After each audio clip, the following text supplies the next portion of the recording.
After rebirth, I became a spaceship. And now, the only life form in the solar system. I was deliberately hidden in the asteroid belt. But the information stored in the black box inside me tells me that humans have long been extinct. On July 10, 2150, the harvesters arrived in outer space of Earth. Humans all over the world were ruthlessly destroyed by the harvesters. Known weapons cannot harm the harvesters, so the higher-ups decided to activate the Miss-Chill plan. On July 20th of the same year, Miss-Chill went off course, the harvesters were destroyed, and the plan was a complete success. People joyfully designated this day as Guardian Day, but the crisis was far from over. Soon after, scientists deciphered the remains of the harvesters and came to a terrifying conclusion. The harvest was ripe and ready. The harvesters that alarmed the whole world were just sampling machines. The true alien civilization was still on its way. For this, a rare unified alliance was formed within humanity. Led by the 5 major countries, humanity gathered all its strength to form an army, preparing for a decisive battle with the harvesters.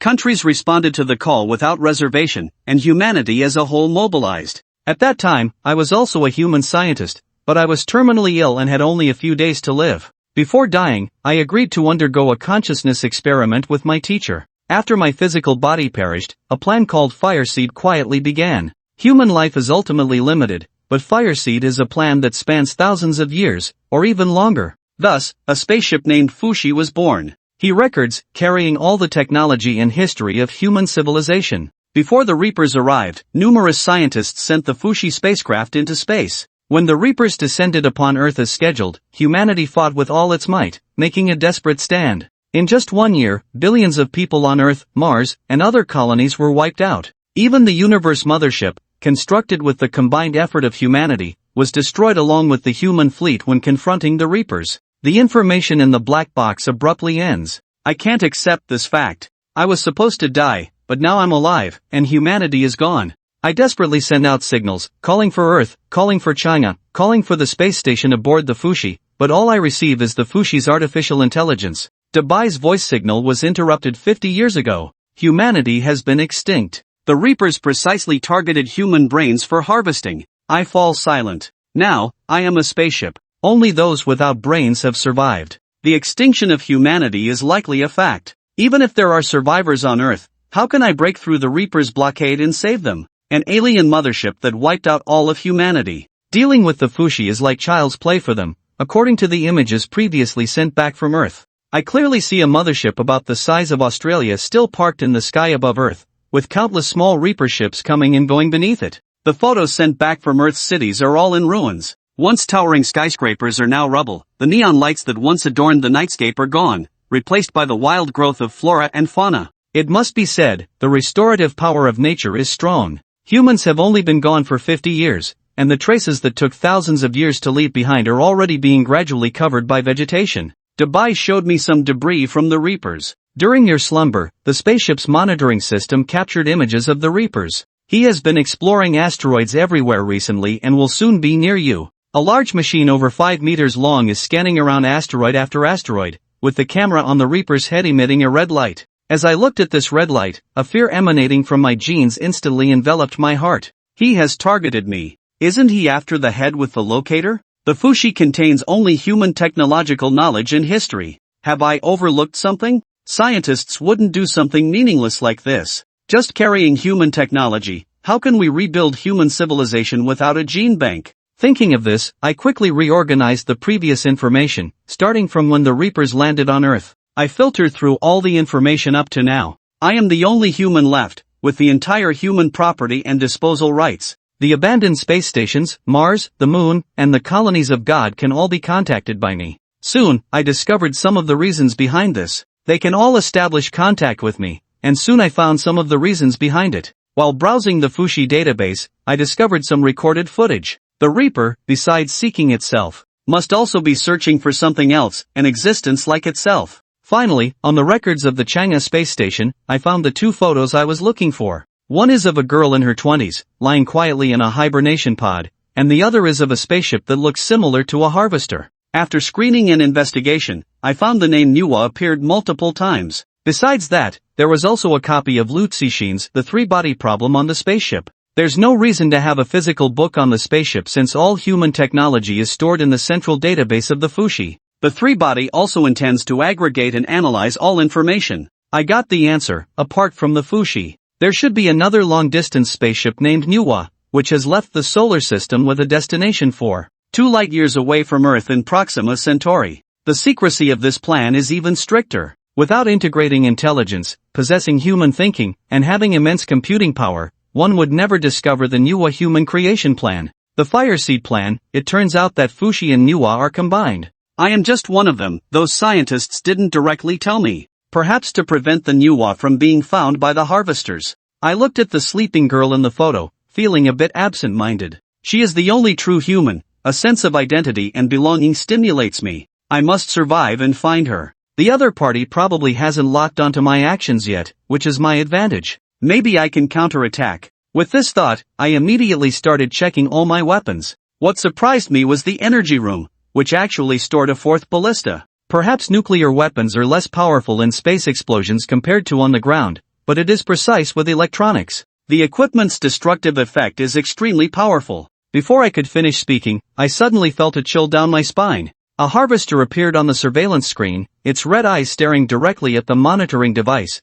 with a hint of doubt in its expression. Because my shell looks like an ordinary meteorite, the harvester just hovered there, tapping and cutting with its laser to take a few pieces of the meteorite shell before departing to explore other asteroids and meteorites. I breathed a sigh of relief as I watched the harvester leave. Fortunately, those old guys made the disguised shell large enough, with a small payload and off-center, otherwise I would have been discovered. During my awakening, the harvester's activity in this area noticeably intensified. Could it be that their goal isn't brains, but souls? Thinking this, I watched the harvester that hadn't gone far, and a murderous intent began to rise within me. Quickly calculating the approximate search trajectory of the opponent, I launched my only weapon, the fourth projectile. As the nuclear bomb hit, a dazzling light flashed, and 80-megaton nuclear explosions silently lit up in space. After the light faded, the detector quickly captured the harvester's trajectory. Its debris was trailing at 20 Mach, and I immediately abandoned disguise to pursue. In space, my speed would be much faster.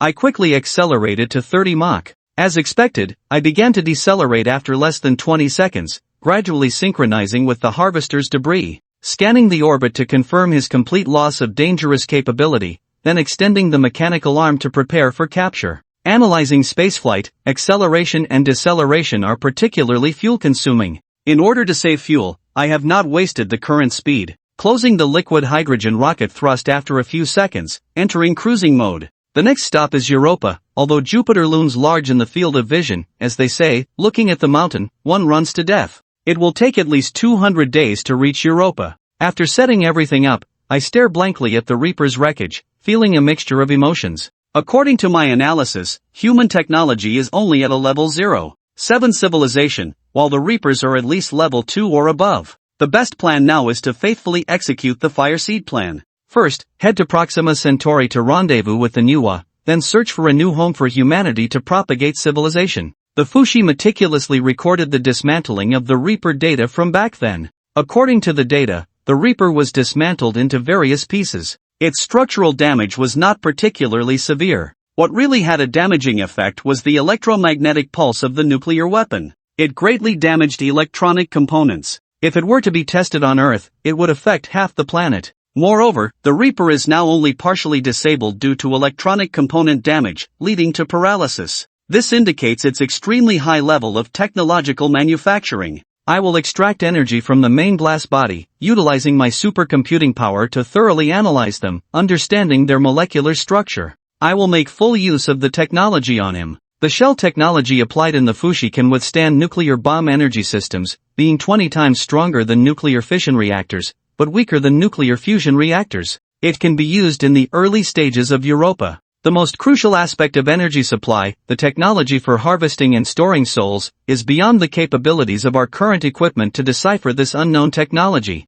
I've decided to keep it, to analyze it slowly in the future. Perhaps one day we'll be able to study it, so when we rescue human souls from the Reapers, we won't be completely clueless. As time flew by, the Voyager reached the orbit of Jupiter's moon, Europa. Humans have limited knowledge of this Jovian satellite. Descending, we were gradually recaptured by its gravitational pull, providing a sense of security. The gravity sensors from the machines are remarkably clear and sensitive. Once the spaceship landed and was securely anchored, I immediately dispatched all the robots. With the help of Dubai, I quickly established a base and gathered various minerals. With the mineral symbol B and atomic number 4, it is usually formed during cosmic ray spallation processes, making it one of the rarer elements in the universe. It's considered a strategic resource if found on Earth. Beryllium is the treasure of atomic energy. With it, I can manufacture atomic energy devices faster and on a larger scale. Beryllium is lighter and more energy efficient than aluminum and titanium. Utilizing it extensively in spaceship construction will make them both lighter and more energy efficient.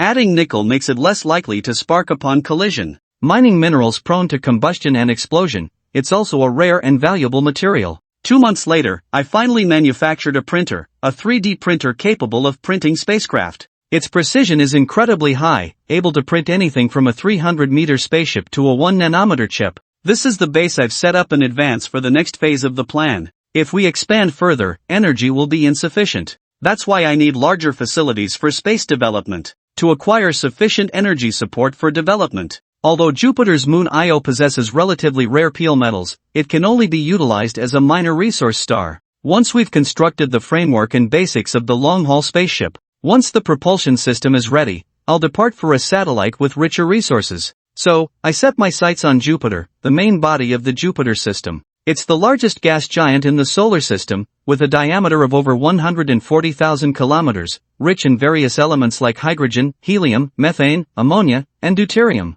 Nearby resources are also abundant, enough to support building our own nuclear fusion reactor. However, before that, I must solve the energy issue. Through analysis, it's been detected that there are abundant resources around Jupiter, but it will take time to gather them. After careful consideration, I placed the AI, Dibiboli, from the Fushi spacecraft, onto the newly printed transport ship. I've tasked it with completing this arduous mission. As I watch the space mining machine leave the surface of Titan 6, I initiate the AI to begin calculations. I've instructed the printer to start manufacturing the fission reactor, along with the necessary production facilities. Meanwhile, research on nuclear fusion is also progressing rapidly. There's plenty of nuclear fusion-related data in human history. Among them, the most advanced is the artificial sun of Huaxia, which successfully ignited for over a minute. With a little effort, I can make it usable, considering my computing power is currently the best in humanity. Experiment simulations are being conducted repeatedly, with simulated running times increasing. In the first month, the simulation ran steadily for 3 minutes, extended to half an hour in the second month, and miraculously ran for a whole day in the third month. Although there was a major accident in the simulation results, it can be improved. 1 year later, Dubai returned with 10 tons of high-purity oil ore. According to Dubai's collection coordinates, the space mining machine automatically mines back and forth to maintain the reactor. In a short time, my salvage base will not lack energy, only lacking the hydrogen element needed for nuclear fusion. After spending 3 days, an orbital collector was completed, slowly flying away under the operation of the central propulsion system, entering space. I transferred myself up there, started driving the orbital gas collector towards Jupiter. 10 hours later, I felt the horror of the gaseous planet, immersed in the scattered atmospheric layer. It's like there are millions of bombs in the sound sensor, exploding wildly and ravaging every inch of my nerves. Although I don't have that thing now, I am automatically entering the collection orbit, expected to be completed in 3 minutes. A large amount of gas is collected, removing impurities, purified, compressed into liquid, sent to the coffin storage tank. The best target is the heavy hydrogen contained in Jupiter, which is just right as a raw material for nuclear fusion. Collection is a slow process, only 1% of the reserves collected after 10 days. After a rough calculation, it will take at least over 3 years to fill up, which is simply not enough. It made me think of the cold river soil on the surface of the moon. If I could go back to collect it, I would definitely try to collect as many millions of tons as possible. After a few seconds of thinking, I slapped my thigh. Neutrons collide with Li-6, creating a reactor for me. Immediately transfer my data back to Fushi, start printing the relevant facilities in a swift manner. I have a lot of them on Li-6. As long as high-quality oil is used as fuel, production can be continuous. It took 3 days to prepare the manufacturing equipment, and now I am worried about the lack of oil mines. With a big wave of my hand, 20 space mining machines are launched at once.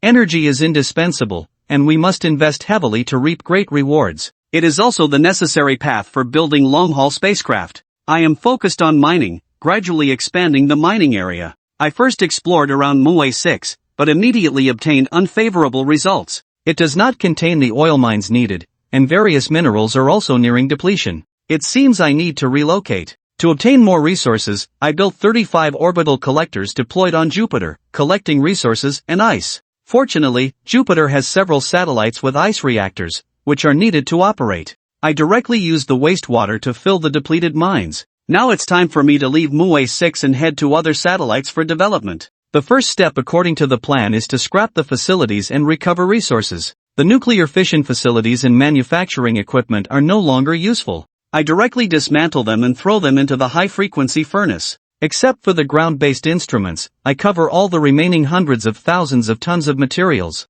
The next stop, to A6, is starting up. The nuclear fusion reactor output power is at 5%, starting up, propulsion system ready, unlocking. The huge new spaceship soars into the air, and I set off again. It will take about 49 days to reach the Saturn system. During the journey, I did not stop but quickly built a long-haul spacecraft with existing materials. All production facilities are constantly in operation. According to calculations, reaching the completion of the long-haul spacecraft, although my current technology is insufficient to support long-haul, I still need some accumulation, such as wearing a fusion engine. The fuel needed for the engine also requires a long time to collect and manufacture. The risk of only one spaceship for long-distance travel is too great. I must build an armed fleet, which requires more resources to support construction. I plan to mine more than 1/3 of the resources in the Saturn system. In the blink of an eye, 50 days later, I spent 2 days decelerating and approaching Titan, not completely stopping, and the space mining machine roared out. Under air control, it went to explore and mine samples.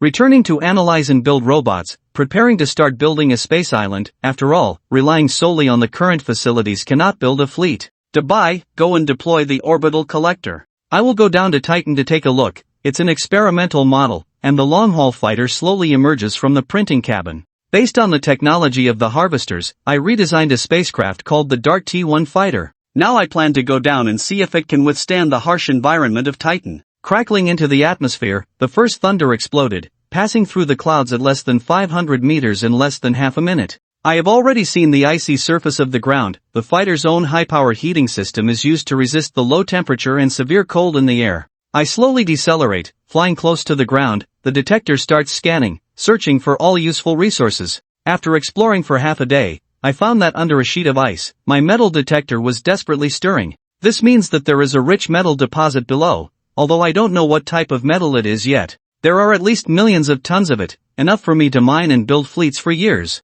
Calculating the blasting point, the fighter jet's machine guns fired continuously, shattering the ice surface. Over a minute later, something unexpected happened. The instrument I carried couldn't even identify what type of metal it was. It turns out it's a new type of metal element. When I fired a dart at it, the cannon fire didn't damage the surface of the ore at all. Its defense is incredibly strong, rendering cannon attacks ineffective. I activated the dart's tip light blade for a close combat thrust. I immediately accelerated to 150 kilometers per second, hitting the surface of the ore. After a loud bang, the fighter jet rolled and flew out, leaving me completely puzzled. But at least this attack was effective. I managed to chip off a small thumb-sized fragment. The ore's defense is so strong, if it's refined into a finished metal, it will be incredibly powerful. I realized I hit the jackpot. Carefully storing the sample, I returned to the Fushi and temporarily halted other research to focus on studying the new metal element. Using a high-frequency electric furnace for temperature changes, observing at 1000 degrees, 2000 degrees, up to a maximum of 6000 degrees. The ore became completely transparent, solidifying thoroughly after being poured with liquid nitrogen. Its original black color turned into a light gray, and even its material properties became significantly stronger than before. I found a fairly large meteorite to secure the ore and then hit it with a dart. This time, the ore didn't show a single scratch. I think I know how to use it now. I left the fleet construction plan with Big White, who will oversee the automated construction with the robots. I then dove into decades of research, focusing only on the fusion engine and the ore. I named the newly discovered metal element black crystal. In the third year of researching black crystal, a method for cutting it was invented. Big White began mining black crystal. In the 10th year, I attempted to use black crystal to replace the fusion device's materials. The construction plan was over halfway complete, and the spaceport was finished. Space mining machines were spread across most of the Saturn system, continuously bringing resources back.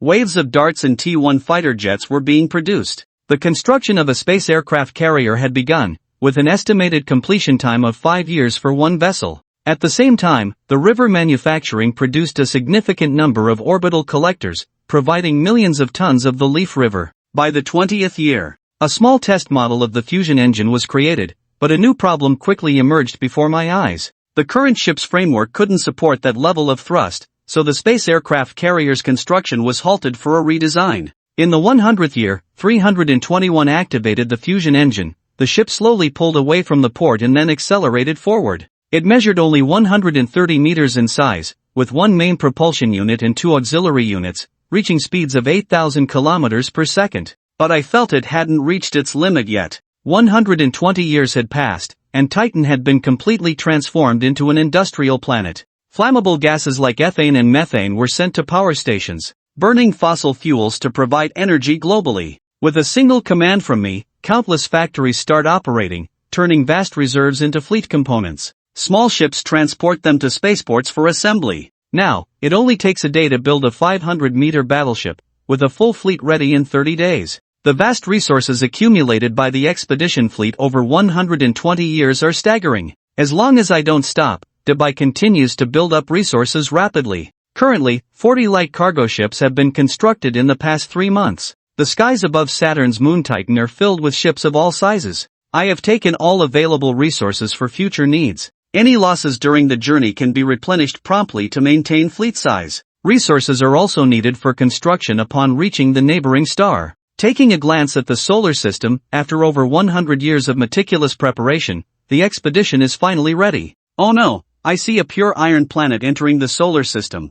What? A pure iron planet? The sudden warning from Dubai shocked Wei Chen, who quickly brought up the monitoring telescopes. Immediately, he saw a massive pure iron planet with a diameter of at least 9,000 kilometers, moving in violation of many laws, traveling towards the sun at a speed of at least 13,000 kilometers per second, without any visible propulsion system. Wei Chen piloted an exploration spacecraft and quickly caught up. After observing and scanning, he found that the scanning was not as effective as the naked eye, as there was nothing to be seen. Without further tracking or attempting to stop it, the exploration spacecraft immediately returned to the fleet at maximum speed. Wei Chen's awareness spread throughout the entire long-range fleet, and he sternly ordered, "Set sail immediately." The pure iron planet paid no attention to him, indicating that the target was not him, a human, but someone else. He immediately realized that besides the Reaper's mothership still lurking on Earth, there would be no other targets left, and it must be meant to destroy it. As for how to destroy it, Wei Chen could guarantee that it would not be through physical impact, as the Reaper's mothership could jump away. Fleet, adjust formation. Retrieve course target. Proxima Centauri. Course calculation in progress, complete. Full speed ahead. As the long-range fleet entered the acceleration phase, Saturn began to retreat visibly to the naked eye, disappearing after about a dozen seconds, with the acceleration continuing. With the current tritium fusion engines, the maximum speed had already reached over 10,000 kilometers per second, something that would have been impossible even 100 years ago, but black gold had made it a reality. Wei Chen was now leaving the solar system at an extremely fast speed. It was estimated that in 3 hours, he would be outside the solar system, entering deep space. After about 2 hours, a bright light burst forth, forming a second light source in the solar system, and Wei Chen immediately used a deep space telescope to observe, exclaiming in shock, "A supernova explosion." The explosion of the pure iron planet was rapidly affecting the entire solar system. In an instant, it could evaporate everything near Earth, and Wei Chen suddenly felt a pang of heartache for the loss of humanity's home. Feeling empty inside, he had originally planned to wait for the development of Proxima Centauri for some time, revive human civilization, and then return to Earth with the new humans to explore the origins of the solar system. But now, it was all gone. Wei Chen, stop looking. We need to leave quickly. Okay. Wei Chen felt a sense of powerlessness lingering in his heart. He had no ability to stop everything, and his firm intention to revive human civilization was beginning to waver. What to do? Under the attack of the supernova explosion, there was no reason for Earth to remain intact, and the entire solar system was beginning to experience significant impacts, becoming increasingly uninhabitable. It might take tens of millions of years for things to calm down again. I need to go back. You stay with the fleet and wait for me here. What? Dubai was surprised, unable to understand why Wei Chen wanted to go back, given the current state of the solar system. But the initiative was in Wei Chen's hands, and with just a command, he had already piloted the fastest ship to leave, flying towards the original location of Earth from above the solar system, not even knowing the significance of his actions. It was just an impulsive decision, a naive hope. Perhaps the mothership leaving Earth to face the enemy from a distance did not completely destroy the planet. In the future, with the use of planetary engineering, it could be restored to its original state, and humanity could still return to seek its roots.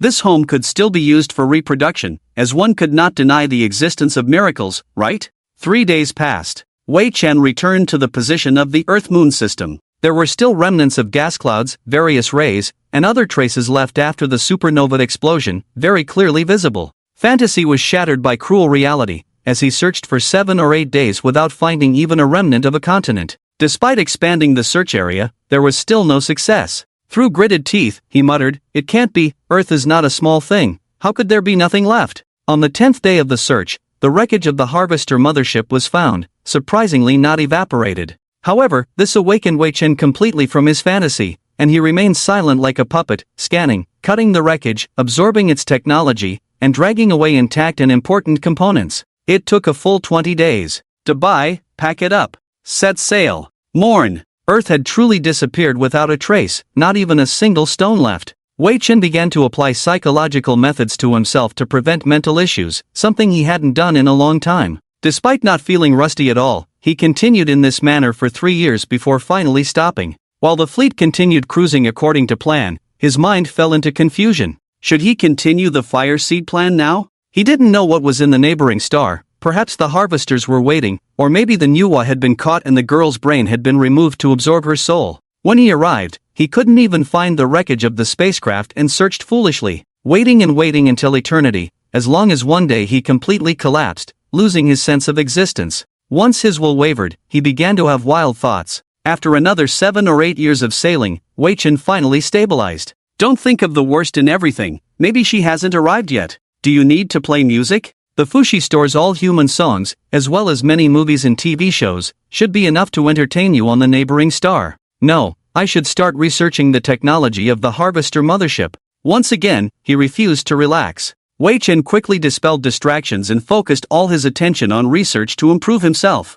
According to calculations, the fleet would arrive in 130 years, during which he could upgrade equipment, such as upgrading the computer that carried him to a photon computer. This way, he would become even more powerful. Once he had a good idea, he dug out a large amount of materials and data in the experimental spacecraft and began his research. Photon computers perform digital calculations, logical operations, information storage, and processing using light signals. They are ultra-high-performance computers that exist only in theory, with similar fault tolerance to the human brain. They consist of components such as lasers, optical reflectors, lenses, and filters. Optical computing is more powerful than electronic computing, and just a simple simulation showed that even 100 of his computers combined might not be as powerful as a single photon computer, almost incomparable. Get to work. Taking out a piece of black gold, Wei Chen began to work diligently. Compared to the practical development of tritium fusion engines, photon computers were much simpler and not too difficult. In the 3rd year, a somewhat crude and chaotic experimental machine maintained calculations in Wei Chen's hands for more than 20 seconds before spitting out a bunch of errors and self-destructing, prompting him to record data and start over. The materials seemed truly inexhaustible now. Failure after failure. Science is full of failures, but he enjoyed it. With a positive attitude, by the 5th year, a more stable experimental machine with fewer errors appeared, and Wei Chen even took a spin inside, feeling refreshed and bound to the depths of his soul, almost ethereal. However, the ultimate goal was a photon computer that would not make mistakes and could be used. Time passed quickly when not paying attention, like lightning. In the blink of an eye, another star emerged from the starry sea, rekindling Wei Chen's spirit and making it vibrant. We've arrived. The flagship of the long-haul fleet was bathed in brilliant sunlight on the deck, with Wei Chen lying on a recliner with a blue brain above his head and a body of metal machine structure, announcing the end of the 130-year voyage. During this century, he not only developed the photon computer but also created humanoid mechs equipped with photon computers, miniature harvester engines, energy photon blades, and other technologies.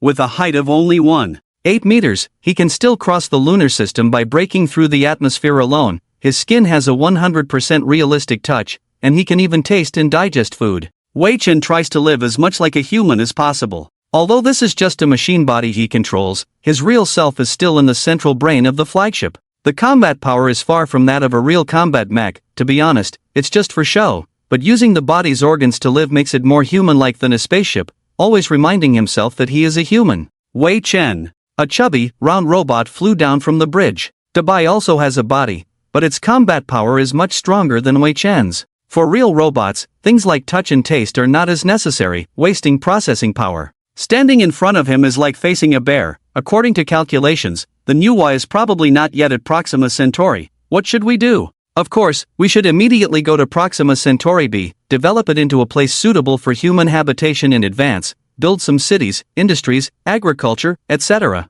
And also identify edible foods. There is so much preparation to be done. I think it's better to set up border defenses first, who knows if there will be any accidents. You go to Proxima Centauri C, turn it into an industrial military planet. I'll go to Proxima Centauri B, we can divide the work and proceed simultaneously. Let's get moving. Setting up defenses is too boring, where's the excitement of exploring new territories? After giving orders, Wei Chen divided the fleet into two halves, heading to Proxima Centauri B and Proxima Centauri C respectively. He knows that according to scientists' speculations, Proxima Centauri B is located in the habitable zone, with a possible atmosphere and water, similar in size to Earth, making it very suitable for interstellar immigration. The next thing to confirm is the local species. If they are cooperative, negotiate to let humans settle down. If not, as depicted in Liu Cixin's The Three-Body Problem, the law of the dark forest, just like how the Earth was destroyed by the harvesters, Wei Chen might have to play the role of executioner for the sake of human continuity. Carefully advancing to near-Earth orbit, Proxima Centauri B has a green atmosphere. I'll check it out myself. Wei Chen couldn't wait to control his machine body to jump down and directly penetrate the atmosphere alone. The surface of his body has a special coating to reduce atmospheric friction, and his speed is not particularly fast. He carefully adjusted his speed to approach the surface, where there was a large expanse of green, indicating the presence of extensive forests. Some areas shimmered under the red sunlight of Proxima Centauri. As he entered, he analyzed the atmospheric composition with just one breath, finding that the oxygen content was 31%. Although it is very similar to Earth, this means that the native organisms may be larger in size, as they would absorb more oxygen for their metabolic needs. After more than 20 minutes, the ground became clearly visible, and Wei Chen excitedly shouted, "It's a forest!" Phew! Thud! He landed on the damp soil, his eyes filled with joy as he observed all the living things around him. Proxima Centauri B is a forest planet, with over 30 plant species visible to him. His instruments began recording and analyzing, transmitting the data back to the main body in outer space. Wei Chen bent down to scan a blade of grass. After a few seconds of analysis, it was found to contain a small amount of harmful substances for humans and was not edible. Wei Chen then scanned the fruits in the nearby bushes, which also showed adverse reactions if consumed. He knew that these were all wild plants, with 90% of them being inedible. He had to repeat the operations of ancient humans: selection, cultivation, and domestication of wild plants into crops for food production. An order was sent back to the flagship, and immediately hundreds of small exploration spacecraft passed through the atmosphere to begin exploring in all directions. To avoid unnecessary conflicts, these planetary exploration spacecraft were unarmed. But just like the mechanical body, they ran exceptionally fast. At present, Wei Chen can jump out hundreds of kilometers away, reaching 1,500 kilometers per second in space. Although it can only be maintained for a few minutes, it is still amazing. After more than 100 years of research, it is definitely not as simple as a good-looking toy. Of course, there is not much difference between a mechanical body and a toy. Rustle! A small pig-like yellow-haired creature emerged from the bushes. It seemed unafraid of Wei Chen, twitching its pink nose to sniff continuously. Wei Chen also quieted down and remained vigilant. The instrument scanned to see if the little pig posed any threat. It was determined to be a cub, and the yellow hair on its back was actually bone spurs. The specific function was still unknown, but it was considered somewhat dangerous. Warning: a large life form is approaching. It's the parents. Wei Chen floated over the treetops and suddenly retreated more than 10 meters. A ferocious monster with sharp bone spurs on its back was staring at him with yellow eyes and green pupils. Each bone spur seemed to be aimed in his direction. The instrument scanned and analyzed, informing him that the bone spurs could be launched. They contained a large amount of paralyzing substance, very dangerous, likely a hunting method of this animal, but it posed no harm to him. Wei Chen was not afraid and, after a startle, became curious about the big pig, wondering how it had evolved to be so advanced. According to human cognition, it was like a rocket, although its range might be similar to a Katyusha rocket. Roar! 3 bone spurs shot towards him at a speed of 300 meters per second. He caught all 3 in his hand, each about the thickness of a thumb, with a hollow tip containing a small hole. Once hit, the prey would be injected with a strong anesthetic, immobilizing it for the big pig to eat. Wei Chen casually threw away the bone spurs, raised his right hand, and aimed at the big pig, grinning, "Big pig, I want to invite you to come aboard the ship, do you want to?" Roar! The response was 3 bone spurs, easily dodged by Wei Chen, who swiftly approached and delivered a palm charged with electricity. In an instant, a burst of electricity struck the big pig, causing it to stop trembling and eventually faint. If it were an Earth pig, it would have died by now. Wei Chen called a reconnaissance spacecraft to take the big pig and the little pig aboard for analysis to see if they could be raised as livestock. He was sure it would work. Ugh! Wei Chen tasted a bite of the alien pig and immediately spat it out. His taste receptors clearly indicated how terrible it was, greasy, sour, and with a strong fishy smell. Further analysis revealed trace amounts of toxins. Consuming it for 13 to 20 days would lead to poisoning, causing symptoms such as vomiting, fever, excessive sweating, dehydration, and various complications. In simple terms, it was inedible. Wei Chen's interest in developing the neighboring star B decreased by -10. After the game ended, he began analyzing the topography, terrain, and ecological environment data of the neighboring star B. 3 hours into the exploration, an alarm sounded, reporting that a reconnaissance spacecraft had been attacked and destroyed by an unknown assailant. This greatly shocked him. How could a creature catch up to a reconnaissance ship? It sounded as if a mortal could easily crush a tank with a fist. It had a bit of a superhero vibe, requiring superhuman flight speed to intercept the reconnaissance ship, with an instantaneous burst of 1 to 20 Mach. Immediately, the mechanized body with armed forces descended again, as Wei Chen wanted to see for himself what could take down a product he had spent some effort developing from the sky. Oh my god! Finding the crash site was not difficult, with a large column of smoke visible from afar. Trees were burning and crackling as he landed, with a fire raging within tens of meters. The wreckage of the reconnaissance ship lay in a pit, completely bitten into a C shape, with teeth marks on it. Wei Chen emitted a freezing light to quickly extinguish the fire. His eyes shot out X-rays to scan and search for traces of the attacker who had damaged the reconnaissance ship, as it was impossible for the attacker to have left without a trace. Touching the scars with his hands, he meticulously scanned and constructed a 3-dimensional model to analyze the opponent's body shape. The results were completely consistent with his previous guesses. The opponent had a body size at least as large as a blue whale, with a few broken teeth scattered in the corners. He carefully collected them to study later.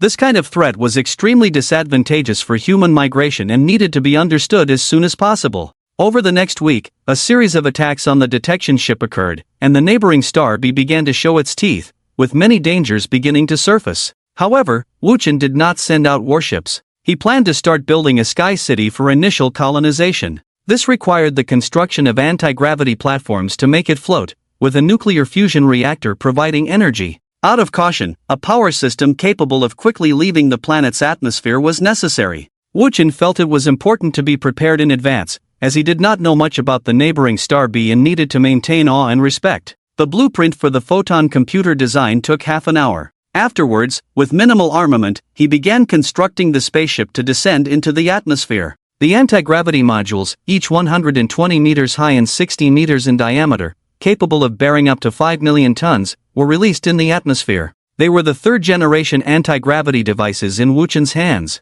Connected with sturdy metal beams, the base was completed. Next, it was left to the diligent robots to finish, with an estimated completion time of 3 months. Wu Chen deployed some armed satellites in orbit, keeping the fleet at a distance. He received various planetary surface data and believed that the probability of civilization emerging in this environment was high, as it was very suitable for human survival. Maintaining minimal armament could demonstrate sincerity. Without destroying the ground or immediately invading the entire planet, he would wait to see how the other party understood. After the construction of the Sky City began, Wu Chen did not forget about the progress on the other side. With the experience of Saturn VI, he found an industrial military planet too tempting, given its unparalleled productivity. Moreover, neighboring star C was very large. Dubai, how is the planet transformation going? Over. Dubai, please respond. Go check it out. The long silence made Wu Chen's heart sink. As the construction of the ship continued and the Sky City was being built, the fleet near neighboring star B began to move towards neighboring star C. Using deep space telescopes to investigate the current situation, he did not use detectors to avoid alerting the enemy. He was also prepared to escape the neighboring star system at any time. Over an hour passed, and neighboring star C completely filled the field of view. Wuchen detected the signal of another half of the fleet. Immediately, the fleet's weapons were put on standby, while he controlled his mechanical body to cautiously approach. Soon, a large number of ships appeared in the field of view without any lights, like silent ghosts. In other words, Dubai had not been transforming the planet at all. From the beginning, he had been stagnant there due to an unknown attack until Wuchen arrived and discovered him. Wuchen realized his negligence and understood that daily communication, confirming the status and exchanging data information, was essential to detect the enemy's movements and signs of attack as much as possible. Otherwise, the current situation would be the result. Dang. He quickly found Dubai's body floating on a deck. His arms were extended with weapons, and most of the ship's weapons were exposed. It was obvious that he had encountered something but had not had time to resist, rendering him completely combat ineffective. Now Wuchen was somewhat relieved that he had not come earlier. Bring him back first. Holding Dubai close to the other fleet, he ordered the experimental ship to line up. Scans showed that everything was intact, without a scratch anywhere. However, there was no energy in his body, and even the nuclear fuel in the fusion reactor mysteriously disappeared, which was extremely eerie. Hesitating, Wuchen used a battery to recharge Dubai. Dubai immediately woke up and looked at him, saying, "Alert! Unknown civilization detected, please evacuate immediately. Stop the alarm." Wuchen urgently wanted to know what had happened at that time, so he first looked at the contents in the memory storage.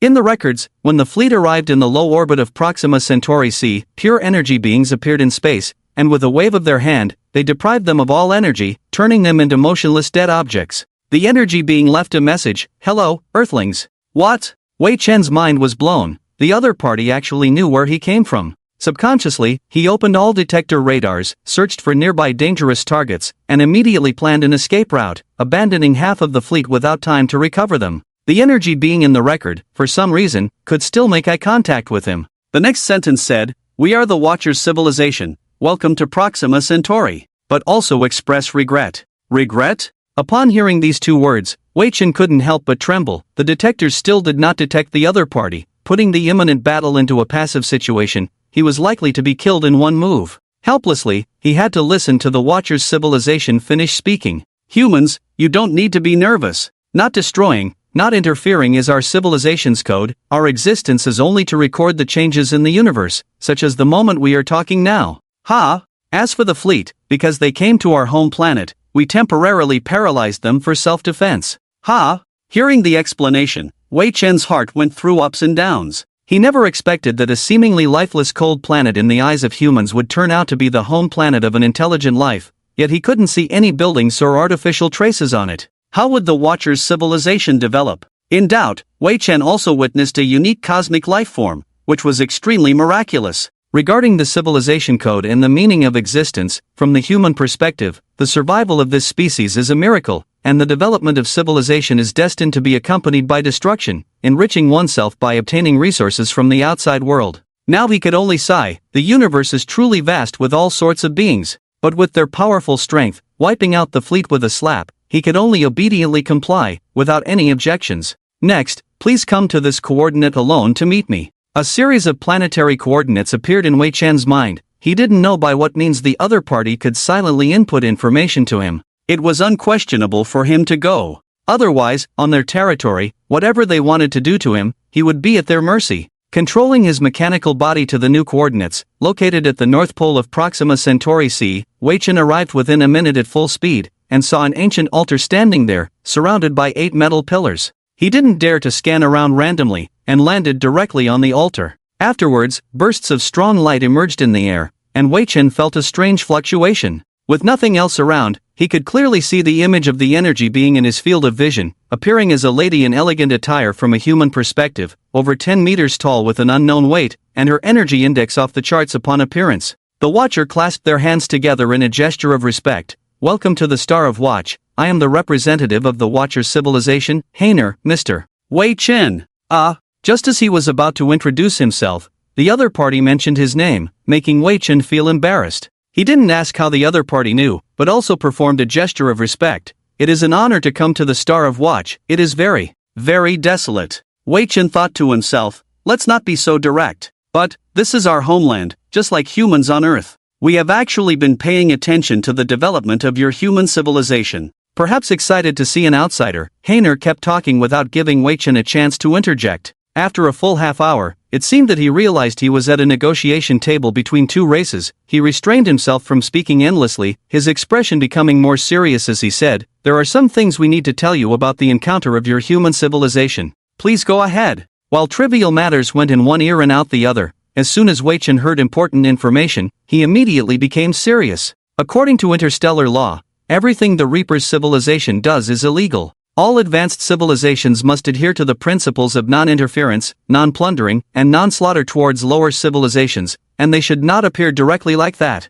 Normally, human civilization would not see us until they are able to freely navigate the galaxy, but it killed our entire clan. No, Hainer denied Wei Chen's belief and explained, according to interstellar law, wanton slaughter of lower civilizations would be condemned, causing trouble that you can't even imagine. The Reaper's civilization may just be collecting souls. Are you saying human brains are still alive? It's not impossible. Wei Chen fell silent, but his consciousness began to become more active. The souls of humans who were harvested might still be alive somewhere, used for something. Coming from a lower civilization, he still couldn't understand the Reaper's actions, and didn't even know what souls could be used for. The concept of souls was too elusive for humans to grasp. There was simply no understanding. However, he still kept the soul harvesting machine and occasionally studied it. In terms of his current equipment technology, it was still too early. Over 100 years ago, he salvaged some wreckage from the motherships, some of which he couldn't even begin to understand. The remaining scraps were left for the fleet's technology to decipher. It seemed like there was still a long way to go, a very long way. Today's conversation can end here. I need to think about some things. Then we'll talk again next time. Okay. Returning to the flagship, he had the repair ships restore the other half of the fleet. They set off together to station at Proxima Centauri b. Wei Chen understood very well that he had now gained the landlord's approval and could start developing. But he also knew what the consequences would be if he continued the human race under someone else's roof. He had to quickly gain some strength to ensure that when the Nuwa arrived, he could stand firm immediately. If the Watcher's civilization suddenly became unhappy, he could leave immediately. With a cautious mindset, he began to develop technology on a large scale, just like on Saturn VI, to make himself stronger. The focus of research and development was on the Reaper's mothership equipment. Based on simple deductions, since it could come to the solar system and destroy humans, it must have advanced technology for high-speed travel. Warp engines? Space jumps? Or something else? Wei Chen couldn't help but open his mind and imagine, then smiled and got back to work. Because he didn't even know what those devices were used for now, and without finding data storage during the harvest, he couldn't analyze what they were. Moreover, they were quite damaged and he didn't know how to repair them. Oh, right. I can ask Hainer. Received public information, sender Hainer, note I think you might need this. Opening the message, Wei Chen was pleasantly surprised. It was a language compression package that would allow him to understand the language on the Reaper's devices, learn the codes used by the devices, and he could decipher them with some time. This would help him understand the device's functions, names, and more. With this, he wouldn't be at a loss for words when encountering the Reapers in the future and could even curse at them openly. The photon computer quickly understood the device's program. The remaining devices on the mothership included high-end components like energy shields and antimatter cores. The reason they couldn't be analyzed before was simple: they were highly encrypted. Humans could crack a small boat or a drone, but not a mothership. The technology it used was undoubtedly very advanced, making it a joke for humans to try to crack it. This was the good news Wei Chen obtained after deciphering it. The bad news was that repairing them required specialized skills, a complete spatial research engineering system, and materials for maintenance. Wei Chen didn't have any of these, and he felt it wouldn't be good to directly ask Hainer for help. He had to master the technology himself. Dubai, get ready, we're going to start working hard again. He knew his master wasn't at Proxima Centauri b. Originally in awe, it was thrown to the clouds by Wei Chen, and development began in a bold and vigorous manner. The Sky City was quickly constructed, with the first batch of residents coming from the local area. Some edible plants and animals that had been tested and verified began the domestication process to make them more palatable. Being edible and being delicious are two completely different concepts. It had been a long time since he had tasted delicious food. His mechanical body did not require it, but his spirit did. A sweet fruit was enough to make Wei Chen happy for the whole day, reminding himself once again that he was a human, a life that needed to eat, drink, and relieve himself, although it was a bit self-deceiving. And so, the Sky City turned into a cultivation farm. Wei Chen also invested more resources, planting fields, manufacturing agricultural machinery, and selecting crops. He split himself in half to research harvester technology and control his mechanical body separately, working hard in the fields to operate the agricultural machinery, while outside, the exploration spaceship continued to test whether the plants and animals were edible. The second cultivation farm began construction. At the same time, a total of 59 cultivation farms were being developed together. In order to adapt to space travel, Wei Chen specially developed a truly artificial sun to provide artificial sunlight for plants and animals and conduct experiments in sunless space. The first idea passed quickly and smoothly. Dubai, well done. Holding the just harvested sweet wine fruit, Wei Chen bit into the fruit and drank it all in one go. The sweet and slightly alcoholic flesh of the fruit was one of the few delicious fruits. The others were either slightly sweet or somewhat bitter. If taste buds were not on the tongue, he would probably be driven crazy.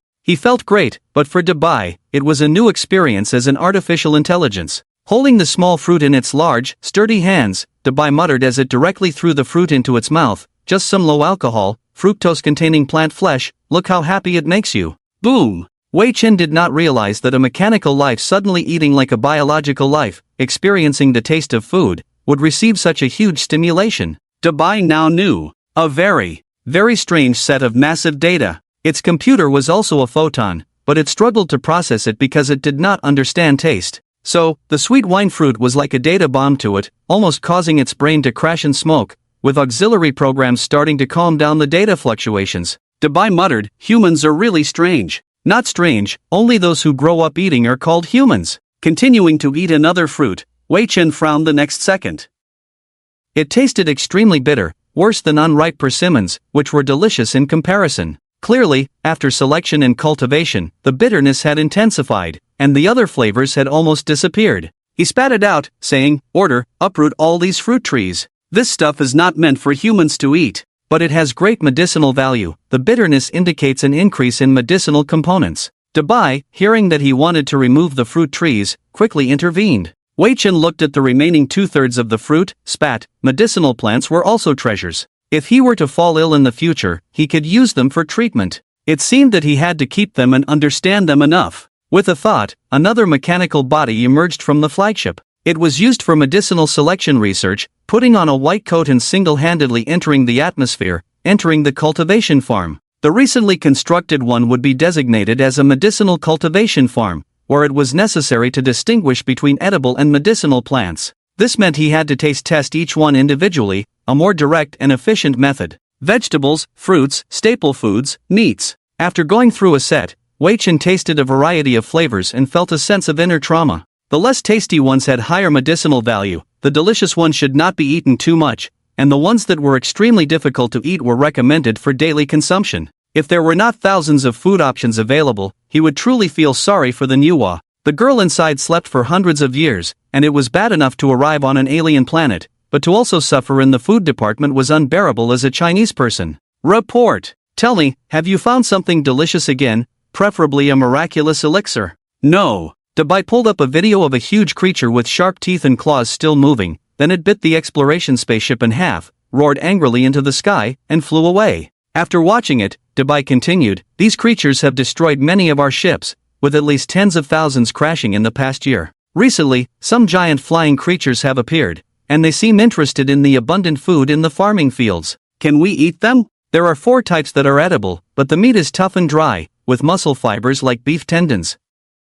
Let's go hunting." At this moment, Wei Chen felt like he had been working for hundreds of years without a day off, and now it was time to reward himself with some leisure. He brought out a tranquilizer sniper rifle and used natural anesthetics. It was Deju, on his first day on the neighboring star B, who encountered those alien pigs. The meat was terrible, but they produced excellent anesthetic substances, which were valuable. Just 10 milligrams could knock out a rhinoceros. The antidote was in their saliva, which would make a person wake up sore all over 3 minutes later. Flying to the top of the farming dome, Wei Chen did not use his excellent computing power, as it would take away the fun of hunting. He aimed with his eyes and optical scope, loaded the bullet. Dubai muttered beside him, "Hunting is just killing, isn't it?" It would be better to use cannons on those large creatures. Shut up! Wei Chen scolded the robot who didn't understand the situation, raised his gun and aimed at a flying species code C054, a huge avian creature flying at near supersonic speed. Any dive could briefly break the sound barrier.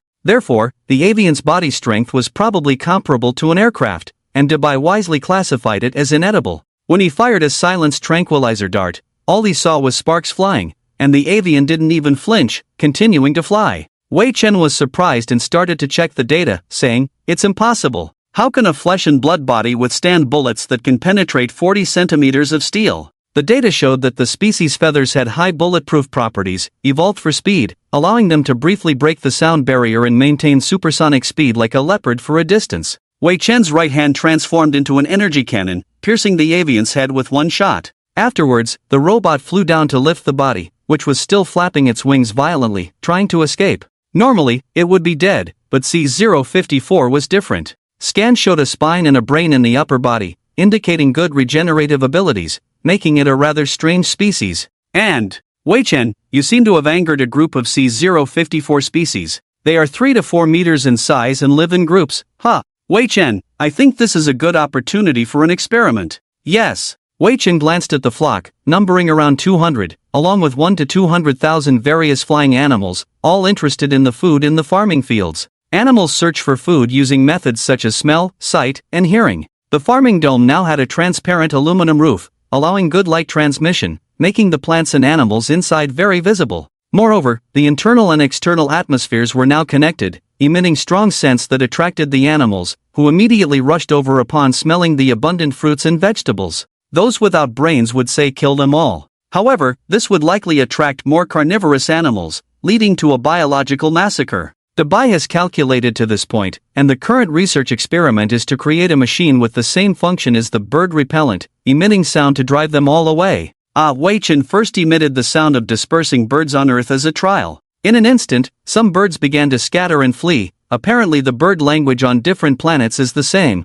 with 60% remaining indifferent, and 20% suddenly rushing over in anger. The screams of the birds angered them. Flying beasts cannot understand the meaning of sound waves, and are divided into two types, indifferent and rushing over. I'm out of here. Decisively hiding in the cultivation farm to avoid being surrounded, Wei Chen adjusted the frequency, continuously roaring to scare them away, testing from frequencies that humans cannot hear to frequencies that cannot be heard one by one. Flying beasts, birds, damn. There is a lunatic who can make all kinds of strange noises. The loud sound has been bombarding their hearing crazily, and deliberately observing their reactions. These strange sounds have a somewhat effective effect. Gradually most animals began to leave, some began to be confused, thinking how can it speak, why is it asking for my love, and so on. Of course, Wei Chen does not understand their thoughts at all. Only the irritable old brother continues to attack. Bang bang bang, madly hitting the dome, trying to break through the transparent aluminum with his own flesh and blood. Watching as some blood and feathers were scattered above, a few of them actually bumped themselves to death, and some just opened their mouths wide and died on the spot. It took 3 days of turmoil before the surroundings calmed down.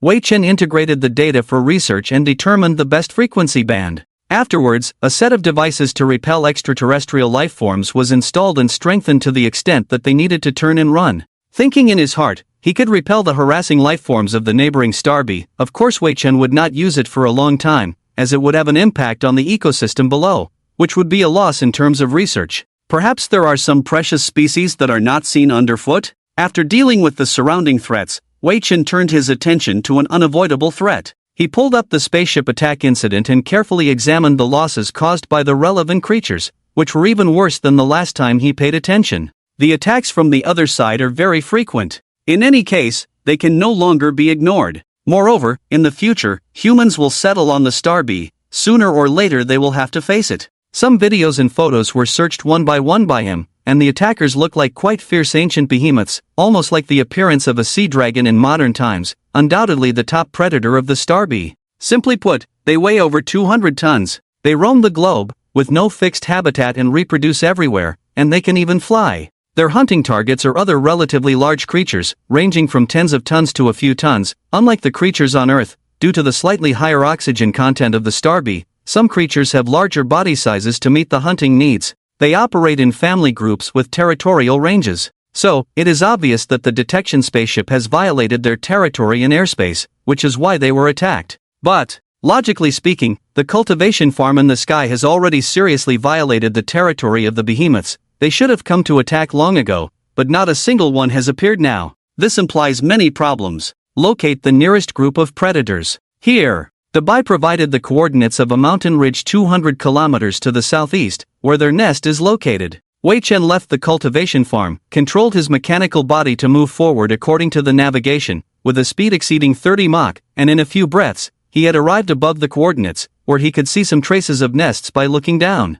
Opening the biological scan, there were as many as 27 living responses. Each one weighs at least 100 tons, and they are scattered around the mountain ridges, with some unnatural traces found in the terrain scan. Suddenly, he realized that he might have encountered something, that is, the native race of neighboring Starby, which is not deceived by humanoid forms on other planets, and intelligent life forms are not just mammals. It's like the Watcher civilization has no flesh. Roared, several huge flesh-winged beasts with 6 eyes flashed, approaching from a distance. Wei Chen heard that the eerie frequency fluctuation in the sound had a warning meaning, immediately began to analyze the language components, found that it matched the basic language information format, and speculated in his heart. The photon computer ran wildly for more than 10 seconds, translating the language. Stop, outsider. Okay. I won't move, don't come any closer. Wei Chen made a stopping gesture and took a slight step back. Compared to the giant beasts, he was as weak as a small bean sprout, afraid that a claw would come over and directly end him. Getting closer to scan and analyze their physiological structure, which was so abnormal and perfectly terrifying. Some traces indicated that their evolutionary speed was abnormal. Hearing him speak, the giant beasts first froze and then revealed a fierce look. Roar! How dare you analyze our language without permission, you rude bastard? Are you an invader? No. Not an invader? Then why are you here on our planet? Everyone, your side destroyed tens of thousands of my exploration spacecraft. Shouldn't you come and say hello? So it was you who did those things, sneaking around everywhere. As the invading party, Wei Chen felt it was unnecessary to sour the relationship right away. As a Chinese person, how could he casually invade other races? He planned to overlook the small matter and explained, I am just new here, wanting to learn about the local area, with no ill intentions. Those things didn't have weapons on them, so we can temporarily believe what you're saying. Can I ask when you will leave? Our people are very worried that those things outside will suddenly attack. Outside. Things? Wei Chen looked up, showing a surprised expression on his face. He understood that by outside, the giant beasts meant outside the planet, and the things were his fleet. No way. The fleet was parked over 800 kilometers away from the ground, visible to the naked eye to judge the danger. How powerful was this race itself? Their eye organs looked normal. He immediately had the urge to capture the giant beasts for research. Can you all move away first? Okay, no problem. It's just a small matter.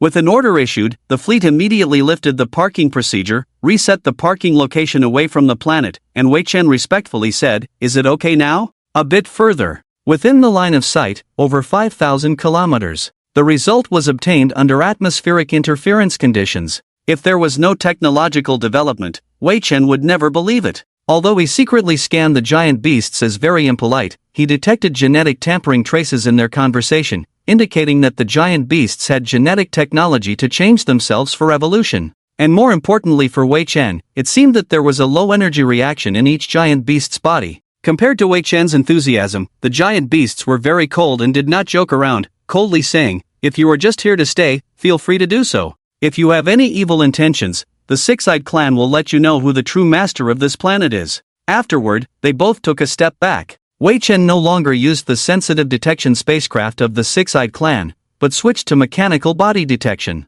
The Six-Eyed Clan also did not attack anymore, only monitoring and guarding the cultivation farm, not preventing him from obtaining some animals and plants, as they did not pose a threat to the Six-Eyed Clan, whose main food source was large animals, and humans happened to not be able to eat large animals at all. Out of curiosity, Wei Chen also began to observe the life, customs, and social forms of the Six-Eyed Clan, conducting research in secret. Like some carnivorous animals, the Six-Eye tribe has one meal a day, with an average appetite of 7 to 8 tons per person. The number of six eyes is not as large as that of humans, so the ecological pressure is not significant. Their industrial level remains primitive because they do not need tools to survive, they are the best tools themselves. Observations show that their lungs and teeth have special structures that allow them to consume certain plants to produce non-toxic, volatile, and flammable substances in their mouths, which can ignite upon contact with their teeth, resulting in a high-temperature flame as a combat method. This substance seems to have many formulas. The six eyes eat cooked food and use sharp claws to remove inedible parts of their prey,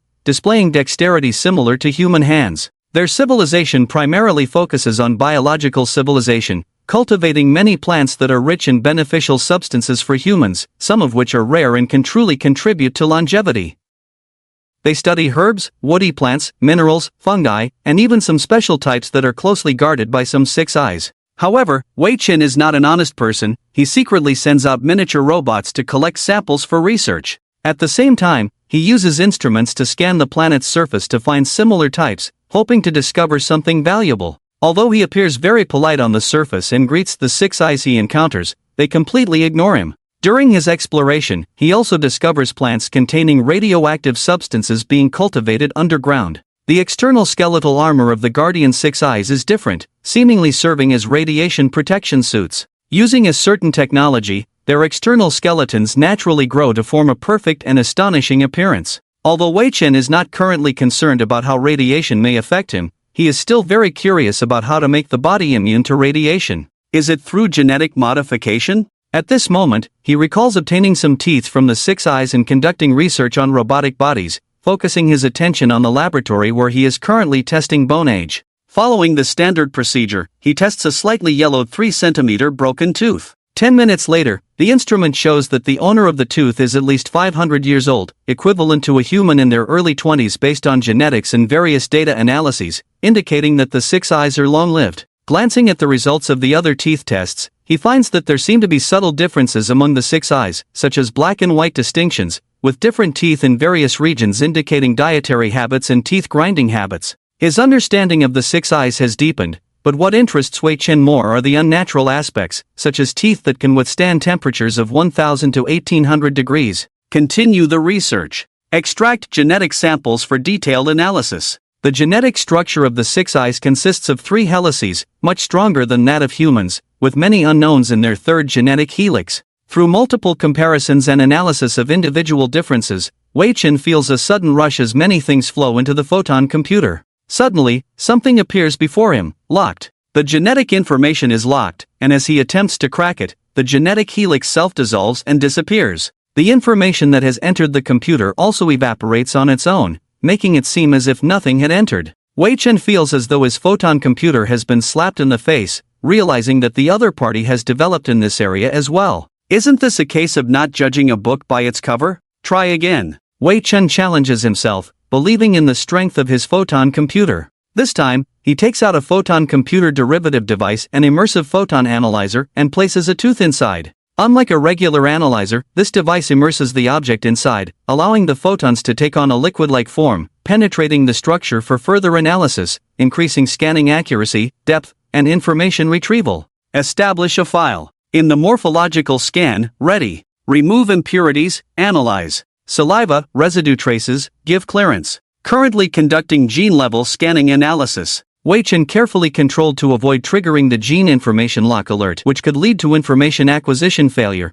more serious than the harvester's technology research. He was well aware that this was a valuable experience. In the future, he might encounter more biological technological civilization products, not all of which would be mechanical technological civilizations, so he must learn to decipher. Moreover, the Six-Eyed Clan had not yet begun extraterrestrial exploration scientific activities, indicating that their level of civilization was probably around 0.6, meaning it was still relatively simple now, but it would be even more difficult if they were capable of space travel. 4 hours, 37 minutes, and 48 seconds later, an unknown genetic program appeared before Wei Chen, an area untouched by humans. Looking at the incredibly complex civilization treasure, he couldn't help but sigh, don't judge a book by its cover. Over the next 2 years, this mechanical body photon computer used all its computing power to analyze genetic programs. Wei Chen also tried to get closer to the Six-Eyed Clan, such as giving them research recipes, and even a machine that could automatically dissect, process, and cook prey, as well as helping with some dangerous tasks for the Six-Eyed Clan.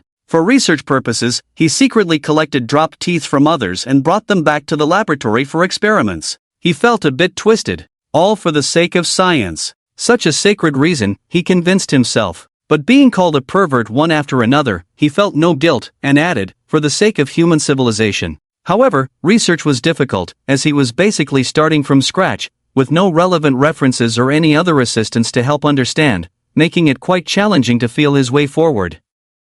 This race was cold in nature and somewhat xenophobic. Therefore, sharing technology was as difficult as climbing to the sky. Why would they show their racial technology to you? Why? As the days passed, there was no sign of the Manhwa spacecraft at the border of the neighboring star system. Chen had not yet developed the technology to search for large spacecraft in infinite space, although it was already on the agenda. Being in a hurry about technology was useless. One day, Dubai suggested, why don't you just boldly go and exchange technology with the Six-Eyed Clan? Offer them nuclear fusion engine spacecraft technology in exchange. The temptation would be irresistible. Tisk, Dubai. Do you really think I have such thick skin in your eyes? Is there anything wrong with that? Dubai knew that Chen had not been idle for a single day in the past 2 years, constantly hanging around the Six-Eyed Clan gathering place. Despite receiving many cold looks and still smiling, he helped tirelessly, never receiving a kind word, yet he remained eager to help, whereas an ordinary person would have thrown a punch long ago. Chen was not angry at all, calmly saying, I am studying extraterrestrial races. Ah, right, you even dared to taste their food. Almost ended up in a fight with them. I was just trying it out for them. Although he did not admit to having thick skin, he seemed to accept the suggestion. Technology exchange. If they could exchange some genetic evolution technology with the Six-Eyed Clan, humanity would live longer, become smarter, stronger, and more creative, which would be very worthwhile in the long run. So, on that day, Chen went to the Six-Eyed Clan settlement and said, everyone, how about we have a technology exchange session soon? Humans. He had been here many times, so he was relatively familiar with some of the Six-Eyed Clan, such as the soldiers. When he approached, one of them immediately came forward, stronger and more robust than the ordinary version, capable of easily dismantling and killing the mechanical body, exuding a unique intimidating aura of the race, and coldly said, we have received another report. Have you been harassing our people again? I have brought a gift to make amends. Humph. The Six-Eyed Clan soldier snorted coldly, emitting a faint blue light of scorching breath from his mouth, the militarized version capable of generating temperatures of 3 to 5,000 degrees, high impact force, and corrosion, instantly rendering the mechanical body useless with a single bite. Don't ask Chen how he knows. Ahem. Chen didn't show his usual playful side, but spoke seriously and earnestly, I have been on the Six-Eyed Clan planet for a long time. Recently, I have encountered some barriers in my research. I hope to have a technological exchange with the nobles to seek a breakthrough. I wonder if the nobles are interested in interstellar navigation technology. Interstellar navigation technology? Upon hearing this, the Six-Eyed Clan soldiers' eyes lit up. They stopped preparing to spit out breath and instead spat out phlegm casually to the side, creating a deep pit. In fact, they have always been curious about outer space and have secretly collected wreckage of destroyed exploration spacecraft to analyze whether the technology inside can be utilized, hoping to explore space soon. They have always been interested in those spacecraft in outer space. However, Chen's weapons are equally formidable, and the Six-Eyed Clan will definitely not benefit from a fight. The attitude of the Six-Eyed Clan soldiers quickly changed. Of course, I have just reported your request to the Elder Council. I believe they will make a wise choice. As soon as possible. Half an hour later, several Six-Eyed Clan heads flew at supersonic speed from the sky and landed on the ground. Their scales were white and shiny, and their heads were slightly larger. Chen knew that the brains of the Six-Eyed Clan responsible for thinking were well developed, and the intelligence of the few in front of him could reach 150 to 200. He just didn't know if they were in charge of politics, science, or something else. Scanning told him, don't provoke, those monsters are even scarier. The next behavior was definitely that of a scientist, because they immediately started scanning. They emitted strange lights and energy reactions, indicating that they were high-energy units, with some strange parts in their exoskeletons. After about 20 seconds, an old man among them said, this isn't your original body, is it? Only a part of the appearance is. My original body died hundreds of years ago due to illness. Died of illness? The old man raised his eyebrows, feeling that this answer was completely absurd. For a civilization capable of interstellar navigation, they should have been free from disease and disasters long ago.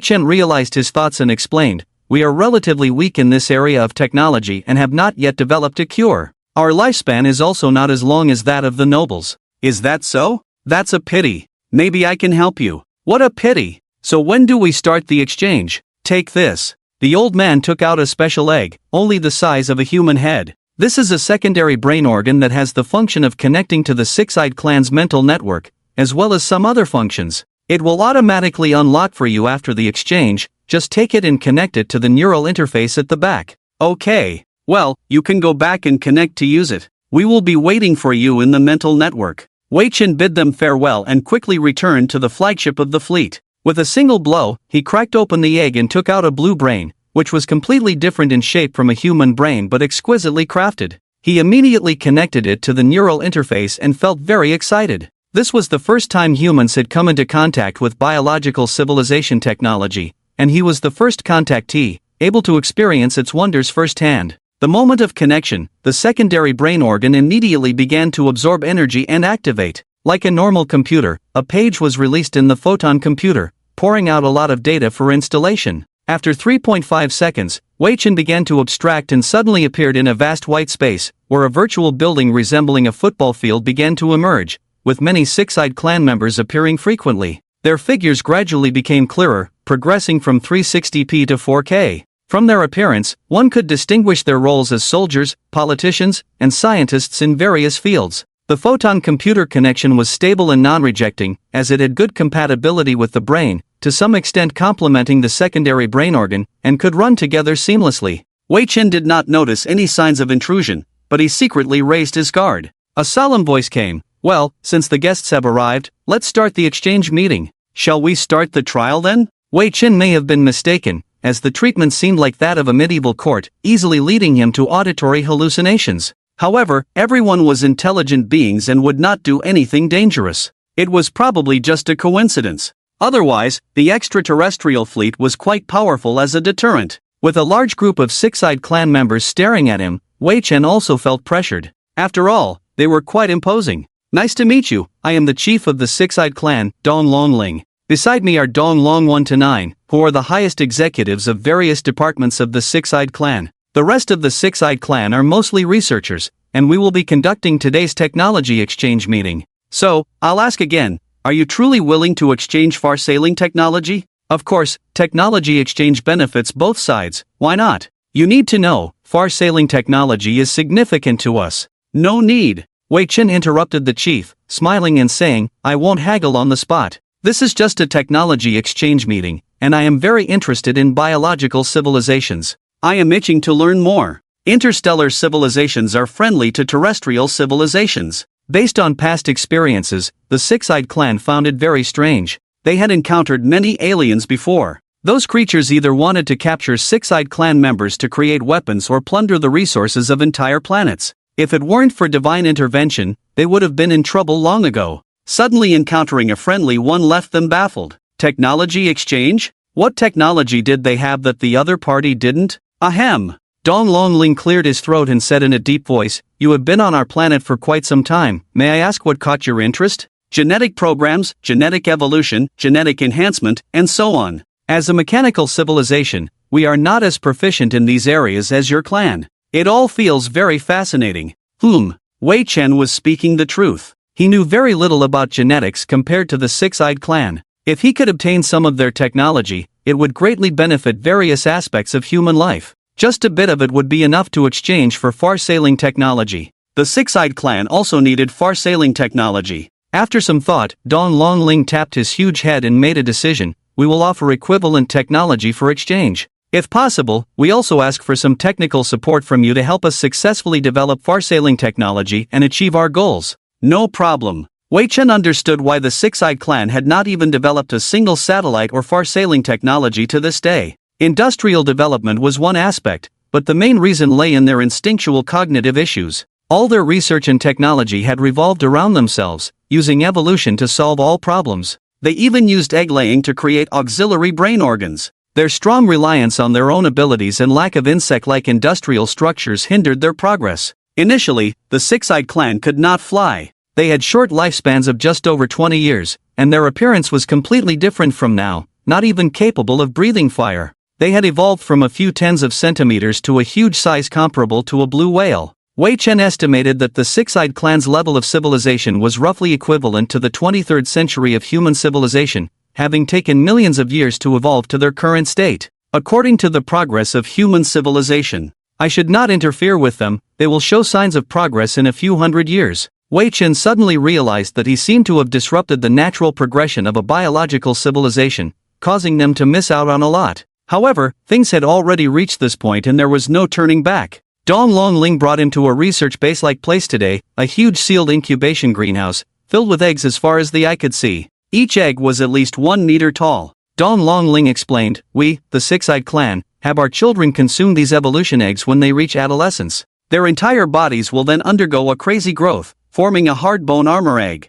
The flesh will undergo internal reconstruction and evolution into various professions as needed. If they need to use their brains, they will enhance their brain and body adaptability. If they need to fight, they will evolve stronger armor and weapons. For example, I chose the intelligence-type evolution egg back then, which is why I can now become the clan leader." Complete self-generation? Of course, self-generation is necessary during evolution. Our stomachs can digest ores, extract metal elements to strengthen our exoskeletons and endoskeletons, allowing us to strengthen ourselves later on. If you eat something poisonous, won't your claws become poisonous? Yes, you will gain poison resistance and poisonous claws, but there is a risk of your body being corroded, so you will need to pull them out and let them regrow. It sounds painful. Wei Chen imagined for a moment, his skin being forcibly peeled off and regrown. The pain would be akin to being cut into 1,000 pieces. It seemed that everything involved significant risks. Dong Longling gestured for him to follow to another cave. Dozens of Six-Eyed Clan researchers were sitting together,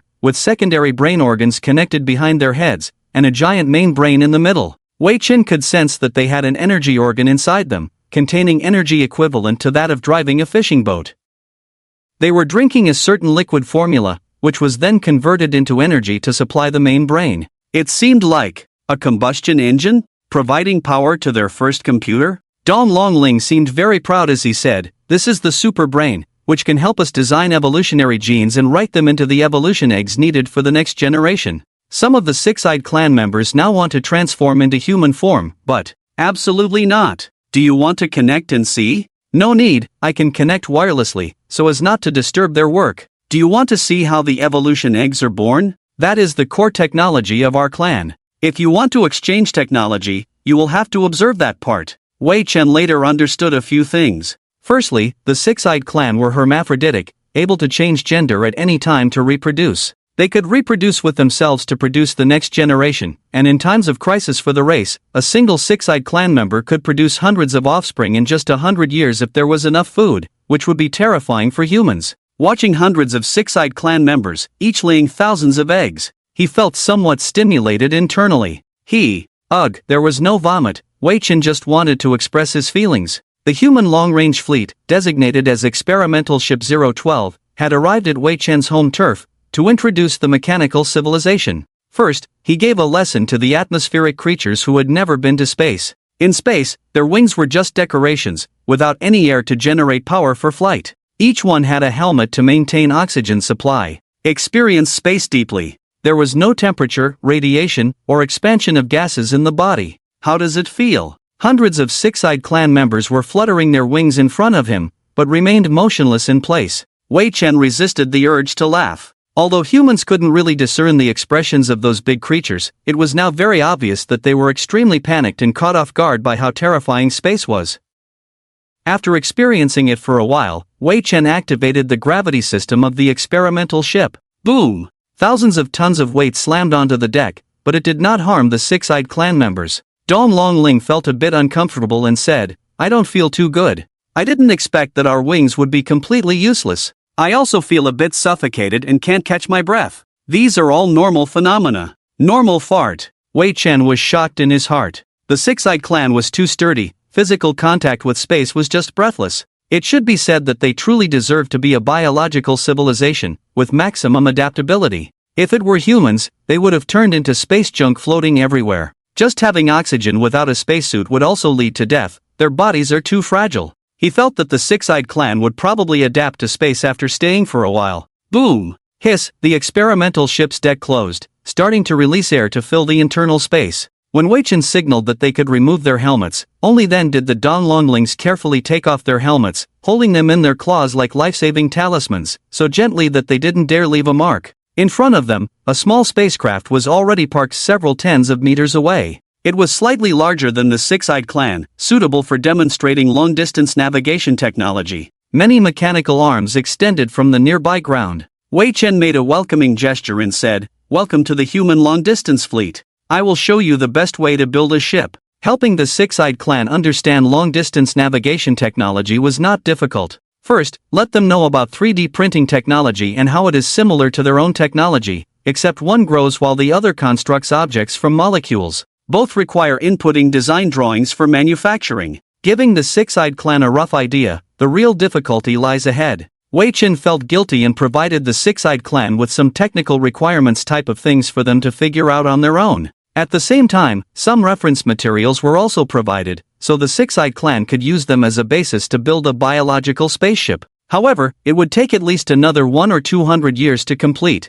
and they would have to change their inherent beliefs. Let them first build a biological spaceship, then downsize it and apply it to their own evolution, completing the evolution from planetary organisms to cosmic organisms. With this step of pulling up seedlings to help them grow, Wei Chen would lead their civilization to soar like a rocket. On Earth, it would have a nice name. He carefully thought it should be called Technological Enlightenment, which honestly wasn't great. From then on, the Six-Eyed Clan might not be able to do without humans and would become a subsidiary race. But for humans, it meant having a powerful ally in the universe, not facing everything alone. After completing the teaching of long-distance navigation technology, Wei Chen was generous and took the Donglonglings to visit the fleet. Most places were designed according to human size, so they felt a bit cramped compared to the Six-Eyed Clan. When they visited the weapons, they almost embedded themselves in them. They also realized why alien races were stronger than themselves, as their caliber was the truth.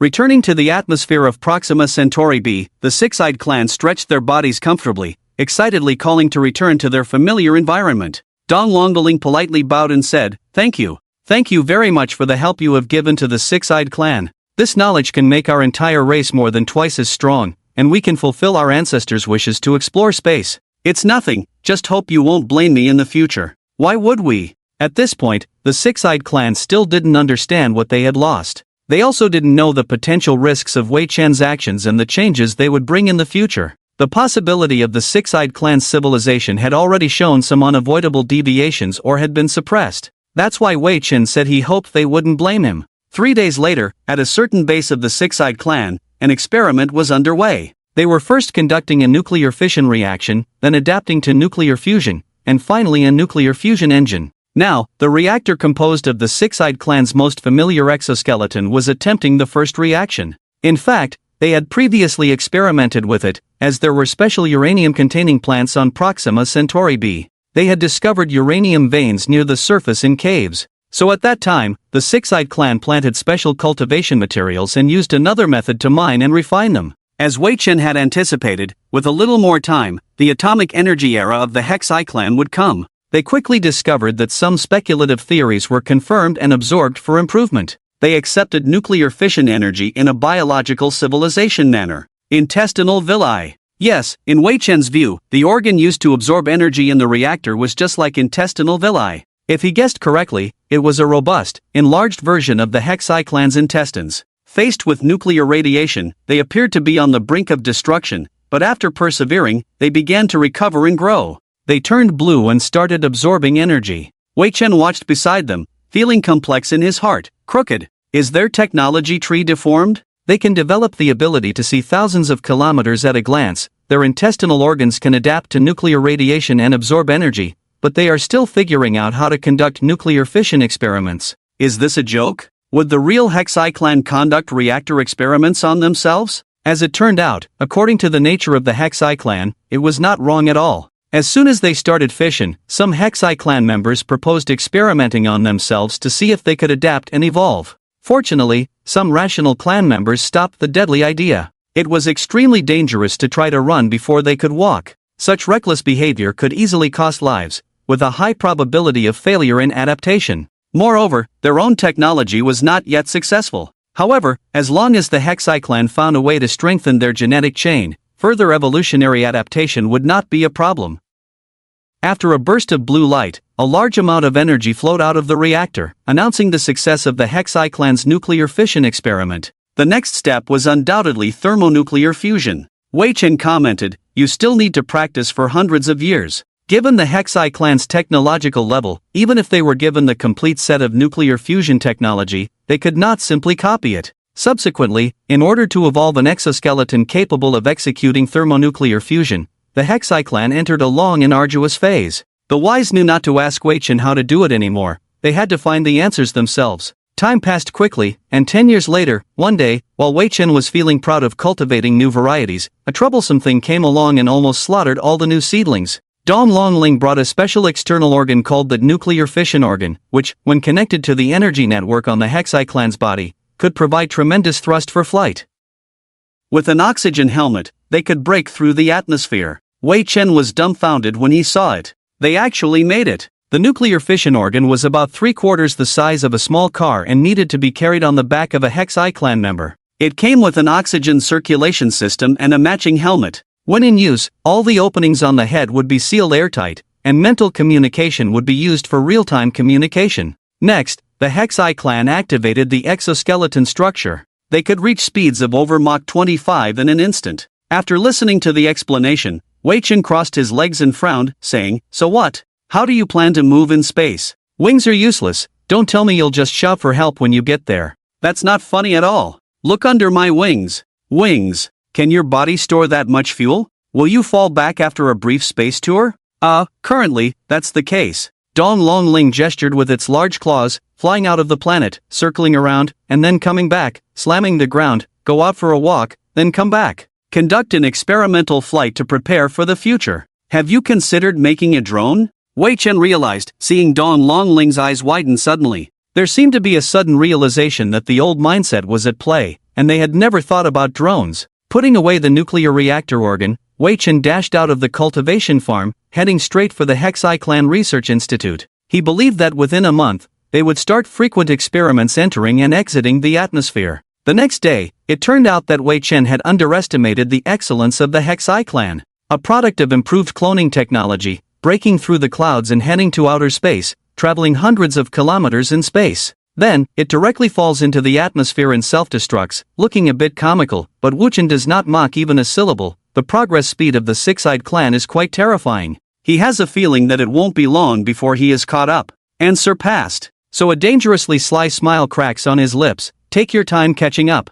50 years later, when the six-eyed clan built their first space station, as they looked back at the long silent human fleet, they sensed energy fluctuations on that side, rapidly increasing. In the flagship where the main body was located, there came a very powerful, clear, and joyful consciousness fluctuation. Finally, a Reaper device was fully understood by Wu Chen and manufactured for use on the fleet. The long silent factory ship also began to operate, constructing the first brand new spaceship, the antimatter engine spacecraft. Reaper technology, a self-generating antimatter propulsion engine. It can generate a large amount of antimatter, then inject it directly into the engine to produce powerful thrust. According to simulations, it can give the fleet a flight speed of at least 100,000 kilometers per second, although it still falls short of the original by a huge gap of 180,000, but for him, it's just a gap in materials science. The photon computer has been running at full capacity for decades. Engines, control systems, the entire ship's matching technology was developed one by one. So fast. Wu Chen is very clear about how fast this is. If continued according to human technological standards, it would probably take several decades to complete. After all, human civilization still doesn't know how to store it. Oh, let's see how the others are doing? Wow, did I accidentally do something with the mechanical body? Technological enlightenment? The genetic technology of life civilization is really powerful. Just a slight change can extend human life by 2,000 or 3,000 years. It seems their technology tree is quite skewed. The improvement of farm varieties is not bad. 60 years ago, Wu Chen's main consciousness had just begun to interact with the outside world. Later, inadvertently controlling the mechanical body with a trace of consciousness, he has been active on Proxima Centauri b until now. In order to develop various technologies faster, he used multithreading, not just one photon computer, conducting research on Reaper technologies similar to the main body, as well as various technology research courses. After the main body was completed, a considerable amount of information was received. Over 70% has already been completed, moving on to the next technological research. At this moment, for some reason, Wu Chen had a feeling of illusion that he was not human, but a mechanical civilization creature. His emotions also seemed somewhat diluted, as if he had less sense of belonging to humans, becoming weaker. Logically, humans are versatile and completely impossible to become like this. However, he felt it was perfectly normal without any abnormalities. A sense of fear arose in Wu Chen's heart. Could it be that my personality is starting to mechanize? Speaking of the six-eyed clan, first, what the main body thought of was technological enlightenment, subsidiary race, biological fleet, etc. Making them part of the human fleet, replicating biological genetic technology to evolve future new humans. All the rules were only for the sake of humans, without considering anything else. But soon he knew that it was wrong. The result would soon turn into enslaving a race. Humans need to continue, but to continue by enslaving a race, this plan is not part of Wu Chen's plan. It must be stopped. He temporarily stopped all research and fell into silence, using psychological methods, monitoring his mental will. If one day he is no longer himself, then he is just a machine.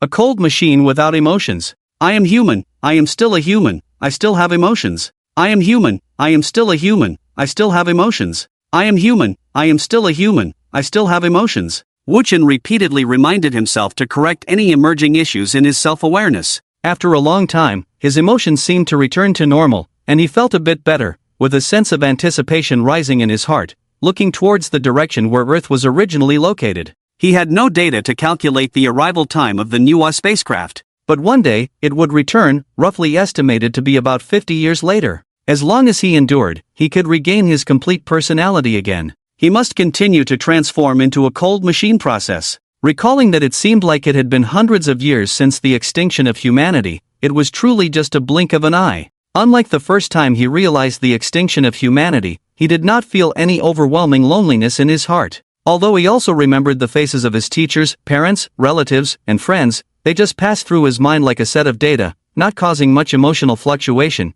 as if they were the most familiar strangers.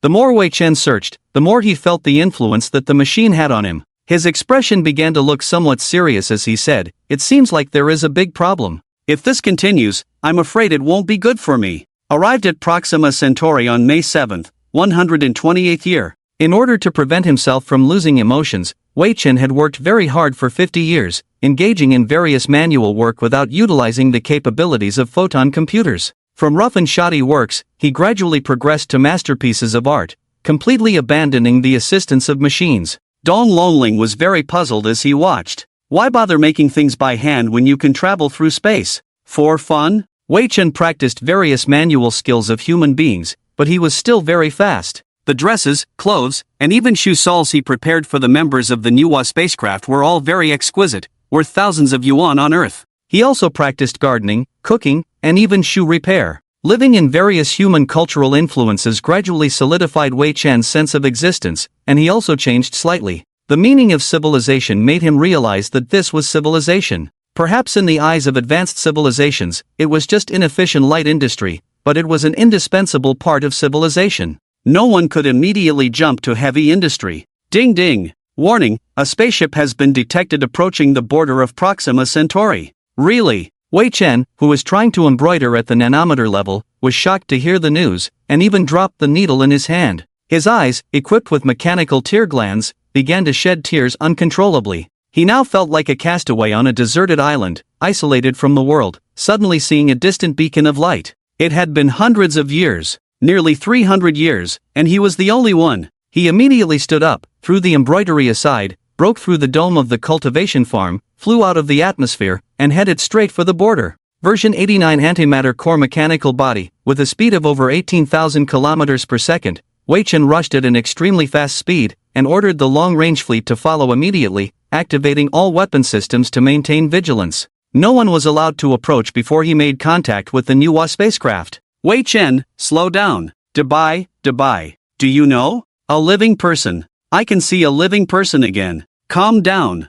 I can't calm down. I haven't seen a living person in hundreds of years. Wei Chen rambled as he flew. In just a few minutes, his mechanical eyesight saw the Manhwa spacecraft, a cigar-shaped ship. It was easy to analyze that it had Reaper technology on board, the first ship shot down by the Reapers. Those old guys had studied it carefully for a long time and naturally applied it to the Manhwa spacecraft. Now the Manhwa spacecraft was using ion propulsion, approaching Proxima Centauri at a not-so-slow speed. But compared to his speed, it was like a snail crawling. Wei Chen easily took control of the Manhwa spacecraft's flight. After maintaining vigilance in place, his eyes released X-ray scans to check the integrity of the spacecraft. After many years, there was still no damage inside, maintaining a low-temperature frozen state, and there was that human girl. She was still alive. Wei Chen, the fleet has arrived. Come in quickly. Prepare the awakening program immediately. Wei Chen personally sent the Nuwa spacecraft to the medical ship, the only ship in the entire fleet. Above is equipped with the latest medical technology, equipment, and drugs. He has long been prepared for this moment, and Dubai does not need to explain that the entire star system has been under martial law, staring outside at all movements. Many hidden weapons have also surfaced one by one, opening their safeties. Wei Chen is not sure if the Reapers are being tracked, nor is he sure if the Nuwa is discovered, or if other civilizations are tracking. In any case, now whoever comes outside will be dealt with without negotiation. After the alert is completed, Dubai also gives a warning to the Six-Eyed Clan, asking them to immediately stop exploring outer space and wait for further notice. Dong Longling was a little dumbfounded when he heard the warning. What happened? In the medical ship, the robotic hand gently opened the cabin of the Nuwa, and the girl was taken out. Wei Chen watched as the machine gradually executed the awakening program. The girl is currently in a low-temperature sleep. Her body has been in existence for over 200 years, and since there is no relevant data on long-term human hibernation, everything is completely new. Anything could happen. He even prepared for a consciousness transplant surgery similar to his own. Behind him, human genetic samples, frozen fertilized eggs, etc., have been placed in specialized storage devices, so that test tube babies can be cultivated after the girl wakes up, officially initiating the human reproduction phase of the Fireseed plan. If the girl unfortunately dies, he can only smile bitterly, becoming the father of the new human race. Consciousness fluctuation detected. Alert! The target is awakening, and consciousness fluctuation is increasing as expected. Estimated awakening in 3 minutes. The lighting inside the medical ship automatically dimmed. The girl's eyes had not been used for too long, and strong light could potentially harm her, so the light had to be softened. When the girl opened her eyes, she saw an alien. She was clearly frightened by Wei Chen's current appearance, with his glowing blue brain on top of his head and his mechanical body with a human face staring at her. However, because her body's nerves had not yet fully awakened from the long hibernation, at most she could only move her eyes, and even her breathing had to be assisted by the medical machine. Wei Chen tried to control his emotions and spoke as gently as possible. Girl, don't worry, I am a human. Don't be scared by my robotic appearance, it's all for the Fireseed plan. You are the Nuwa and I am the Fushi. Remember? The Fireseed plan and the Fushi. Blink if you remember, if you don't, we can talk about it later. You are safe now, don't be afraid. Brother is a good person. For the next half month, the girl couldn't say a word. She relied on nutrient solution to support her body's survival, and the instruments showed that she was recovering and would need several years of rest. However, even if she had just awakened and was about to disappear soon, Wei Chen could use some new medicines and Six-Eyed Clan technology to make the flame of life burn more vigorously than before. Now, he chose a more natural state for the girl to gradually recover. Wei Chen watched over her every day, and even brought some brightly colored flowers that matched human aesthetics to the cultivation farm garden to help her relax. The girl gradually let go of her guard and began to trust him, her big eyes shining with curiosity about the new world, eager to recover quickly and explore. However, she always felt that Wei Chen was very dignified. During the girl's recovery phase, she was unaware that her arrival had made the Six-Eyed Clan nervous for several days, guessing the answer. Oh, it turns out that the last human of the human race has arrived. No wonder Wei Chen made such a big deal out of it. If she was the last member of their race, anyone who approached her would be killed. Everyone expressed their understanding and was not angry. 3 months later. How do you feel physically? Not bad, I feel like I have recovered. Can I go outside? No. Wei Chen fed the girl a bowl of porridge. Based on observations over the past month, the girl's memory was in very good condition, with no signs of damage, just some fuzzy memories. But when it came to the Fireseed plan, she remembered it very clearly. The girl's name is Chen Weixiao. True to her name, she always has a sweet smile and dimples, looking very endearing. Thanks to her, Wei Chen also felt very comfortable, always in a good mood, as if coming back to life. The emotional erosion caused by the machinery disappeared, and her personality remained stable. She smiled and ate the porridge made from unknown grains heartily, sweet and soft. After finishing, she nodded slightly and said, "Thank you." "You're welcome. Do you remember your previous job?" Wei Chen carefully wiped her mouth and covered her with a blanket. Smiling, she adjusted her pillow and replied brightly, "I was a kindergarten teacher, teaching children to read and play." "How about you?" "I'm a psychologist." "Oh, that's impressive. On the 95th day of awakening, she could already get up and walk with a smile. However, Wei Chen watched her closely like a mother, urging her to rest after just a few steps. Following a thorough scan to check her condition, besides worrying, Wei Chen would arrange for medical assistance during her menstrual period. She always felt overwhelmed by the constant pampering but couldn't help it. On the 150th day of awakening, slow down, be careful not to fall, your body is still weak. Got it? Smiling ran on the low-gravity deck of the spaceship, looking very happy. That damn mother finally allowed her to run and jump today, but the 2 lines on the bed wheelchair made her feel annoyed. As soon as her feet touched the ground, she started running wildly until her throat felt like it was on fire. She stopped, panting heavily, lying on the ground and shouting, "Comfortable." Schwa, a smile-specific medical diagnostic device, flew over to check immediately. Within seconds, the results were very good, showing no signs of injury, and her heart and lung functions were normal. Not far away, Wei Chen also felt relieved at the starting point, as she was the last human being. If anything went wrong, it would be a huge mistake. After catching her breath, she got up, walked over with a smile, and asked, "I'm fine now, right?" "No, according to my estimate, you need to rest for at least 2 to 3 years to ensure everything is normal." Wei Chen. Smiling in Wei Chen had become familiar, and she immediately asked, "Really? Isn't this mother being too cautious and adding some extra time on her own? Actually, 1 month later will be fine." Wei Chen.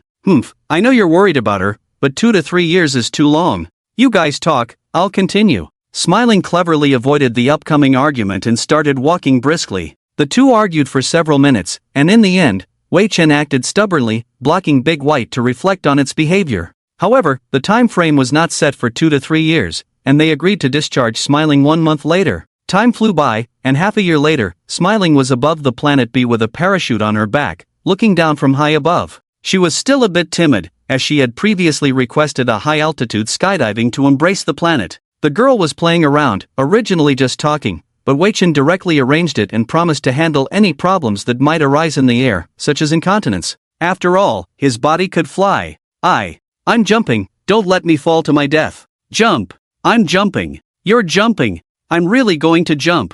You're jumping. With a kick, Wei Chen decided not to continue. He followed Smiling as she fell towards the ground, apparently without jumping off the parachute, but still trying to maintain her posture calmly. Her eyes were disobedient, visibly tearing up frantically, and the young girl was starting to get scared. Wei Chen floated below her, holding her arm and smiling, starting to move around like a bullfight. Taking advantage of his ability to fly, he teased Smiling vigorously. After a minute of free fall, Smiling opened her parachute and, in the calm breeze, angrily shouted, "Wei Chen, What? I couldn't hear you over the strong wind. Do you love me?" I said. Didn't hear that. Use some abdominal strength. Shout. Asterisk asterisk asterisk. 10 minutes later, Smiling was hanging from a big tree, pouting with her arms crossed. Wei Chen floated in front of her with a bitter expression, realizing he had gone too far with the fun and now she was genuinely angry. Now, even if you want to help her get rid of the rope, you can't touch it. After the two of them stayed quiet for half an hour, they smiled and calmed down, supporting their foreheads and gritting their teeth, saying, "You must not have a girlfriend." Humph. After having enough fun, the two returned to the cultivation farm. They used a telescope to observe the frequent space activities of the Six-Eyed Clan, as well as the emerging Six-Eyed Clan cities and industrial areas. Looking around, everything was lush green, all based on exoskeleton research and development, with a large number of Six-Eyed Clan members already living there, and some still preferring their original natural way of life. But why were they learning about cultivating farms? The entire city was built using gravity technology to float in the air, and after decades of effort, it could even engage in space activities. With a honeycomb-like multi-layer design, according to the original design, it could accommodate 1 billion Six-Eyed Clan members, meeting their daily needs seamlessly, with open parks surrounding the top. The entire city was extremely huge. As a result, the Six-Eyed Clan had mined a considerable amount of resources and worked tirelessly to construct it. Recently, the nuclear fusion device in the city seemed to be reaching the standard, starting experimental applications, and the progress of human civilization in this field could be easily replicated, developing much faster than humans. Currently, it was on par with the human long-range fleet. Are they competing with you? Probably. Wei Chen looked at the biological space city, always amazed. However, he was not worried at all. The Six-Eyed Clan would not resist or cause any significant impact on him, or start a war. After all, the expedition fleet had never stopped improving, updating its ship version every 10 years, continuously enhancing its weapons, and the photon computer was always running. It's just that there were some unknown energy fluctuations in space. Wei Chen was concerned about this, always having a bad feeling in his heart, thinking about establishing a Yorktown base and fleeing. The technology for building artificial suns for cultivating farms was very mature.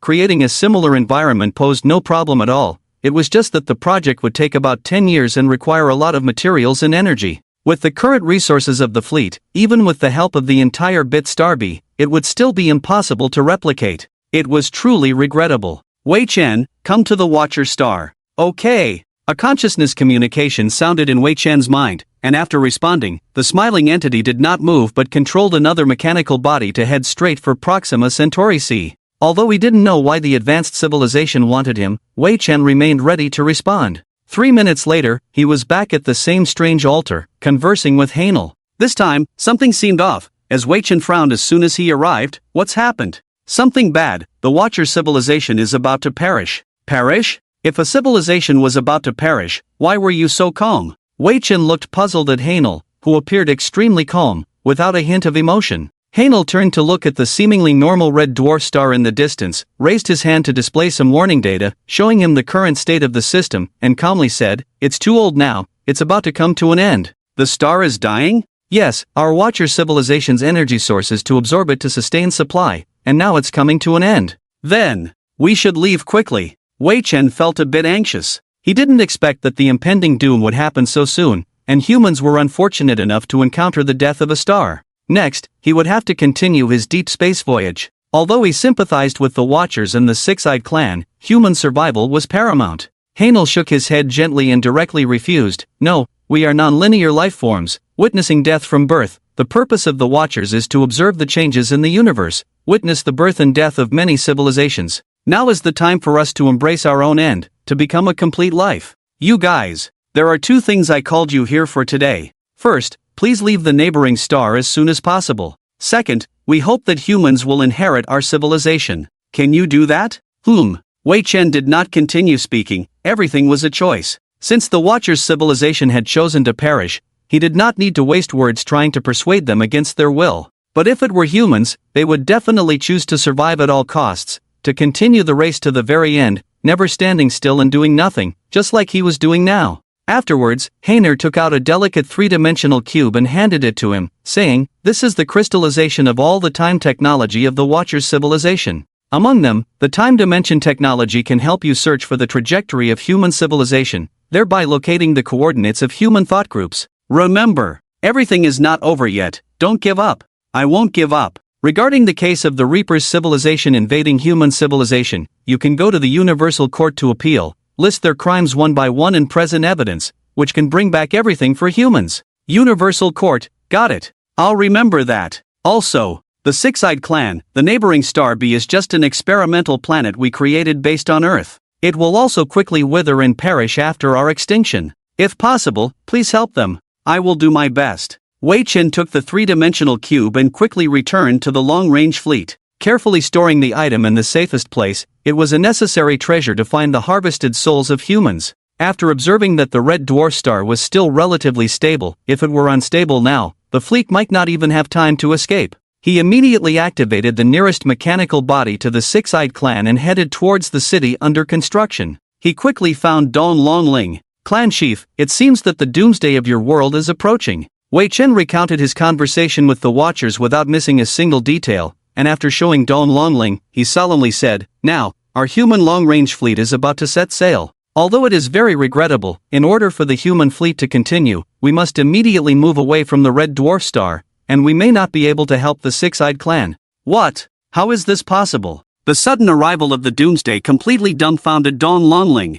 Moving away, their world had always been maintained by the gods, and now that the gods were gone, they would also perish. The development of the Six-Eyed Clan was truly thriving, not only fulfilling the wishes of their ancestors, but also beginning to establish huge cities in space. Even if Dong Longling were to die immediately, he would already be content. But reality was too cruel. The doomsday, the inevitable destruction, was already at hand. "Wei Chen!" Dong Longling suddenly became excited, and he bowed down to Wei Chen, pleading, "Please, save us, can you? The Six-Eyed Clan has no long-range capabilities now, we can only wait to die. For the sake of our over 100 years of friendship, can you please think of a way?" Do you really trust me that much? Aren't you afraid I might just make things up? Of course, you have guided us to develop until now, fulfilling many past wishes. We already consider you family. How could we doubt what family says? It was difficult. Wei Chen also felt a bit reluctant. Now his human emotions were normal. If it were more than a decade ago, he would have left without a word. The survival of the Six-Eyed Clan had nothing to do with him. As long as humans survived, it was fine. He might even take advantage of the situation when leaving, plundering the resources of the Six-Eyed Clan and leaving behind a trail of fire and corpses on the long-range journey. But as a human, he couldn't do that. So, he looked towards the space city being built in the distance, and came up with a plan, saying, "Perhaps I do have a way to let the Six-Eyed Clan survive, although I don't know who suggested you to build the space city, but now it is your only way out. Just a little modification from me is needed." Really? Of course, would I lie to you? What do we need to do? 10 minutes later, the Six-Eyed Clan's space city was surrounded by the fleet. A massive number of construction robots descended, shuttling back and forth from Bitstar B to transport large amounts of materials at astonishing speeds to build everything. The fleet used cables to hold the space city in place, while the Adenian fleet directly cut off the propulsion section and had hundreds of thousands of construction robots build a huge antimatter engine together. This way, the Six-Eyed Clan could quickly flee. Another part remained unchanged, adding an artificial sun to maintain lighting. At the same time, the unused liquid thorium was given to the Six-Eyed Clan as a source of energy for the fusion reactor. The method of producing liquid thorium was also handed over to them, and a large number of mining machines were dispatched to mine Bitstar B at all costs, collecting a large amount of uranium ore to supplement the space city. Adenian also took some other ores as rewards. At this point, the Six-Eyed Clan had basic long-distance navigation capabilities. They also had a racial talent that allowed their bodies to sleep while using the mental network, saving a large amount of resources during long-distance travel. Now, with just a few million resources supporting hundreds of millions of people, as well as internal resource circulation, they had a new home in less than 2 months. However, the sight of the scarred and peaceful planet was still heartbreaking. Inevitably, there were some opposition within the Six-Eyed Clan. Some believed that Adenian was just using excuses to plunder them, that everything was just a show. But just 7 days after the completion of the new home, the light of Bitstar began to dim, and coldness rapidly engulfed Bitstar B. In a very short time, the temperature dropped to over 100 degrees below zero, decreasing at an abnormal rate, leaving no chance for the Six-Eyed Clan to adapt. In less than a day, it was pitch black. Intense stellar energy waves surged. Set sail. Adenian did not hesitate to bid farewell, ordering the fleet to head towards the stars, while the Six-Eyed Clan rushed in another direction. After reaching a safe distance with Donglong 02, they turned back and said in unison, "If we have the chance, let's meet in the stars." The second deep space voyage, the 10th day. Adenian was a machine and did not care much about the long duration of long-distance travel. The fleet was now heading towards the nearest giant star 6.5 light-years away, which was expected to have many planets. Although the probability of a life-bearing planet was extremely low, it was still sufficient for the fleet's development. Mechanical civilizations did not need life-bearing planets, resources were enough. However, with Chen Weixiao, a living person, they needed food, water, oxygen, and other survival resources. Therefore, when they were at Bitstar B, they collected a large number of animals and plants to establish a complete ecosystem for human survival. These ecosystems were officially named agricultural ships, and their function was easily understood. Of course, this did not represent the entire ecosystem of Bitstar B. Adenian only took some beneficial animals and plants for human breeding, while the rest remained in the Six-Eyed Clan's new home. To take care of Chen Weixiao, they deliberately left behind thousands of flowering plants to create a garden ship, which felt very magical to stay in while traveling through space like a snow globe. She could live comfortably. The encounter with the Six-Eyed Clan 10 days ago left everyone silent. However, Chen Weixiao had never even seen the Six-Eyed Clan, only heard about them. So, perhaps she sympathized with the aliens' plight, but it was just sympathy and did not affect her mood a few days later. She was now very excited about space travel and asked eagerly in the flagship, "Adenian, how long will this journey take? Where are we going? Is it the next alien planet? The estimated journey is 20 years. We have not yet discovered the existence of other life-bearing planets. What you see as Bitstar B is actually just a small garden created by an advanced civilization. It has already been sentenced to death by scientists and cannot possibly give birth to life like us. As for aliens, I hope we don't encounter them for now." 20 years. Upon hearing the number of years, Chen Weixiao stopped listening. Her memory was only in her 20s, and she had never imagined that a single cosmic journey would take 20 years. It was too long. From a young girl to a middle-aged woman in her 40s or 50s, the thought of turning into a yellow-faced woman made Chen Weixiao couldn't help but touch her smooth and delicate skin, and quickly asked, "Why don't we warp speed? Or jump transition?" Wei Chen's mechanical body looked at her and did not hide the fact, saying, "It's still in the research stage. I have been studying the technology of superluminal travel. The first superluminal experiment is expected to be conducted in 40 years, and the actual test will be carried out in 50 years. Collecting enough data for thorough stability will require another 5 years. By the time you're done, I'll be old." Chen Weixiao suddenly became unhappy when she heard this, with a look of distress on her face as she squatted on the ground. Living for 100 years, with the natural lifespan of humans supporting up to 130 years, the thought of wasting most of her life waiting made her unable to bear the feeling of despair. Did she have to become a machine like Wei Chen? She didn't notice that Wei Chen suddenly showed a smug smile on his face, as he had long planned for her lifespan. But he still asked seriously, "Do you have the courage to accept eternal youth?" Eternal youth? Chen Weixiao's expression changed wildly, suddenly jumping up from the ground and grabbing him, saying, "Are you saying you can make me eternally young? Is this true? How many years, 200 or 300? It's 5,000 years, Wei Chen said, indicating that he was not making it up. The longest lifespan record of the Six-Eyed Clan is 13,000 years, which sounds quite terrifying, and 5,000 years is just a degraded version.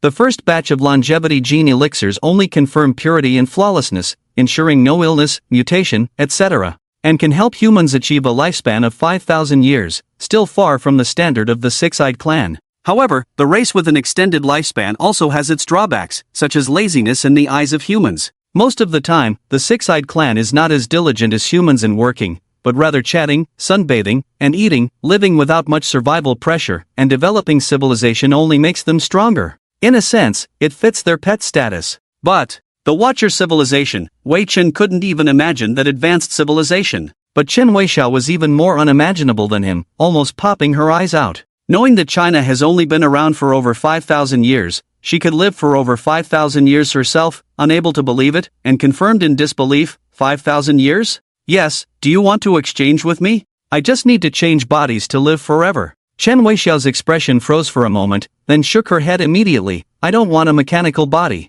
Living forever and dying are no different. 5,000 years is enough. Decided? Wei Chen asked very seriously. He had no problem with it. Time is just a constantly changing data, measuring an important indicator for research, without worrying about lifespan. But Chen Weixiao is a living human being. She wants to experience more. Her mental state will face greater challenges, hoping not to end up in suicide, which Wei Chen would not want to see. After a little hesitation, she nodded. Later, a clear liquid was injected into Chen Weixiao's body, and it began to take effect. At the beginning of the increase in lifespan, there would be no earth-shattering reactions. On the contrary, it was very ordinary and quiet. After the injection, Chen Weixiao looked at the injection wound healing in a few seconds, raised her eyebrows and said, "Is that it?" "Yes, you will see the effects in 20 years. Most likely, your appearance will not change at all, and you may even look 18 years younger. Injecting a 5,000-year lifespan into the body really doesn't feel like anything. Do you want a special effect? Like a Delala one? It's all injected." With that, Chen Weixiao returned to her room. It seemed like she wanted to be alone, to accept the long voyage ahead, and Wei Chen was considerate enough to let the beautiful girl contemplate on her own. Now it was her own life, and many things needed to be carefully considered. When her state reached the level of being able to execute the fireseed plan, the plan would enter the next stage. By then, her identity as a kindergarten teacher would come online. Taking care of a large number of test tube babies as they grow, as a new mother of the new human race, she began to get busy. And Wei Chen seems to be the all-around dad responsible for supporting the family. He is already prepared to produce milk like an animal, knows how to make a cup of qualified infant formula, and can even make diapers. 3 days later, smiles brought smiles to the distant fleet again. Early in the morning, dressed in a beautiful dress, shoes, and jewelry prepared by Wei Chen for her, she looked radiant. Seeing the mechanical body of Wei Chen who had never rested, she waved and greeted, "Good morning." "Good morning, my foot. It's almost 10 o'clock and you're just getting up. You didn't even assign me any work, and you want me to get up early. Are you dreaming? Early to bed and early to rise makes a man healthy." Shin smiled and indeed had a healthy body. Since the injection, the problem that only she knew about gradually disappeared. Her whole demeanor also improved, full of energy all over her body. She could run 30 to 40 kilometers without panting. After all, Wei Chen still retained some enhanced genes of the Six-Eyed Clan to support his longevity.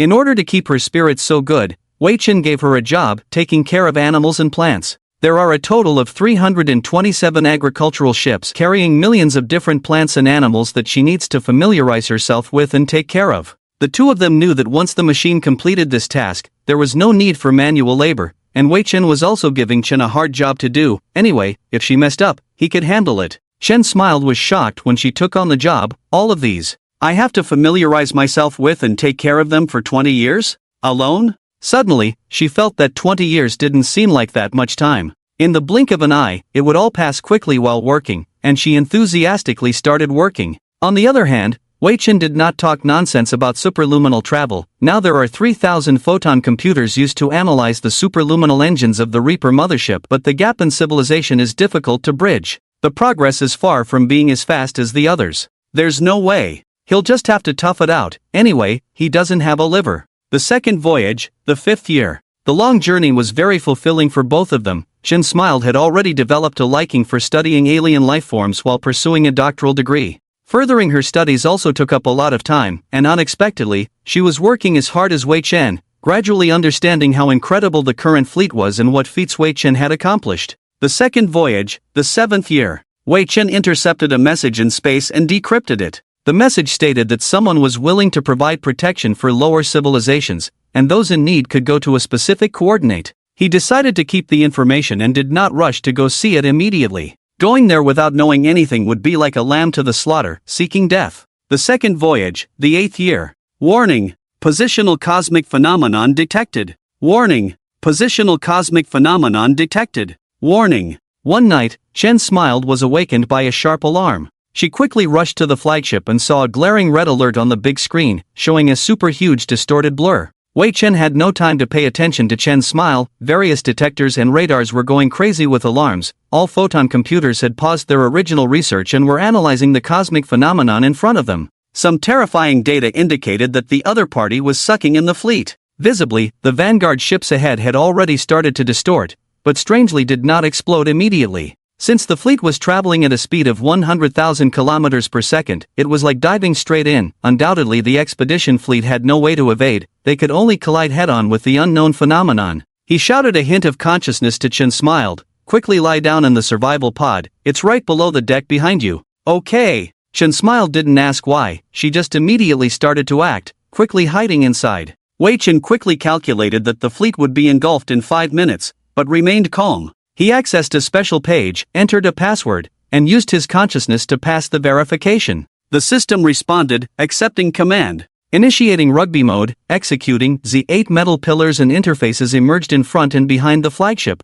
with surrounding ships closing in. All fleet ships displayed the same movements, automatically controlled to gather as Wei Chen had calculated, connecting to the pillars one by one. In 3 minutes and 20 seconds, the fleet formation had gathered most of the ships. The flagship at the center was surrounded by a solid structure, continuously merging from the outside until the last ship. Subsequently, all ship decks unfolded outward, forming layers upon layers of structure. From the outside, the entire fleet now resembled a supergiant rugby ball being launched into a twisted mass. Countdown to impact, 10, 9. Wei Chen closed off external visual perception and shut his eyes. The rugby mode, designed by him to protect the fleet in the ultimate defense form, utilized a physical structure for resistance. It might seem foolish in space warfare, but it maximized the protection of the core ships, sacrificing some external ships which could be rebuilt later. 3, 2, 1. Silence. The anticipated massive impact did not occur, and he opened his eyes. Before him appeared a strange and abstract scene, where space flowed like water beneath a ship at sea.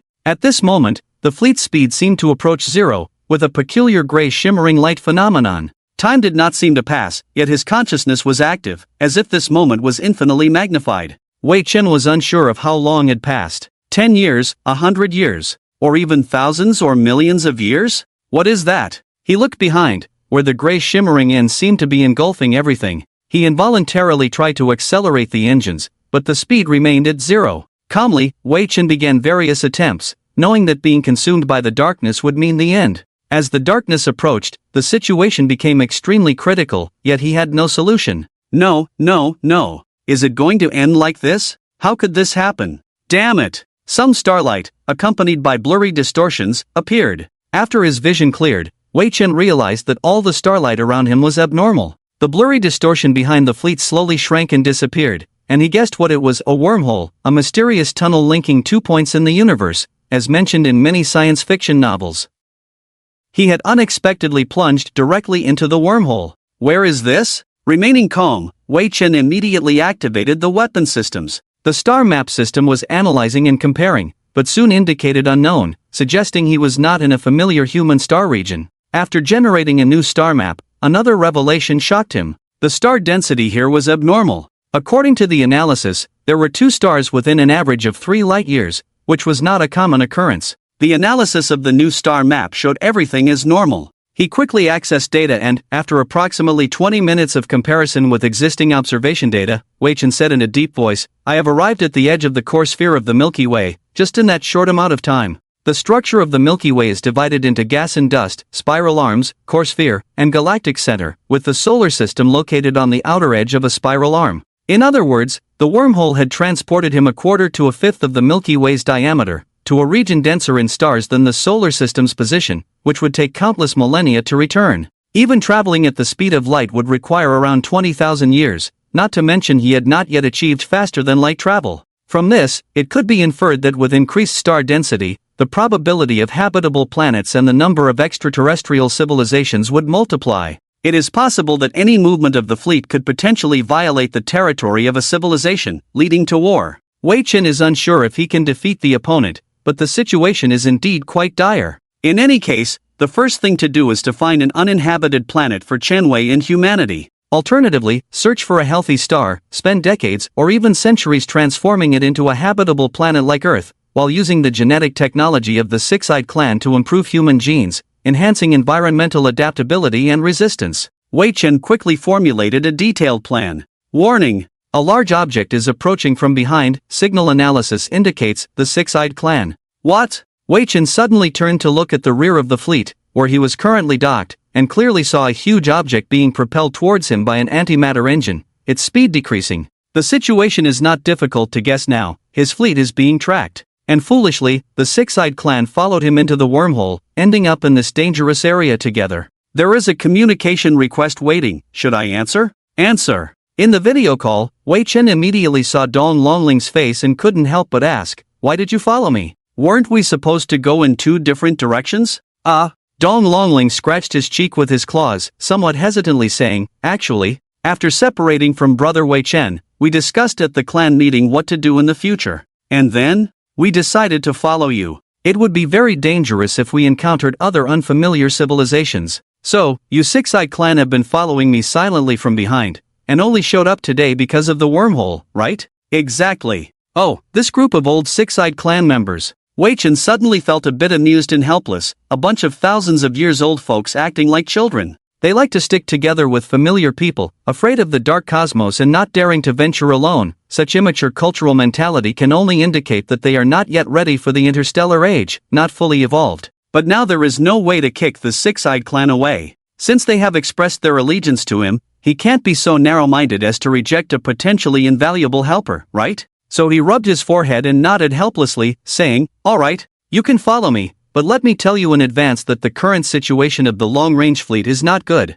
We are now at least 10 to 20,000 light-years away from our original position, and it is highly likely that we won't be able to return. We might even be blown up into space debris by others." "No problem. Where are we heading now?" "Let me see." Wei Chen calculated the distance to the nearest star, about 0.9 light-years away. Since it was close, he conducted a long-distance observation to see if there were any signs of civilization. If not, they would temporarily settle there with the Six-Eyed Clan, as it was necessary to have a base first. The journey would take 2 years, not too far. After a careful exploration, he sent the route map to Dong Longling. "We are heading to that star, which is classified as a giant star by humans. It looks similar in age to the Sun and the human mother star system, with some barren planets nearby that can be transformed." "All right, I'll follow your lead." With the Six-Eyed Clan following, the journey became much more interesting. The group of beings often flew into the fleet, warmly interacting with Wei Chen and Chen Wei, and having dinner together. For the Six-Eyed Clan, it should be considered the end of the world, but with no casualties among their people, they lived a comfortable life with food and drink. After a few years of adjustment, they quickly accepted their new life, enjoying the vast universe freely. Wei Chen envied their carefree days. If, before the Reapers visited Earth, there were aliens helping to build long-range spacecraft for escape, wouldn't it be similar to the current situation with the Six-Eyed Clan? Although the human population of 7 billion is much larger and cannot be compared in various aspects, it doesn't stop Wei Chen from fantasizing. The second year of gathering with the Six-Eyed Clan, March 7th. In the morning, a very small dot appeared calmly on the radar chart, intersecting the flight path at a 25-degree angle. The opponent's speed was not fast, lagging behind Aiden by at least 2/3. He immediately activated the weapon system alert and used the Deep Space Telescope for exploration. Through communication, Donglongling said, "Do you see it? There's a big guy showing up on the radar." "I see it, tell your people not to move." On Aiden's screen, the constantly refreshing images completed the depiction of the opponent's appearance. He squinted his mechanical eyes and said somewhat dazedly, "Is that a wandering planet? Warning! Enemy firepower detected, emergency defense." The next second, thousands of attacks hit the right side of the Far Journey fleet, and in an instant, dozens of ships were destroyed and turned into a sea of fire. The entire starry sky was filled with flames. Even the new home of the Six-Eyed Clan was hit by a few attacks, watching as several Six-Eyed Clan members were sucked into space, but fortunately they were already adapted to space and were unharmed. The second wave of attacks came immediately. Dart Fighter Squadron, launch. Defensive formation. The Far Journey fleet began to swarm with a large number of fighters in 4 sections. Covering thousands of kilometers of space, they quickly formed a long whip formation under precise program control, sacrificing individuals to block the attacks. Aiden pointed at the wandering planet and gave the command, 50% of the troops, engage in close combat. Order received. The fighter squadron immediately split into 2 groups, with half remaining for defense and the other half rapidly approaching the wandering planet. 20 seconds later, the 2 sides engaged in close combat, with the enemy also sending out fighters to intercept. However, Aiden's dart fighters were designed not for aerial combat, but for absolute physical penetration and destruction. Facing the enemy fighters head-on, they charged with their sharpness and high-speed impact, leaving no enemy fighters standing. Following that, they launched a surprise attack on the enemy firepower units. The latest version of the darts had abandoned long-range capabilities, focusing on high speed and penetrating power, causing massive destruction on the surface of the planet. Some turrets and armor were visibly stripped off, with violent explosions occurring on the surface. Donglongling, who was watching, was stunned. Such a terrifying attack. "I'm afraid just one ship could wipe us out. The enemy is going all out." Aiden saw the huge armor unfolding at the center of the wandering planet, with a giant cannon emerging. He immediately ordered the fleet to evade the cannon's trajectory, and sent out the other half of the dart fighter squadron. Lined up like darts, they shot one by one into the cannon barrel, ruthlessly tearing apart the interior like white ants. Before the enemy could accumulate energy, the cannon barrel was already dismantled. Subsequently, nearby facilities were mercilessly destroyed one after another. Within just about a minute, the enemy's most powerful weapon was turned into a motionless ruin. Aiden sneered, "Make them surrender. If they don't surrender, I'll strip them down to their underwear." The first human space war came to an end. Afterwards, once it was confirmed that the enemy had completely lost power, the expedition fleet completely surrounded the wandering planet. The victors now had the authority to handle everything, and Aiden wasted no time in having the repair ships recover their own wreckage, while also taking away the enemy's wreckage to immediately analyze the technology contained within. 5 minutes after the information was sent out, a message was received. After deciphering it, a wise race called the Jiwa clan requested a ceasefire negotiation. Negotiation? To the victor go the spoils. Talk about what? However, Aiden considered himself a reasonable person, and more importantly, a representative of the human race. Under the escort of the Six-Eyed Clan, some metallic figures with a golden shimmer all over their bodies appeared, all hunched over with heads resembling shrimp, and spoke with serrated mouths. "I demand to negotiate with your leader. I am he." Aiden sat on the other side of the negotiation table, crossing his legs. Donglongling, Chen Weixiao, and many high-level members of the Six-Eyed Clan are all present. It feels like a courtroom now, with the Spine Clan being the accused and stripped of their weapons. The Six-Eyed Clan members are ready to attack at any moment. In the tense atmosphere, the victors are calm and even use air conditioning instruments to analyze the Spine Clan, revealing them to be silicon-based lifeforms. The leader of the Spine Clan demands to know what the others want in exchange for their release, mentioning a past conflict involving a mothership. After some misunderstandings are cleared up, negotiations begin, with the Spine Clan offering compensation for the attack. The situation becomes tense as both sides try to assert their positions. Ultimately, a deal is struck where the Spine Clan agrees to provide advanced technology in exchange for their freedom.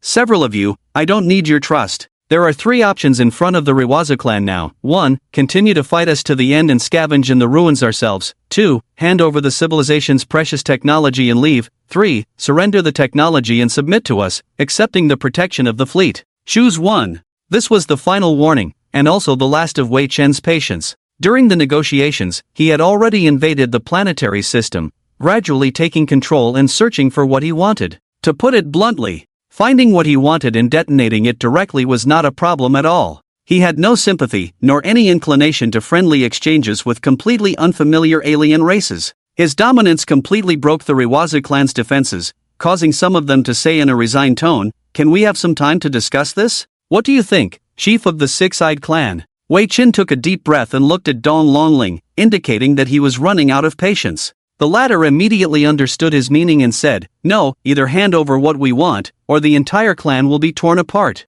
"I'll hand it over." 10 minutes later, a black square was placed in front of Wei Chen. The Rewazu clan used a miniature spacecraft to contain it, and the transparent shell was made of a highly durable unknown metal. After testing and analyzing, Wei Chen obtained some clean and magical data, such as the fact that the square, which was no larger than a human head, already weighed 1/10 of the moon and its microscopic structure was constantly changing. It was like a living organism. Similar to the six-eyed clan, the Rewazu clan had reached the pinnacle of mechanical civilization. Wei Chen played with the key card that opened the transparent shell, but did not immediately activate it because he was unsure of what it was. All he knew was that it was now his, and the key in his hand was the only one that could open the security system.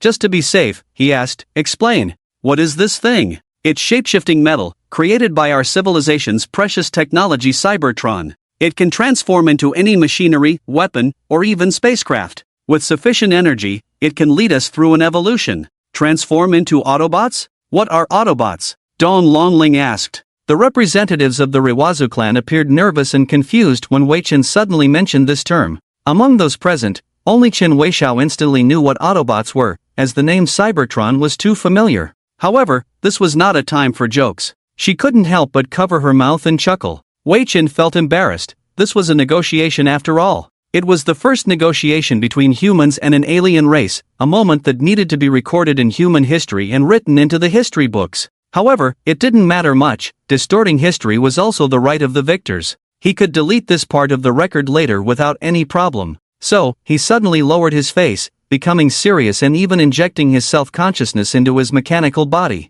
The fluctuation of his consciousness began to affect the surroundings, and Wei Chen exuded a chilling pressure. "Will you choose to submit or leave?" "I." The representative of the Rewazu clan trembled under the influence of the consciousness fluctuation, feeling a great fear welling up inside. The being in front of him seemed extraordinary, as if it had undergone a transformation, like a divine being judging all things, making him completely unable to muster any resistance, causing his whole body to tremble uncontrollably. Seizing the moment, Wei Chen pressed on, "Submit, and I will provide safety and help your clan evolve. Leave, and I won't help you repair your planet. With the constant dangers in the universe, unable to move and with your weapon systems destroyed, the outcome will be destruction 75% of the time. Choose." Rewazu clan. You should be clear now that you are of no value. Ruthless and unyielding, Wei Chen left no room for the Rewazu clan to choose, forcing them to make a decision. Those with keen eyes could see that there was only one way out, and his final words sounded more like a threat, aimed at preventing any future troubles caused by powerful weapons in the fleet accidentally detonating and destroying a wandering planet. Being able to be sent as representatives, the Riva tribe is not stupid. They immediately bowed and said, "We submit." "Very well, I will give you a chance to improve your favor in my eyes, understand?" "This." The Riva tribe hesitated for a few seconds, then quickly replied, "Actually, we have a star map that points to a habitable star system, a young giant star with a high probability of a suitable planet for life. The Riva tribe is willing to offer the star map to you." Very good. When the Riva tribe pressed the fire button, they decided their own fate. For the Six-Eyed tribe, there was some personal relationship with Wei Chen, so he would not oppress them. However, for the Riva tribe who started a war without reason, their status was automatically lowered in his heart. In terms of mechanical research, the Riva tribe had a racial talent, destined for a long period of hard work in the future. Wei Chen exchanged a glance with Ling Dongling. The latter understood and secretly informed the tribe on how to treat the Riva tribe. As a relatively calm and decisive chief, each organization has its hierarchy, with humans currently in the superior position, the Six-Eyed tribe in the middle leadership, and the Riva tribe as the bottom-level employees.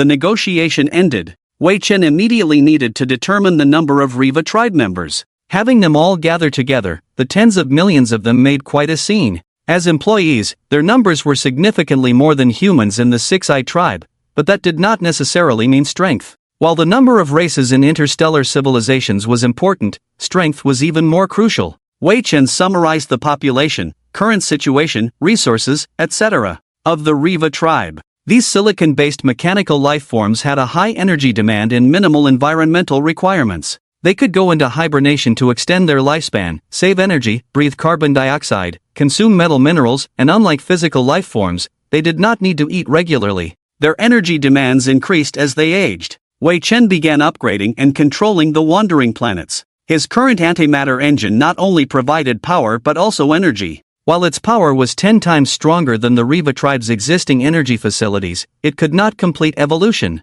According to the calculations of the photon computer, the energy consumption for the Riva tribe's evolution was astonishing. Once the rewards were obtained, they would be equally substantial. Although Wei Chen included this in the to-do list, he did not immediately announce its implementation. Loyalty was a significant issue, and not knowing the Riva tribe's true intentions, he was unsure if they were planning to turn against him or destroy everything. To monitor them in secret. The modification of the wandering planets took a year. Afterwards, the entire fleet began correcting its course towards a new target, which was relatively smooth for the time being. The Riva tribe deliberated and sent an ambassador to the fleet to handle intertribal diplomacy. Through monitoring Wei Chen, it was easy to see that they were currently divided into radicals and conservatives. They were on the brink of internal turmoil. The radicals wanted to overthrow the current tribal government because they had fired without proper confirmation, leading the tribe to its current state. The conservatives, out of fear of the despair brought by Wei Chen, simply hoped to prevent the situation from worsening and believed that the radicals would escalate and start a new war with the fleet.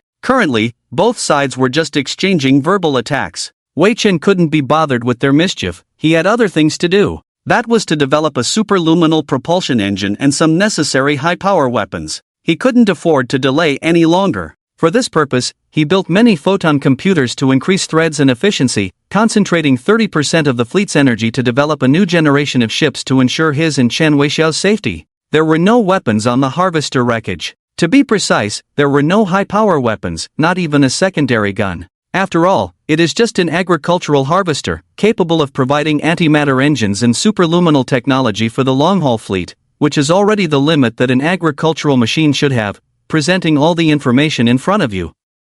Wei Chen sighed and said, "Let's get started." 10 years later, the internal war of the Ruiwa tribe broke out. However, it ended in just about an hour, with a change of new regime and a new government taking office. 20 years later, Wei Chen carried out a technological innovation on the antimatter engine, increasing the propulsion speed to 200,000 kilometers per second, increasing the antimatter efficiency by 10 times. He seemed to have figured out how to manufacture antimatter with this technology. 30 years passed. A gravity ball cannon was installed on the flagship, firing projectiles that could create an inward gravity field, squeezing the target into a ball. Approaching the target star system, the Ruiwa tribe also began actively communicating with the Six-Eyed tribe and Wei Chen. Consolidating the internal situation seemed to have taken a lot of effort and time for the new government, making the races unified again. However, compared to the other two tribes, there were some signs of technological lag. "We have arrived." After 31 years of travel, on May 24th, at 11 o'clock in the morning, the fleet slowly came to a stop.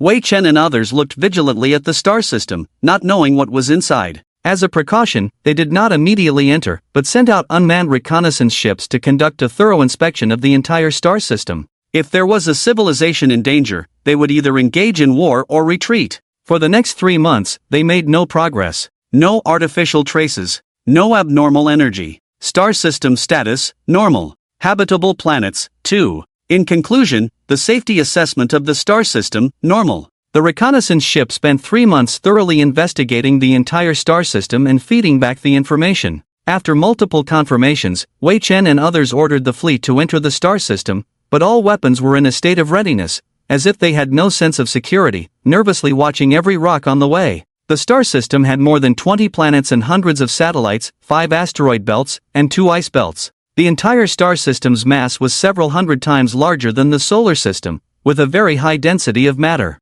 It was very simple to hide something, and civilizations might not necessarily originate on habitable planets as recognized by humans, similar to the existence of the Watchers. Wei Chen and the Six-Eyed Tribe still did not understand what kind of life form that was. Did the Six-Eyed Tribe see anything? No. What about the Ruiwa tribe? No. After passing through the outer ice belt safely, the Six-Eyed Tribe people found everything around them very fresh and couldn't help but look around and touch two pieces of ice. However, they were soon scolded by Dong Longling and told that just because the reconnaissance ship said it was safe, it didn't necessarily mean it was safe. Now they had to search the entire star system with the fleet to finally confirm safety. The first thing to occupy was the habitable zone. 10 days later, the giant habitable zone was relatively wide, consisting of 7 planets. The smallest was 1.6 times the size of Earth, and the largest was 6.7 times the size of Earth, with a total of 27 satellites, all of which had atmospheres, and everyone was quite satisfied to see them.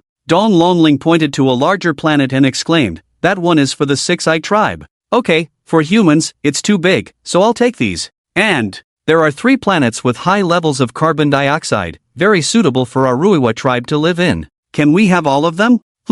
Wei Chen was not stingy and allowed the Six-Eyed Tribe and the Ruiwa tribe to choose their own habitats. The most suitable for humans were 2 multi-satellite planets, similar in size to Earth and very beautiful on the surface. This meant that there would be abundant freshwater resources on the surface, with one of them being 50% covered by oceans. Wei Chen designated it as the capital star for humans, while the other was a hazy desert planet that needed to be transformed. Beep, beep, beep dash warning. Unidentified ship detected. Warning. Fire detected, evading trajectory automatically. Just as the 3 clans were dividing the habitable belt, the fleet suddenly sounded a sharp alarm and began to automatically change course. Thousands of attacks were seen sweeping out from the distant asteroid belt, grazing past the fleet, with the first wave of dartfighters rushing forward to engage enemy missiles and aircraft. In the blink of an eye, the sky was ablaze. The weapons, known as rogue weapons by the Riva clan experts, became even more sophisticated and rogue in the hands of Wei Chen, tearing through the first wave of enemy minions without hesitation,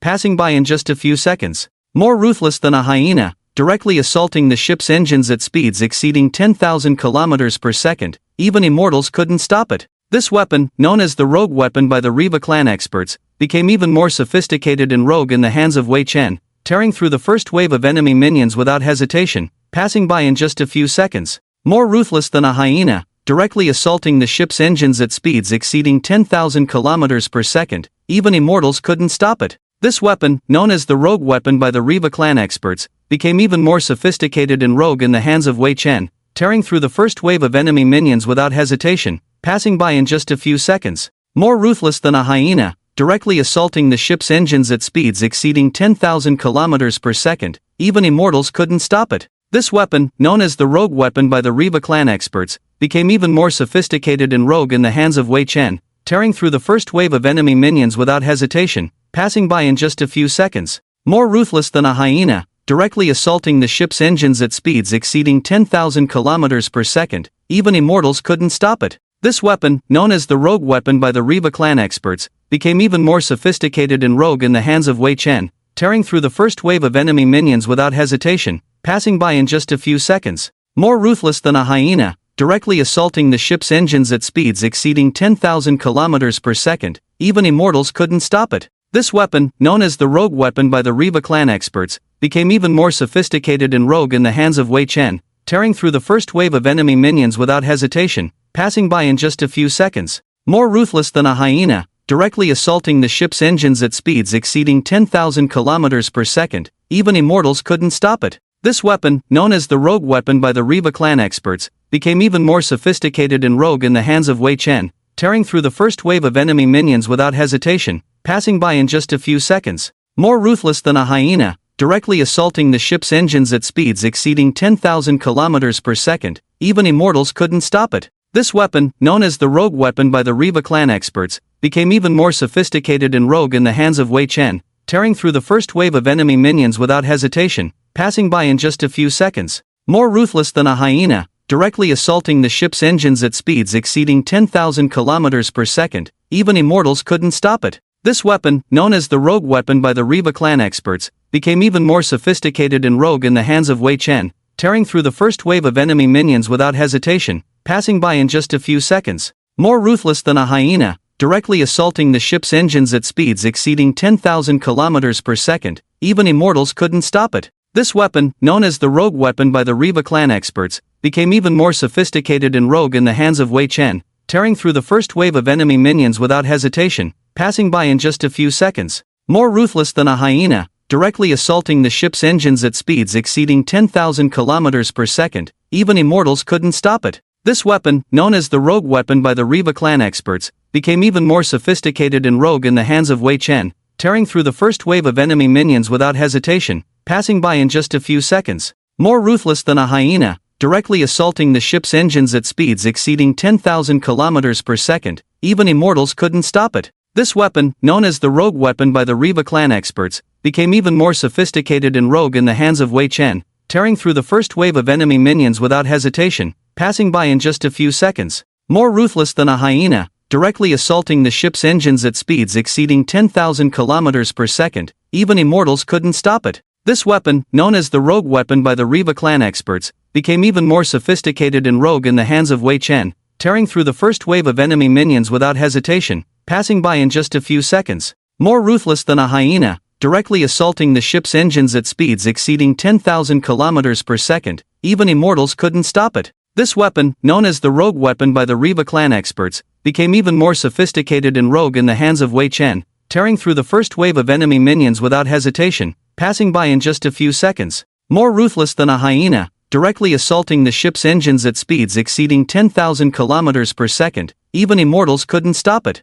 This weapon, known as the Rogue Weapon by the Reva clan experts, became even more sophisticated and rogue in the hands of Wei Chen, tearing through the first wave of enemy minions without hesitation, passing by in just a few seconds. More ruthless than a hyena, directly assaulting the ship's engines at speeds exceeding 10,000 kilometers per second. Even immortals couldn't stop it. This weapon, known as the Rogue Weapon by the Reva clan experts, became even more sophisticated and rogue in the hands of Wei Chen, tearing through the first wave of enemy minions without hesitation, passing by in just a few seconds. More ruthless than a hyena, directly assaulting the ship's engines at speeds exceeding 10,000 kilometers per second. Even immortals couldn't stop it. This weapon, known as the Rogue Weapon by the Reva clan experts, became even more sophisticated and rogue in the hands of Wei Chen, tearing through the first wave of enemy minions without hesitation, passing by in just a few seconds. More ruthless than a hyena, directly assaulting the ship's engines at speeds exceeding 10,000 kilometers per second. Even immortals couldn't stop it. This weapon, known as the Rogue Weapon by the Reva clan experts,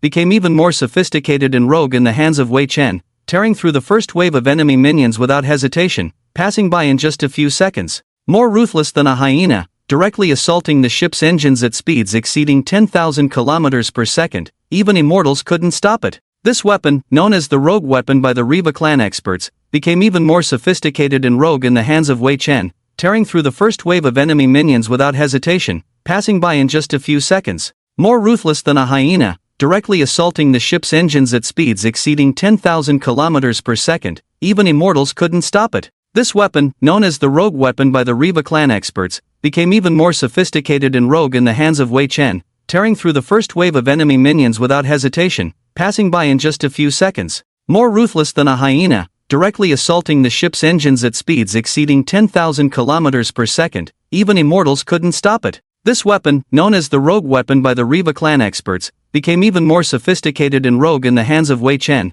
tearing through the first wave of enemy minions without hesitation, passing by in just a few seconds. More ruthless than a hyena, directly assaulting the ship's engines at speeds exceeding 10,000 kilometers per second. Even immortals couldn't stop it. This weapon, known as the Rogue Weapon by the Reva clan experts, became even more sophisticated and rogue in the hands of Wei Chen, tearing through the first wave of enemy minions without hesitation, passing by in just a few seconds. More ruthless than a hyena, directly assaulting the ship's engines at speeds exceeding 10,000 kilometers per second. Even immortals couldn't stop it. This weapon, known as the Rogue Weapon by the Reva clan experts, became even more sophisticated and rogue in the hands of Wei Chen, tearing through the first wave of enemy minions without hesitation, passing by in just a few seconds. More ruthless than a hyena, directly assaulting the ship's engines at speeds exceeding 10,000 kilometers per second. Even immortals couldn't stop it. This weapon, known as the Rogue Weapon by the Reva clan experts, became even more sophisticated and rogue in the hands of Wei Chen, tearing through the first wave of enemy minions without hesitation,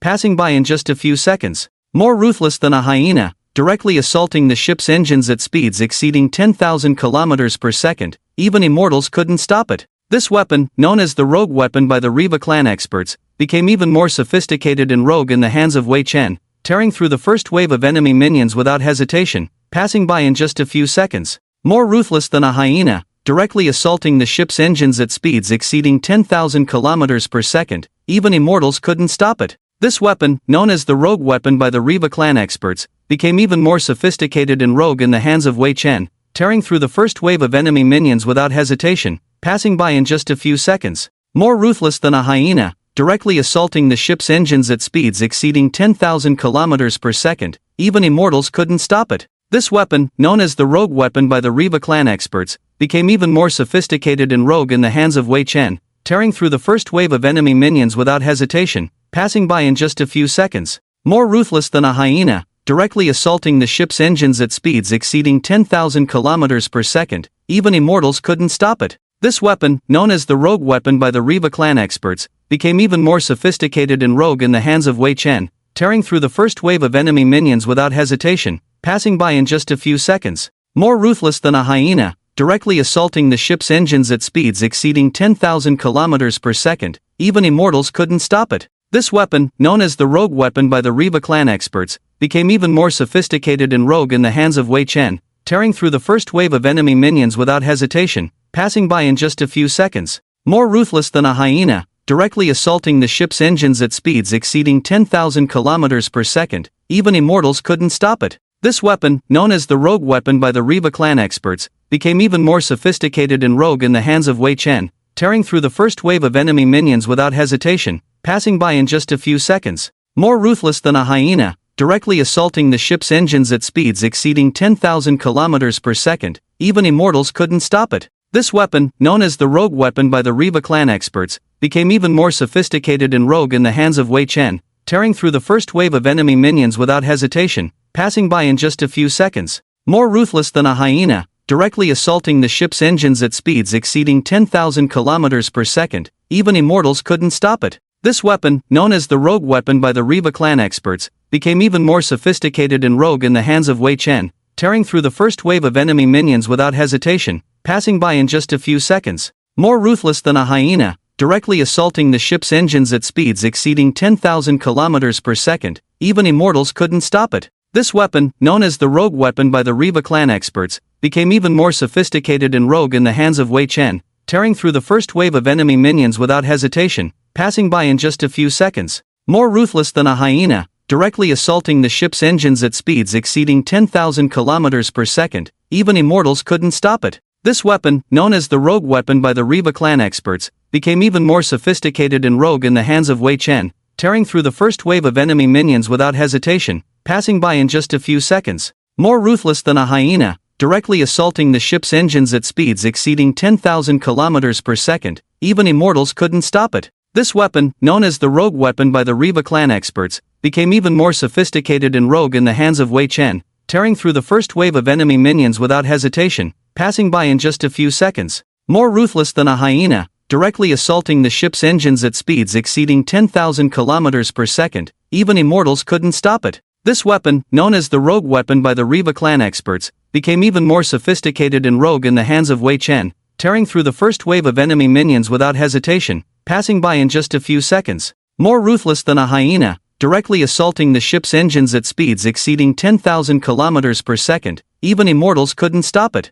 This weapon, known as the rogue weapon by the Reva clan experts, became even more sophisticated and rogue in the hands of Wei Chen, tearing through the first wave of enemy minions without hesitation, passing by in just a few seconds. More ruthless than a hyena, directly assaulting the ship's engines at speeds exceeding 10,000 kilometers per second. Even immortals couldn't stop it. This weapon, known as the rogue weapon by the Reva clan experts, became even more sophisticated and rogue in the hands of Wei Chen, tearing through the first wave of enemy minions without hesitation, passing by in just a few seconds. More ruthless than a hyena, directly assaulting the ship's engines at speeds exceeding 10,000 kilometers per second. Even immortals couldn't stop it. This weapon, known as the rogue weapon by the Reva clan experts, became even more sophisticated and rogue in the hands of Wei Chen, tearing through the first wave of enemy minions without hesitation, passing by in just a few seconds. More ruthless than a hyena, directly assaulting the ship's engines at speeds exceeding 10,000 kilometers per second. Even immortals couldn't stop it. This weapon, known as the Rogue Weapon by the Reva clan experts, became even more sophisticated and rogue in the hands of Wei Chen, tearing through the first wave of enemy minions without hesitation, passing by in just a few seconds. More ruthless than a hyena, directly assaulting the ship's engines at speeds exceeding 10,000 kilometers per second. Even immortals couldn't stop it. This weapon, known as the Rogue Weapon by the Reva clan experts, became even more sophisticated and rogue in the hands of Wei Chen, tearing through the first wave of enemy minions without hesitation, passing by in just a few seconds. More ruthless than a hyena, directly assaulting the ship's engines at speeds exceeding 10,000 kilometers per second. Even immortals couldn't stop it. This weapon, known as the Rogue Weapon by the Reva clan experts, became even more sophisticated and rogue in the hands of Wei Chen, tearing through the first wave of enemy minions without hesitation, passing by in just a few seconds. More ruthless than a hyena, directly assaulting the ship's engines at speeds exceeding 10,000 kilometers per second. Even immortals couldn't stop it. This weapon, known as the Rogue Weapon by the Reva clan experts, became even more sophisticated and rogue in the hands of Wei Chen,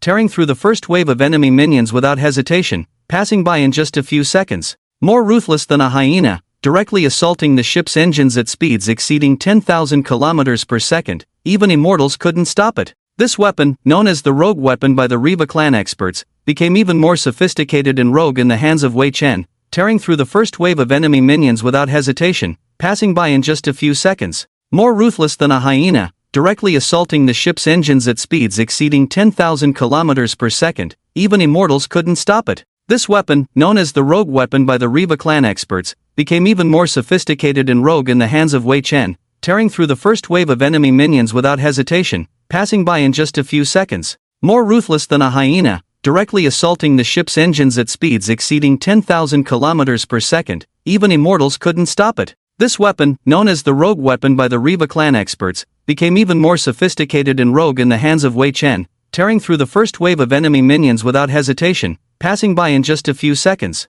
More ruthless than a hyena, directly assaulting the ship's engines at speeds exceeding 10,000 kilometers per second. Even immortals couldn't stop it. This weapon, known as the Rogue Weapon by the Reva clan experts, became even more sophisticated and rogue in the hands of Wei Chen, tearing through the first wave of enemy minions without hesitation, passing by in just a few seconds. More ruthless than a hyena, directly assaulting the ship's engines at speeds exceeding 10,000 kilometers per second. Even immortals couldn't stop it. This weapon, known as the Rogue Weapon by the Reva clan experts, became even more sophisticated and rogue in the hands of Wei Chen, tearing through the first wave of enemy minions without hesitation, passing by in just a few seconds. More ruthless than a hyena, directly assaulting the ship's engines at speeds exceeding 10,000 kilometers per second. Even immortals couldn't stop it. This weapon, known as the Rogue Weapon by the Reva clan experts, became even more sophisticated and rogue in the hands of Wei Chen, tearing through the first wave of enemy minions without. If it weren't for the overpowered combat effectiveness of the dart fighter jets,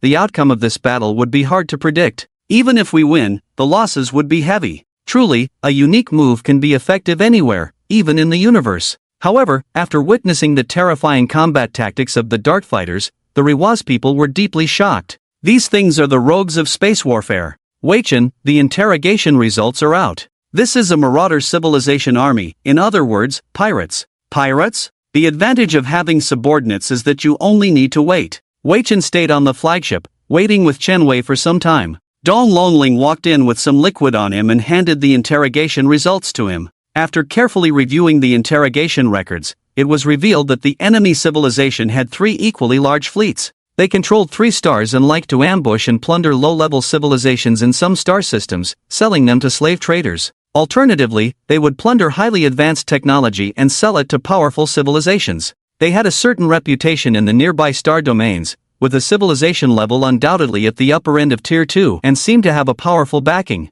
Dabai quickly handed over a report and asked, "What should we do with the prisoners? We need manpower to develop new planets, understand? Go! Got it!" Subsequently, hundreds of thousands of pirates were stripped of their weapons and equipment. The Rewas people were left on the planet to develop the primitive world day and night. Those who dared to resist died. Pirates were notorious wherever they went, and Wei Chen felt no need to show mercy. He was busy absorbing the marauder civilization's technology and establishing industrial planets to build a new large fleet. After arranging all tasks, Wei Chen flew alone to the marauder fortress. The entrance was littered with burnt corpses, strange shapes on the walls, and claw marks left by the Riwaz people everywhere. He suspected that the monsters had eaten their enemies. Some fighter jets were torn in half, still burning with thick smoke. Numerous defense weapons were either twisted and thrown on the ground or exploded in place. The Riwaz and Riwaz people were cleaning up the battlefield, putting bodies and debris together. The Riwaz people incinerated them with a breath and then threw them out into outer space,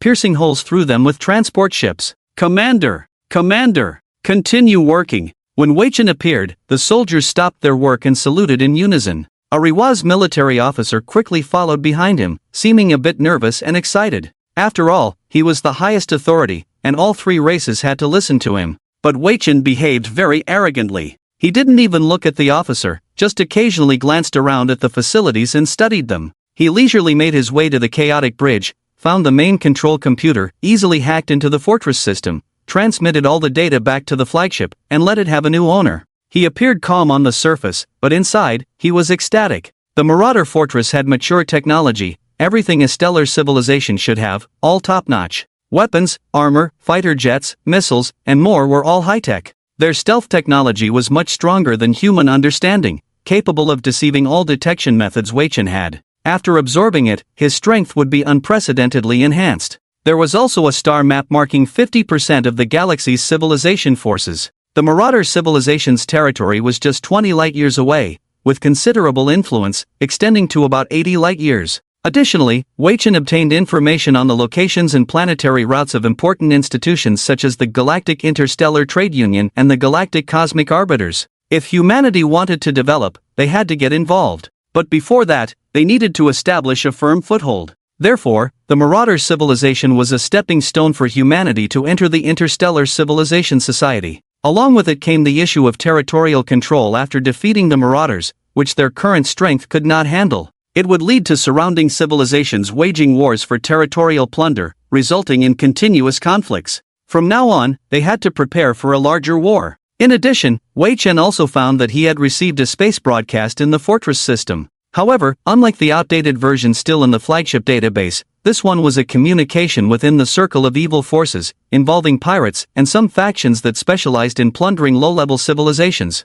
Of course, there were also some higher civilizations involved. For certain purposes, they needed some low-level civilizations and deliberately lured them into invading their territory. Subsequently, under the pretext of defending against invasion, they would subdue the low-level civilizations. If Weichen had believed it at the time and gone to seek refuge at the location mentioned in the broadcast, he would now be waiting in the garbage dump for reprocessing, and human civilization would have been destroyed. The universe truly is a dark forest hiding who knows what kind of hungry wolves. For now, there is peace. The plunderers know that the fleet has been destroyed and they need time. According to intelligence, they will contact once in a while to report the situation and receive orders to carry out tasks. Weichen does not know when they will make contact, and he has not killed the commander. He plans to make some moves when necessary to buy time for his new fleet, as much as possible.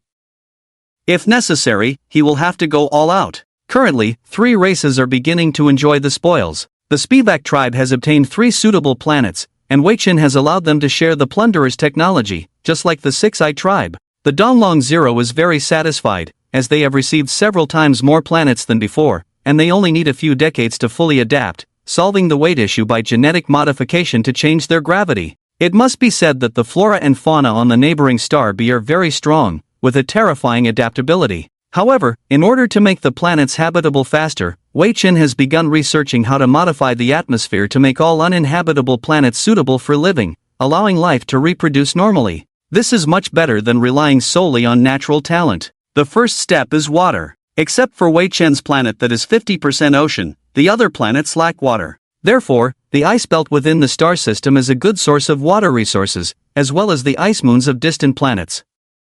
Using space mining ships and transport vessels, Weichen and Donglong Zero, along with the Six-Eye tribe soldiers, head to the ice belt. Their plan is simple, brutal, and effective, saving them from making too many plans. They collect ice blocks with high water content, transport them to the planets, smash them into pieces that will melt before landing, and then throw them into the atmosphere. Upon hearing Weichen's plan, Donglong Zero couldn't help but ask, "Isn't this too brutal? I thought that transforming the ecological environment was a very meticulous job, but I didn't expect that simply throwing ice blocks down would work." It's just modifying the atmosphere. Do you think planets are so delicate? True. With that, Donglong Zero threw several hundred meters of ice blocks into the planet. Watching it disappear in a puff of white smoke, the soldiers of the Six-Eyed tribe behind them were full of amazement and began to throw ice blocks as well. With over 10,000 people throwing together, this work will take about 3 years to provide a planet with sufficient water supply, and they will have to wait for the atmosphere to react on its own, causing violent storms to cover the entire planet with water.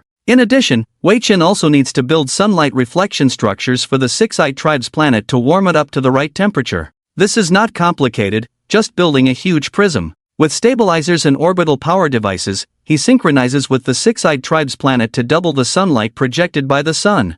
Chen designs it simply and leaves it to Dubai to build automatically. However, building it requires a large amount of materials. To provide enough sunlight for over 6 times the size of the Earth, they need a prism that is almost the same diameter as the planet to ensure complete overlap of the increased light intensity on the daylight side. This problem will be solved by the Six-Eyed tribe themselves.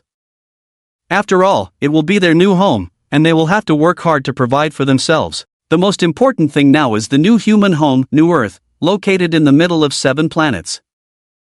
Chen has not landed yet, but is carefully observing the new human planet from outer space. It has 50% land area, an average temperature of 19 degrees, oxygen content in the air of 35%, and a volume 12 times that of Earth. According to the normal human physique, the gravity is a bit too heavy. Based on the experience of Proxima Centauri b, the oxygen content indicates the size of organisms. Just a 3% increase from Earth is enough to give birth to creatures like the Six-Eyed tribe, with similar enormous dangers. According to the records of the Fuxi spacecraft, the peak oxygen level on Earth was 35%, dating back to the Carboniferous period 300 million years ago. During that time, there were many giant insects, such as dragonflies with a wingspan of up to 60 centimeters. Comparatively, perhaps there are also the wandering Gu clan below. Traces of civilization, none. Planet's danger level, high risk, abundant dangerous creatures. Local intelligent biological species, not yet discovered. Vegetation coverage, over 80%. Habitability. Let's not dwell on the habitability for now, as Chen's eyes are fixed on the words high risk. Previously, he was puzzled as to why the Marauders did not occupy these habitable planets. Now, after preliminary investigations, he understands how unsuitable this new Earth is for habitation, as it is filled with monsters. Anyone who lives there is seeking death. Giant insects, giant animals, giant plants, everything is composed of high-density, exceptionally sturdy structures. Even the most tender leaves would require great effort for the Six-Eyed tribe to bite through. A casual collision with an insect could easily overturn a spaceship, and their fleet would likely be shot down if they ventured down. However, the other 2 planets are a desert planet and a high mountain planet. Scans indicate that the desert planet lacks life, with almost zero water content and a turbulent atmosphere of constant howling winds. The high mountain planet has algae and is in a relatively primitive state, with an air content of around 10%. According to exploration ships, it is rich in mineral resources and suitable for use as a mining planet. None of the 3 planets are suitable for humans, but Chen has no choice. Among the 3 planets that are smaller and closer in size to Earth, each has characteristics of acidic atmospheres, lack of oxygen, and being filled with harmful substances, creating harsh environments. However, for the Spivak tribe, it is a paradise-like living environment. Why not modify human genes? Increase muscle, bone density, and organ strength, then adapt through evolution. Wow! The new humans will become very powerful after genetic modification. Just a genetic tweak and they can settle in. Yes, I'll first deal with the high-risk flora and fauna, then human reproduction can begin the new era. Go discuss with Chen Weixiao.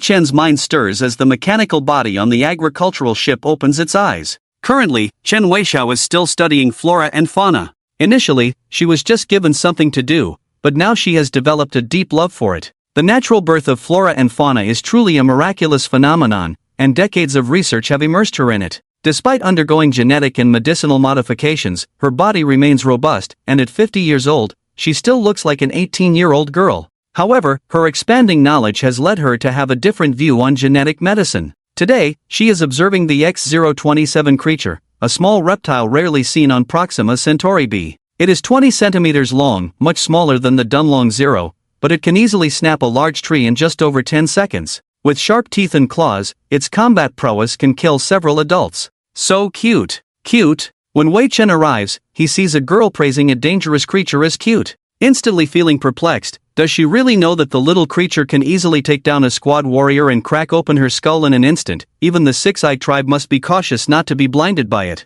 However, the security robots around are armed and ready, capable of taking it down with a single shot. Hearing footsteps approaching, Chen Weixiao turns to him. Wei Chen? Why do you have time to come to the agricultural ship today? Have you discovered a new species? He. Wei Chen bites his lip and furrows his brow, gesturing for the robot to take the small creature away before saying, I have. I discovered a whole planet of dangerous creatures, almost at the level where a dragonfly could overturn an exploration ship. Perhaps even the wandering Guklan might appear. Interesting, right? It sounds like a difficult development. Do you need advice? I'm quite skilled now. Yes, my great biologist. Wei Chen explained the genetic modification plan to Chen with a smile. After that, her expression immediately turned less pleasant because she now knew a lot of knowledge and understood the dangers of genetic technology. On Earth, it was something not allowed by all humans. If there was a mistake, the person whose genes were modified would be ruined for life. If there were side effects, humans would create monsters with their own hands.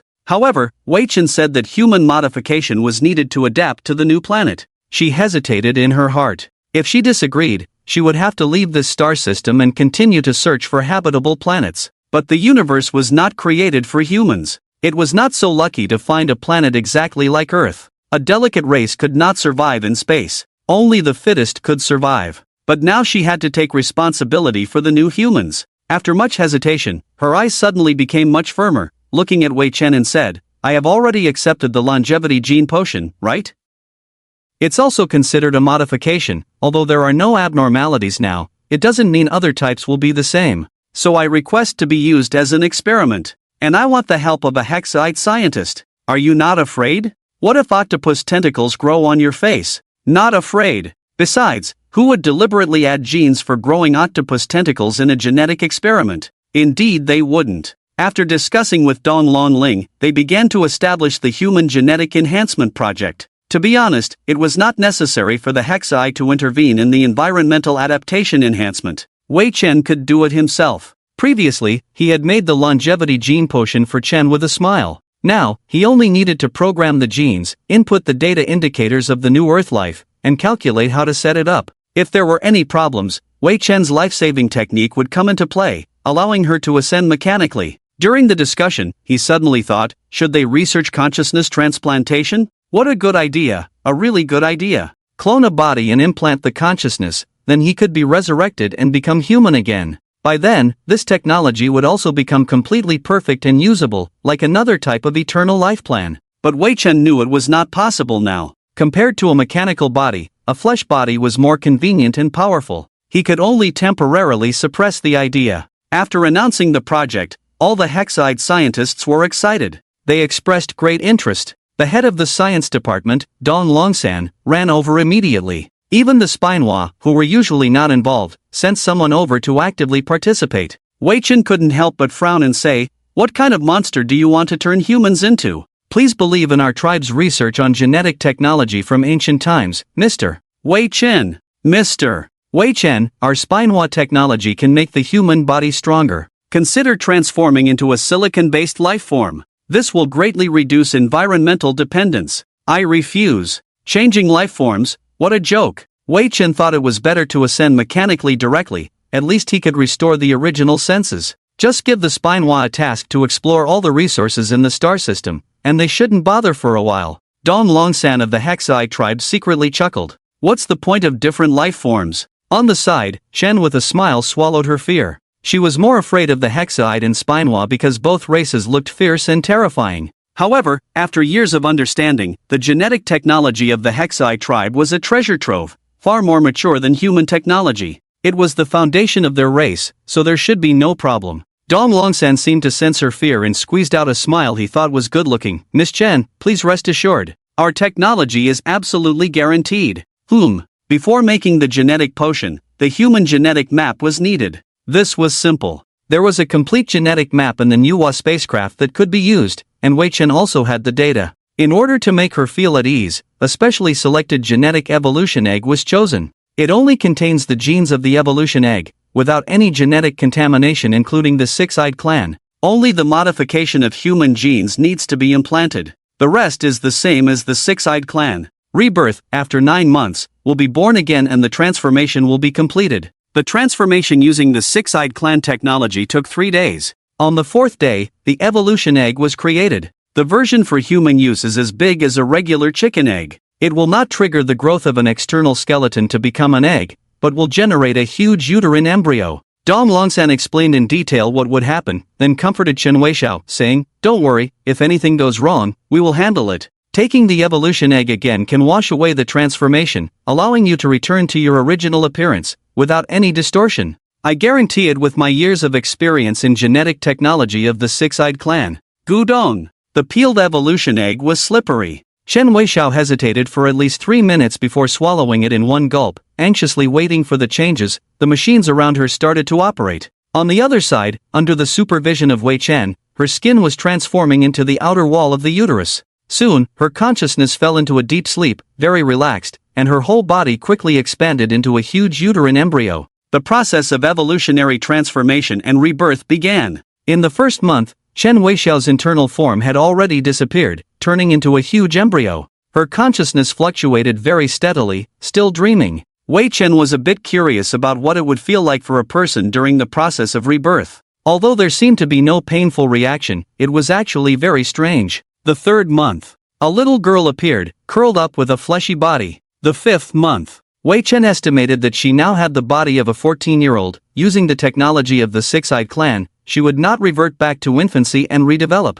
After that, Chen Weixiao actually opened her eyes inside and swam around, looking around in amazement, even tugging at her umbilical cord for breathing, which was promptly sternly stopped by Dong Longsan. The 6th month. Chen Weixiao requested to watch a movie, feeling very bored. After all, there was nothing to do. The 9th month. Puff, splash, cough, cough. Chen Weixiao, covered in amniotic fluid, breathed in the air again. In the sterile room, she coughed out a few mouthfuls of amniotic fluid, taking deep breaths using her lungs. She felt very soft and weak in her body now. However, within half a minute, she felt a surge of strength in her body, and the 1G gravity inside the spaceship felt light and airy. Even standing up lightly made her jump several meters high, adapting to her new body like a newborn. Wei Chen asked through the glass, "How do you feel? Have you grown octopus tentacles?" "Phew. No." Chen Weixiao took special shower gel from the sterile room and began to clean her body.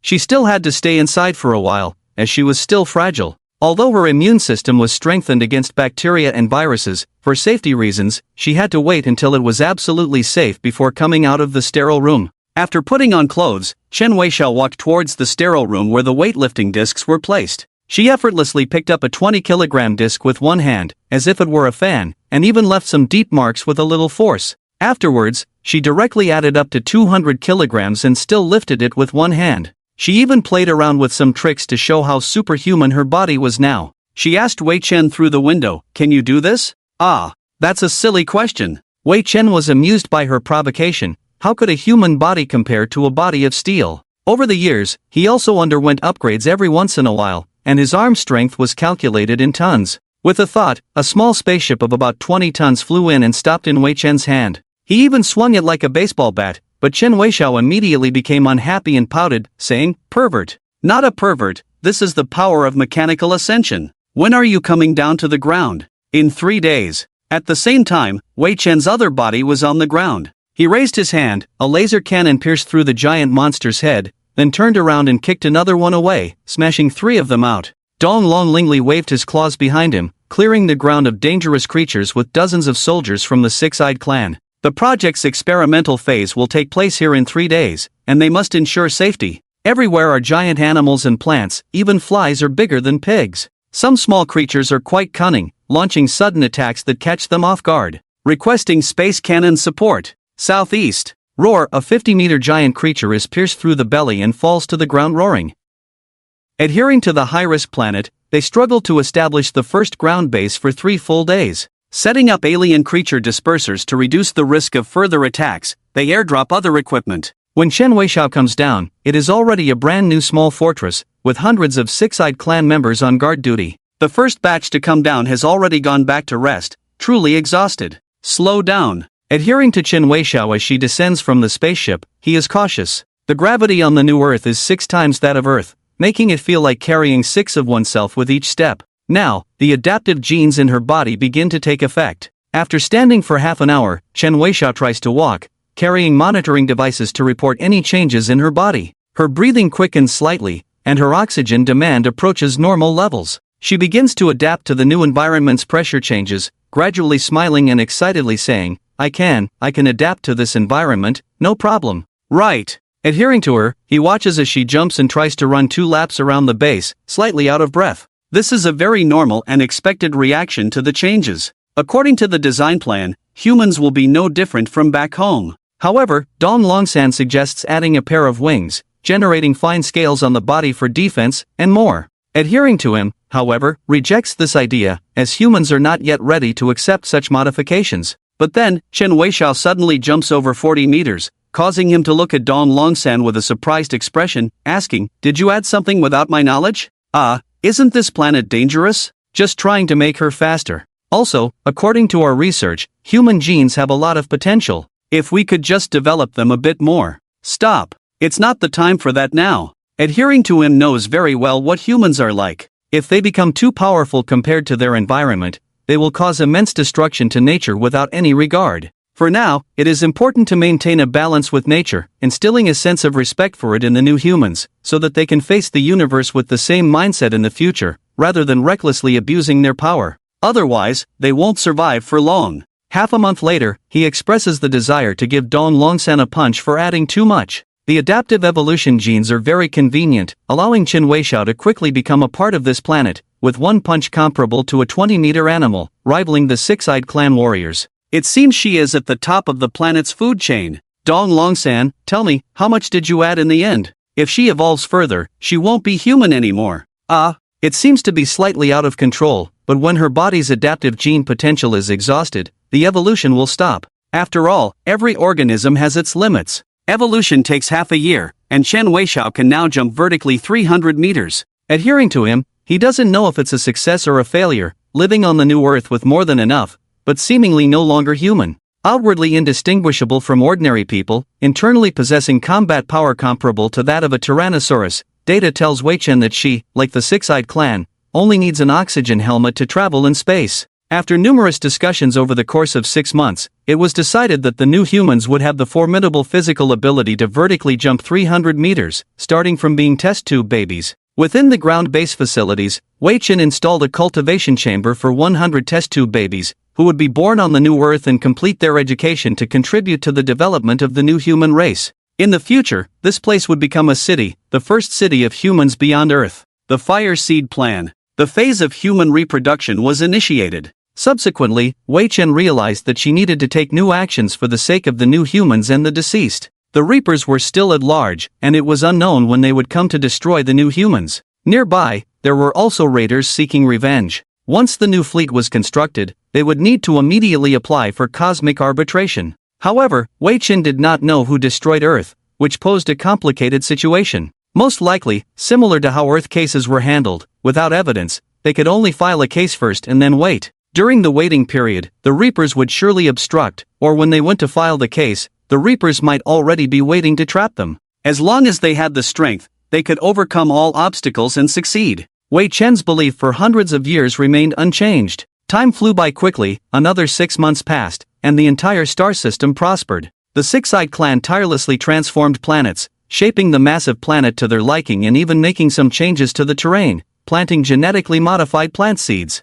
With the addition of a large water supply, the atmospheric changes on the planet became more diverse. These giants were not afraid of natural weather conditions and even began to manipulate the weather, aiming to evolve once again. On the other hand, the Spivak clan silently built cities and established their military factories, actively completing the tasks assigned by Wei Chen without any slack. The Dart fighter jets had left a psychological shadow on them. As for Wei Chen herself, she was crazily expanding the production lines on multiple fronts, with the fastest military expansion rate. A factory had been established on the desert planet for producing survival fleets, weapons, and more. After the rise of humanity, many other things would need to be produced, so Wei Chen decided to transform it into an industrial planet. Another mountainous planet was currently the closest mineral-rich planet, containing hundreds of types of minerals such as iron, nickel, gold, and copper, enough to meet the fleet construction needs. Additionally, Wei Chen transformed a natural satellite into a space naval port for constructing and repairing spacecraft,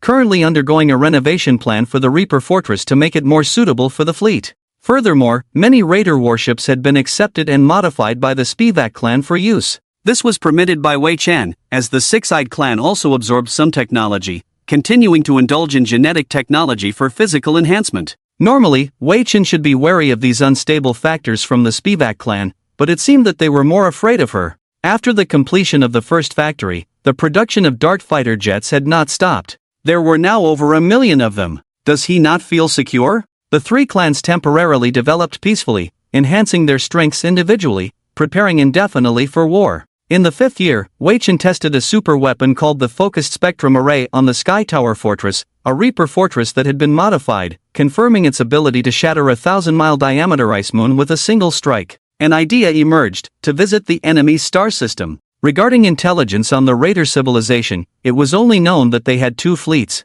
However, their strength and combat capabilities were unknown. Wei Chen felt that random preparations were not particularly efficient, and if they could enhance their preparations with a targeted approach, it would be excellent. There is a saying in China, know yourself and know your enemy, and you will never be defeated in 100 battles. Besides, with a mechanical body, Wei Chen was not afraid of death. So he personally came to the great prison of the Six-Eyed clan and found the commander of the raiders, saying, "Commander, how about accompanying me to your civilized territory?" The raider escape ship, commanding the bridge. Its former master was silent with an explosive collar around his neck, preparing for a long voyage with the crew. The trained operation indicated that the raider commander was also a veteran of the battlefield. He operated the ship skillfully, without any delay or tricks, because he knew who was behind him. Any small action of his would lead to the death of his subordinates, so he couldn't afford any negligence. "Commander, how long will it take us?" Wei Chen asked casually while eating fruit with his legs crossed. Now he was the father of the raiders, and before departure, he told the commander one thing: it would be dangerous if he didn't cooperate with the other crew members. If he cared enough for his subordinates, he had to be honest now. The commander turned around and saluted. "According to human time, it will only take half a day to reach the Pulla star system, sir." Pulla, the Pulla star system. Wei Chen smiled on the surface, searching for the Pulla star system on the star map in his mind and comparing it with the current heading to confirm that the commander wasn't playing tricks. With his hands clasped behind his back, he asked, "So, why do we need to go to the Pulla star system? Is there anything special?" Pulla is a neutral trading star system where our civilization usually collects intelligence and deals with the loot from raids. The commander paused and added, "and to make contact with higher civilizations and complete some tasks assigned by them." "What tasks?" "It's about handling things they find inconvenient. Afterwards, we will receive technological or resource support. Sir, everything you see now comes from advanced civilizations. We have only been supported in the past few hundred years." "Oh." Wei Chen understood and secretly applauded. The raider civilization behind the scenes was cultivating a group of mercenaries not under their control to do dirty work. If something went wrong one day, they would have no connection to those advanced civilizations. The raider civilization would bear the blame, while they remained uninvolved. If he could get support from an advanced civilization, it would definitely be much easier than now. But that would mean selling off everything of their race, and in the future, if they wanted to break free, the most likely outcome would be destruction. Therefore, self-reliance was the only way in the universe,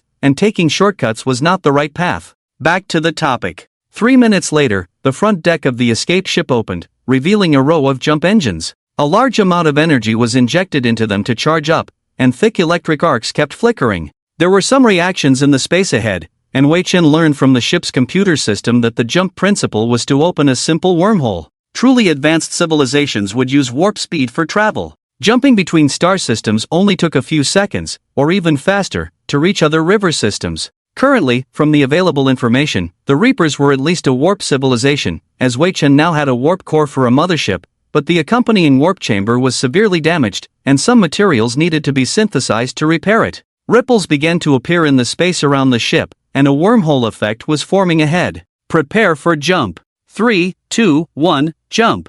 Whoosh! It was that feeling again, where everything around was frozen, and only he could move. Wei Chen hesitated for a moment, then stood up from his seat and walked down the steps, only to find that his mechanical body was still in its original position. He felt incredulous as he looked down at his hands, which were now flesh and blood. The same reaction occurred the first time he entered a wormhole, and it was happening again now. He began to contemplate the strange phenomenon occurring now, trying to touch his mechanical body with his hand, but there was no sensation.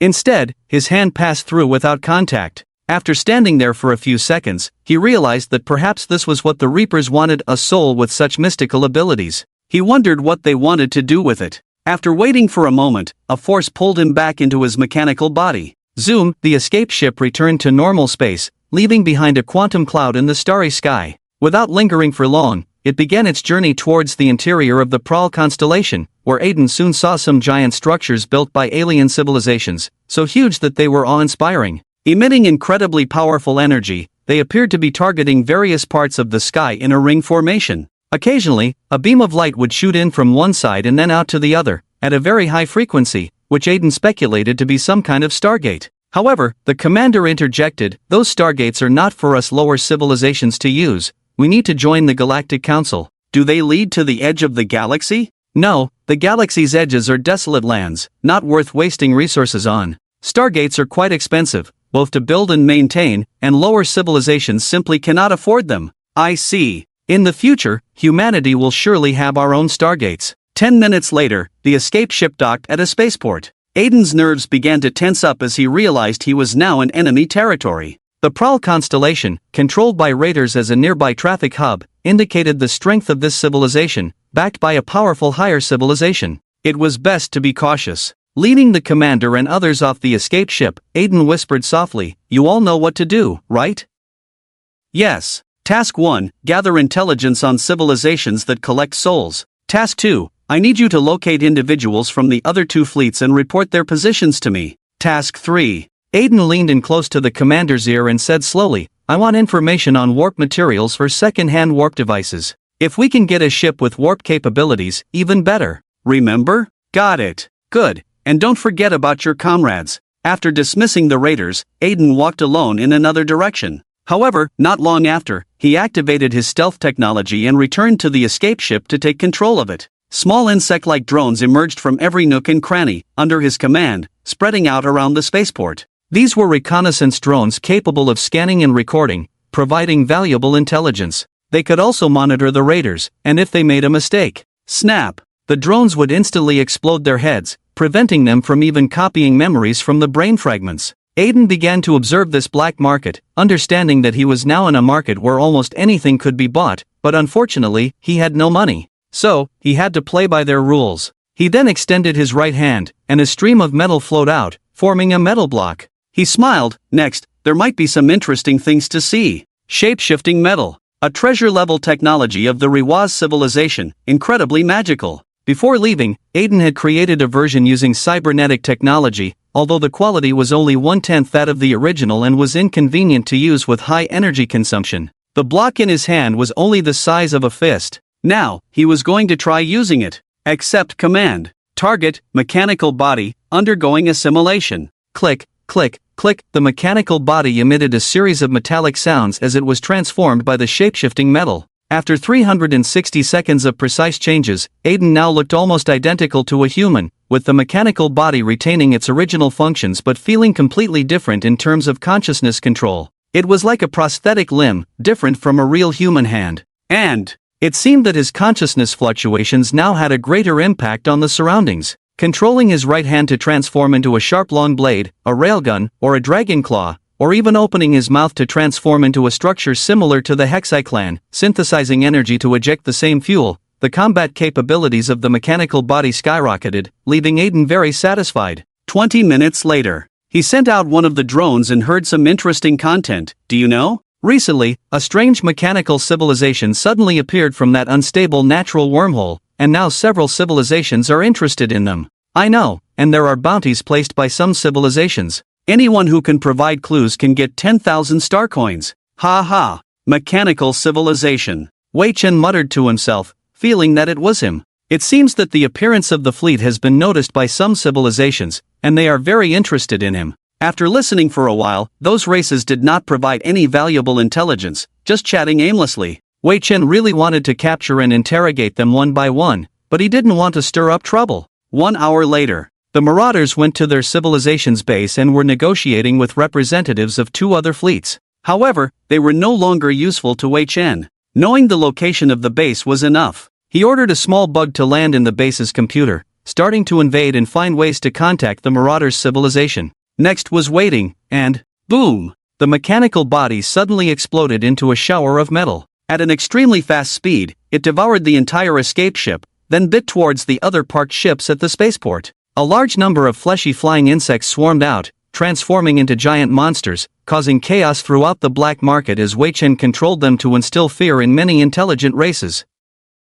Some ships that had not been attacked frantically fled, only to be destroyed by Wei Chen's controlled defense cannons. At the same time, alarms were blaring in the Marauders' base. Not good, report to the higher-ups immediately. This is it. Wei Chen captured every word of the Marauders' reactions in his ears. A distress signal launched towards the Marauders' civilization headquarters. Its encoding, content, and transmission method were all fully accepted and carefully analyzed by him, filling him with great joy. After all, the black market was an important economic source for the Marauders. If there were any losses, the civilization might decline, and they would definitely send a large force to solve the problem. Subsequently, Wei Chen took the opportunity to invade the black market's information system, devouring a large amount of information, causing the Marauders to spit blood in anger. Before coming, Wei Chen had studied the Marauders' program system. Now, the chaos was caused by the Zerg. According to various game civilization settings, the Zerg were a dominant civilization. If the Zerg truly existed, the Marauders would probably have to swallow their pride and do nothing, which was quite pitiful.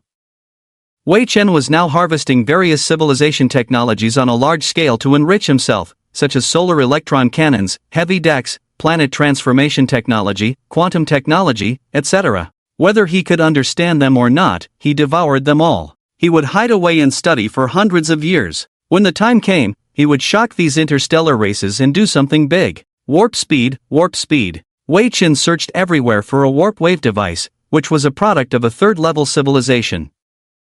The Prar star system was full of a group of second-level low-level civilizations, so the probability was not high. After all, this was a small place, similar to a border village. In the chaos, a small bug finally found a pile of junk lying in a garbage dump, emitting warp wave fluctuations. Wei Chen controlled all the disguised Zerg metal, quickly moving towards it, flooding everything like a tide, looting everything that could be looted, and entering to begin repairs and transformations. He devoured a large amount of metal to repair the warp ship. At the same time, he retrieved all the intelligence information he had obtained and searched for data on warp technology. The Marauders were also very ambitious, collecting warp technology, and had already collected almost enough. Coupled with the information from other intelligent races in the black market, Wei Chen easily put together a usable set. After dozens of minutes of exquisite repair and modification, a Zerg ship slowly rose into the air, directly copied from the game. The chaotic crowd below was completely dumbfounded, feeling the immense energy inside the spaceship,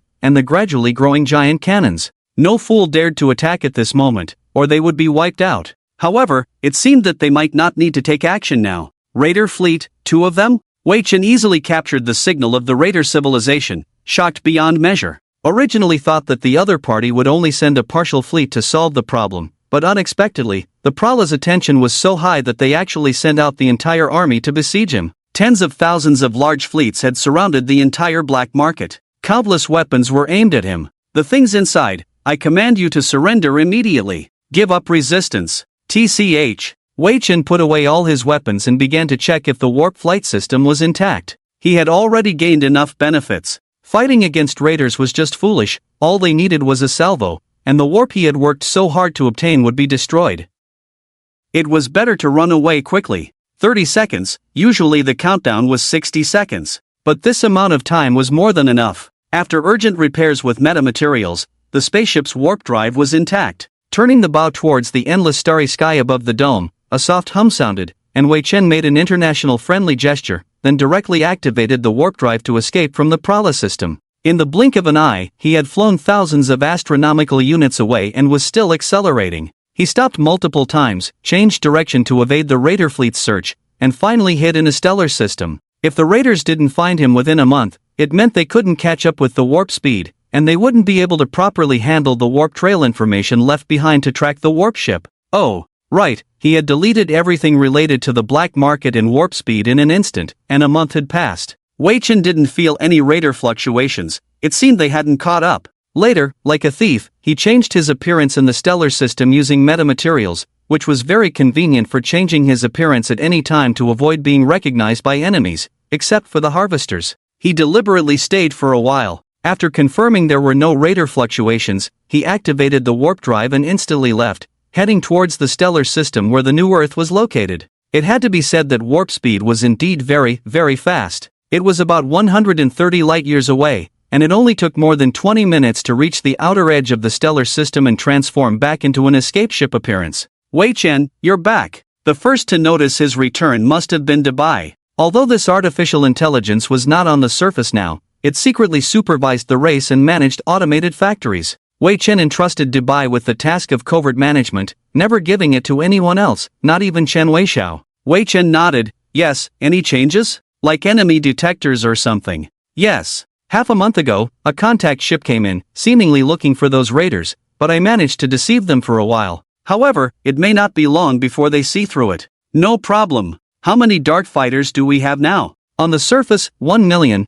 but secretly stored according to your orders, over tens of millions, enough to resist the raiders. Pull them all to the border for ambush. Yes. Immediately, a large number of dart fighters surged out near the new Earth. Endless like tides, they flew towards the border of the stellar system, frightening the six-eyed and ridgeback tribes. The number of dart fighters had already covered the sunlight, leaving large shadows on the planet. Their speed was extremely fast, like ghosts passing by. Soon, Wei Chen's command came. Ridgeback tribe, send out a fleet to defend the first ice belt. Six-eyed tribe, stay in the habitable belt, and make sure to guard the rear well. Yes. It didn't take long before the raider fleet arrived as scheduled. Wei Chen, like a mockery, used the appearance of the insect race's spaceship, parked the spaceship outside the stellar system, and even used an international friendly gesture. Then, he turned and raced towards the interior of the star system at full speed, provoking the tens of thousands of large fleet behind him, which immediately became agitated and roared fiercely, launching extremely sharp attacks with their flagship main cannons.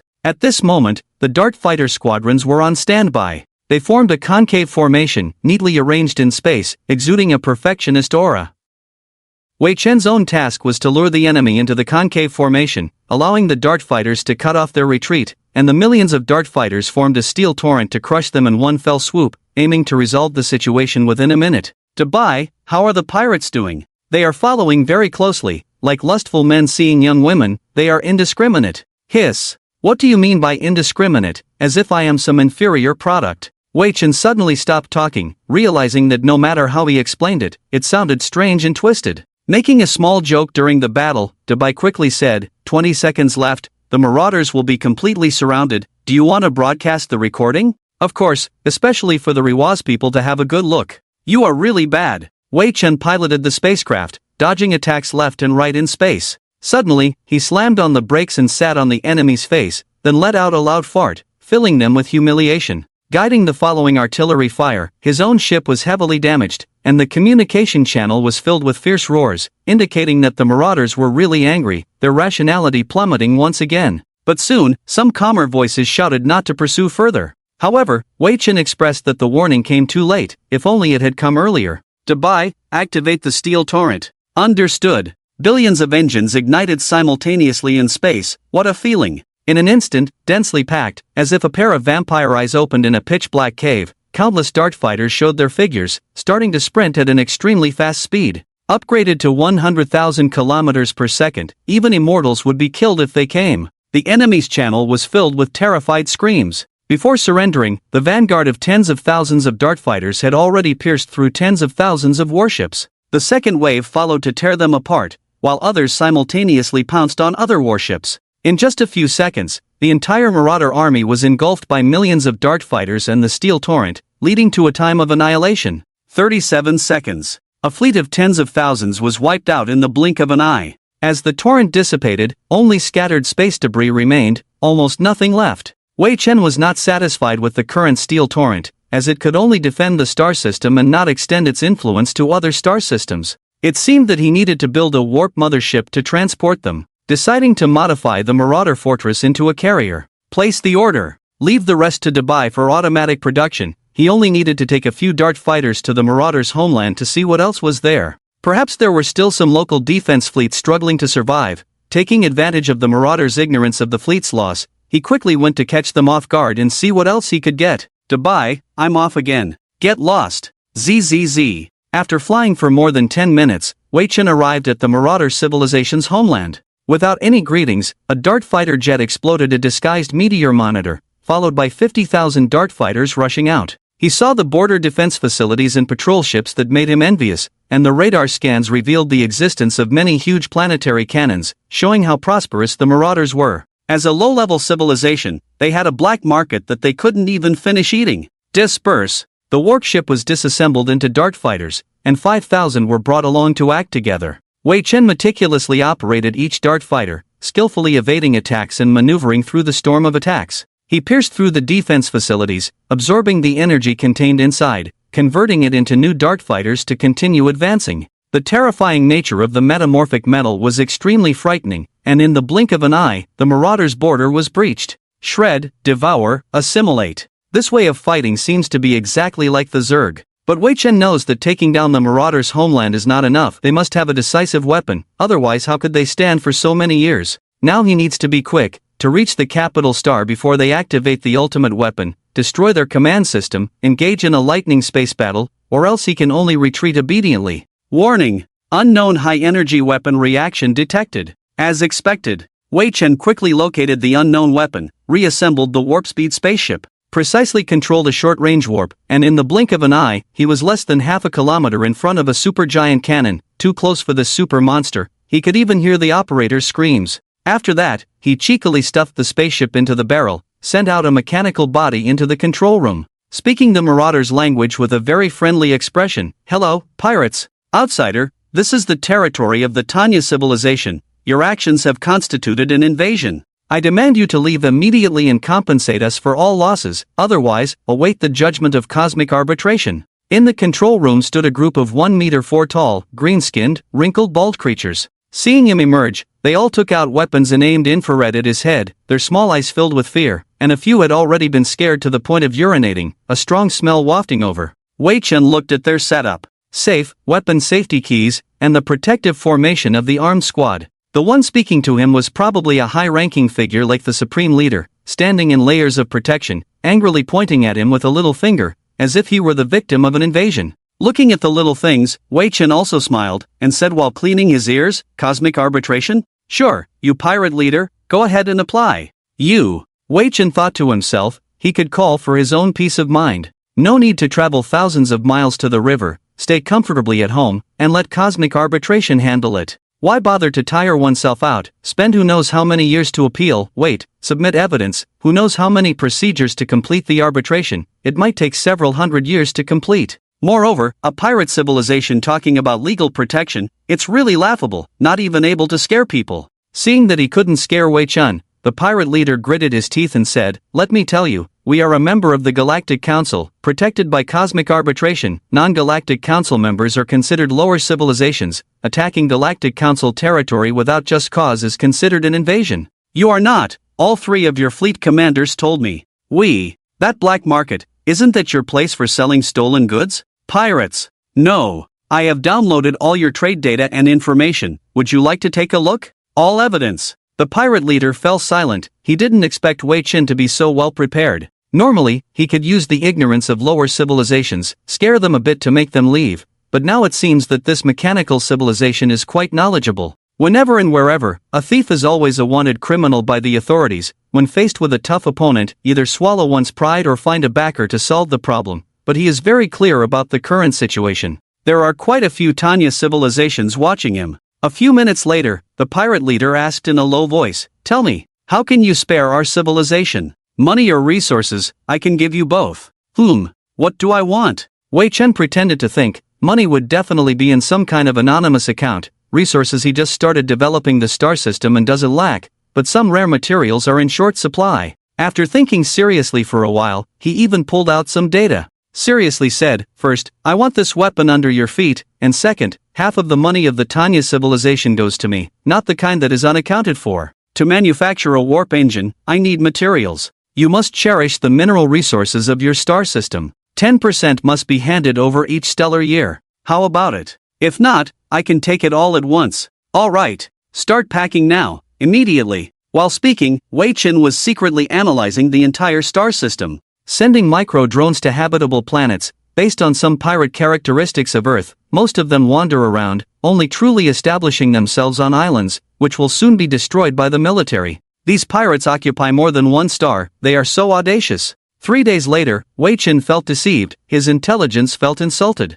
Not to mention the countless distress signals, just the quality of the goods being exchanged, he could easily defeat them. 10,000 cargo ships. So many, over 10,000 ships filled with goods, lined up in front of him waiting for inspection. 2/3 of them were filled with useless items, far from what he wanted. And those cargo ship markings, were they digging a pit for themselves? Your Excellency, are you truly the Tanya civilization? After inspecting the goods, Wei Chen looked dangerously at the pirate leader, although he seemed cooperative. The latter was so scared by his friendly smile that his whole body trembled, the fluctuation of consciousness affecting him, making Wei Chen very intimidating at the moment. Each word was like a hammer, stimulating the pirate leader to the point of near death. 3 days. This was not a time for the pirates to prepare for compensation, but a time to investigate and collect evidence. Everything requires evidence, so that others cannot easily find a handle to use against him in the future. Although Wei Chen was not familiar with interstellar civilizations, he could still think and act on some basic operations. The microdrones were used to understand the conditions on the planets below. Firstly, those below were the Tanya civilization. Secondly, the pirates treated the entire race as slaves and laborers. Every Tanya person was expendable, with piles of bodies outside the factories, adults and children alike, dying from exhaustion, with many deaths daily. It was clear how heinous the pirates were. At this moment, the slaves who could not see the light needed a righteous savior to rescue them. Wei Chen felt that he was a seedling of justice from a young age. What do you mean? It means, you are now going to be executed. Bang! With a shot, the pirate leader's body was cut in half, and Wei Chen casually dealt with the others behind him. Leaving the control room, looking at the stars again at the main gate, the execution mode designed over 3 days began. The dart fighters had already started harvesting the remaining pirates, leaving none behind. The operation was estimated to take 2 hours and 30 minutes, and now he had to go to the remaining 2 stars, completely eradicate the Marauder civilization, then erase the information about the New Earth route, silencing anyone who knew of his existence. After that, it was likely that no one would know for a long time who had killed those pirates and saved the Tanya civilization. He planned to announce it when the time was right. New Earth, the first city. After completely wiping out the Marauder pirates, Wei Chen returned here. Immediately, he summoned Dong Longling, Chen Weixiao, and the Jawazi ambassador. He had a major announcement to make, something important for both humans and the Jawazi membership in the Galactic Council. This was related to whether they could punish the harvesters. What is that? The Jawazi ambassador asked, caught off guard by Wei Chen's mention of membership. Apart from Wei Chen, who had more information, the other 2 races were more closed off and not very familiar with interstellar law, the Galactic Council, and such things. He had to provide some basic information and then discuss compensation and recovery issues. After organizing the information, he cleared his throat and said, in the Milky Way, there is a unified civilization management organization called the Galactic Council, which specifically deals with disputes between civilizations, establishing interstellar laws to constrain the behavior of each civilization. Do you understand this? Understood. Afterwards, what we need to focus on is cosmic arbitration. This institution resolves civil disputes and judges various cases according to interstellar law. The actions of the Reapers towards Earth and the Spivak species are considered illegal. According to interstellar law, we can file an appeal and request the cosmic arbitration to judge the Reapers,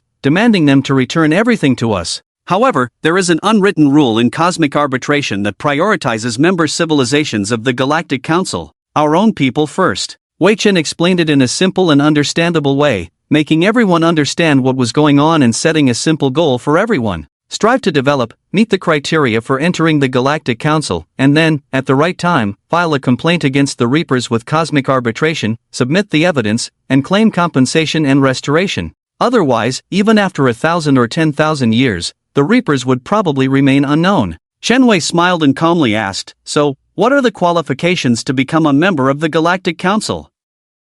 First, we must be a complete civilized race. Second, our economy, military, technology, and politics must meet unified standards. Third, we need to have a certain network in interstellar society, that is, recommendations. Fourth, we must fully control the resources of a star system and possess warp technology. These are the conditions. The first one is not difficult, but Dong Longling frowned, indicating that the rest were problematic. Humanity is still in the stage of racial revival, lacking in economy and politics. Relying on one or two individuals is not enough to be considered civilized. The Six-Eyed Clan's technology is biased and has not yet independently developed long-distance navigation technology. They heavily rely on human scientific technology, and some facilities can only be developed with Wei Chen's help, which is definitely not up to standard. As for the Spivak species, they are the closest to meeting the requirements. However, they have not even researched a basic version of warp technology, let alone warp technology. When the three races come together, aside from the major flaws in developing technology outside their own race, reaching the level of a second-tier stellar civilization is already quite remarkable, with most of the credit going to Wei Chen.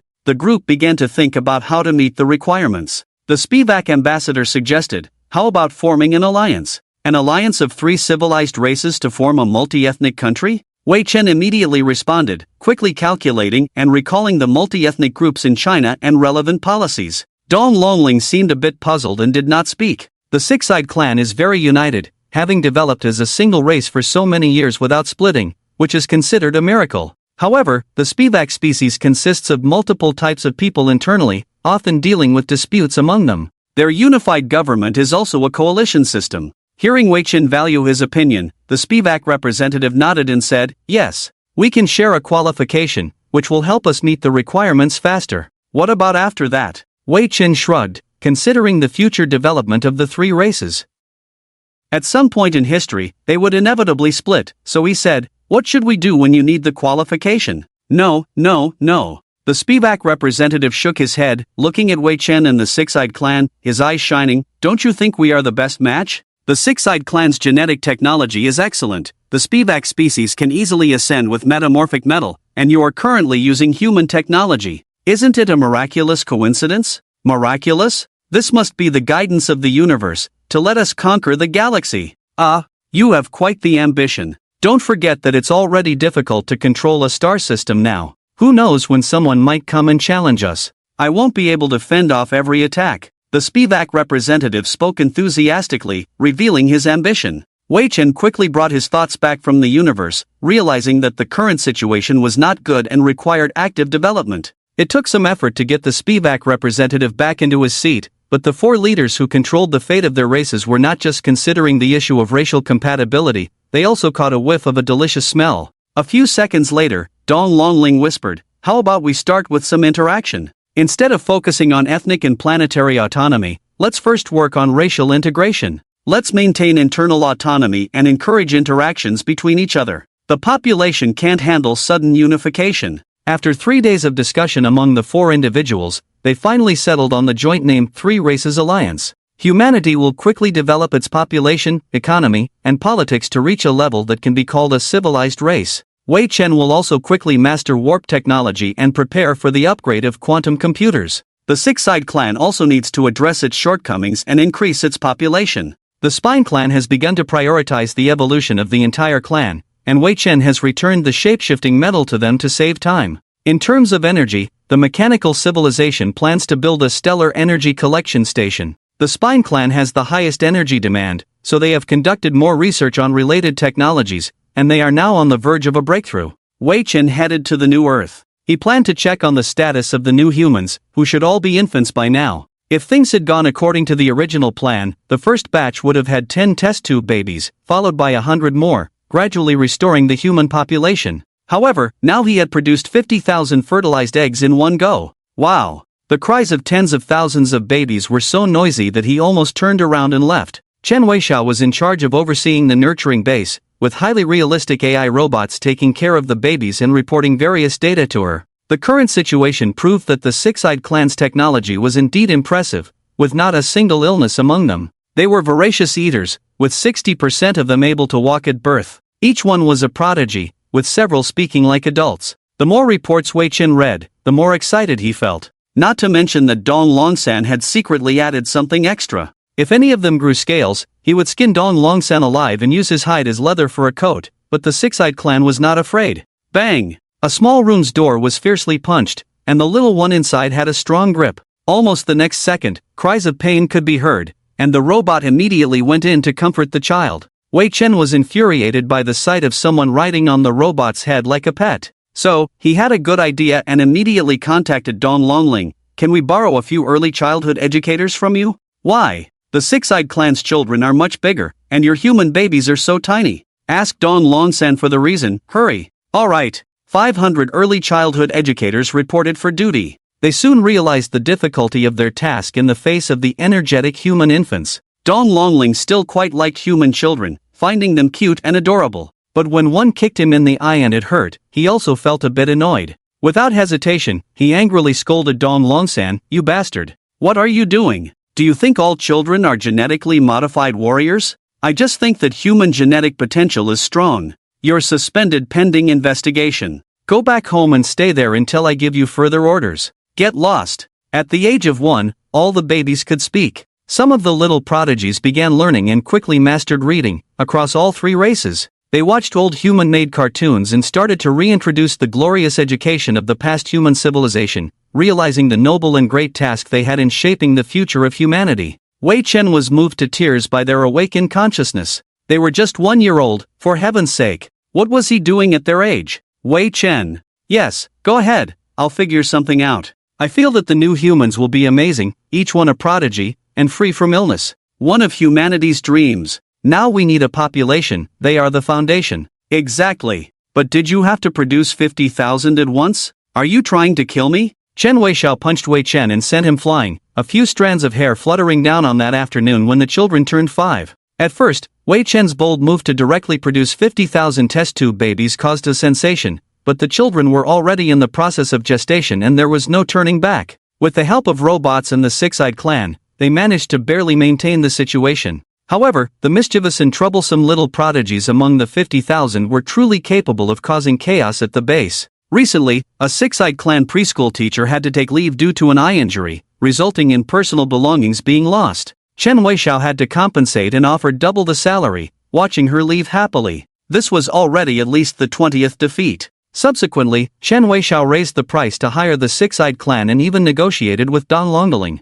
Now, humans were on the Six-Eyed Clan preschool blacklist. Smack! A thick file was printed out and slapped onto Wei Chen. He obediently picked it up to read. It was a complaint. The kindergarten principal was filing a complaint against him as a parent, informing him of how mischievous and troublesome the children were at school and what kind of reflection was needed. On a certain day, a few children made a chemical energy rocket and ignited a green belt. On a certain day, a group of children made a small robot and used it to capture many prohibited creatures, causing the base to be on high alert until the prohibited creatures were found. On a certain day, the toilet was blown up. On a certain day. After carefully reading through it, Wei Chen felt anxious. From a scientific perspective, they were all outstanding talents, with limitless potential for the future, the cornerstone of the human race. However, it was clear that they lacked humility, showing no reverence for their surroundings, and were wasting their talents recklessly, even though they were only 5-year-old children. Due to their high intelligence, they couldn't be treated as normal children.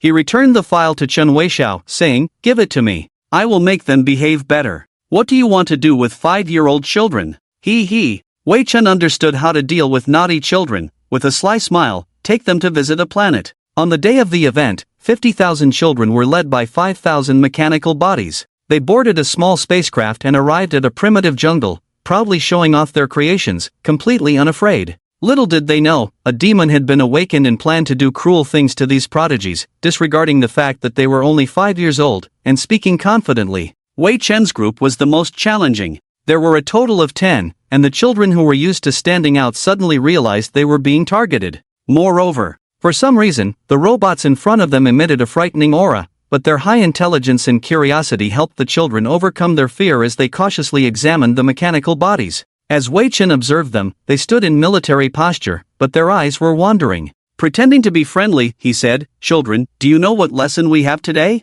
Survival in the wild." All the children answered in unison, but they didn't look like it at all. Instead, they seemed like they were on a field trip, believing that there must be a fleet guarding them from above, ready to send robots down to protect them, so they had nothing to worry about. Wei Chen then delivered the next line that sent them into a panic. "Wrong. This is a lesson in understanding nature and a part of understanding the universe in the future. I want you to experience one thing, and that is fear, and the experience of facing fear." Fear? What's the use of fear? The book says it only weakens people. Sigh. Wei Chen looked at the boy who spoke, expressionless. "Go back and copy that book 10 times. You definitely didn't read it properly, or you wouldn't have casually tossed it aside. Ah, how did you know? I'd done it. In Wei Chen's biological radar, some small animals were approaching. Carnivorous animals, designated X0365, were a wolf-like species that hunted in groups and were not poisonous. They liked to attack young animals and steal eggs, finding the taste of 5-year-old children extremely delicious, but they were definitely no match for the children in combat strength. Today, they had picked the wrong opponents, because the children's clothes are completely bite-proof. However, it is just right as a trial target. Roar dash children, kill them. What? The children exclaimed in shock, unexpectedly being asked to fight. Wei Chen had already left the ground after speaking, completely leaving the matter to them, looking as if he wouldn't intervene. According to the information, some little ones like martial arts and have a talent for practicing combat skills. They quickly grasp various physical skills and are the seedlings of future mech warriors. Wei Chen equipped them with a few weapons based on the talents of the 10 children. The problem is, the children immediately started to panic and ran all over the place being chased by animals that were not very fast. Soon they all scurried up the trees trembling, some with long-range weapons started shooting randomly below, causing some injuries and accidentally hitting companions in the big tree, almost causing a few unlucky children to be hit by the falling tree. Wei Chen shouted from the air, "Fight! Fight with the weapons I gave you!" Help dash the word fear is now being experienced very well by the children. In a state of chaos, humans couldn't listen to any commands. Wei Chen shook his head helplessly, aimed at all the animal heads, and dispersed attacks like light needles to wipe them all out. He considerately burned them all to ashes without any bloody splatter. He let the children adapt to the environment of the new Earth, thoroughly occupying a part of the planet. At the same time, it is also a necessary condition to completely control the entire star system. Other mechanical bodies reported back, and the vast majority of children behaved very consistently, with only a few performing well. After dealing with the danger in landing, Wei Chen's first words were, "You are the worst batch I have ever trained. Do you know that? Instructor, we are the first batch of new humans. Instructor, you are just playing with the old human jokes, I know. Instructor, you only taught us one team, of course, it is the worst batch, but also the best batch. Hey, why are you silent, is there a bug? There is a kind of creature called a naughty child. They neither understand how to respect others nor have a sense of shame, truly a despicable creature." If Wei Chen still had blood now, he would definitely have high blood pressure. The little rascals in front of him had just escaped danger and started arguing and talking back to him. It seemed that a little punishment was needed. Wei Chen took a deep breath. He had just made a decision. Perhaps it seemed cruel and unkind to others, but it didn't seem wrong at all to use it on a group of child prodigies who could lift a small car with their bare hands. This is a manifestation of the capable ones working harder. His previous thoughts were too mild. Really, completely underestimated the abilities that 5-year-old children should have, failing to recognize the excellence of the new humans. Diamonds are born in high-temperature and high-pressure environments, not in pressure cookers. Ha ha ha, the little ones laughed, innocently thinking they had won against the adults. On their little faces, there was a special sense of pride and happiness, full of Wei Chen's most hated ignorance and stupidity, which further strengthened his determination to change and overthrow the previous teaching plan. Responsibility must come before ability. Let them laugh. After a while, the clever little minds began to realize that something was wrong. The children were well aware of the current artificial intelligence technology. If there were errors, they would automatically bypass them and recover within a few seconds. The robots in front of them not only did not recover but also changed expressions, just like humans. It wasn't until Wei Chen announced, "Students, due to your excellence, I have decided to advance some plans by a few years. For the next 10 years, this forest will be your home. The ground base will be temporarily closed. Since you are already excellent enough, try to conquer this planet. Let it become the new human homeland. Later, survival computers will be delivered. Do not leave immediately. Goodbye, students." After speaking, all the mechanical bodies left the training site. The children who were left behind stood in place, looking silly and their facial expressions changing wildly. They all understood that being called children meant they were in the early childhood education stage, accompanied only by toys, cartoons, and some basic children's drawing books. The robots and early childhood teachers would be very tolerant, but the students were different. It meant that they acknowledged their excellence and began formal training. What should we do? No, I was wrong. I really know I was wrong.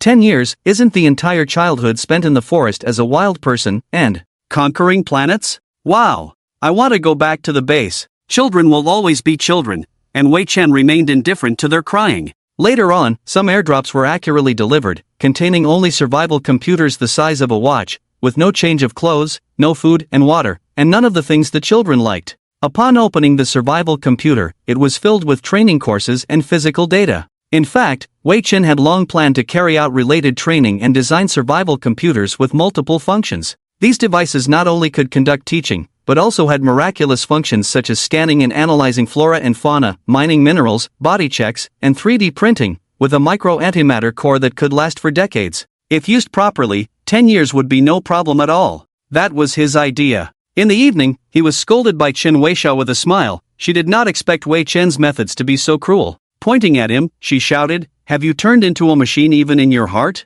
They are just children, some toddlers who are only 5 years old. How can you be so heartless to treat them like this? Do you know that this planet is a high-risk planet? People could die. Can children create chemical rockets to blow up houses?" Chen Weishao was momentarily speechless. Indeed, children could not create such advanced equipment. Normal human children could not do it. It required too much knowledge and learning, but these children could do it as easily as drinking water. At the age of 4, they could come up with plans that would leave her spinning. Wei Chen did not wait for her to come up with a rebuttal, and continued to strike while the iron was hot. Our ancestors on Earth conquered the Earth step by step, established civilization, and achieved everything we have today. They are just repeating what our ancestors did, with the assistance of high-tech equipment and intelligent brains. Isn't it difficult? But, as new humans, their values will be established quickly, and if corrected too slowly, it will be ruined. Chen Weishao fell silent and did not continue to oppose. Wei Chen just looked deeply at the children, his consciousness returned to the flagship,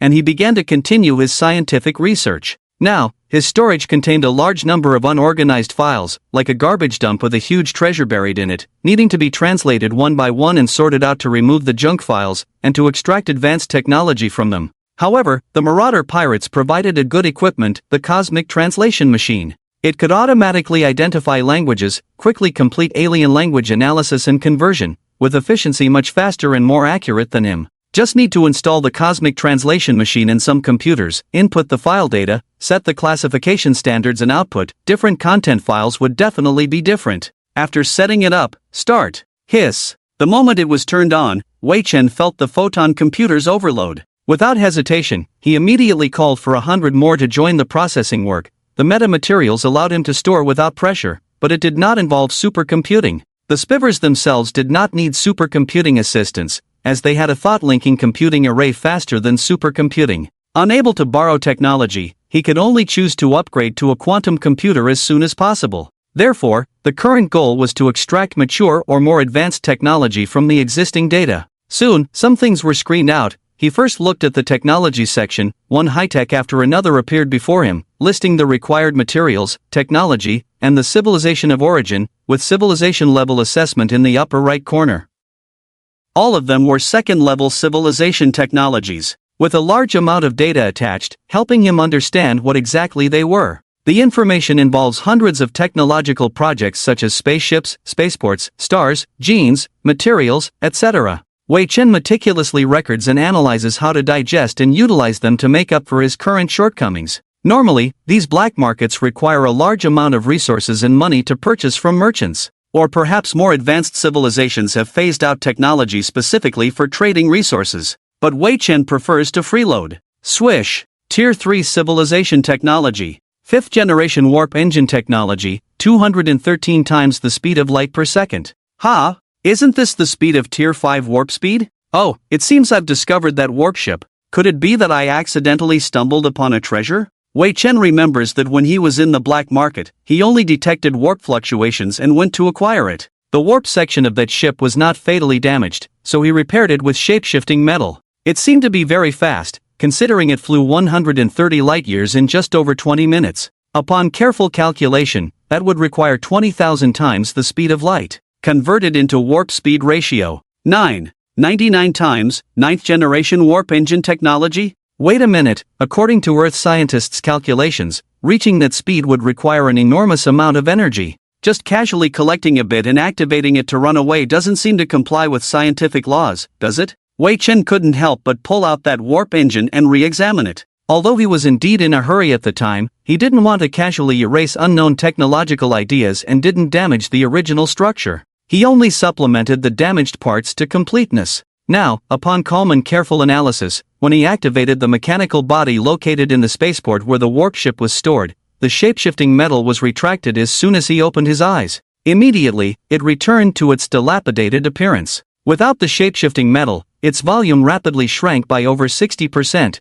making it unrecognizable. Moreover, according to the continuously filtered intelligence, some technological features were dissected, all originating from the Kata's civilization, a Tier 3 civilization technology. Only the warp engine was different. The mechanical body arrived at the position to install the warp engine and frowned while scanning. Indeed, it's somewhat different. It seems to envelop something inside with the warp engine to achieve a speed sufficient for rapid intergalactic travel. But why would they do this? What exactly is this? It can be inferred simply that this is an experimental ship. The main purpose is to use what's inside to achieve rapid intergalactic movement, but the experimental ship failed and was lost. The Kata's civilization didn't know where the ship went and couldn't find it. After all, there are too many interferences in the galaxy, and they probably didn't have a deep enough understanding of the technology, so they hastily began the experiment. So, how can Wei Chen use it normally? Accept command, repair. Then observe carefully and see what happens. His consciousness entered the spaceship prepared with shape-shifting metal, focusing on the warp engine, and initiated propulsion to leave the spaceport.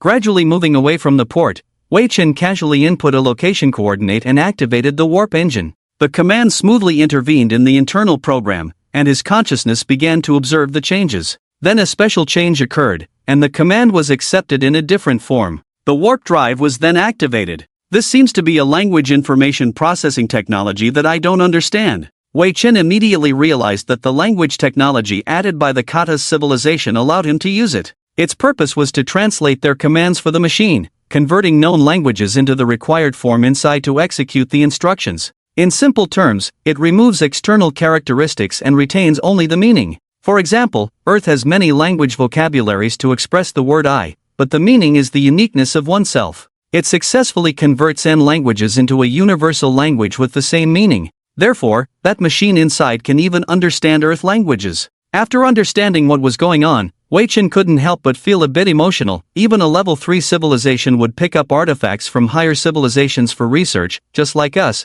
They might not understand. It seems that this warp engine is very valuable. Maybe it can help me gain some advantages. If I can use it as leverage, maybe the Kita's civilization can help me become a member of the Galactic Council. Before that, I need to understand the reputation and character of the Kita's civilization. What if they take something and turn against me? That would be a loss. I need to be able to connect to the Milky Way cosmic network equipment.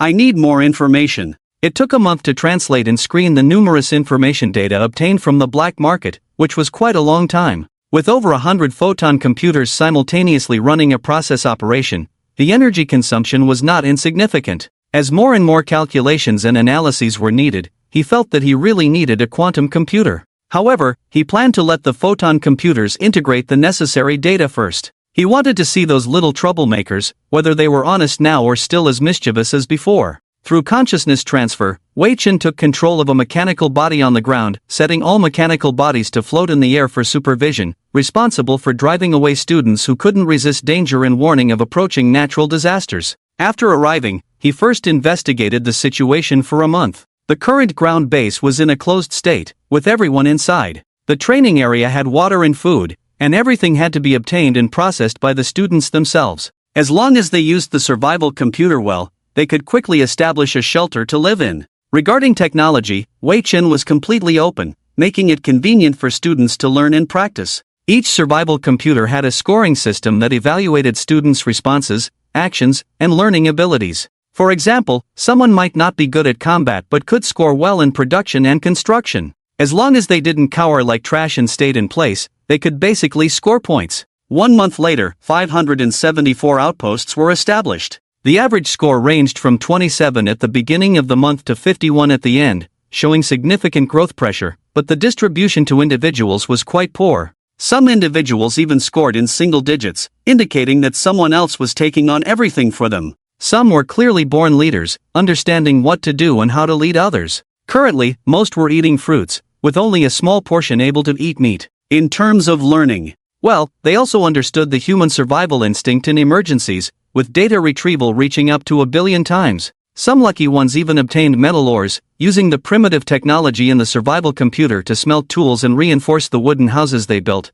but it would be best to upgrade to stone houses before winter arrived. Although their clothes could withstand soaking in water at -130 degrees Celsius. To be honest, I should have the students start from scratch. It's too harsh. The students below collectively shivered, unaware that they had almost fallen into a more desperate situation. Most of them had become subdued in the past 30 days because the educational policy had become very strict. Rolling on the ground in distress, sorry. Wei Chen didn't hear a thing. He also made sure that Chen Wei couldn't hear anything, to prevent her from being unable to resist pleading and coming over to discuss training issues with him. After confirming, Wei Chen did not appear directly but returned to the spaceship through consciousness. He now planned to go out and make contact with the cosmic social environment of the Milky Way galaxy, aiming to obtain a legal cosmic network account and supporting equipment. Stealing the Galactic Council's territorial network was considered information crime. Dubai, keep an eye on those troublemakers. Get lost. According to the information, Wei Chen updated his star map,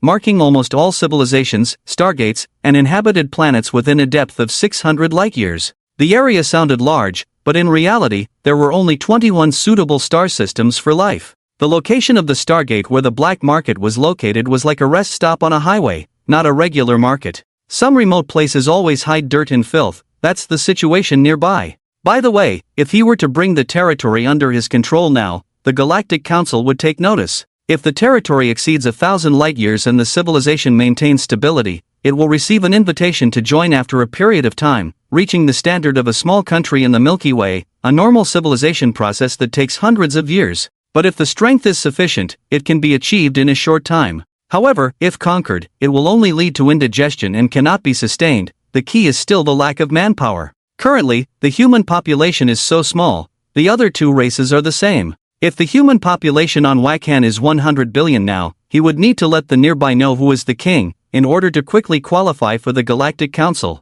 After carefully observing the star map, Wakan set the course coordinates, destination, Kane star system. 5 hours later, outside a star system, a child from a lower civilization was stunned. Humans have fantasized about using an entire star as an energy source for civilization, or compressing it with magical space technology to use as a weapon, etc. The huge object in front of him told him that fantasies can also be reality. A star city that envelopes a red dwarf star as energy stands before him. Entering the port, large characters read Kane Interstellar Trade. As the spaceship approached, Customs sent him an automatic translation entry notice and locked the weapon system. Automatically registering as a tourist with the identity number C9-2587, given that it was his first visit, free parking was provided, and individuals were only allowed to carry one self-defense weapon. If a major disturbance occurred, they would be killed on the spot or permanently expelled. Please do not resist. Automatically being towed into the port. Boom! A tractor beam captured Watchen's spaceship, pulling him into the immense port. Various strange-shaped ships and races were lined up sparsely in the field of view, mostly engaged in trade or loading and unloading goods, all wearing universal translators, communicating smoothly.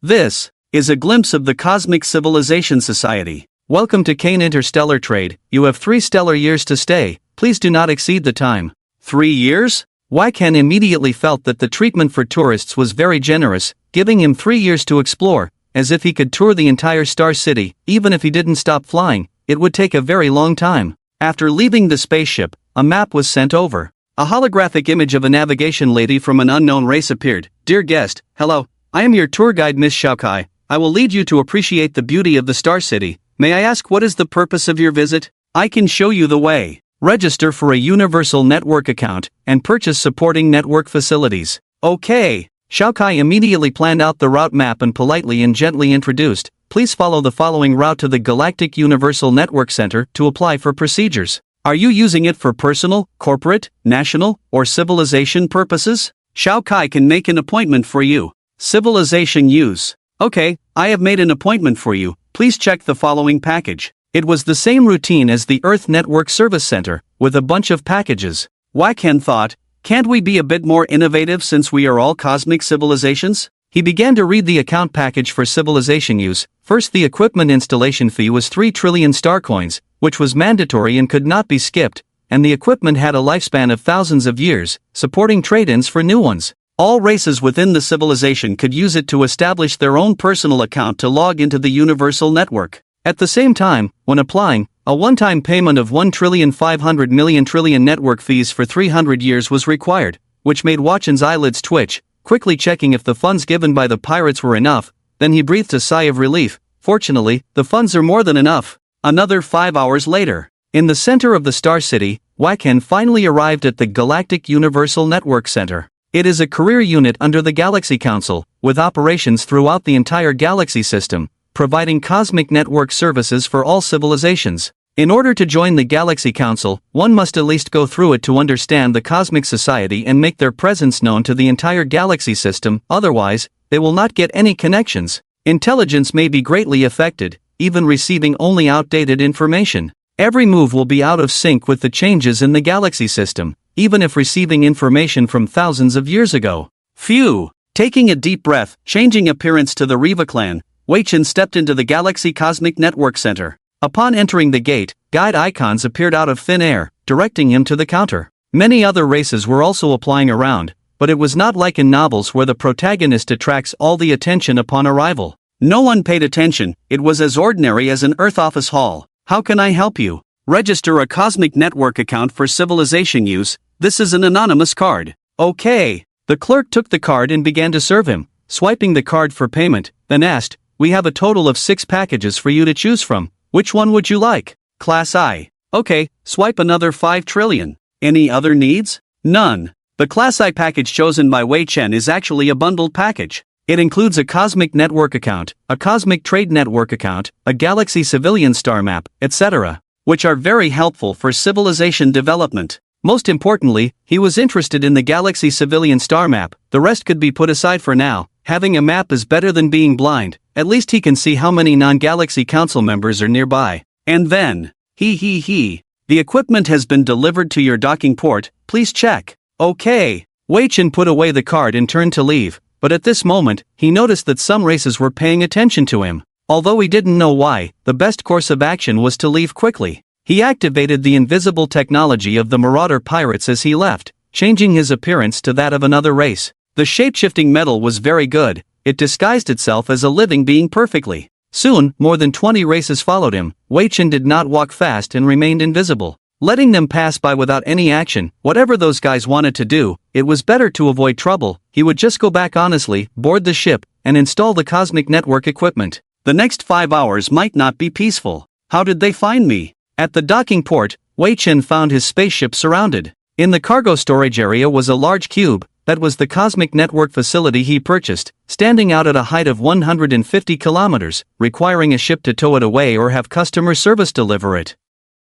Due to caution, he did not choose delivery service. After all, exposing the location of civilization casually was a dangerous risk. But it was not easy now. He almost guessed what those races wanted to do. After all, a legal but unused Cosmic Network facility cost a whopping 3 trillion star coins. Some races without money to purchase could directly use it, because Wei Chen still had a visitor account. If it were an official account, it meant having Galaxy Council qualifications, and their attacks and looting would be legally sanctioned. Wei Chen's counterattack would be considered self-defense and would not be punished. He always felt that the big shots in the Galaxy Council were a bit discriminatory against lower-level civilizations. Forget it, let's just play along. Wei Chen appeared openly at the entrance of the spacecraft, canceling the invisibility. Instantly attracting the attention of all races, they immediately contacted the outside ships, alerting their accomplices that the fat sheep had appeared. The spaceship took off, installed the Cosmic Network facility at the bottom. As the weapon systems were still locked,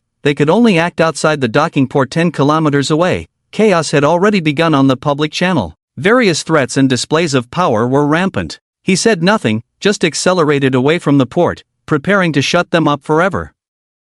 10 minutes later, the spaceship finally left the port channel. Outside, there were hundreds of ships ready for a grand welcoming ceremony. Wei Chen lazily scanned the area and saw that they were all disorganized and unorganized ragtag forces of second-rate quality. Even pirates dared to come out and rob people. TSK. Wei Chen suppressed a smile and said on the public channel, "Ahem, you trash. If you value your lives, scram immediately. Don't get any funny ideas. Stop the nonsense, drop your stuff and you can leave. Damn it. So bold, do you know your current situation? You're finished. I will definitely turn you into space junk. Leave your stuff." Not listening to reason, Wei Chen accelerated out of the safety zone. The the weapon systems immediately unlocked, and all races grinned menacingly. With a single salvo, no matter how powerful the ship was, it would be blown up on the spot. Since everyone was the same, the more there were, the more serious the situation was. If it was a few 100 to 1, it was a complete victory. Just as they were about to open fire, suddenly, Wei Chen's large target disappeared, leaving them stunned.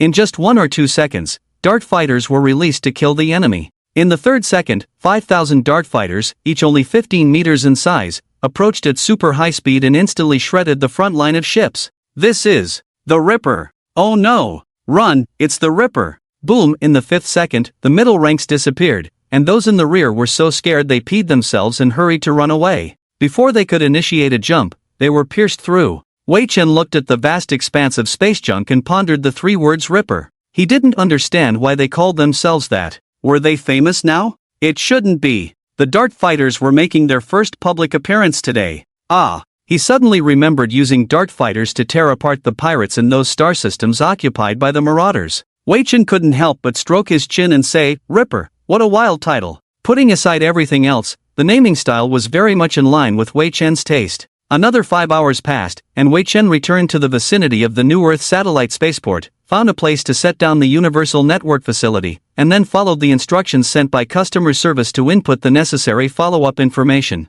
It was nothing more than the name of the civilization, its scale, population, and so on. It was pathetic to say that the 3 races combined had less than 20 million people, making them a tiny race. The Universal Network facility automatically scanned and evaluated the entire star system, showing a civilization level of 1.5, with 0.8 attributed to various high-tech content. Wei Chen had not fully utilized the resources of the entire star system. In the civilization name field, he filled in Republic of Huaxia, with a symbol of a Huaxia dragon. After writing it, he couldn't help but laugh. It was just a name now, as humans didn't have a government structure. Although the Six-Eyed Clan and the Manhwa clan were willing to merge, it would take a long time to integrate. Currently, the new humans were still a group of children, making Wei Chen secretly shed tears, feeling that time was passing too slowly for the first time. But all he could do was wait for time to pass. After that, Wei Chen did not immediately search for information online or activate the Universal Network facility.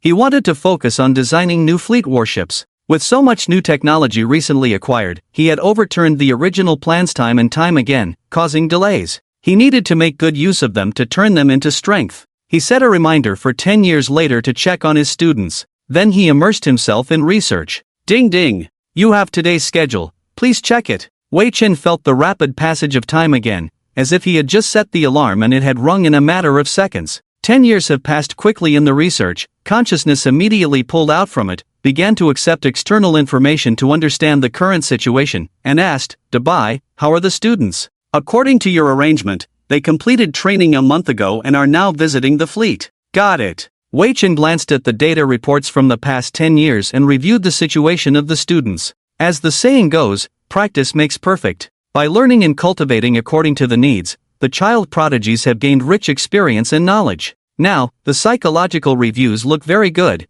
and they are all 15-year-old young men. In the span of 10 years, the human ground base has increased to 27. There are also mining sites, farmland, forestry, and other resource industries. The original base Dubai has been built into a city for the students to live in. Now they are free to choose their professions. Of course, there is no difference between choosing and not choosing. Wei Chen, aren't you going to see them? After all, you are the one who should appear the most. The Fire Seed plan is entering the second phase of preparation. In 5 years, the second generation of newborns will be born, followed by a batch every 20 years. 300 years later, the population can be restored to 7 billion. We need population now. After giving the order, he continued to design the new fleet. It seemed like dealing with a trivial matter. Wei Chen quickly immersed himself in research again, and in another year, he would be able to use quantum brain-like computation. Finally, upgraded to a quantum brain. Inside the highly confidential experimental ship of the human expedition fleet, Wei Chen's consciousness was very excited. There had always been things, and he never had time to upgrade his own carrier. Now, the new consciousness carrier made him feel like he was ascending to heaven. It was like a strong man who had been carrying a huge stone all along, suddenly throwing it away and running thousands of times faster than a cheetah. The quantum brain was much faster than a photon computer, by an unimaginable number of times. Wei Chen did not follow the technological tree to use quantum computers. Instead, he used a combination of the Six-Eyed Clan's brain science, the Spivak clan's cybernetics, and other technologies to create a quantum brain. It was similar to a biological brain, with each neuron being a miniature quantum computer, with tens of billions of them working together to strengthen his power. The only drawback was that it was quite energy-consuming, but there was no way around it. You can't expect a horse to run without feeding it grass, right? Phew! Let's give it a try. How far along is the research progress of the new fleet now? The answer: almost nothing has been done, still deciding on which technologies to use. Wei Chen now wanted to test how powerful the quantum brain really was. He issued one command after another, putting the fleet into a rugby formation, then connecting to the spaceport, linking all the energy together. He silently prayed in his heart, "I hope it can withstand the consumption." Start. The moment the quantum brain started, Wei Chen felt as if time and space had come to a standstill. Only he was still active. He knew in his heart that this was because he was operating too fast, causing the external time to lag behind the internal changes, and the corresponding energy consumption was also terrifying. Without wasting time, he immediately absorbed the technology and began developing the new fleet. 1 second. The latest Ghost-class miniature warship was designed, inheriting the characteristics of the Dart fighter and equipped with stealth technology. 10 seconds. The Ghost mothership appeared, capable of carrying up to 10,000 Ghost-class miniature warships. 15 seconds. The Ripper mech appeared. 20 seconds. Wei Chen proceeded at an average rate of 5 projects per minute, conducting the fastest research speed in human history. Every thousandth of a second, a new proposal would be put forward and verified or denied, including simulated operations, simulated combat, etc. Each finished product was of super high performance, touching the peak of a second-level civilization. The development of the new fleet took just over 20 hours. An order for a completely new fleet had already been sent to the desert planet factory, and Dubai immediately began mobilizing resources for construction. Afterwards, Wei Chen did not stop his scientific research. He adopted a modular design for all spacecraft warp engines, allowing for interchangeable upgrades. He then shifted his focus to unknown technologies. The warp engine that intrigued the Level 3 civilizations, he wanted it equipped on the fleet. After running for over 20 hours, there were some unknown changes in consciousness fluctuations. It seemed to become more powerful. Wei Chen became interested in studying the warp engine before, recalling the spaceship technology with implanted consciousness. He was curious about this human treasure-level technology, because Wei Chen had never truly understood life-saving technology, but he knew it was quite miraculous. He repeatedly simulated the implantation process, inserting some high-precision metal wires into the brain to extract self-consciousness,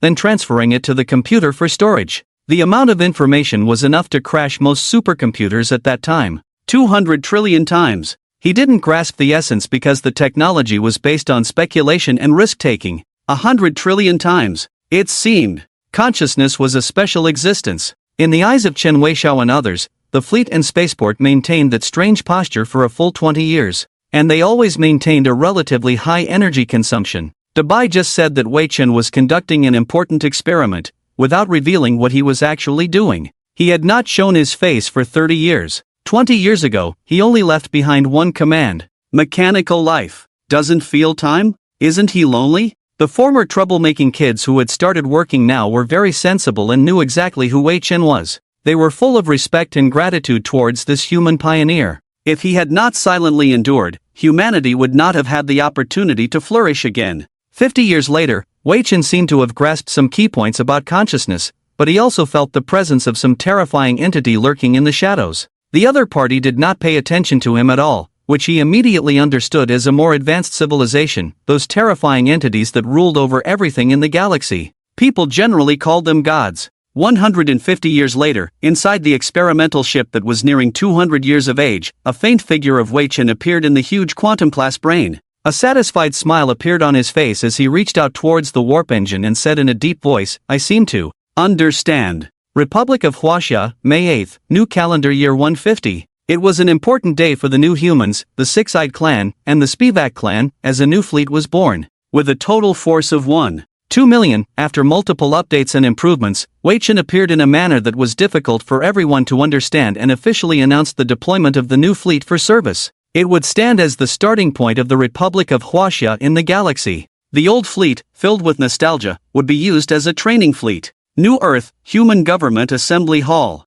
Wei Chen. Chen Weixiao felt that the guy next to him was always emitting a faint light. He looked extremely delicate, dressed like a living person sitting there, exuding a strong aura. The consciousness fluctuations had made everyone below nervous, sweating profusely and swallowing saliva. 99% of them were former troublemaking kids. Thinking back to their ignorant childhood, they couldn't help but shudder, knowing that this human pioneer had no concept of time. If he got angry, he might send them to some planet for decades or even centuries, which was worse than death. Wei Chen took a sip of water and asked with a smile, "What's up? Are you mimicking now?" Smack! Wei Chen gave him a brain burst, blinked, and said, "What do you think?" "Ah, ouch." Chen Weixiao covered his swollen forehead, furrowing his brows in even more confusion. To be honest, everyone in the room was very curious about what technology Wei Chen had developed. If it were a robot, it wouldn't emit a faint light all over its body, nor would it be physical. Recently, Chen Weiwei couldn't feel the warmth of a smile, and her strong hearing couldn't hear the sound of a machine, which seemed very eerie. Wei Chen, however, changed the subject, looking serious as he said, "Everyone, today's topic is to declare our existence to the Milky Way." Everyone remained calm, as if this extremely risky matter was very ordinary. Wei Chen, scratching his head in confusion, asked, "Don't you have any objections? Doubts about the risks involved?" "No. You must understand, declaring our existence may attract the Reapers, possibly leading to another destruction. But, don't you already have a plan?" Looking at the group below with wise eyes, Wei Chen couldn't help but roll his eyes. However, he just wanted to create a tense atmosphere, having already planned everything in his mind. In that split second of inner contemplation, he knew who leaked the information, and the intelligent butler, Dabai, remained silent, leaking many plans to the new human high levels. It was time to delete him. Instead of continuing to set the mood, he directly said, "That's right. I already have a plan. The first step is to enter the Galactic Council, which requires connections. I happen to have a bargaining chip that can be used to trade with senior members of the Galactic Council, to help us navigate through it. At the same time, we need to merge the nearby non-Galactic Council territories to reach the level of a small country. Next, it will take 200 to 300 years to integrate and connect the territories at the level of a small country, in order to truly enter the grand stage of the Milky Way universe, possess a certain self-defense capability, and proceed to the next step of the plan, to root out the Reapers. That's it." The room fell silent, with everyone unmoving. Their memories were good, and they remembered all the details of the first step, which weren't many. Some were already preparing for their respective roles, making the entire operation smoother and more secure, ensuring that the front lines wouldn't collapse after the battles, maintaining the best combat readiness. Seeing no applause, Wei Chen reminded them again, "That's it. That's it. That's it. What about the second step? Tell us." "First, complete the first step." Meeting adjourned. With that, Wei Chen turned into photons and dispersed, disappearing from sight, leaving everyone bewildered. Meanwhile, in another venue, his figure appeared from the chair, with the six-eyed clan Dong Longling on his left and the Spinehwa clan chief, Spinewade, who had undergone significant facial changes, on his right. The three clans were in talks to decide the future direction of the Republic of China. "Are you ready, gentlemen?" Wei Chen looked at his two old companions, whom he had known for a long time. Spinewade was not very pleasant when they first met, and things didn't improve later, but now, having climbed from an ambassador to a clan chief, Wei Chen couldn't help but admire this Spinehwa clan leader as someone capable of moving forward with him. Dong Longling nodded, his expression serious as he said, "We are ready. Our six-eyed clan now has a population of 2.7 billion, and in terms of technology and population, it is the most powerful moment in history. We have already built 50,000 biological warships. Enough for a battle." Although the Spinehwa clan's population growth is not significant, they have completed their evolution. They can deploy 60,000 warships for battle, and the remaining 1 billion people can be turned into small warships at any time. "We have no fear. In addition to my human clan's fleet of 1.2 million, totaling 2.3 million in combat power. A battle to shake the heavens," the three of them said in unison, initiating a grand war. Afterwards, Wei Chen first compared the star maps of the Milky Way citizens with the existing star maps, finding that the habitable star systems were not under the jurisdiction of the Galactic Council. Dabai was also an excellent intelligence logistics officer. During his research, he opened a cosmic network account, using money from an anonymous card to collect many star maps, eventually piecing them together into the current map. After a simple comparison, he pointed to the star domain on the outer edge of the Milky Way. There are 23 habitable star systems nearby, and approximately 57 habitable star systems totaling 892 light-years from the core of the Milky Way to the outer edge of the spiral arm. That is our goal, to reach the standard of a small country in the Milky Way. Good. Dong Longling extended his claw and drew 23 habitable star systems on the star map, suggesting, let's first bring these 23 under our control, then cease fire for a period of time to reproduce the population and digest the territory, as the first phase, followed by the second and third phases of batch assimilation and occupation. What do you think? Feasible. Wei Chen quickly calculated and found no errors. Currently, their most critical shortage is the population that can occupy so many planets. With too few people, it is difficult to control the planets well, and the fleet is not enough to deter the territorial residents. While constructing a new fleet, Dubai did not stop the operation of the factories on his side but quickly proceeded to build the next batch. In addition to the war, they also need to pay attention to the occupation of resource star systems. Jiwada raised his hand and said, regarding the digestion of territories, we can establish a central management brain to manage social operations, which can avoid most personnel management problems and improve efficiency. And using force to assimilate and occupy is the last resort. We cannot give the Galactic Council a bad impression. It is best for the fleet to serve as a deterrent. Once a war breaks out, it will definitely lead to bloodshed and hatred.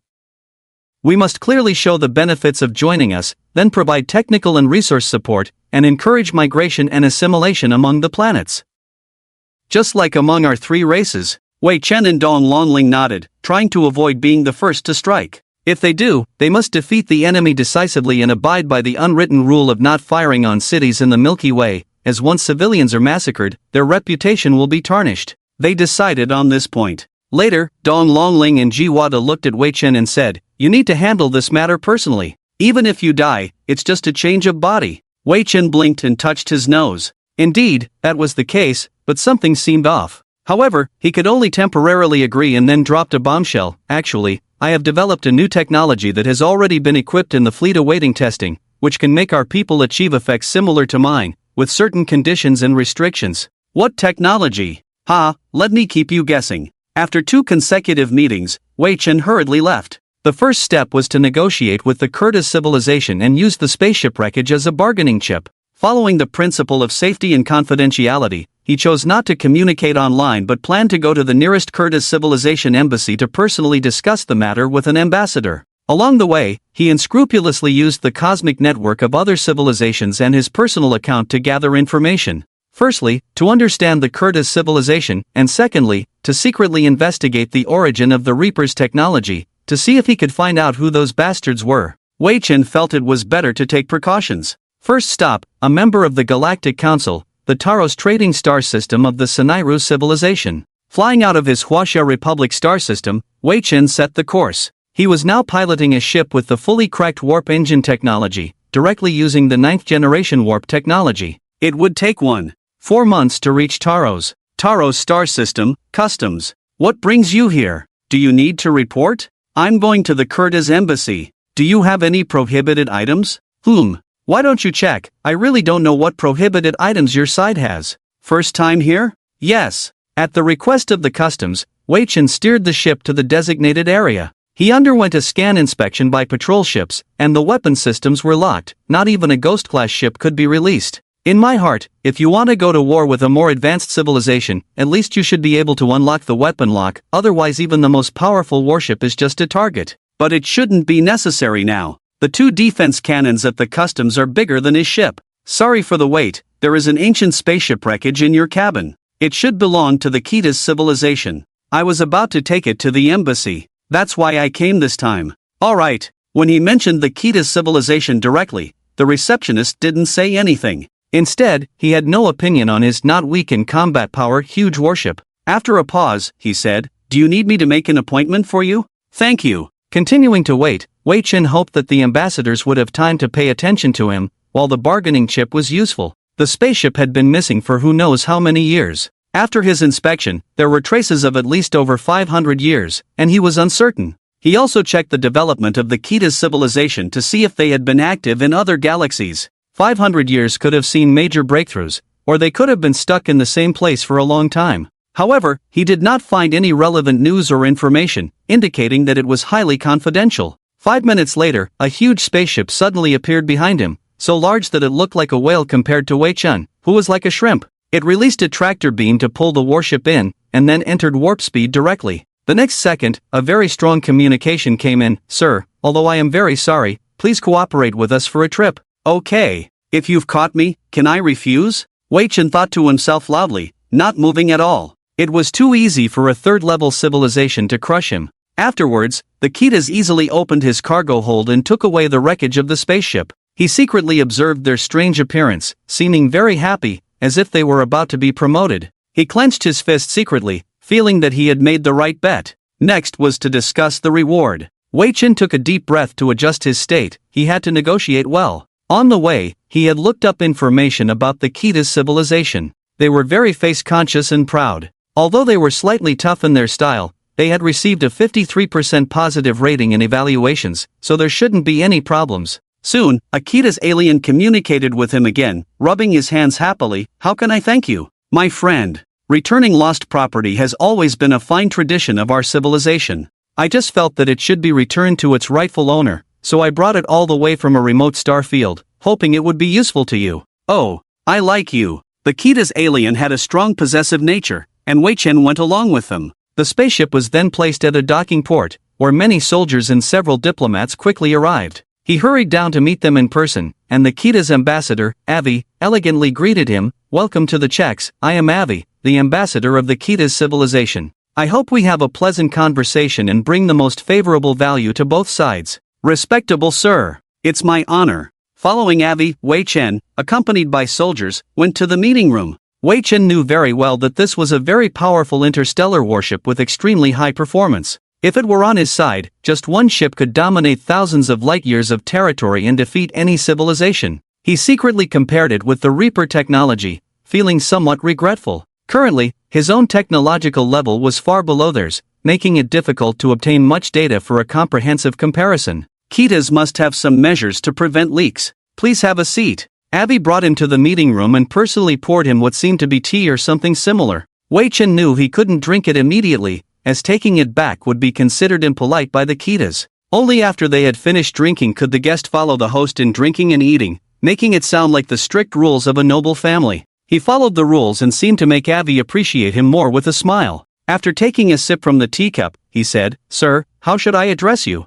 Wei Chen. Wei Chen. An interesting name. Is it a first name or a last name? Wei is the last name, Lang is the first name. I have always respected other civilizations and customs. It's a required course for diplomats. It's just that the name seems a bit too short, not quite befitting of a noble status. Do you understand? Of course. Wei Chen thought to himself, you earthlings have a lot of these Western ways. He picked up the cup and said in a profound tone, I also greatly appreciate the culture of the Ketas civilization. The last name is like a history book, and every member of the clan is a bearer of civilization. What a noble spirit. Isn't it something other civilizations should learn from? Do you agree? Oh, I think I like you a bit more now. My pleasure. In diplomatic situations, being able to talk is a basic skill for the weaker party. Wei Chen now felt truly helpless. After all, he was from the Great Xiao dynasty, one of the 4 ancient civilizations on Earth. It was hard enough to stand tall in the 21st century, and now he felt awkward again. He could only go along with the customs of the Ketas civilization in speaking, and if he wanted the other party to follow his ways, he would have to try harder.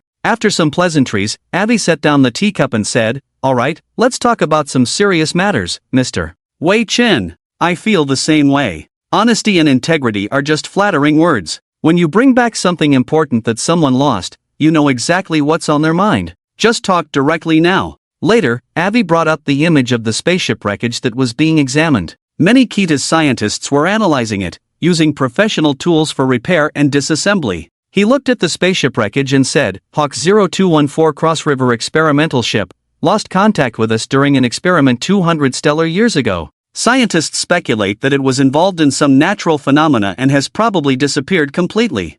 I didn't expect to see it again. 200 years? Don't worry, it's just some spatial phenomena affecting it, making it appear older. I see. Wei Chen looked at Avi. Although he couldn't understand the expressions of the species in front of him with their sharp beaks and hairless heads, the burning ambition in their eyes was quite similar to that of humans. Avi licked her lips and her eyes sparkled. Sir, do you know how timely your arrival is? I wish I hadn't arrived at all. Wei Chen thought to himself. He didn't want to get involved in any conflicts, he just wanted to make connections or get rewards. But since he had brought something over, it meant he was already involved. Trying to run away now was just wishful thinking. Avi might just eliminate him to ensure the security of the information. But she can't kill me. As long as Avi couldn't figure out his current state, there was no way. The quantum brain was not weak at all. It wasn't like the devices in movies that could be destroyed by a rocket launcher fired by the protagonist. Even a close-range nuclear explosion couldn't damage it down to a molecular level. Its shell was made using cross-river engine shell technology. Very sturdy. Wei Chen now understood very clearly that even the entire military might of the Republic of Xia couldn't defeat this turtle shell. Avi, who had been observing and analyzing his expressions and thoughts, now felt puzzled. The species in front of her remained unchanged, as if their AI had been preset. Their gaze, expressions, and demeanor remained constant. Her evaluation in her mind rose once again. She began to explain the reason for the timely arrival. In fact, I was sent by the Empire to a remote star region as an ambassador. When and what identity you have will become clear to you naturally. What's coming next is good for both of us, so listen carefully. Arquita's civilization is the 5th-ranked senior member of the Galactic Council. We are also one of the founding members of the Council. Today, the entire Galactic Council, which we founded, is brilliant. Countless civilizations can receive the Council's protection, free from persecution and threats. However, other river civilizations have extended their hands to our territory, occupying one of the top 10 seats directly, secretly obstructing our interstellar navigation experiments. Do you understand what they are up to? And the warp engine you brought back? Well, let's call it a warp engine for now. But it's actually a device similar to dark matter, one of the ancient relics obtained by the Kita's civilization. If we can research the technology inside, the Galactic Council can restrain or even expel them. Do you understand? By bringing it back, I can make the experiment successful, and then you can be reinstated to your position or even rise to a higher one? Yes. You are very clever. Avi seemed unable to contain her excitement, rubbing her hands again. As long as he could deliver the item to the Imperial Palace, his life would immediately soar. Wei Chen naturally understood the reasoning behind it and his thoughts became more active. He chuckled inwardly, realizing he had already figured out the so-called dark matter device, just fearing being implicated. Otherwise, he would definitely install it on the warship, take it out for a spin in the Andromeda constellation, or roam every corner of the galaxy. It was all very exciting to think about, but the road ahead was long and arduous. He never expected that something he casually obtained from the black market would be so useful. He must make good use of it, maybe even have a chance to directly gain a seat in the Galactic Council and have a powerful backing. Understanding this, Wei Chen showed an interested look and asked, "What can I gain from this?" "Resources, money, territory, and even a seat as a senator in the Galactic Council. I can help you fight for all of them." "Alright, what specifically do I need to do?" Wei Chen didn't think that he could just sit here and drink tea to receive such a huge reward from Avi. There must be something waiting for him. Sure enough, Avi picked up a teacup and sat next to him, saying, "Your life form is very useful. You should have already sensed its existence, right? God. Is that how I should address it?" "Yes. To lower civilizations, advanced civilizations are like gods." Avi did not deny his statement, but approached him almost intimately, whispering, "You should conceal the technology you possess, otherwise it will be very troublesome."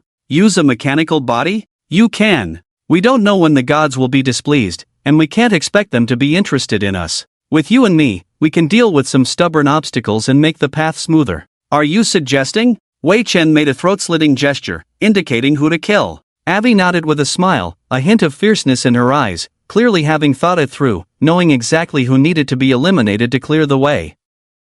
It was like getting hold of the sharpest dagger, eager to give it a try. In fact, Wei Chen might be even sharper than he imagined. Afterwards, Wei Chen received some classified information, quite dangerous and confidential. He was tasked with eliminating a target, totaling hundreds, all of whom were important figures in the Kita's civilization. After carefully examining various data, they seemed to belong to a conservative faction. So Avi belonged to the radical faction? Enough serious talk, rest well. We will begin our operation in about 5 planetary days. With that, Wei Chen was arranged in a formally luxurious guest room, but Avi knew very well that he didn't need any physical accommodations, as he was already on that outdated spaceship. On the spaceship of a member of the Galactic Council, Wei Chen experienced the feeling of using a Stargate. Crossing tens or hundreds of light years only took 1 or 2 seconds, and he understood the basic principles of the technology involved, stabilizing artificial wormholes to provide instant travel for the spaceship, which was very convenient. Advanced civilizations even had main fleet ships that could open huge wormholes for the fleet to pass through. However, achieving this was extremely difficult, not to mention establishing a vast transportation network within the galaxy for free movement. If possible, he also wants to obtain one, standing on the outer edge of the star system, as the external gateway of the Republic of Huaxia, so that he can engage in trade and communication with other civilizations, and make himself stronger and more powerful. As the saying goes, if you want to be rich, build roads first. The experience summarized by the ancestors is absolutely correct. Time flies by. 5 days later, Wei Chen was informed that he had arrived at his destination and was waiting for Avi's orders. In order to keep him from being seen and to prevent his existence from being leaked, everyone on the spaceship, except Avi herself, was under a ban from leaving, not even a bug. He only knew that the wreckage of the spaceship had been taken away by Avi. At this point, the external cosmic network had been blocked, and he secretly prepared for the worst, being silenced. Everyone was meeting for the first time, and they didn't know Avi's character. As a disadvantaged group coming from a lower civilization, Wei Chen could only be led by the nose and look for opportunities to profit for himself. There was no other way. After some time, Avi directly contacted him. "Sir, I will send you the coordinates of the first target location later. Please make sure to clean it up before half a planetary day. Let me know if you need anything, just be sure to make everything look like an accident." Okay. The first target, a senator of the Kita's empire. The information stated that he was an authoritative figure dedicated to stabilizing the empire's situation and seeking peace. Because the forces behind him indicated that this was the only way to gain more benefits and ensure steady development, an unstable empire would only lead to war, a behavior that interest groups did not want to see. Moreover, he was very resistant to experiments across galaxy systems. Furthermore, the first target had good relations with the enemy embassy, seemingly engaged in clandestine trade. In short, a traitor. Depart. Wei Chen did not use a warship, but detached a quantum-class brain and transformed it into a ghost-class ship, leaving the checks number at warp speed in stealth mode. He needed to go to a nearby star system, where the target was active on the 7th planet of that star system, almost reporting to the forces behind him. Wei Chen did not want to know the specifics, only that he needed to eliminate him. 2 hours later, using the stellar defense password provided by Avi, he entered the star system through the defense system. Wei Chen, who was focused on the task, ignored everything else, even though there was advanced technology all around him. He quickly approached the first target location, and everything was going smoothly so far. There were many ships in the star system. He mingled among them, using everything prepared in advance to deceive various systems. Then, aiming at the location of the first target, he fully accelerated the engines to 280,000 kilometers per second, concentrating energy on the bow to pierce with weapons. Wei Chen calmly activated a jamming device. Hope it works. Boom! The jamming wave was emitted, and the defense of the distant asteroid instantly failed. Subsequently, the Ghost-class ship pierced through in an instant, and then directly warped away, as if the asteroid had suddenly exploded. The whole operation was as smooth as flowing water. Wei Chen couldn't help but mock himself inwardly. Perhaps he was really suited to be an interstellar assassin now, doing all sorts of dirty work. 20 minutes later, he stopped warping. After a short wait, he sent out a signal, and a small asteroid flew over. He used a tractor beam to bring him in, closed the hatch, and immediately warped away without knowing where he was going. He only knew that he had returned to the checks number, highly secretive about everything else. Avi contacted him, sounding surprised. "Are you done? So fast, that place is heavily guarded and hard to deal with." "Hee, who's the next target?" "Ha! Full of energy, I just received the information for the 5th target location. Go give him a lightning strike." "Understood. The first target. The 5th target. The 10th target." On the first day of work, Wei Chen harvested a total of 3 targets. The rest could be taken care of as long as Avi's intelligence was in place. The work seemed to be very simple. The boss seemed satisfied to the point of excitement. He never expected the guy from this low-level civilization to be so strong. He thought it would take a lot of effort to deal with one. Avi was prepared to be distressed. Although she was very curious about how Wei Chen did it, she restrained herself out of respect. Having a powerful helper should not lead to misunderstandings easily. Avi understood very well what Wei Chen's purpose was. When a lower civilization and a higher civilization converse, the ultimate goal is always the Galactic Council. She also knew how amazing the technology Wei Chen possessed was. If possible, in the future, she also wanted to become that kind of figure, but there were still many things she couldn't let go of now. Such as that position. On the planet Kitas, in a room in the Imperial Palace, Avi was meeting with the Prime Minister, an old slippery character, a veteran of 3 dynasties. Most people would think that the old man in front of them was definitely a conservative, but in fact, the opposite was true. He was a thorough radical, advocating for the advancement of all aspects of the empire,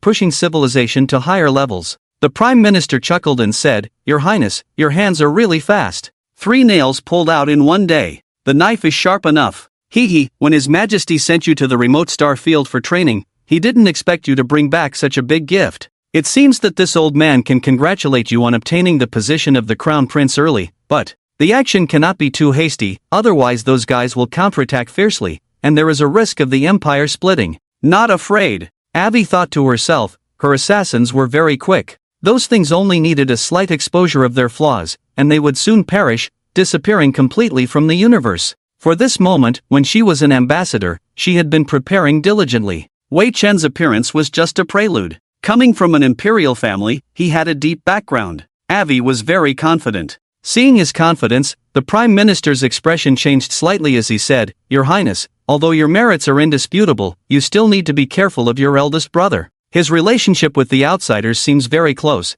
and he seems to have some support, such as, in terms of military force. Is the intelligence reliable? Of course, according to reliable intelligence, they have more than one planet-destroying weapon. Madman. Your Highness, be cautious in dealing with him."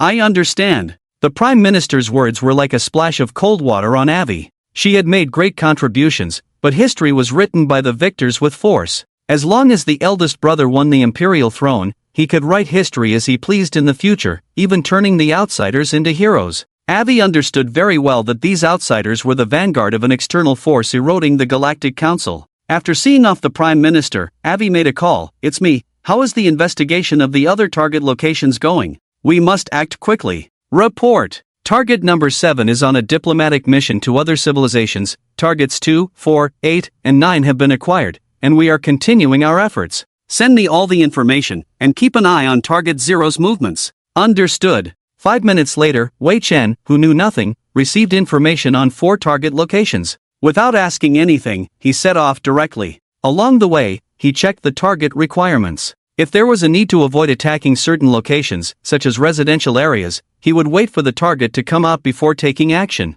Fortunately, the high-ranking officials of Ketas liked to live in space facilities. They enjoyed being above all other beings, standing on planets, satisfying their vanity. Wei Chen was truly grateful that they had come out on their own, making it easy for him to penetrate and eliminate them. If he had to hide in underground facilities to do bad things, at least he wouldn't be easily found. Especially the second target, like a fool. Boom! Using the old method, he pierced through the defense interference and left at warp speed. It's so useful. What's the principle? The second target was wiped out, and Wei Chen, in warp speed, was curious about the interference device Avi had sent him. Not big, just the size of a watermelon linked to his system. The spaceship is convenient. Once used, the enemy defense system will be paralyzed. Even weapon targeting will be directly ineffective. It seems that the Ghost-class attack method is collision. Contact with the Ketas civilization, the 27th day. Wakan can feel the political turmoil of this empire, as well as Avi's own situation. Simply put, the distance between the mage's head and the warrior's big sword is less than a centimeter, as if he could describe his current political situation, but he does not understand himself within the Ketas civilization, so no evaluation is made for now. Today, I have to take down the 785th target. Mission information: the target is a fleet commander. Please make sure to kill him 30 planetary days before. The target fleet is in a highly alert state, with an unknown number of Annihilation-class weapons, limited detailed information on the overall fleet. The main ship can generate interference to approach at warp speed. This must be noted. Please arrive at the following coordinates in 3 hours, otherwise you will miss the opportunity for the target fleet to appear. There may not be another chance. This mission allows abandonment. Please note, you are likely to die in the mission. This is the last mission. After the mission ends, escape on your own and then contact me. Attack a highly alert third-level civilization with Annihilation-class weapons fleet. If you give up, you can also join the council. Wakan now tells Avi that I give up, but it's easy to get on the ship and hard to get off. The more he sees from the mission introduction, the harder it is to escape. Now he can only go down one path. Wakan sighed and began to act according to plan. Stealthily leaving the checks, entering navigation coordinates and moving forward at maximum warp speed, he has always been the best. When the mission is issued, Avi also generously provides some equipment support, such as warp signal concealer, small asteroid camouflage, electromagnetic wave silence device, etc., which can make him temporarily disappear from the world. But that's all there is to it. The rest, he needs to obtain on his own and the fleet for the mission. Avi never communicates with him during each mission, only appearing before and after the start. If it were a game on Earth, she would definitely be wearing a headset with a microphone behind her, mysteriously providing various details. But in actual operations, if the opponent's technology is sufficient, the target will be exposed. Especially, attacking a very lonely target. 3 hours later, Wakan hid in a large group of meteorites. In this microstar system composed of small celestial bodies, there are large open areas. And there are many meteorites that can block all signs of large fluctuations. He found that there are many alarms and cosmic mines installed here. It looks ordinary on the surface. In the dim light, his vision was not obscured. On the contrary, it was very clear. A huge flash suddenly appeared, shooting countless beams like a stargate. In an instant, a fleet appeared, with a very large main ship slowly retracting the stable device of the wormhole. That thing can open a stargate at any time. Wakan felt that he could take it away. Avi definitely doesn't need something he has, but he does. If he could take away the main ship, it would be quite good, provided he could outsmart the main ship's intelligence system. Wakan carefully turned the spaceship into a mechanical body, as small as possible, planning to sneak in and open unparalleled, slightly shaking to become like the Kita's civilization, converging the light to approach. As he approached, he muttered to himself, "I feel like a ghost ready to steal something." Intelligence indicates that the enemy has an unknown number of Annihilation-class weapons. Wakan scanned the entire fleet to find the big guns first. Undoubtedly, the main ship must have one. What exactly it is, he doesn't know. Annihilation-class weapons can be biochemical weapons, powerful artillery, penetrating ground bombs, and so on. The most terrifying might be able to produce red matter. Can a third-level civilization produce red matter? Wei-Chen is not very clear. He cannot see the world from a human perspective right now. That is just short-sighted. Various complex and bizarre thoughts surged in his mind. He quickly arrived within less than a meter of the main ship, but he couldn't touch it directly. If he touched it, he would be melted by a strong energy field, or it would be like a fish being electrocuted. At this moment, the invisible shield disruptor appeared. Taking out a ring-shaped device and sticking it on, he couldn't see what was happening, but the lack of a huge sound and light indicated success. Then, one of the specialties of shapeshifting metal, the wall-piercing technique. Wei-Chen manipulated every atom of himself, squeezed into the material of the main ship's outer shell, and shuttled towards the interior, finally appearing under the internal floor. Looking around with his head up, it's a sealed cabin, although I don't know what it's for, but it can serve as a temporary stopping point. Emerging from the ground in invisible mode, similar to some game content, the sealed cabin door had a control panel that could be used to invade the main ship's internal operating system. Wei-Chen was feeling a bit smug at this moment. He didn't need to enter in the traditional way, but used a new method, linking to the system. Then his consciousness jumped directly into the data stream, having learned the TA's language in advance, allowing him to quickly discern the contents around him and understand that he was in an external program. But external and internal always needed to interact. Hiss. A bit complicated, but it won't stump me. The quantum brain started working. Wei-Chen needed to deceive the monitoring program, make it think he was one of them and let him pass. So, he needed an identification code like the others entering the internal program, compared it with the internal program database, then let the monitoring program scan again for verification. Once confirmed, he could pass through. He captured a lucky data stream and devoured it, analyzing and disguising himself as it. After that, the wolf in sheep's clothing calmly walked towards the checkpoint, letting the monitoring program carefully scan and identify him. It may seem like a short time to outsiders, but in the electronic world, Wei-Chen's heart was about to jump out and pierce the motherboard, but fortunately, the monitoring program didn't detect his heartbeat and let him pass. The next challenge was the main ship's intelligence system. It looked weak. Wei-Chen's consciousness spread throughout the entire internal system, starting to color the data flow with his own. Like a god appearing before a tiny intelligence, he isolated all connections between internal and external, leaving it completely isolated and taking over its duties. He coldly said, "Any last words? Have you touched that kind of existence's will?" "I have." "Then I have no regrets." With that, Wei-Chen took over the entire main ship system, bringing it under his control. He immediately began searching for the existence of the Star Destroyer-class weapons, which was always a huge threat. It would be simple to eliminate it early, as well as other threatening weapons, just lock them down to silence them. When he found the target, he was instantly shocked. This is Reaper technology. These Star Destroyer-class weapons belong to the Reapers. Familiar language and codes, as well as the information processing technology of the TAS civilization. Avi didn't mention much intelligence, but Wei Chen's mind could now think of too many things, such as the relationship between the assassination target and the Reapers. In that case, he seemed unable to let him die too quickly. Later, the Zero target appeared in his palm. He was surrounded by beautiful women, enjoying fine wine and food, lying on a large bed, currently struggling. To be honest, Wei Chen only felt a sense of disgust when seeing scenes of mating, not finding it erotic at all. He couldn't distinguish between men and women from their appearance,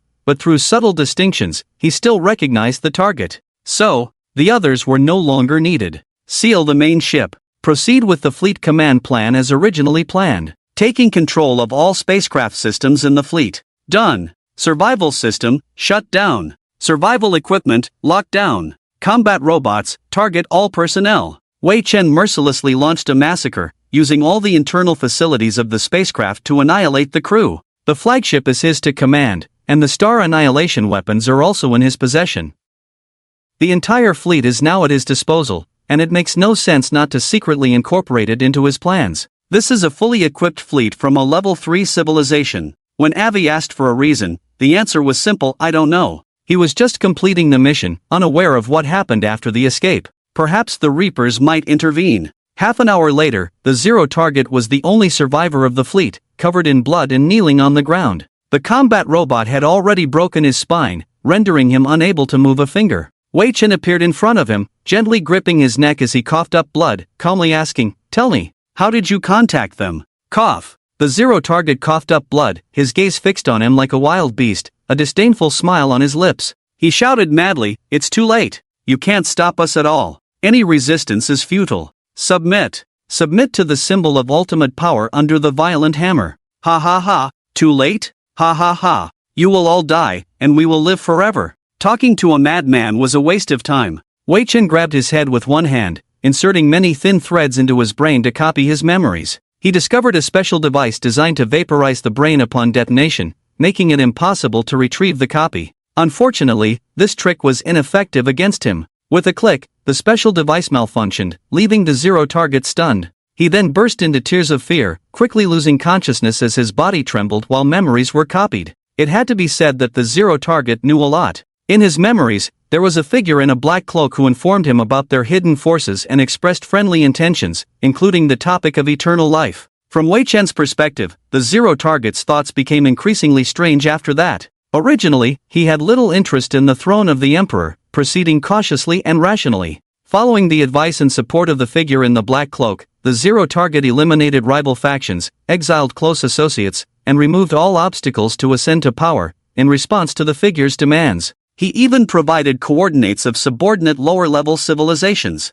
Traitor! Wei Chen did not kill the Zero target, intending to capture him alive as a gift for Avi. A living person was more useful than a dead one, and Avi likely needed the Zero target's memories to understand the strength of their enemies. Wei Chen had already aligned himself with Avi in his heart, as their common enemy was the Reapers. Cooperation with the Chena civilization had many benefits, primarily safety. Immediately, he ordered the combat robots to clean up the fleet, disposing of the bodies into outer space. Setting new coordinates near the Republic of China, he opened a wormhole for the fleet to travel through, leaving behind a black hole bomb provided by the Reapers to erase all traces completely. The black hole triggered some effects, enough to confuse all tracking methods. This way, Wei Chen could fully absorb the fleet. Dubai, hide this fleet and don't let anyone know. Wei Chen, where did you get this? Acquired it. Leaving his command, Wei Chen began to return to the Cheta's civilization. He planned to spend a few months waiting for things to calm down on Avi's side before coming out to discuss rewards.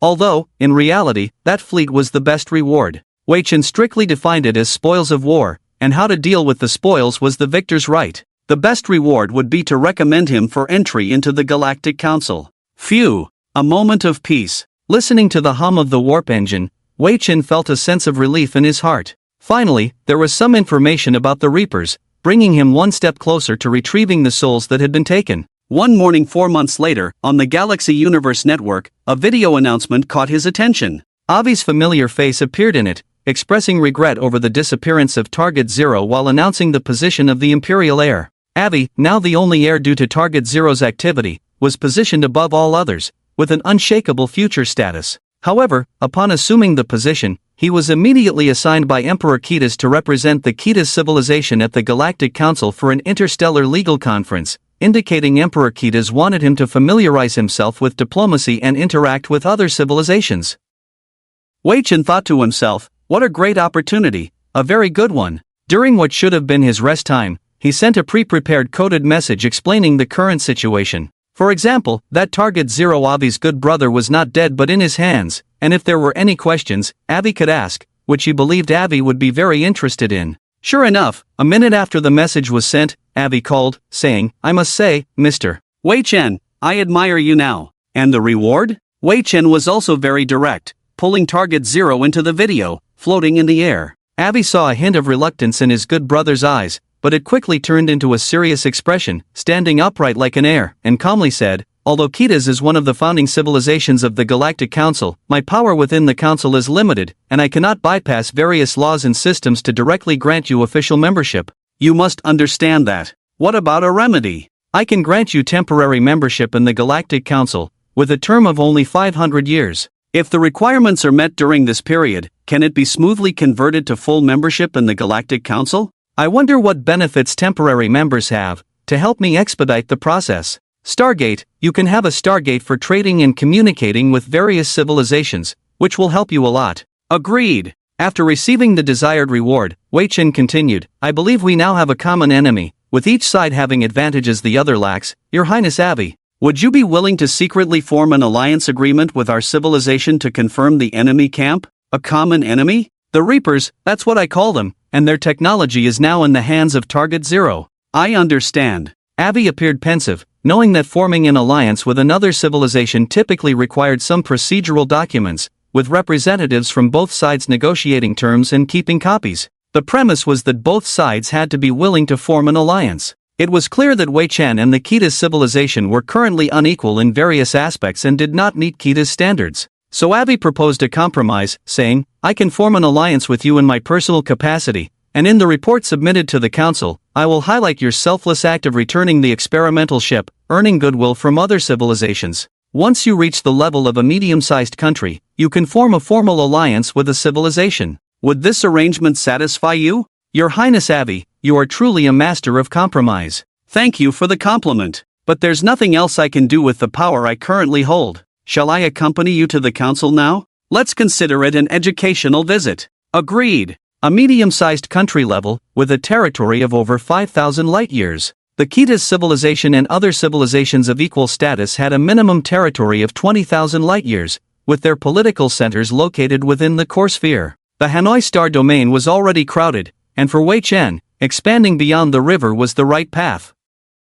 As for the goals of the Republic of China, it was still too early to consider those aspects. Development, it had to continue. Wei Chen's biggest problem now was the population. Digesting territories required people, at least several billion. The simplest method was to mass-produce batches of test tube babies, but that would not yield any other benefits and would not form anything resembling a society, at most just an army. However, he felt that 500 years should be enough. 20 minutes later, he could see the changes in Avi. This diplomatic mission was all about showcasing status. In human understanding, sending a ship for diplomatic purposes was sufficient. As long as it wasn't a turbulent period, symbolically sending a few people for protection was enough. There was no need for a big show of force. But in interstellar civilizations, this approach was not very practical. A diplomatic fleet. For this diplomatic mission, the Taz civilization dispatched a fleet. The main ship Avi boarded was incredibly huge, utilizing advanced technology, compressing a small star as its power source, equipped with various advanced weapons, comparable to a fleet in combat power. It even had a Star Annihilator main cannon to scare off enemies. Its accompanying ships were the same, all equipped with the latest cutting-edge technology. Wei Chen couldn't help but wonder if they were going to fight. Stealthily entering, Wei Chen stood among Avi's entourage, watching him wave goodbye to the port personnel, and ceremonially say a few words, as the sole heir to the empire had many duties to fulfill. He then held meetings with the entourage and discussed various matters. Afterwards, he exchanged places with a body double several times to ensure safety, even sitting on the main ship's bridge as part of the ceremony. He was busy until the afternoon, only sitting down to drink some water and eat something to fill his stomach, then resting to prepare for the evening ball. Wei Chen didn't understand why there was a ball on the main ship, but he knew who else was in the entourage. Mostly noble ladies and young lords. It was a matchmaking event. For the next half-month, everyone would engage in activities, live together, and converse, with plenty of time for interaction. Upon arrival, there would be 3 months of diplomatic activities. Although Wei Chen was not clear on how those ladies were in Avi's eyes, by the time they returned, the future empress would likely be decided. At least he had a rough idea. After the ball, Avi seemed tired and casually chatted with him, saying, "Do you know? Talking to women is the most tiring. Each Taz woman has her own rules, and the higher the status, the more they emphasize it. If I weren't the heir to the empire, I would have been slapped a few times tonight at least. I think you want to get slapped and make them disappear temporarily." He. Avi smiled wearily, shrugged, and said, "But I am the crown prince. Doing so would not only disgrace the ladies' families but also lose me a lot of support, which would be very unwise for my future ascension to the throne. So, are there no childhood sweethearts with whom you have good feelings?" Avi scratched his head, seemingly recalling someone he kept at a distance. Wei Chen smelled some gossip and, although single himself, found the idea of distant admiration mixed with fear intriguing. He decided to push him a bit. "Brother, show your authority and manliness, bring her closer. You are the heir to the empire now." Honestly, women don't like cowards. You have to conquer her." "Conquer her?" "Yes, grab the hand she slaps you with, pull her into your arms tightly, feel each other's breath and heartbeat. Then let instinct take over." That doesn't sound very gentlemanly. If you want to be a gentleman, then watch her be taken away while you bite your finger. Imagine if she ends up with someone else. Damn. One of a man's pains is the feeling of displeasure when a childhood sweetheart with some affection is taken away. Wei Chen guided Avi to think about it, leaving the rest to instinct, and every man's damn possessiveness, believing that the crown prince would make a decision he wouldn't regret, to decide on his other half. A transfer order was sent back directly. Afterwards, it was evident that Avi's mood seemed much better, deliberately tidying up his appearance. "I think I like you more now, that's right. If you want a woman, you have to conquer her. At this time, being a gentlemanly beast won't get you any meat." It seemed something was off, but Wei Chen still gave a thumbs up. At noon, a beam of light came through a wormhole and landed behind the fleet, transforming into a ship that entered the main ship. Wei Chen tactfully did not disturb, only secretly used surveillance to enjoy a taste of interstellar civilization gossip and admire the various antics of those noble ladies, who surely knew who their opponent was. One of the rare female generals of the Kita's civilization. Compared to humans, she should be at the level of a lieutenant general, as evident. Climbing up from a private to her current position, it was enough to demonstrate her abilities. Unlike some who only enjoyed the company of ladies, it was clear that a female general was suitable for Avi, to be used in forming a trusted fleet. Upon their first meeting, well, it should be said that childhood friends were indeed remarkable. A slap right off the bat, Avi effectively demonstrated Wei Chen's example, leaving the girl bewildered. Onlookers whispered about how beautiful it was. This incident should become a thing. Wei Chen politely averted his gaze and sighed, "Alas, my heart is truly too dirty. This tactic is really dirty." Avi must have had a good time last night. Perhaps she had already hit a home run, or at least reached second base, as she was seen out and about with the female general in the morning. The two seemed to be having a good time, but Wei Chen felt a pang of pain. As a single dog, he suddenly felt the urge to ignite a fire, letting the flames of love spread far and wide. And until the spaceship arrived, Avi seemed to have forgotten about him. As the princess disembarked, she cautioned, "Non-galactic council members are better off staying on the ship to avoid unnecessary trouble. Some members are very high and mighty, treating non-council members like animals. They might even take you back for research. I'll wait on the ship." The purpose of this visit was to discuss interstellar law. Through the live video feed, Wei Chen felt familiar with the topic, the disappearance of low-level civilizations. According to the Galactic Council's interstellar laws and regulations, council members cannot appear, persecute, or influence the progress of civilizations that have not developed faster than light travel. The disappearance of many civilizations raised concerns. Some advanced civilizations said, "It doesn't matter." Some mid-level civilizations followed suit in condemning the violators, while smaller nations could only listen. The scene became increasingly chaotic, with Avi remaining silent. Other representative civilizations were equally quiet, as this meeting would determine the survival of many civilizations, and most were taking it very seriously. After a morning of arguments, the 10th-ranked Newt civilization ambassador grew impatient and said, "Shut up. It's hard to imagine that such a trivial matter is being discussed here with such lack of manners. It's like a bunch of uncivilized monkeys discussing whether to eat bugs. Disgusting. Has the strict enforcement affected the interests of the Newt civilization, Ambassador Hell? Who are you?" "The heir to the Kita's civilization empire, Avi." "Oh, so it's the prince. What did your previous statement mean?" "Exactly what it said." "Then please pay attention to your words, Prince Avi. This is the Galactic Council, where important matters are discussed. Is there anything more important than life? Of course, interests. Some representatives nodded, even expressing agreement. To them, things like protecting low-level civilizations were just hypocritical nonsense, only interests mattered. However, the other 9 major civilizations looked grim, silently cursing the new civilization. They were outsiders, and the Milky Way was not their home. They could not just mess around as they pleased. Some things were clearly related to them, but if you couldn't catch them, what could you do? If you didn't catch them, it didn't happen. How much does the ambassador think he's worth? I certainly. Avi's question was sharper than any blade, hitting the Newt civilization ambassador's heart directly. For those who spoke of priceless interests, in their eyes, everything could be priced. If a price were truly stated, anyone present could immediately buy him and dispose of him as they pleased. The Newt civilization ambassador spoke halfway and almost fell into a pit. In the end, he could only say, I think personal values are not suitable to discuss here, so let's continue talking about interstellar law. The atmosphere inside the venue was quiet and natural, while outside people were applauding. Everyone knew that the Newt civilization ambassador was just being timid there, as he would risk his life if he dared to speak up. Moreover, everyone present had trained assassins under their command, and just one assassin would be enough to deal with him. As long as someone dared to offer a price, even an unknown assassin, they could carry his head to sell the next day. Now it was being broadcast live throughout the entire galaxy. Some new interstellar law amendments were quickly passed. At the same time, Avi suddenly raised her reputation to a certain point, allowing her to beat up the Newt civilization ambassador, giving many civilizations a chance to vent their anger. During the final free speech session, she said, everyone, 200 years ago, the experimental ship that crossed the river system has been found by us recently.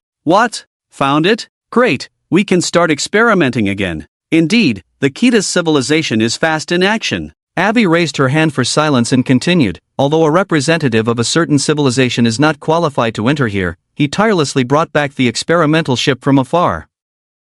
I believe this is an irreplaceable contribution, so I would like to apply for a temporary membership for him here. What do you all think? The meeting concluded on the 3rd day, and Avi clearly became the focus next. All civilizations showed interest in the new cross-river system experiment, with some unable civilizations expressing their congratulations, while others subtly hinted at wanting to participate openly. Next was the diplomatic segment involving Wei Chen, which would last a long time due to the numerous ambassadors Avi needed to communicate with. However, on the 3rd day, he received a temporary Galactic Council membership certificate, which was considered a reward. Although for other civilizations, something equivalent to a verbal promise was nothing, it was crucial for humanity. The future would depend on the efforts of the Republic of China. The most important thing, however, was the Newt civilization. It was very suspicious, so suspicious that Wei Chen secretly followed the ambassador to see his ship. His physical body remained motionless on the ship, while his consciousness followed the ambassador, eventually entering a huge disc-shaped spaceship in the universe. When he saw the exterior of the Reaper mothership again, a thunderous roar echoed in his heart. Wei Chen couldn't help but pause for a moment, his expression gradually becoming twisted and fierce. Found it! How many years had passed since then? Probably close to 1,000 years, and he had experienced many things. He had made many efforts to continue the human civilization,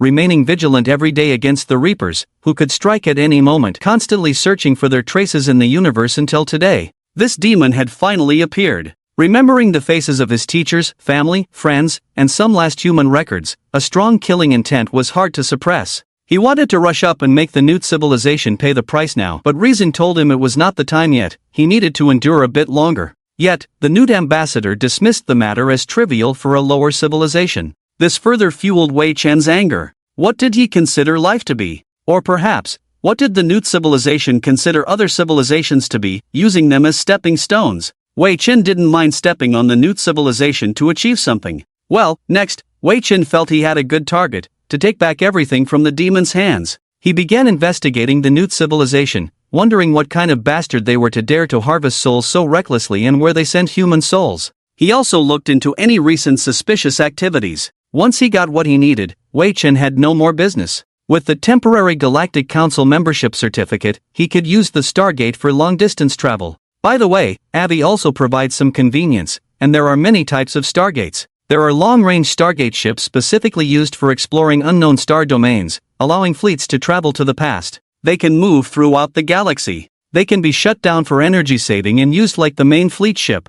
Thank you. Wei Chen left the Galactic Council in a Stargate ship and settled in immediately to check for any issues. After shuttling through wormholes thousands of light years away and making several turns, he finally arrived within the territory of the Republic of China, bringing a huge ship the size of half of Earth to the sky above the new Earth. At first, everyone thought someone was invading, and by even mobilized the fleet to come and beat him up. But soon they knew it was Wei Chen bringing back good stuff again. The Stargate ship. Everyone. After getting off the ship, from humans to the high-level members of the Six-Eye clan and the Spivak clan, all appeared in front of Wei Chen. Despite receiving good things, he didn't look as excited, but rather serious with a hint of resentment, causing everyone to put away their expressions and wait for his next words. Wei Chen looked at Chen with a smile and calm eyes. I have found the true face of the Reapers. Who is it? The new civilization, ranked 10th in the Galactic Council, a civilization that developed from outside the galaxy. Depression lasted only 3 days. Then all fleets began urgent preparations for war,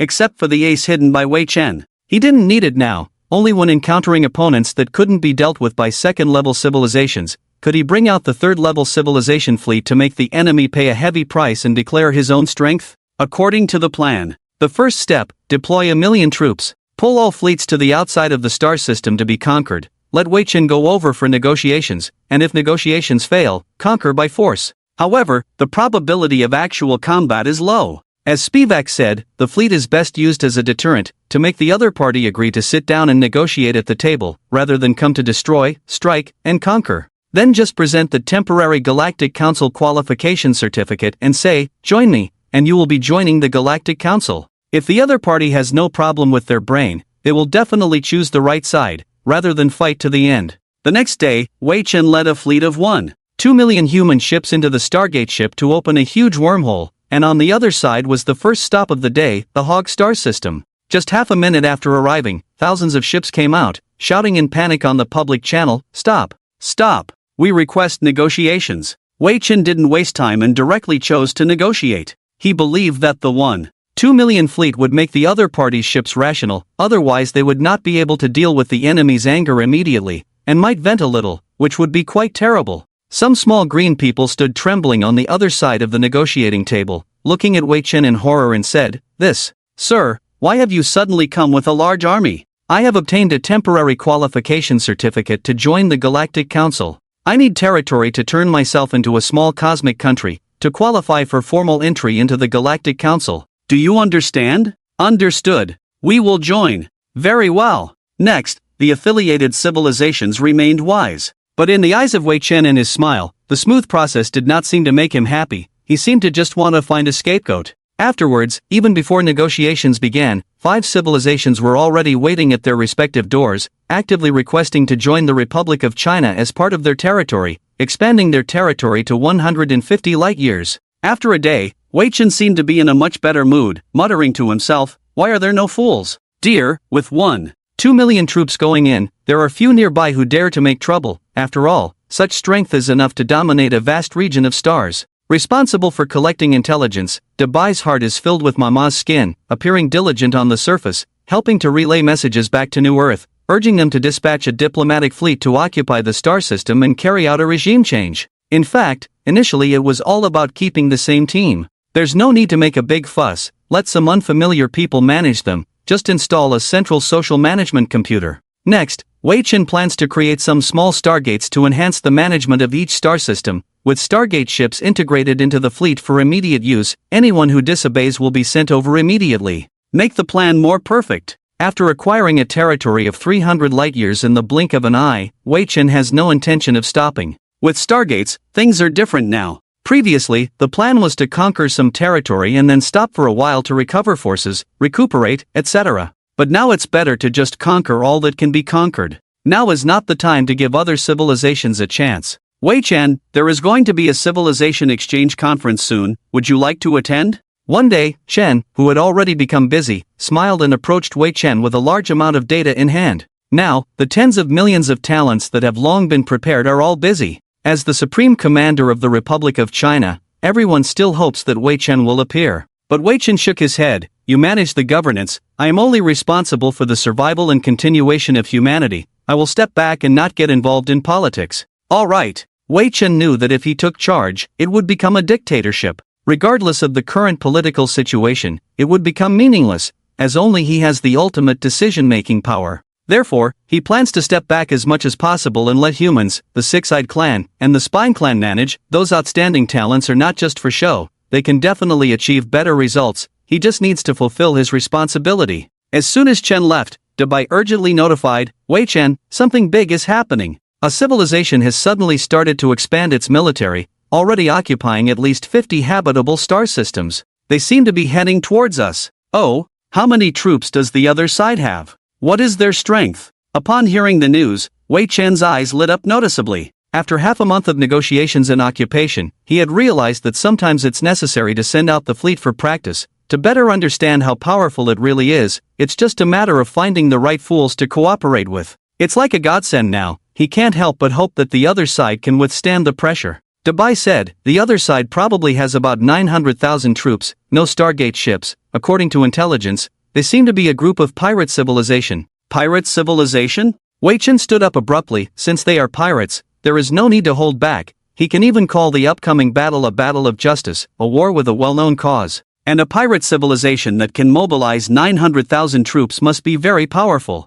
He had known before that there were always some pirates or the like in the vicinity, but he had been lucky not to encounter many. Now, it seems that his expansion has interfered with someone's interests, so the pirate civilization has come to remove the nail, then he will crush that hand that removes the nail. Stargate ships, mobilize. Human fleet, set off. Live broadcast throughout all star systems. Yes. The last time he fought pirates, it wasn't satisfying. With the current military strength, it's just a small test, that's all that can be said. 1,200,000 troops, not counting those Ghost-class micro-warships filled with various high-powered weapons. Wei Chen had almost never tried to fire them, and now he was itching to do so. Today is a good day to unleash them. Fleet assembling, ready. Coordinates confirmed, Stargate ships are facing the target location, wormhole opening in 3 seconds. 3, 2, 1. Whoosh! A huge wormhole spanning thousands of kilometers appeared. Wei Chen shouted commands, controlling the massive fleet to collectively traverse through subspace and instantly arrive in front of the pirate fleet.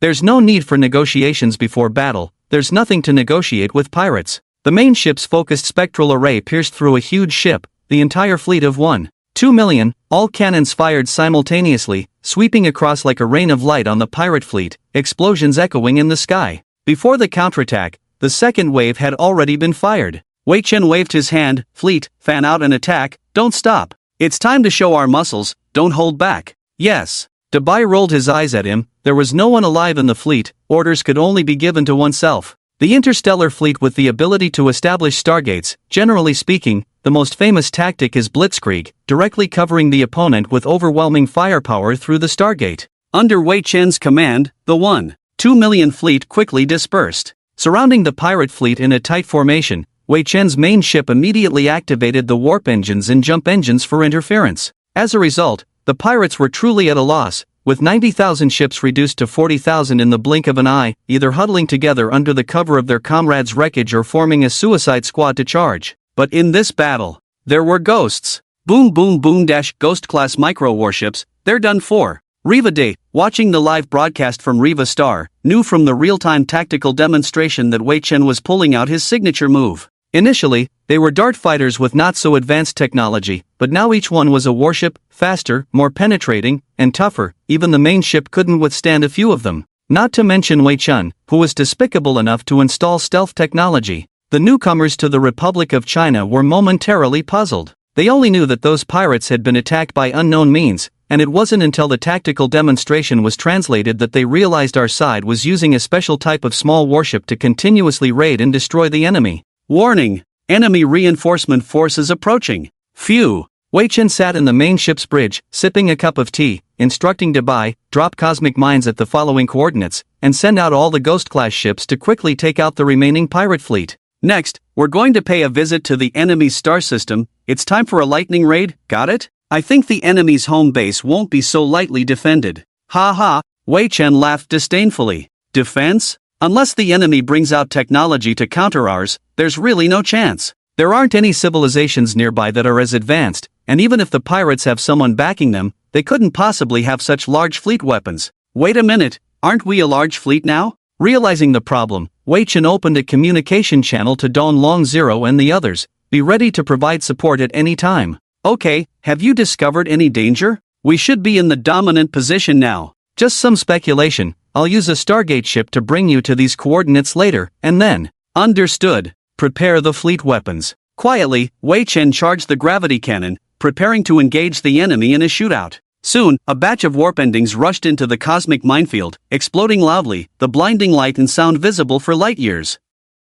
Dubai didn't hesitate to follow up. Next, a huge main ship appeared, emitting a strange purple-black energy sphere. Fire! Several kilometers of large gravity balls shot out rapidly, instantly hitting the main ship, triggering a massive gravitational field reaction that sucked in nearby warships, causing them to distort. In a moment, it exploded with a bang, and Wei Chen exclaimed, "Beautiful! See that, Dubai? That's the wisdom of space warfare." Yes, yes, yes. The humble worker thought to himself, you consume so much energy in your calculations, and you talk about wisdom. This battle had been calculated by you millions of times in an instant. Coupled with the ace fleet secretly stationed, the probability of failure was infinitely close to zero. It was like playing a game in entertainment mode, finishing off and gaining reputation. Soon, another warp signal was captured, prompting, at the following coordinates, a fleet of approximately 1.2 million will appear in 19 minutes. Deploy the mines. Wei Chen took a look at how many of the remaining 900,000 pirate cockroaches, then sighed.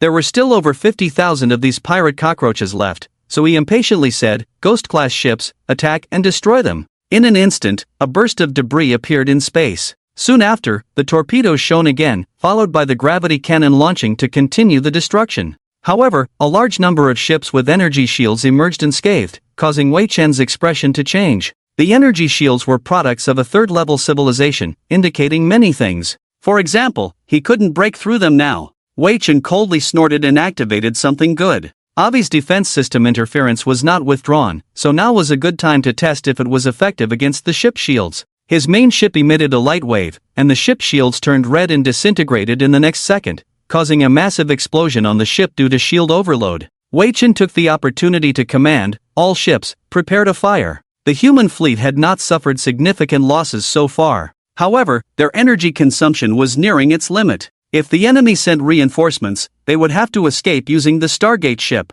Wei Chen didn't believe the enemy could send more troops. Wei Chen, enemy communication. Accept. Wei Chen took out a fruit and put on a confident appearance. Looking at a strange figure appearing on the screen, he couldn't help but think how ugly the creature looked, like a toad in a car accident. The opponent, dressed in military uniform, coldly said, "You have no reason to attack us. Just attacking pirates, no need for reasons. Any problem? Nonsense. Take a look at these evaluations and deeds about you. If there's any falsehood, you can tell me now, it doesn't matter anymore." Wei Chen threw some information at them with a defiant expression, saying, "Do I have a problem? You will regret this.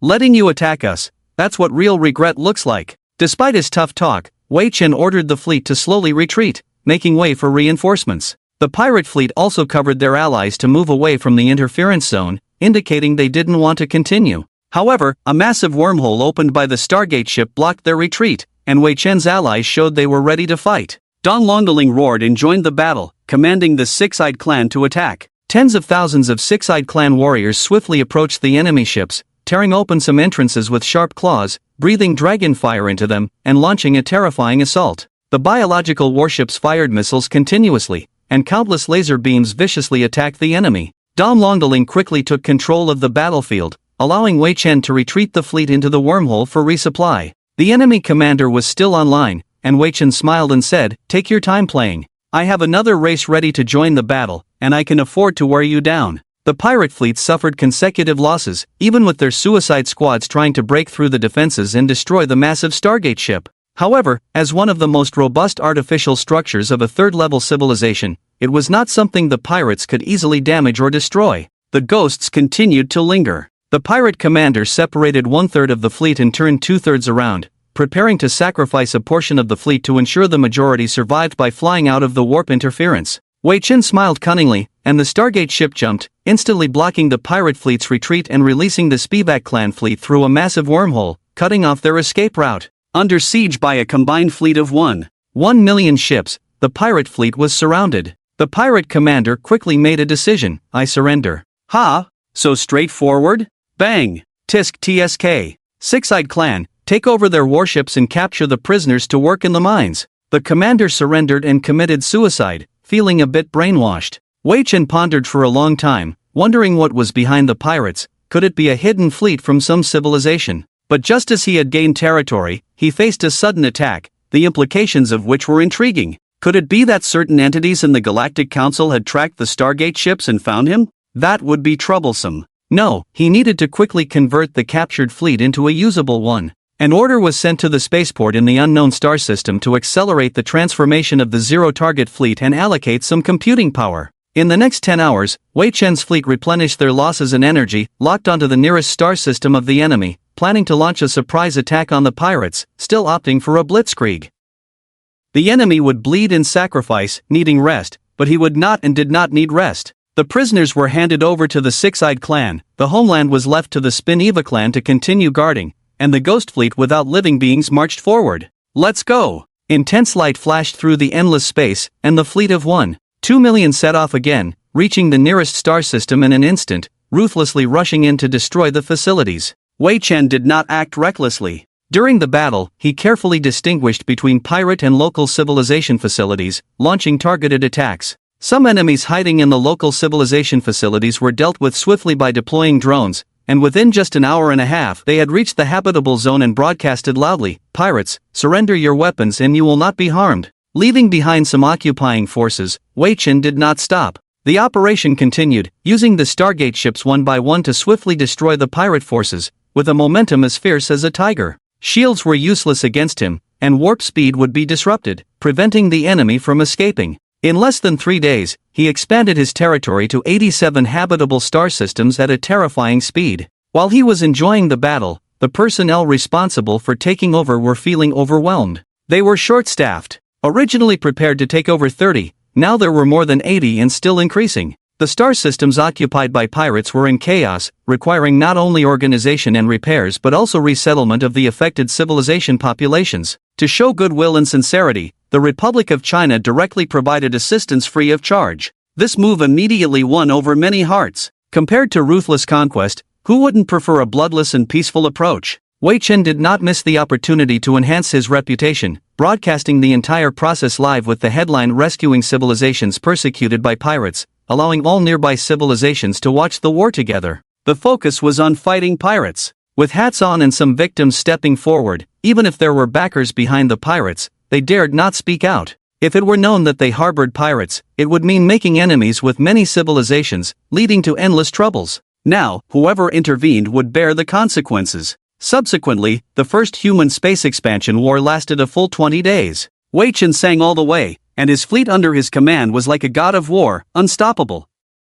He even directly attacked the pirates' lair, causing nearby civilizations to express fear, finding his method of attack too terrifying. When they learned that it was an unmanned fleet, they were even more shocked. Indeed, it was not profitable to fight against him. While they suffered losses in personnel and ships, bleeding and suffering, for Wei Chen, it was just a loss of resources. He boldly displayed the war losses. From the beginning of the war until now, not everything was without loss. On the contrary, out of the 1.2 million fleet, over 800,000 had been lost. However, timely replenishment of the inventory allowed the combat power to be maintained steadily. That was even more terrifying. Who knew how much inventory was left? Not to mention that new warships were being built daily under Wei Chen's command. The Wei Chen fleet is currently in the outer space domain of the pirates' lair. Just like many games, the other party is not stationed in the star system at all, but in the lonely space, forcibly building steel planet fortresses, similar to the wandering planet of the Jivwa tribe, ready to fight and run at any time.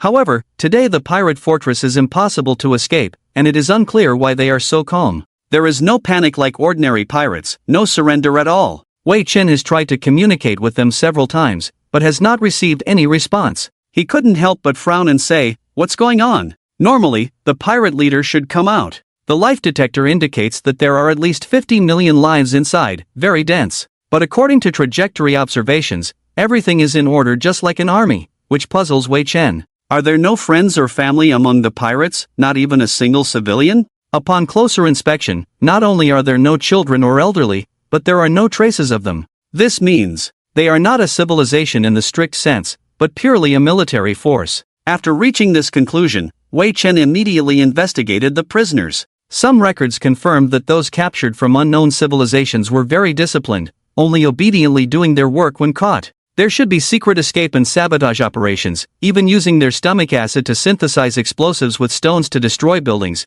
or simply eating stones to perish with the six-eyed prison guards. Fortunately, the six-eyed tribe is tough and not afraid at all. Analysis of the enemy is also being conducted, and the research report indicates that the enemy's genes meet the standards of warriors. Moreover, they all come from natural evolution and elimination, with genetic information embedded, allowing the enemy to acquire sufficient knowledge at birth and reproduce by consuming organic matter. The juveniles only need 5 days to mature. So fast, it is even more ideal than the unmanned fleet built by Wei Chen. Hiss. What are they doing now? Without understanding the enemy's intentions, it is impossible to determine the balance of power between the enemy and us. His gaze turned to the deep space, where something like a war machine, a civilization in the universe can develop its own army secretly where no one can see. Isn't that a normal operation? So, if a fool accidentally breaks through and spreads the news. Wei Chen suddenly felt his hair stand on end. Oh no! If things go wrong, both himself and the Republic of China will be silenced,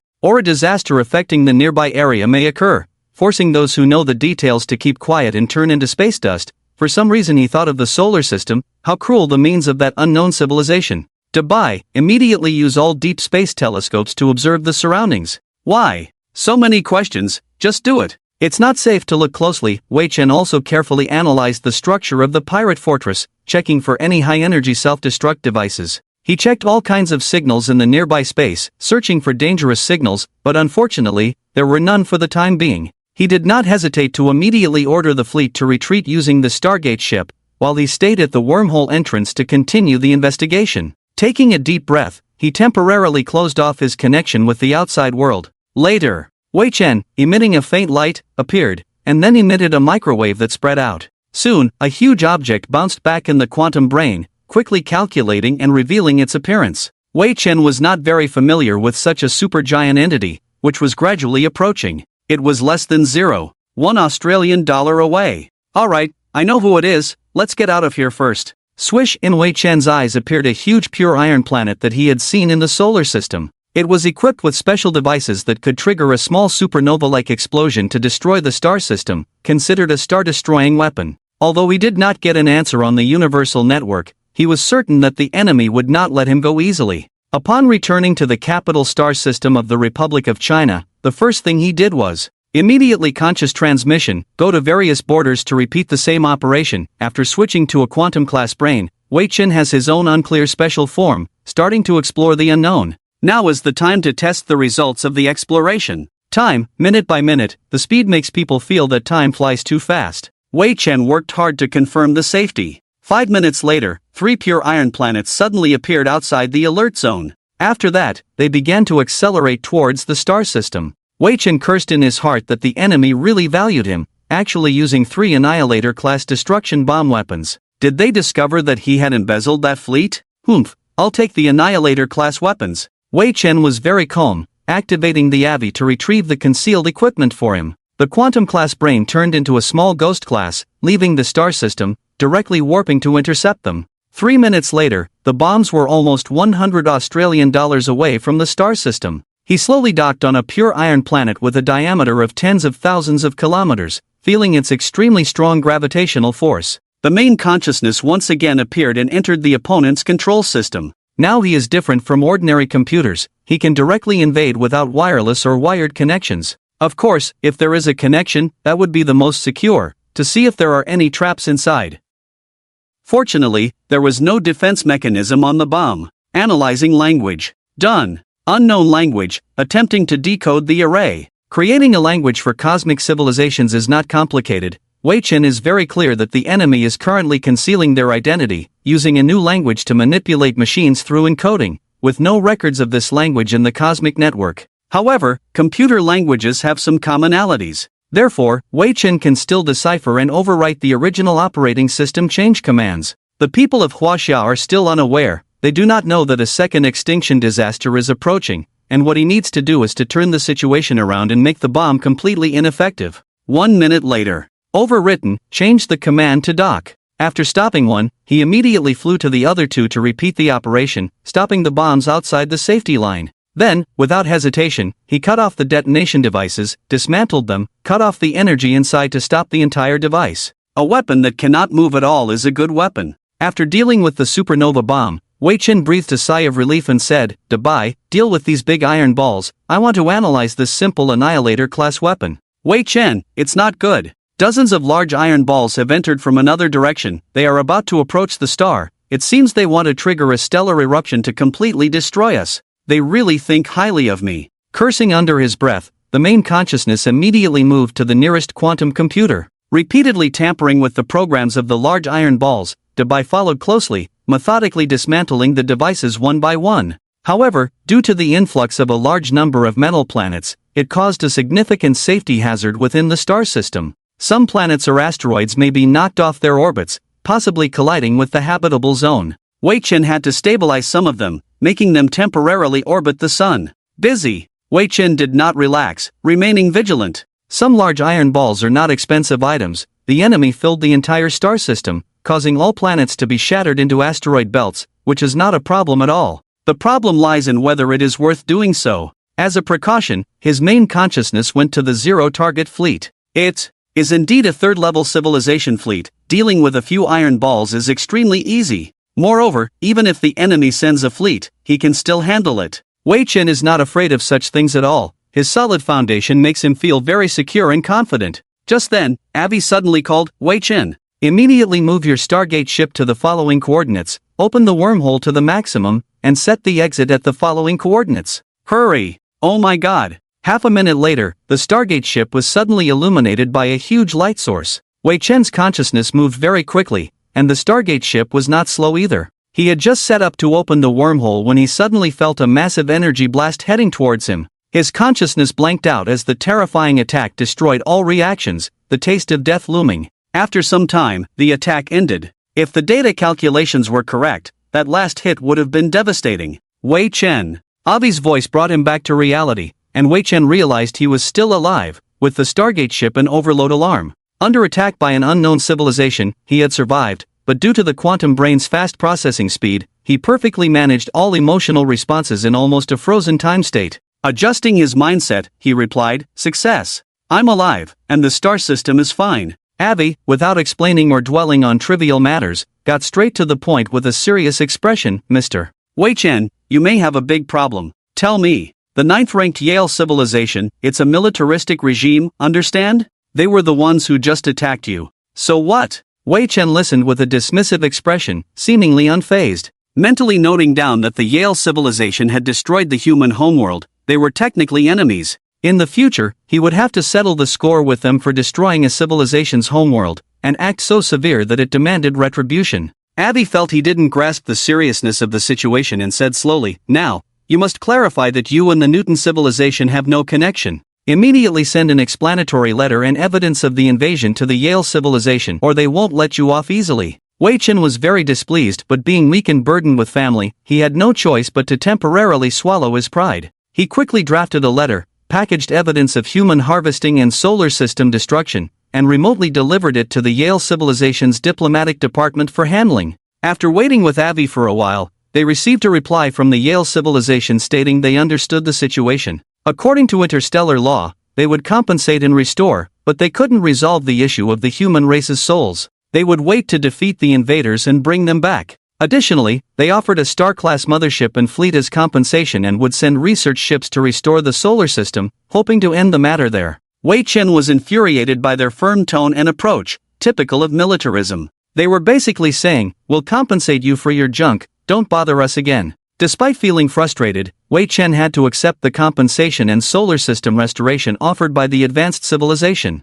Avi saw that the situation was resolved and ended the communication, leaving Wei Chen to deal with his remaining official duties. Another crisis temporarily averted. Dubai, organize the events and share them with the Six-Eyed and Ridgwa tribes. "I need to rest." Fatigue was a unique proof of humanity, and Wei Chen felt exhausted after expanding territories, resolving extinction crises, and handling diplomatic events all in one day. But the thought of rewards waiting for him made it all worthwhile. With a sigh of relief, he returned to the quantum brain and headed back to the new Earth. Next, leave it to the powerful and excellent bureaucrats of the Republic of Huaxia to handle the matter. The territory of Wei Chen cannot be digested, so it can only be handed over to many hard-working individuals who need to work overtime, as well as the Six-Eyed Clan and the Ridgetile Clan. One only needs to appear at critical moments. The first expansion war of humanity has not ended. What has ended is only the fighting part, with a series of follow-up work remaining. Chen Weixiao just wants to give Wei Chen a hard time.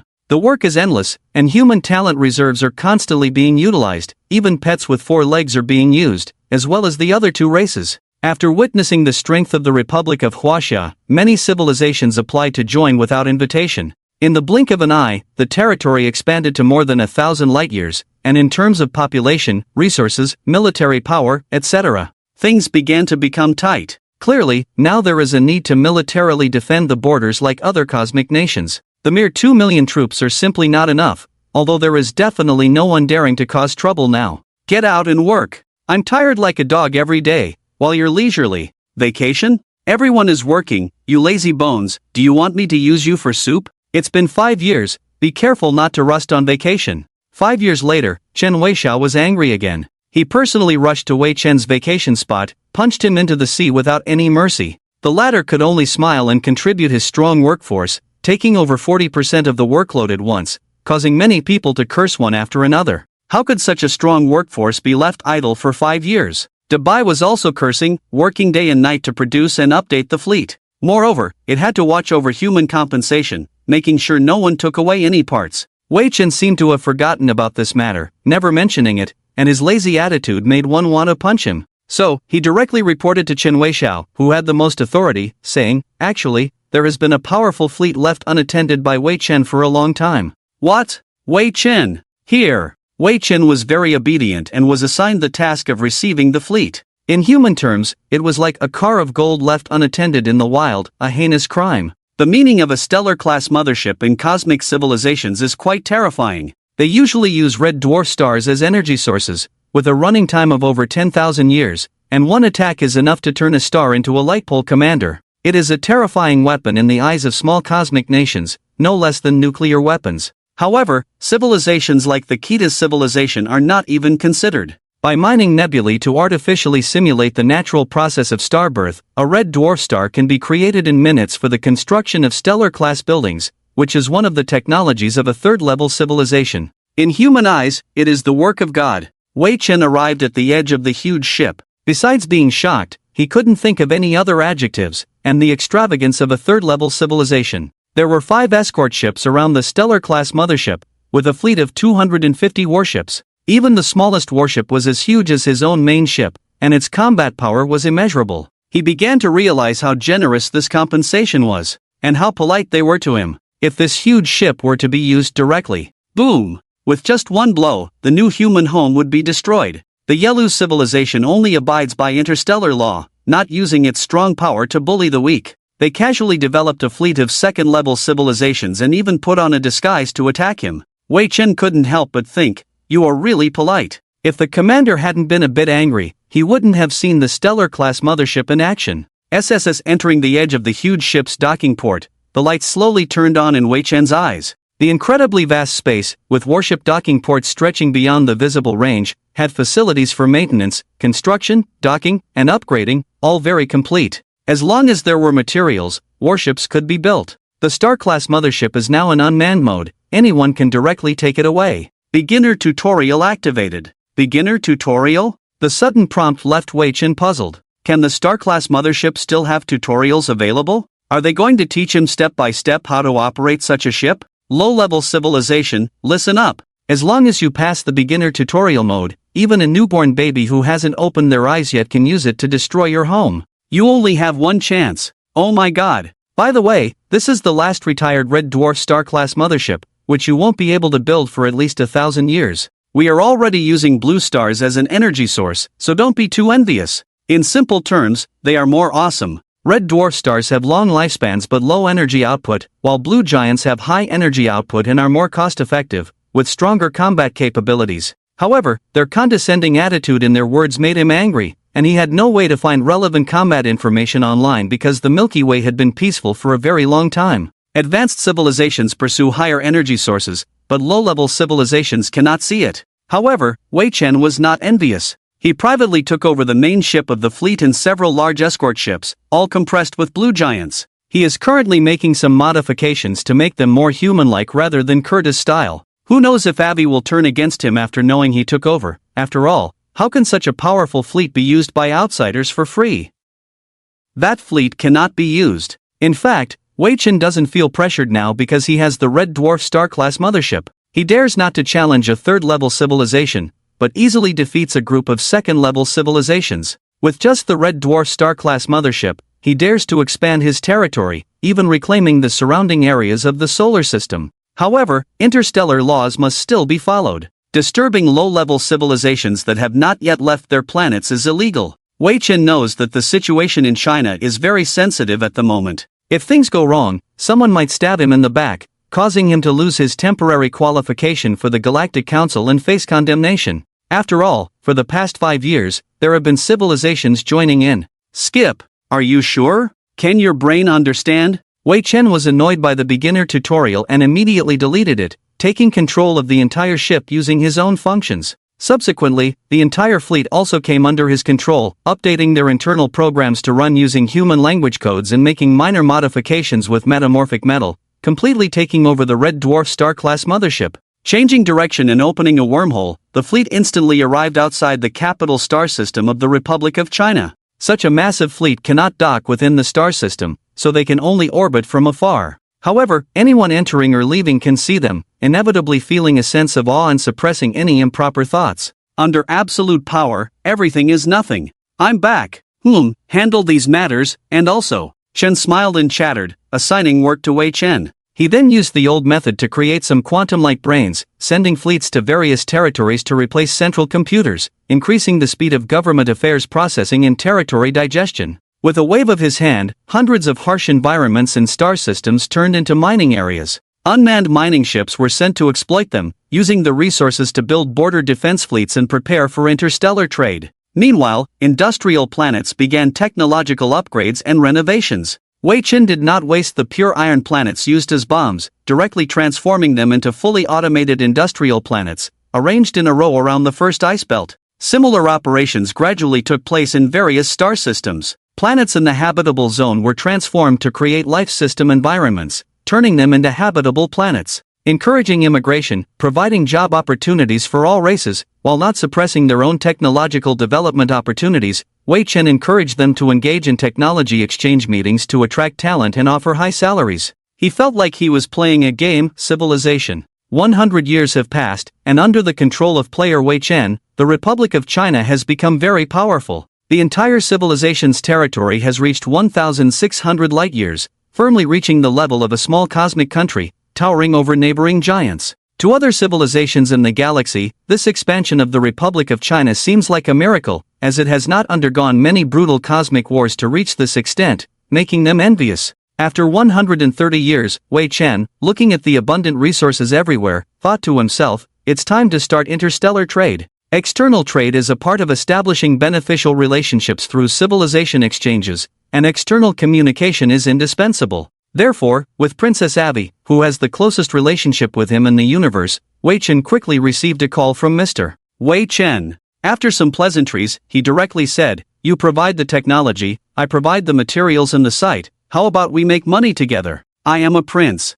Tisk. Wei Chen rudely interrupted Avi, whispering, "Do you know about the treasury? Does the cabinet know? Some publicly transparent assets, in the end, will be seen and interfered with by others. Don't you want to keep some trump cards hidden? Trump cards need invisible assets to support them. Understand? Treasury, invisible assets." 60 years ago, Avi finally married and had his own family. Although his father still firmly held on to power without abdicating, everything was going very well, except for some courtiers who whispered that he was living too luxuriously, a sign of a tyrant. Some even deliberately told his father that he didn't even enjoy a drink. After all the eating and drinking was done with public money. When Wei Chen spoke, Avi's mind became active, and he smiled, saying, "Mr. Wei Chen, you are truly my timely reign." The existence of Wei Chen. Now only a few people know, all of whom are related to Avi. Apart from his father, the Prime Minister, and the Foreign Minister, no one else knows. The person who helped the Taz civilization retrieve the experimental ship is still unknown, and even those who have met Wei Chen have had their memories erased. All of this is to protect Wei Chen. At the same time, Avi and the Emperor of Taz know the potential of Wei Chen's current life form. By making good connections now, the future profits can be enormous. They understand Wei Chen's abilities very well. As long as the reach of the cosmic network extends, this creature can teleport there. Some inconvenient matters in technology are left for him to handle. Leave no trace, and the enemy cannot trace it back to Taz. Your Highness? Cough. Avi awkwardly came out of his own world and said seriously, there is no time to lose, let's decide on a reasonable contract. You list out the various products within your territory, and I will analyze the imperial data to see what is best, and then how about a 50-50 split in the initial stage? When buying technology. Okay. Afterwards, we can continue in the same way, exchanging resources for technology persistently. Won't that lead to leaks? It's just common technology. Wei Chen sent a document showing the production and redundancy of the territory. The data indicated that the consumption-to-production ratio of the Republic of China had reached 1:241 in yesterday's statistics. Importantly, the population consumption had reached its limit, with too few people in the territory and too many resources. There are currently over 2,000 industrial planets, with mineral resources spread across the entire territory, yet the total population does not fill 10 star systems. After carefully reviewing the data, Avi felt like a wealthy person buying yachts and planes, seeing an ordinary family's grocery bill. However, when compared to other small countries, the way Wei Chen was developing seemed to be overdrawing the territory's resources, which was very unhealthy for long-term development. While observing, Avi advised, stop some industries and mining activities, you have caused significant waste. Don't rely too much on automated industries, and there should be manned fleets. At the very least, there should be live personnel stationed, as a single hacker could cause chaos. Do you want the country to suddenly be taken over by others one day? Having too many resources does not mean a healthy society.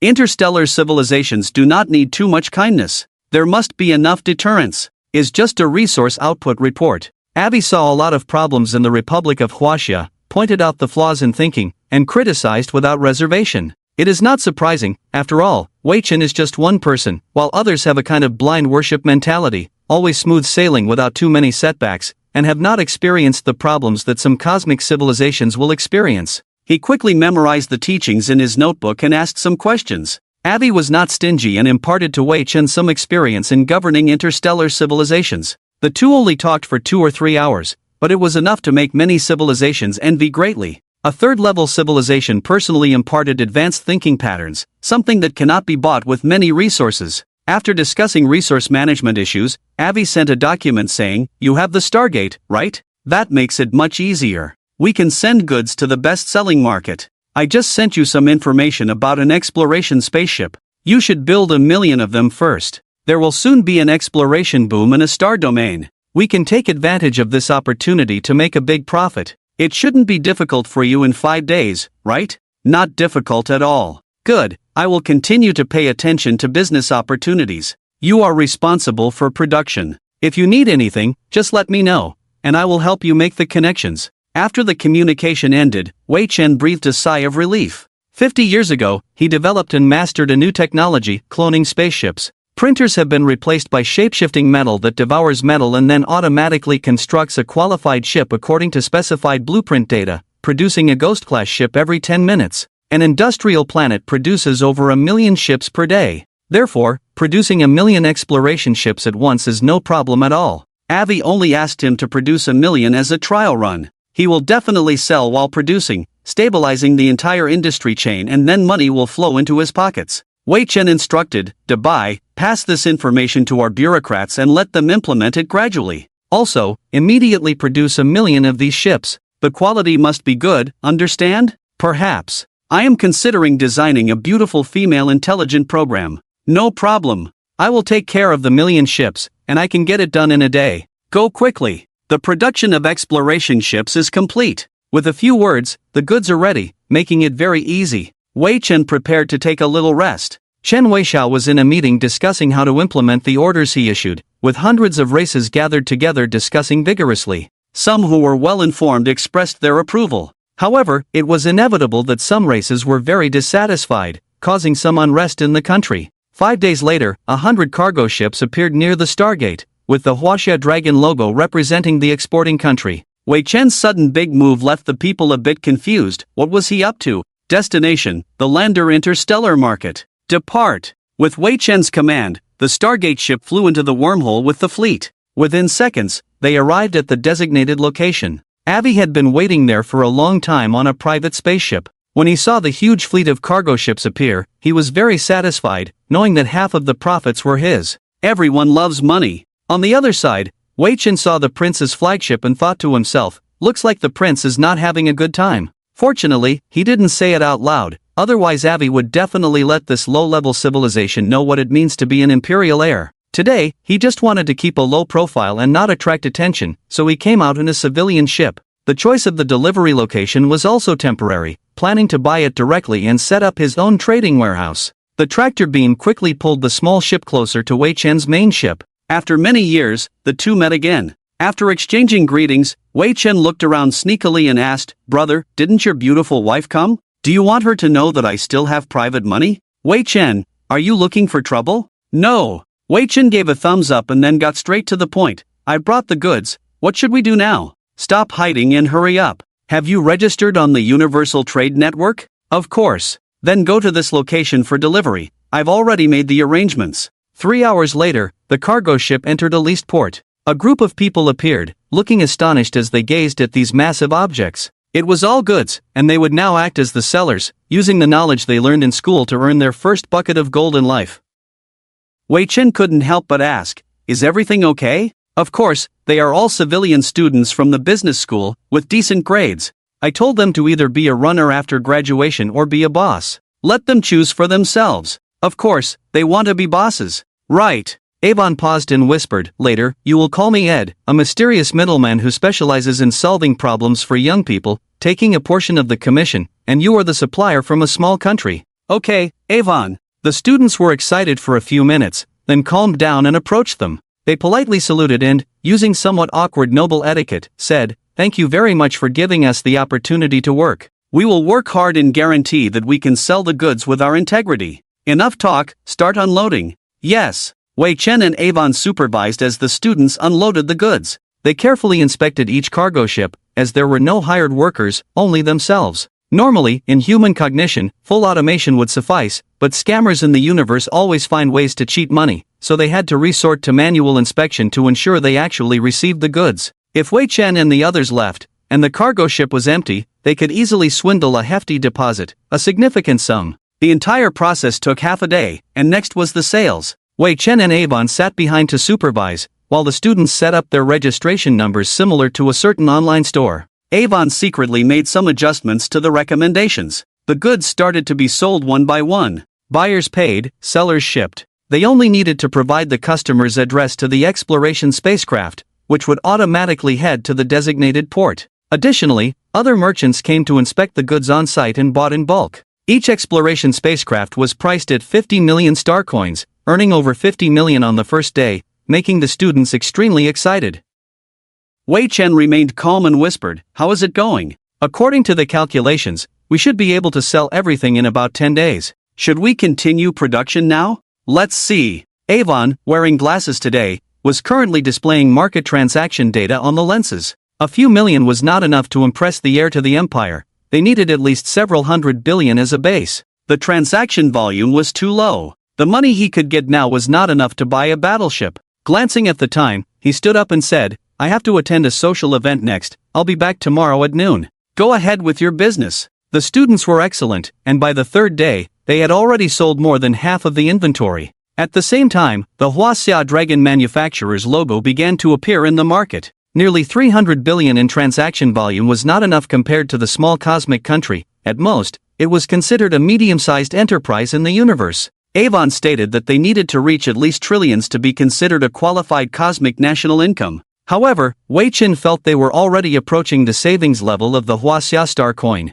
Being self-sufficient had become ingrained in them, and they had never been heavily involved in the interstellar market. 1 million exploration spacecraft was just a small test, waiting for Avon's approval to produce a batch and hand it over. However, after the first batch was sold out, they would need to hire more salespeople. Time flew by, and on the fifth day, your share of 250 billion, plus the sales commission, isn't much. Split the money, Wei Chen is left with a net profit of 240 billion star coins. Then he looked seriously at AI Wei, who will summarize the trial and decide whether it's worth continuing. Of course, he thinks it's worth it. AI Wei was silent for a few seconds, sighed and said, "We need some features for our products to trigger a second wave of purchases. What about adding the Phantom class design? We can try the half-battleship spacecraft, but the price may need to be adjusted. 150 million? 5 million, 3 million ships available for sale tomorrow." Okay. The two conversed, while student salesmen listened. They felt that the two masters were amazing, with 3 million ships, new designs, modifications, and production output.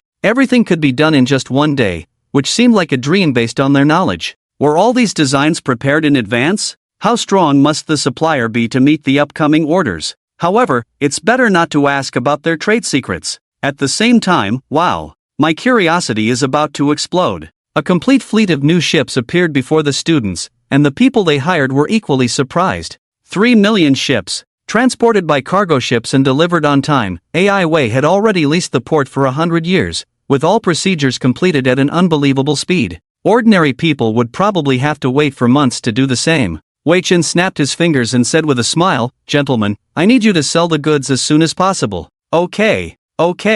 50 students began selling online around the computers. As before, AI Wei used some means to promote the goods, and the scene became busy with continuous shipments. The local trade network experienced a small disturbance. The recent frenzy of sales could not go unnoticed by some merchants. The cheap and efficient exploration ships had taken away some of their sales volume. Just a day later, 3 million new ships had entered the market. The situation they were in now was beyond description. It was like a bolt from the blue. Moreover, the seller, Hua Xiaolong, specifically stated that this product incorporates some battleship technology, indicating that the new batch of ships had certain battleship capabilities, all for just 5 million. What can you get for 5 million? For the wealthy, it's just the price of a bottle of wine. But with 5 million, you can't even touch the butt of a battleship. Civilian and military use are completely different concepts, with vastly different prices. The merchants were caught off guard, but the cold-hearted heir to the empire showed no mercy. The better the situation, the calmer he became. In just 3 days, all the new ships were sold out. The market seemed to have been torn open, like a sweet honeycomb being sucked dry. Wei Chen also received new orders, 5 million half-battleships, 1 million small multi-purpose exploration ships, to be delivered the next day. Got it. For what seemed like a large order, Wei Chen expressed no pressure. At most, he would use 6 industrial planets for production, out of the thousands of planets available. Following AI Wei's suggestion, nearly 1,900 industrial planets had been shut down, with a massive amount of resources stored in warehouses. In one day, they could fulfill the orders. He was looking forward to how the trade market would be the next day. Would it be blown up? However, that night, armed personnel stormed the port, led by some merchants who rudely presented a document, shouting, "Following reports from multiple commercial entities, you have engaged in unfair trade practices. Cease operations immediately and submit to inspection." Unfair trade practices? Indeed. Unconventional methods had been used for recommendations, which could not be considered fair practices. As the armed personnel surrounded the students and sealed off the area with stamps bearing the inscription Kita's Empire Ministry of Commerce, Wei Chen looked at the Kita's Empire prince, curious to see how he would handle the situation. They had been reported, and it was not a mistake. There was no need to search for evidence. According to normal legal procedures, they would surely face severe penalties soon. Those businessmen who are very knowledgeable about the law are grinning from ear to ear. They have already seen that this suddenly emerged cucumber egg will never be able to repay the debt in his lifetime, and he has come over to kneel and beg for the withdrawal of the report. Dare to snatch their market? Tired of living. And these spaceships, all of them must be brought back for inspection. There must be significant quality hazards, and once discovered, it will be an even greater crime. None of you are allowed to leave, all of you get down on the ground. Get them, get them. A seemingly influential businessman is directing those people, slapping Avi's face. The heir to the empire getting some pocket money, actually being ridden on by someone. If this were to spread, it would be quite embarrassing. Better to just throw it out to the entire galaxy. The media will not let go of this big news. He remains unfazed, letting them mess around. After some things were done, that businessman came over with handcuffs, looking at Wei Chen and Avi contemptuously. "Two of you, should I help you put them on, or will you do it yourselves? Is this your private armed force?" "Yes." "Do you have law enforcement authority?" Avi asked, looking very calm and indifferent. "Law enforcement authority? The businessman laughed heartily in response to the question. Kid, Sanderson, am the law here, you small fry wouldn't understand. With money and power, you can do whatever you want. I am a noble. Well, from today, you are not. According to Kita's law, businessmen and nobles are not allowed to have private armed forces. Otherwise, it could range from an armed uprising to multiple charges primarily related to treason.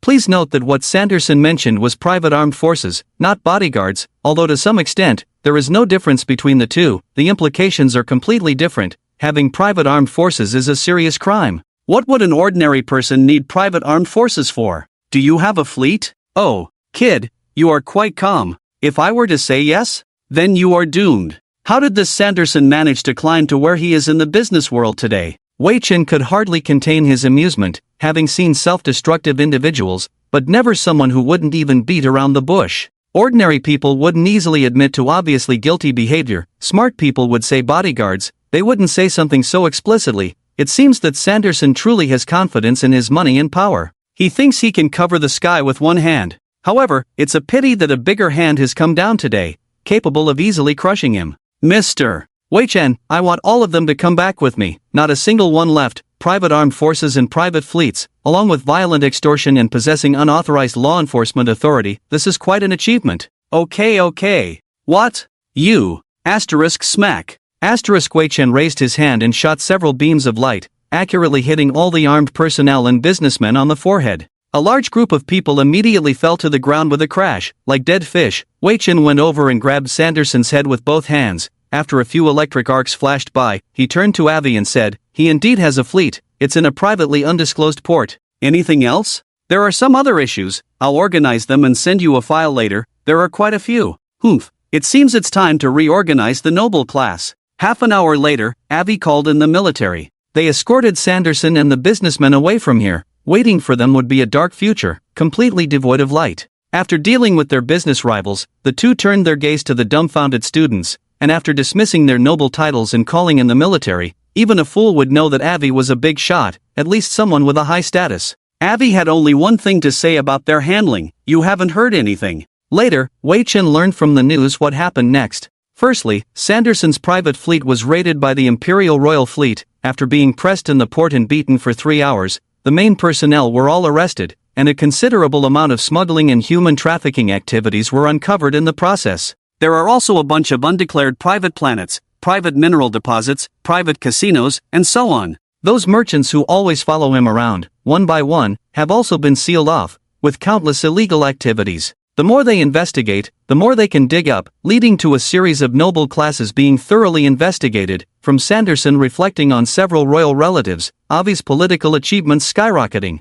However, all his sources of information are a mystery. 3 days later. Keep making money. Sorry, I'm busy at the moment, there are a lot of things to deal with. Can you help out a bit? Only Wei Chen was left to watch over the goods being sold, and he always felt that the student workers were working harder. There was a strong sense of taking risks, perhaps to obtain a noble title, and the future of the family depended entirely on oneself to develop, which brought a very strong sense of motivation and passion, using all his skills to sell goods. Wei Chen's work was reduced to supplying goods, collecting money, and overseeing the scene. He couldn't help but feel a bit bored. Just as he was thinking that, something interesting happened. It's me. A communication from Huaxia suddenly appeared in his consciousness, and Wei Chen immediately answered the call. Normally, Chen Wei would not be so urgent in communicating with him. If it was an emergency communication, then something big must have happened, and he couldn't help but speculate on what it could be. Upon answering, Chen Wei anxiously said, Wei Chen, quickly check the nearby star network of Huaxia. Network? Wei Chen immediately connected to the local cosmic network of Huaxia, at first not reacting much. However, a highly popular video was repeatedly playing, showing a cloaked figure appearing in the core area of a red dwarf starship, using some kind of technology to steal the entire core, which made him suddenly pale with shock. Stealing a red dwarf star? Impossible, who nearby has that kind of technology? Keep watching. Following that, a message appeared, attention, Huaxia Cosmic Government, this energy core has been set as a bomb, drifting towards a certain star system, set to explode in 3 planetary days, good luck. The mysterious person. Star bomb? This kind of technology. Level 3 civilization? The mysterious person's words contained a lot of information, and Wei Chen could easily judge how advanced his technological capabilities were. The star bomb was a super weapon he had only read about in some information, namely an artificial star collapse bomb. It was a bomb powerful enough to destroy several light-years of range, detonating stars and pure iron planets, two completely different levels of destructive power, enough to evaporate everything in a star system except the stars. However, as the red dwarf star core used as an energy core, it did not need to be as powerful as a natural star. Its power would not extend beyond several light-years, but destroying a star system was still easily achievable. Wei Chen, what should we do now? We only have 3 days. I'll go back immediately. After arranging the trading matters and setting the delivery time and contact information with the students, Wei Chen piloted the Stargate ship back to New Earth. The police force had already been mobilized here to stabilize the situation and maintain order, with a large number of representatives from various civilizations gathered in front of the Huaxia government, causing a commotion. Entering through the back door, he met up with Chen Wei, Don Longling, Ji Wad, and the officials. Wei Chen, what's the plan? Hiss. Wei Chen took a deep breath, pondered for a moment, and said, I will go find Princess Abby and ask her to provide tracking technology for the Star Core. Then I will quickly locate the bomb. You all prepare for the evacuation of all star system personnel. We need to act on both fronts. Hopefully, it's just a timed bomb. Okay. Everyone, start preparing for an emergency meeting, gather all officials. Chen Wei and the others went to the meeting. Wei Chen, on the other hand, directly connected remotely to Abby, hoping that she was resting peacefully. Otherwise, it may waste several hours. Now, every minute can be said to be composed of a large number of lives. Even a 1-second delay at a critical moment can cause a large number of casualties. Answer it. Hurry up. Why aren't you answering the phone, Abby? Wei Chen anxiously waited. 3 hours passed in the blink of an eye. He was extremely anxious. At the same time, it was also very helpless that Huaxia is still very weak now, unable to make Kitas pay attention. Otherwise, he would be directly answered, or at least by an assistant-like person. Why wait for such a long time? 4 hours later, Abby finally answered the phone. Wei Chen, what's wrong? You actually waited for me for 4 hours. Let's talk about it later. I need the technology to track the stellar core. Can you send it over immediately? Someone has planted a stellar bomb in the territory, and it will explode in just over 2 days. Stellar bomb? Abby was also surprised. He felt that with the level of a second-level civilization, they couldn't even come into contact with such things. Generally, even in a third-level civilization war, it would not be used. After all, once it explodes, it's over. It would only be used when everything is at stake, usually used for deterrence, because there is no benefit in exploding. However, he didn't hesitate for too long, immediately said, I'll send it to you right away. The tracking technology is not complicated, but the galaxy is so vast, it may be very difficult to track. I know, we have prepared to evacuate residents of any stellar system. Let's talk later. With that, Wei Chen accepted the tracking technology and began to search for the bomb. Fortunately, he had installed quantum-like brains in all the stellar systems belonging to Huaxia, which allowed the consciousness to teleport over and control all the facilities in the stellar systems at the same time.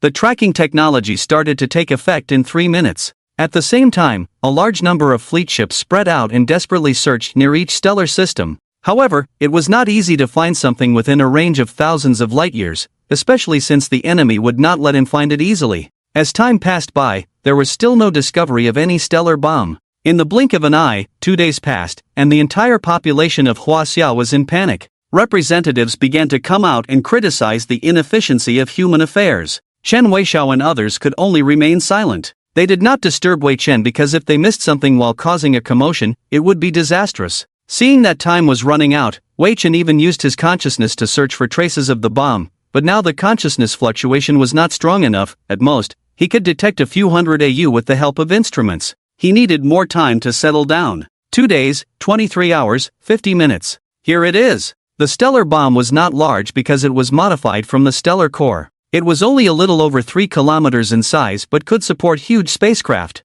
It was the brilliance of the early stage of a third-level civilization, extremely advanced and powerful. As soon as Wei Chen discovered its presence, he immediately mobilized the Stargate ship to transfer the habitable planets of the local stellar system. For the sake of convenience, they had already deployed in advance, allowing all residents to stay on the ground temporarily. Phew! Let's try now. Before Wei Chen could prepare to dismantle it, the stellar bomb exploded instantly. The emergency program instantly transferred the main consciousness away. In a blink of an eye, that stellar system was evaporated by a strong energy impact. In an instant, the local stellar system disappeared from Wei Chen's perception, leaving no trace behind. However, this scene was simultaneously broadcast on the Star Network, but the content was completely different. A habitable planet evaporated instantly in the stellar bomb. Useless. Bastard, what have you done? You just watched them all die. A bunch of incompetent fools, I could do better. Get out. Wei Chen remained calm, immediately blocked the video address to find out who had made it public.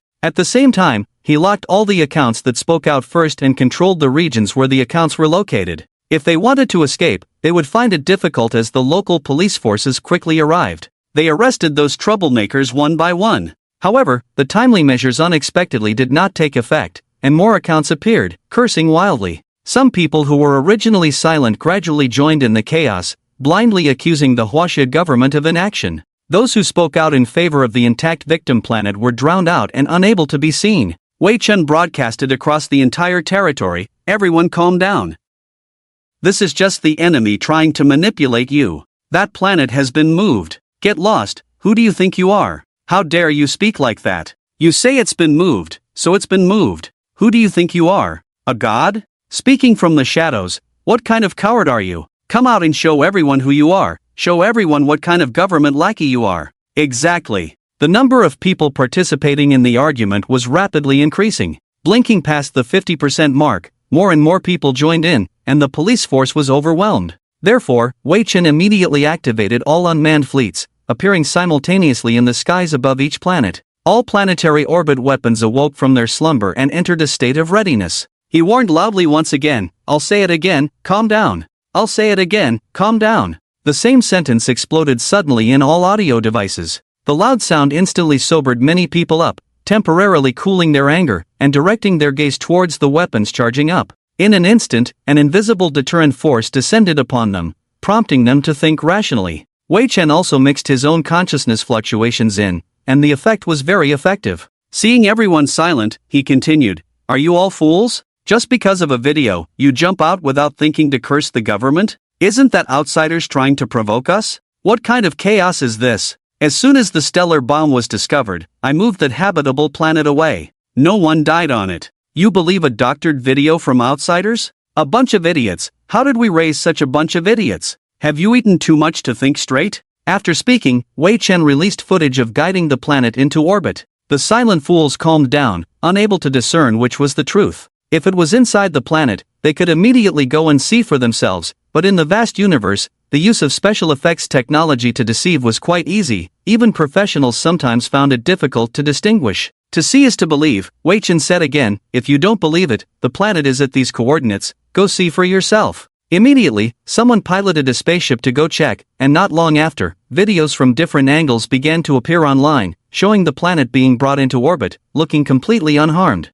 At that moment, they realized they had been easily fooled. But no one dared to come out and curse, because it was foolish. After dealing with the situation within Huaxia, the video heat in the star domain network soared, and Wei Chen was temporarily unable to contain it. After all, the cosmic network was not under his control, and he could only explain helplessly. However, in such a vast star domain, no matter how hard he tried, he couldn't resolve the situation with so many voices. His request to the Galactic Cosmic Network management to ban the news was also rejected. In just half an hour, Huaxia had become a universally condemned scapegoat, almost being chased to its doorstep. Condemnations kept pouring in, and nearby civilizations, seeing that Huaxia's most powerful deterrent weapon was disabled, began to entertain some sinister thoughts, preparing to take advantage and strike a blow. Wei Chen's response was very direct. The fleet strengthened patrols at the borders, and the Huaxia territory entered a state of emergency. Adopting an attitude of indifference, he made no statements or clarifications.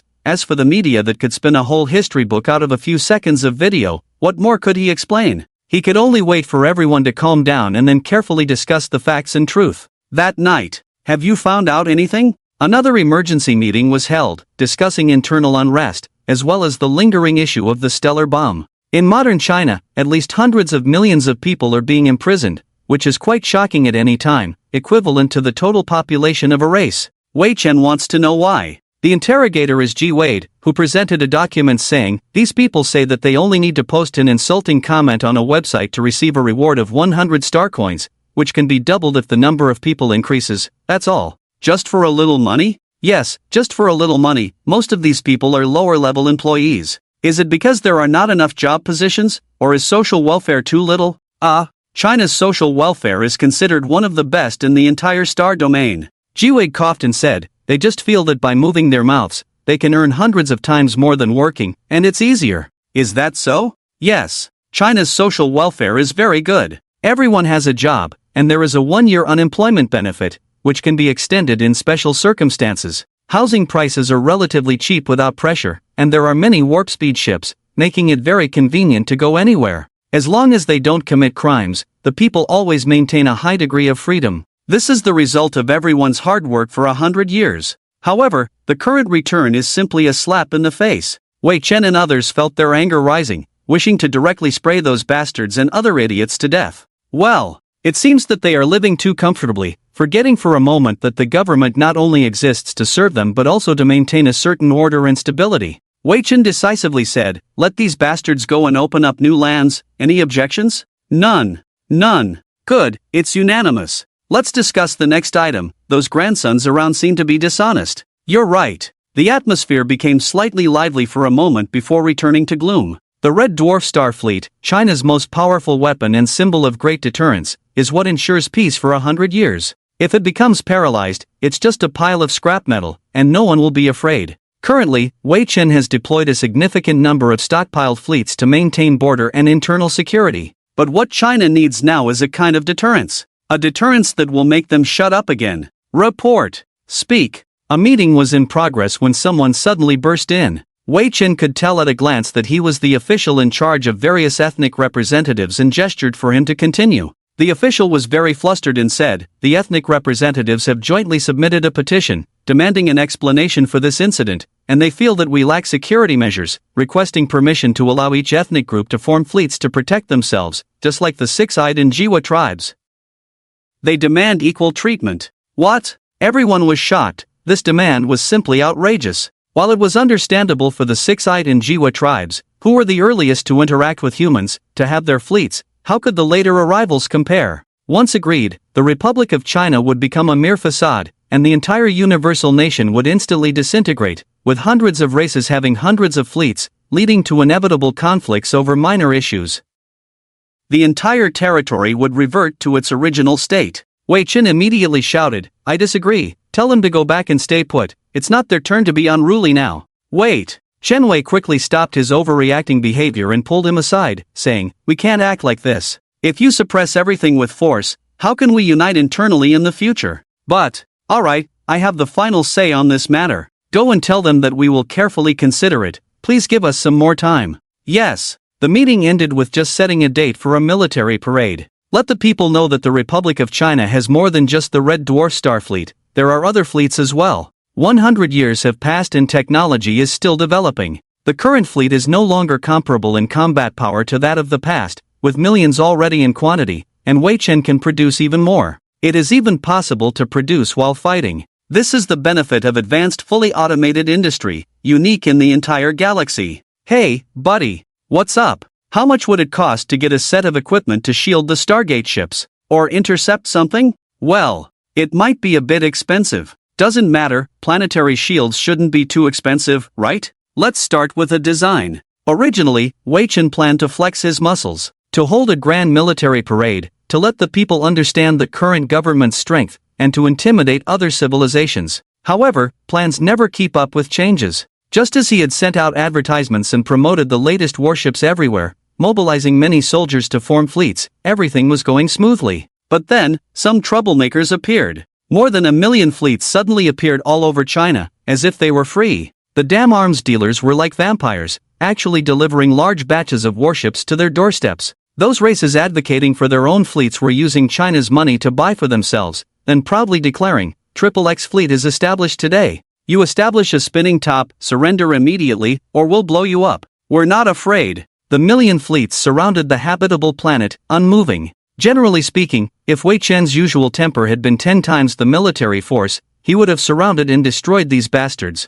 But fleets cannot fire on inhabited planets, nor can they engage in nearby battles, as it would result in heavy casualties among innocent civilians and have a huge impact on China's reputation. Therefore, he could only engage in a standoff nearby with warp speed shields. Some small fleets were constantly moving back and forth in the airspace of industrial planets. However, Wei Chen couldn't be bothered with those small fry, as the industrial planets were of utmost importance, and defense was no child's play. As long as the fleets dared to approach, Wei Chen could coordinate with the planets to surround those fleets. Fortunately, those well-fed guys had some brains and didn't directly attack the industrial planets, instead choosing to use planets as bargaining chips. At the same time, Wei Chen couldn't easily open fire. If he did, civil war would break out in China, with unpredictable consequences. He remained calm and, on one hand, spent a fortune purchasing heavy equipment to shield Stargate ships from Avi, while on the other hand, he surrounded all emerging fleets in star clusters, alert to the possibility of fleets appearing from within and outside. Through technological means, the rebel forces were stunned. Their total forces had already reached over 50 million, while the forces besieging them had reached 500 million. Before placing their orders, they had thought that China had at most 30 million troops, which was already terrifying enough. After all, according to the usual standards of fleets, maintaining so many soldiers would consume a huge amount of funds, making it impossible to easily produce more. But Wei Chen had never told them he had unmanned fleets. Internal knowledge was always kept strictly confidential, and many technical personnel were trained for show. Now, every wave of rebel forces was surrounded by 10 times the military force. Those who had just touched the warships were terrified at the sight, but still stubbornly shouted at Wei Chen, "You can't attack us." "That's right," Wei Chen calmly replied, adding in a colder tone, "I will trap you. Maintaining a fleet requires a large amount of resources. At the very least, your food won't be endless." China did not have space military rations, mostly normal meals. From the beginning, Wei Chen had prepared many planets for food production,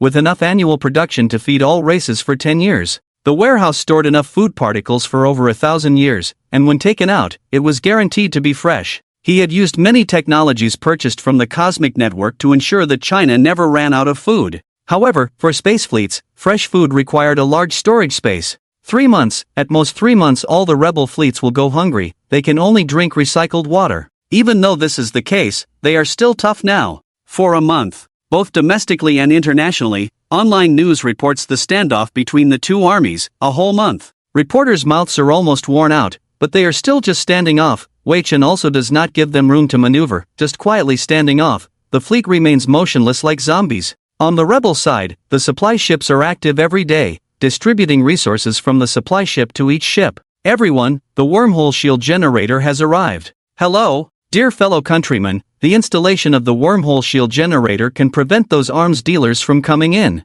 Some invaders can no longer enter, and we have also strengthened the gateway defense. Everyone can rest assured." On the third day of the second month, Wei Chen live broadcasted the installation of the wormhole shield generator on the entire network, indicating that even if the rebels spend money to buy, the arms dealers cannot deliver them in time. He poured a bucket of gasoline on the tough guys. Even without lighting a fire, he can suffocate them. Following that, some planetary shields and more advanced satellite orbital defense facilities were installed one after another. Wei Chen strengthened territorial defense with practical actions, gaining a lot of praise from the people, but making those outside feel very uncomfortable because it would be much more difficult to occupy the territory in the future. In the middle of the second month, "Everyone, it's me again. In order to facilitate your movement within the Huaxia territory, the government has spent a lot of money to purchase small stargates, which can allow you to travel across the entire Huaxia territory in 1 hour. Very convenient. Simple and easy. As for those rebels, we will dispatch more troops to block you at any time.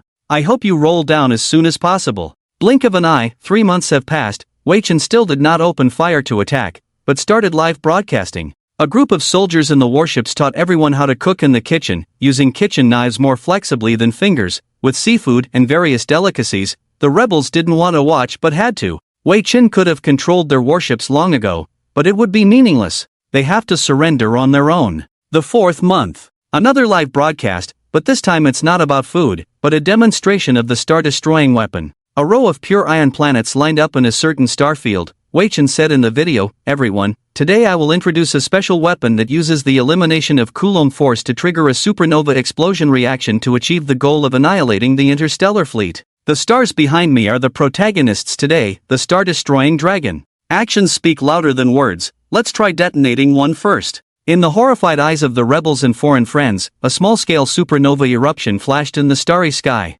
Those who have seen a stellar bomb know that such a terrifying weapon can evaporate a stellar system with one blow, and with so many of them stored in Huaxia, and with the ability to transport them using Stargate ships. Hiss. In an instant, many inappropriate thoughts were extinguished. Originally, Wei Chen thought that the iron ball structure was simple and should be easy to replicate, but when he started working on it, he realized how difficult it was. The Coulomb force is one of the 4 fundamental forces in the universe. If it is eliminated, the atoms will stick together and then, boom! Scientific popularization may be boring, but the reaction on the star network was very straightforward and quiet. The civilizations near Huaxia suddenly fell silent for a whole 3 days. How can this be fought? The star-destroying weapon, you send your fleet over and it's gone. No matter how many fleets you have, it's not enough to blow up. And the pure iron planets are valuable, whether it's the fleet or the planets. The cost of war has dropped to a terrible level. With various personnel, warships, and logistical supplies on their side, it will be a considerable burden on the treasury.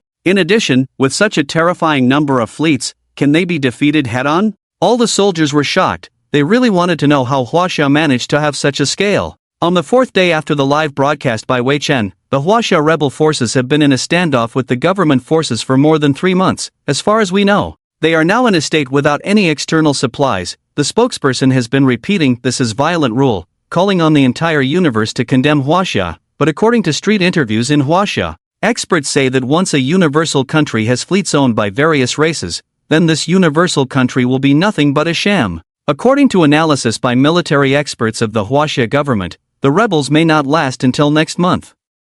Oh, MS. Chen Wei smiled and said that the government may allow the rebels to purchase some supplies to be sent on board. The military does not care how long they confront the rebels, they just hope those people will see the truth. The media has changed, starting to lean towards Huaxia like grass on the wall. If it were another civilization, they wouldn't drag on for so long. Special forces would have infiltrated long ago, assassinating the leaders.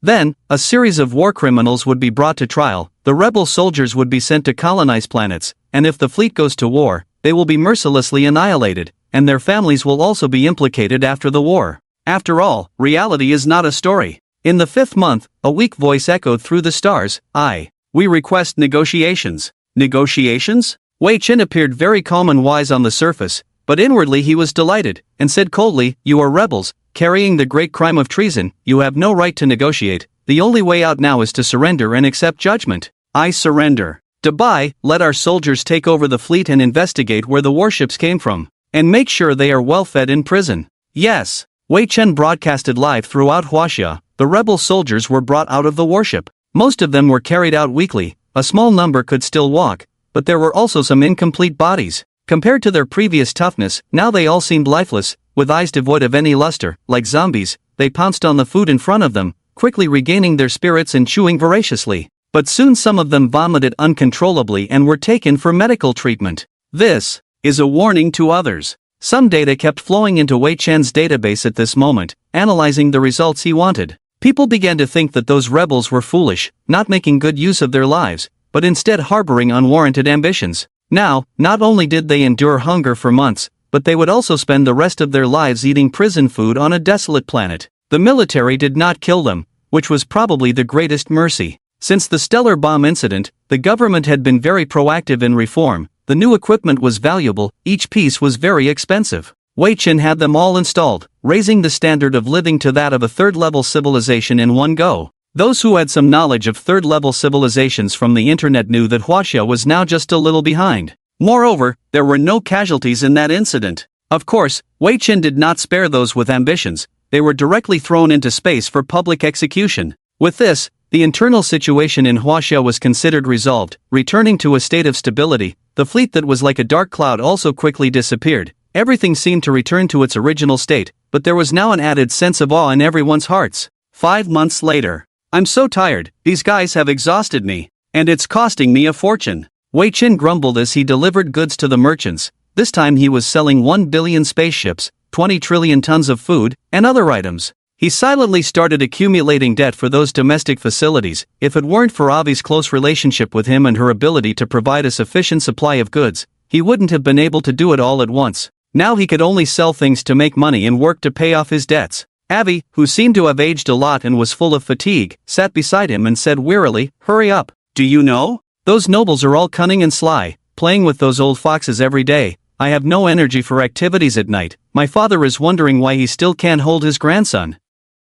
I say we just get rid of them all, less trouble. No. The Empire still needs them to function. If we kill them all at once, the country will be paralyzed. Tisk. The two sat there, like brothers in adversity. From morning till night, the student salesmen who pour out their grievances as if no one is listening diligently carry on. The two behind them, one is the current heir to the Empire, and the other seems to be a lord of a certain cosmic country, the difference being that the former is out to earn some pocket money and spend it, while the latter is out to work for his own country and pay off debts. If you're not interested in what they have to say, then just go ahead and talk nonsense. Ding ding. It's a communication, probably not good news. Don't jinx me. Wei Chen cursed at Avi, and seeing that the call was from Chen Weixiao, he answered, "What's the matter? I'm out here selling goods and paying off debts. Can you handle it yourself?" Wei Chen, those grandsons outside have gone crazy. Ha! As the saying goes, troubles at home and dangers abroad. Just as Huaxia had only just resolved its internal troubles, external troubles came one after another. Wei Chen followed the cosmic network and instantly returned to Huaxia, only to see a mountain of condemnations and criticisms pile up, feeling dumbfounded as he read through them one by one, all accusing the Huaxia government of violently ruling over the people and using the fleet to threaten the people into submission. Negative news was flying everywhere. The Huaxia government's violent rule has already violated interstellar law. It is understood that Huaxia has over 500 slave planets, where the system of slavery runs rampant. The resistance army stood up to fight for freedom, but unfortunately was coerced into giving up the fight.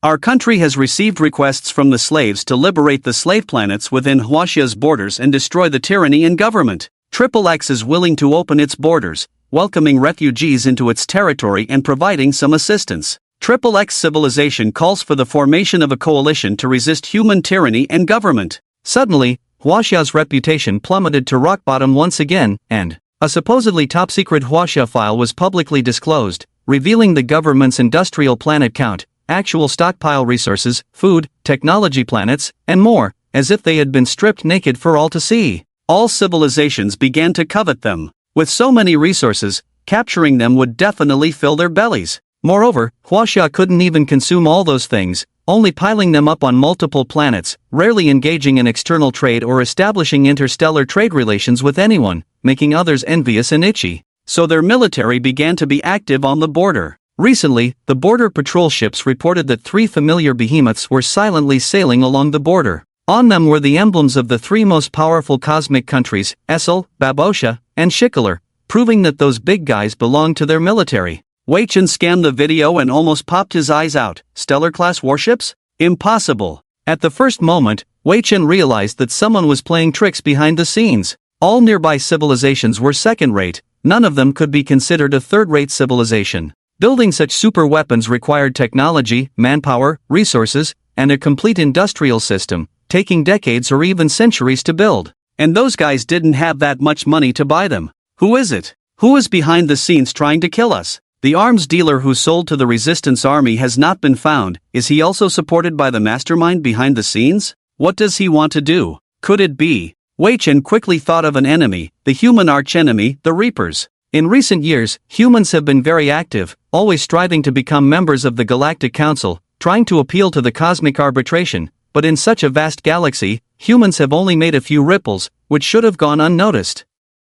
Now it shows that they have already noticed that humans have not been exterminated. But it's not good to take action to solve the problem themselves, so they support the surrounding civilizations to let the Huaxia civilization naturally disappear. What should come will come. Wei Chen was not afraid of the threat of the Reaper Newt civilization, as he was already very powerful now, powerful enough to deal with the nearby civilizations without any pressure. The unmanned fleet was invincible wherever it went. Fight in the front, and the production line follows endlessly, wearing out anyone who dares to challenge. If it doesn't work out, he still has a third-level civilization fleet, which is a fleet of the Wang faction mixed with Reaper technology. At worst, we can tear off our faces and have a fight, wiping out all nearby cosmic nations in one breath. We can deal with the aftermath later. The priority is to protect human civilization first. After careful consideration, Wei Chen decided to follow the procedure, post a message to them, stating that we request to negotiate at the table and discuss the matter.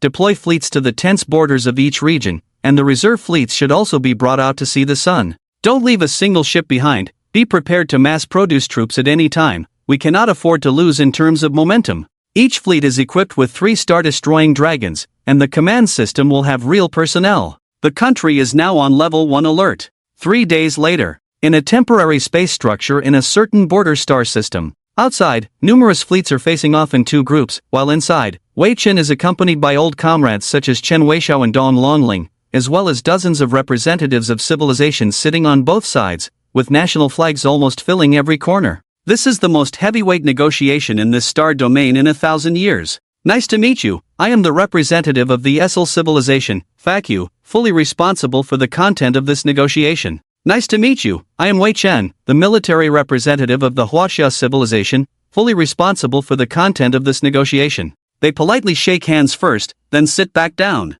Wei Chen crosses his legs and looks at the frog-like creature opposite him. As civilized beings, they all behave civilly, not resorting to violence at the negotiation table. Their every word and action now represent the image of their civilization. Even a fart can be scrutinized, and any casual remark can have far-reaching consequences. Especially now, all civilizations have intentions to invade Huaxia because the list displayed online is too tempting, with the most eye-catching being genetic technology that can extend life for thousands of years. Other things can wait, but this is what they are most envious of. These are our demands. Please review them. Okay. Wei Chen took the files handed over by FAQ and started to read through them page by page. His expression visibly darkened as he read through the contents and treaties, each one challenging the sovereignty, territorial integrity, and social stability of Huaxia. The first demand is to open up a free immigration policy. The second is to provide resources and financial compensation to immigrants and refugees so that they can live well in other countries. The third is to open up interstellar trade, sell goods to all countries at a 50% discount, and continue border trade for 100 years to ensure the well-being of refugees.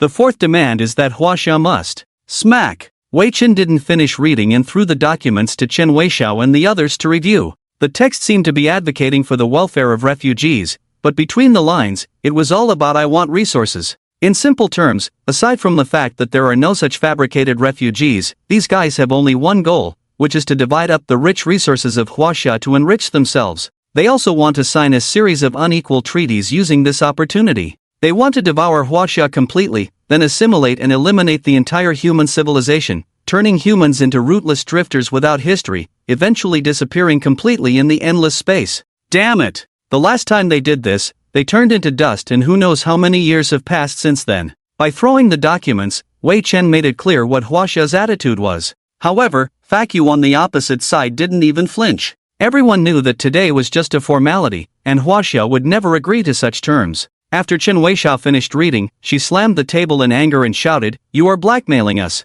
Miss Chen, this is a negotiation table. Please mind your language." Smack! Wei Chen reached out and smashed FAQ's face, then stepped on the table and declared, "I announce that the Huaxia Republic hereby declares war on all civilizations at the negotiation table. In order to defend our dignity and territory, we will break your spines and cut off every breath you take, containing greed and unwillingness to die. Xin Chu, how dare you lay a hand on me?" FAQ was shocked and pale. He never expected Wei Chen to actually make a move. You see, this is happening at the negotiation table, visible to the entire galaxy through live broadcast. Everyone needs to pay attention to their image. If a tyrannical image is left for other civilizations, it will greatly affect future diplomacy, and generally, people would avoid such issues. But Wei Chen seems to not care about appearances at all. His right hand turned into an energy cannon, coldly saying, "If you want to fight, bring it on. It's just a formality anyway, right? Ambassador FAQ." Click. That scene of Wei Chen standing on the negotiation table was captured. After the negotiation, it spread through the network, accompanied by the declaration of war, echoing in the ears of every being. The people of Huaxia, after hearing the declaration, were boiling with excitement, especially with Wei Chen's final words "Qinshu," as if reading an imperial edict, with the representatives below receiving the decree. It was almost like pronouncing their death sentence. Huaxia, pre-war meeting. The last time it was attacked by a coalition of multiple countries was in the past. No one expected that some history would repeat itself today, hundreds of years later, and they would still be one of the main characters, experiencing firsthand how greedy and cunning those foreign powers were. But this time they could resist.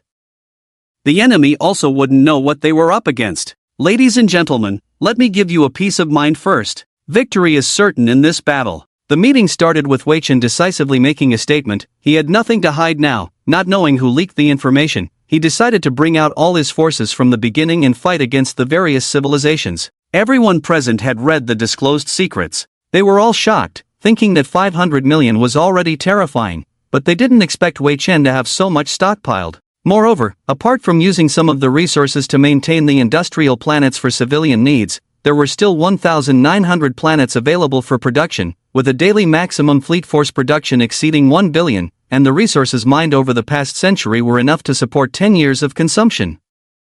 The secret did not mention one thing: unmanned fleets. So the enemy would misunderstand, thinking that Huaxia didn't have time to train so many fleets of shock troops. Even if they did, they would be inexperienced. This would be a very good strategic advantage. Although it was unclear why the harvesters did not expose the unmanned fleets, Wei Chen planned to gradually reveal the despair-inducing reality to the enemy during the battle. After realizing their own strength, everyone was at a loss. Both the upper and lower ranks were in this state. Now, the Huaxia media was speculating wildly, wondering how the government had managed to accumulate such a huge reserve, and the sound of rubbing hands filled the meeting room. The high-ranking officials were excited but restrained in their hearts. After all, Wei Chen's prestige was unshakable throughout the civilization. Whatever he said was the truth. They just had to follow his arrangements obediently. Everyone understood that Wei Chen's computing power surpassed the entire starfield, and in his calculations, everything had probably already been determined, so there was no point in arguing. Only Chen smiled and dared to ask,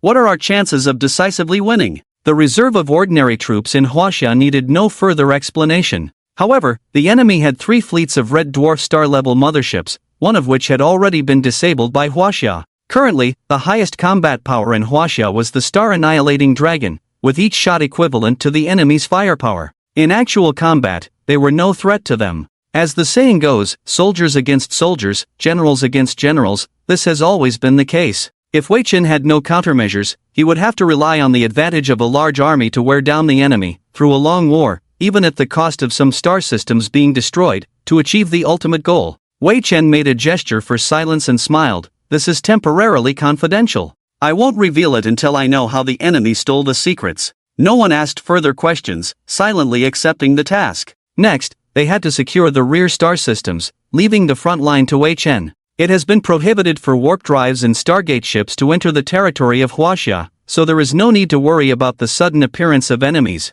Even if they do appear, there are planet shields and defense facilities purchased at great cost. Regardless, preparations for war have been made. Dismissed. At this moment, perhaps the enemies are still in mobilization meetings, conducting various ceremonies. All of Huaxia's forces have been mobilized, with over 2 billion unmanned fleets deployed in a total of 53 war zones in 3 main battlefields. Once the war starts, fleets exceeding 1 billion will be produced daily and continuously transported through stargates. There are no soldiers, no military expenses, and no economic pressure. The command is highly unified, with only Wei Chen making decisions, each step calculated millions of times. After notifying everyone of what they need to know, Wei Chen immediately orders, "Dubai, fire for me." Yes. Activate the Star Dragon teleportation, launch. ZZZ-3 red dwarf star motherships appeared, emitting dozens of stargates above them. Before they could react, thousands of star dragons were dropped and detonated, and the stargates closed simultaneously. The explosive impact was like the creation of heaven and earth, directly blasting their faces. Wei Chen used reconnaissance ships to confirm the damage, knowing that one hit might not affect such a super weapon, but the quantity could cause a qualitative change. Having once owned a red dwarf star level, he knew roughly where its defense limit was. Through calculations, this strike would temporarily paralyze their defense, requiring 3 minutes to restart the defense system. With luck, there was a 37% chance of damaging the shield device, forcing the enemy ship commander to choose to leave immediately to ensure no losses. They are stunned. Second wave, go. ZZZ and other thousands of star dragons were dropped and detonated. The supernova explosion would affect warp flight, but they could still move. As expected, they turned around to flee, but Wei Chen's precise calculations made them run into the explosions. Wei Chen opened the public channel and heard someone cursing, "Despicable. This is a blatant sneak attack. You should fight fair and square according to interstellar law. Retreat. Retreat quickly. Damn it, why are there so many of them? Is it free to drop thousands at once? Doesn't this bastard feel any pain? Ah, they're firing all at once. My fleet. We're under attack too. Great. Make the battle public and let the domestic audience enjoy it too." The third wave dropped the same number of star dragons, and Wei Chen targeted the red dwarf star's rear, bombarding it heavily. Without saying a word, he ruthlessly bombed without leaving any room for escape. The explosion distorted the starry sky visibly, and after tens of thousands of star dragons roared, the 3 red dwarf star motherships lost power. Wei Chen couldn't help but praise, really sturdy, even more so than I expected. Luckily, I produced a batch of them in advance. However, this was already the maximum quantity. Producing star dragons required a large amount of iron, and taking out so much from a planet's huge iron blocks still made him feel a bit heartbroken, as each one was equivalent to the size of Earth. The fourth wave consisted of 3 small ship fleets, not star dragons but what Wei Chen called egg thieves, which, based on his rough understanding of the red dwarf star level, could steal the star core. These cunning little things appeared without being intercepted, as the enemy ships were in a paralyzed state, focusing entirely on repairing and treating the wounded. They transformed into giant robots and began dismantling the armor using cutting beams. In just over 10 minutes, they broke free from the ships, leaving the enemy dumbfounded. Subsequently, the monsters linked to the ship systems in front of them, releasing a large number of viruses to cause destruction. The bridge commander's mind buzzed, muttering, "It's over." 3 eggs were stolen, all bright red. Wei Chen immediately displayed his first battle achievements to the entire star domain, leaving everyone in shock. Even Shen Wei smiled foolishly for a while, and finally had to smile helplessly. It turned out that his decisive winning strategy was to bombard wildly, urgently create a large number of star-destroying demon dragons, and forcibly cripple the red dwarf star fleet. Next, it's simple, the red dwarf star fleet of Huaxia will be resurrected at full strength. Furthermore, with the excellent industrial system, 3 red dwarf star fleets can be rebuilt. But, brother, how much can these 2 stars offset the debt? Avi watched the battle during his rest time, and he received a communication after the first battle. When he heard Wei Chen's question, he was momentarily stunned. Building a red dwarf star fleet with Huaxia's industrial strength is not difficult, but mastering stellar core technology is not so easy and is extremely precious to Huaxia. He didn't expect Wei Chen to bring up repaying the debt right away. Avi tentatively asked, "You don't want to keep building warships?" Ahem. Wei Chen was confident, and he slowly uttered a few words: "Target 0, final mission, spoils of victory." I wonder what His Highness can think of. Think of what? In an instant, Avi understood the implications. He stood up from his seat in shock, greatly shaken in his heart. This little bastard had actually stolen that fleet in the first place, captured the 0 target alive, and disguised the fleet as being destroyed by a black hole bomb. The victor could handle the spoils of war, but that was a top-notch fleet of the Kita's civilization, the best of the best, incredibly valuable. If he could take over, he would immediately have his own private fleet in power, which would be very advantageous for stabilizing his authority. His influence would also be higher than some old guys. Avi sat down foolishly and muttered, "You really dare to do this? And you dare to say it? Shoo! This fleet is currently a secret between the 2 of us, understand?" "Yes, I understand." As an excellent politician, Avi was well aware of how good an unknown fleet could be. He could secretly commission Wei Chen to deal with some inconvenient issues, and through trading star coins and technology, provide support for fleet maintenance and expansion, which he didn't need to worry about at all. Just give the order, and Wei Chen would take care of everything for him. So, he quickly regained his composure, straightened his clothes, and said in a deep voice, 2 red dwarf star stellar cores, although not valuable to us, are enough to offset 10% of your debt. Also, remember about the spoils of war for the Kita's civilization. That's just a drop in the bucket. The peak power of a level 3 civilization far exceeds your imagination. If you want to take the spoils, you better be prepared. Is this a warning? Yes. Stop pretending. Wei Chen didn't need to investigate to guess that all those things he gave himself were stolen goods from corrupt nobles. As an heir to an empire, he was secretly selling them off for pocket money. On the surface, he used harsh interrogation to make the nobles confess, clearly wanting to claim political achievements while also wanting to freeload a private fleet from himself. Analyzing and replicating the fleet technology himself, Avi could quickly have a batch of brand new ace fleets with different identities. He could have as many as he wanted. At most, he lacked materials and needed to sell some technology to make connections. Looking at that serious appearance, he was actually so happy that he wanted to jump up. With a shipyard now offering free work, all he had to do was talk. On the other side, Wei Chen was installing the red dwarf star stellar cores. Skillfully opening the casing, there was room for improvement above the core from the initial design and construction. He just needed to open it up and install it. The super huge core slowly settled into its designated position. Initially, he didn't know how the harvesters had stolen the core. They probably used some kind of spatial technology.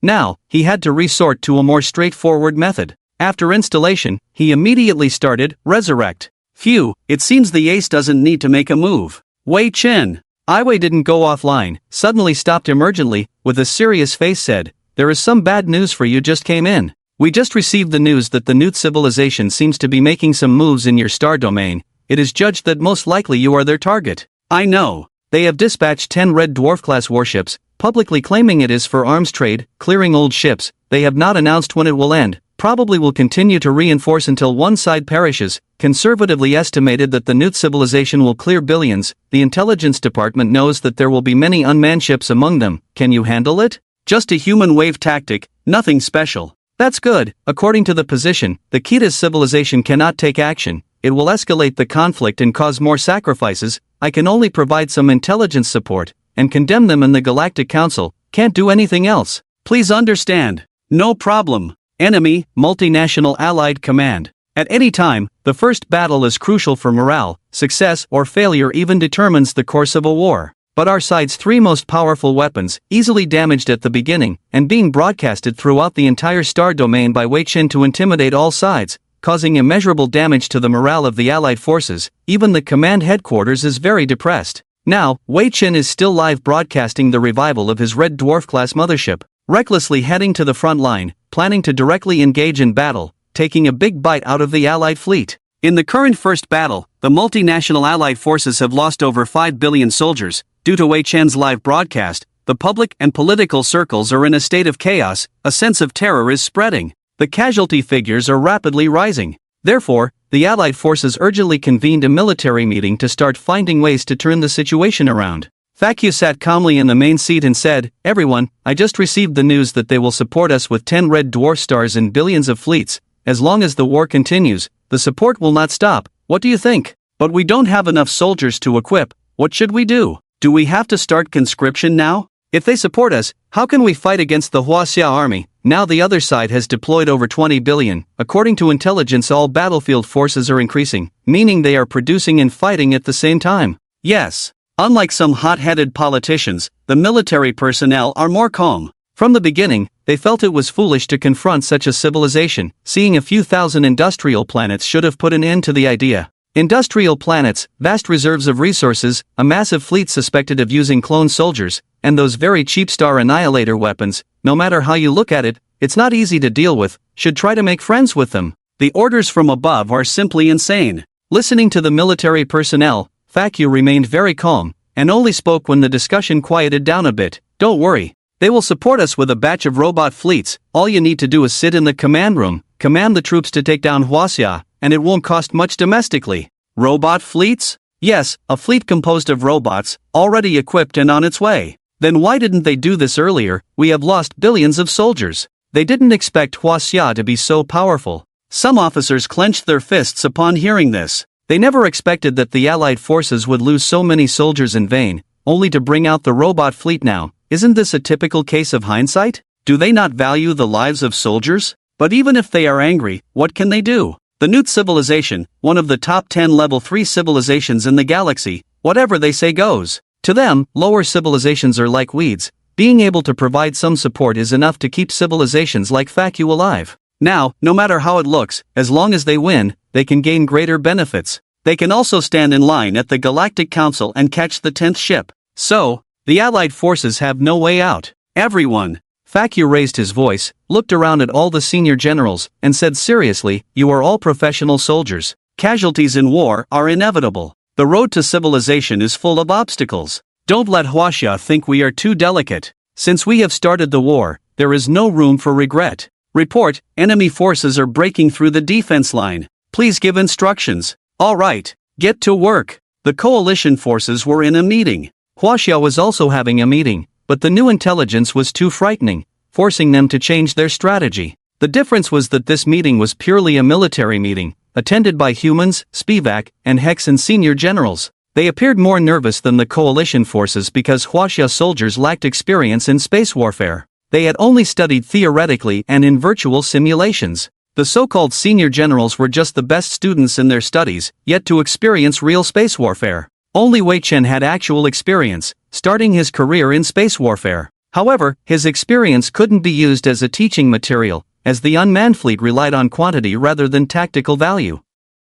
But now, there was a good opportunity. Generals, do you remember the human treasure level technology of consciousness transfer? I have decided to equip it to the military and deploy it in actual combat, so that you can truly experience space warfare, including death, despair, fear, and other battlefield factors, to absorb experience and become real soldiers. Based on your performance, you are all outstanding talents. So, Wei Chen stared at each soldier, with a hint of consciousness fluctuation, and said, "Find a way to prove that you are not just paper tigers." Understood. The slogan was shouted loudly, without fear. Of course, new recruits were mostly like this, especially when they had the advantage.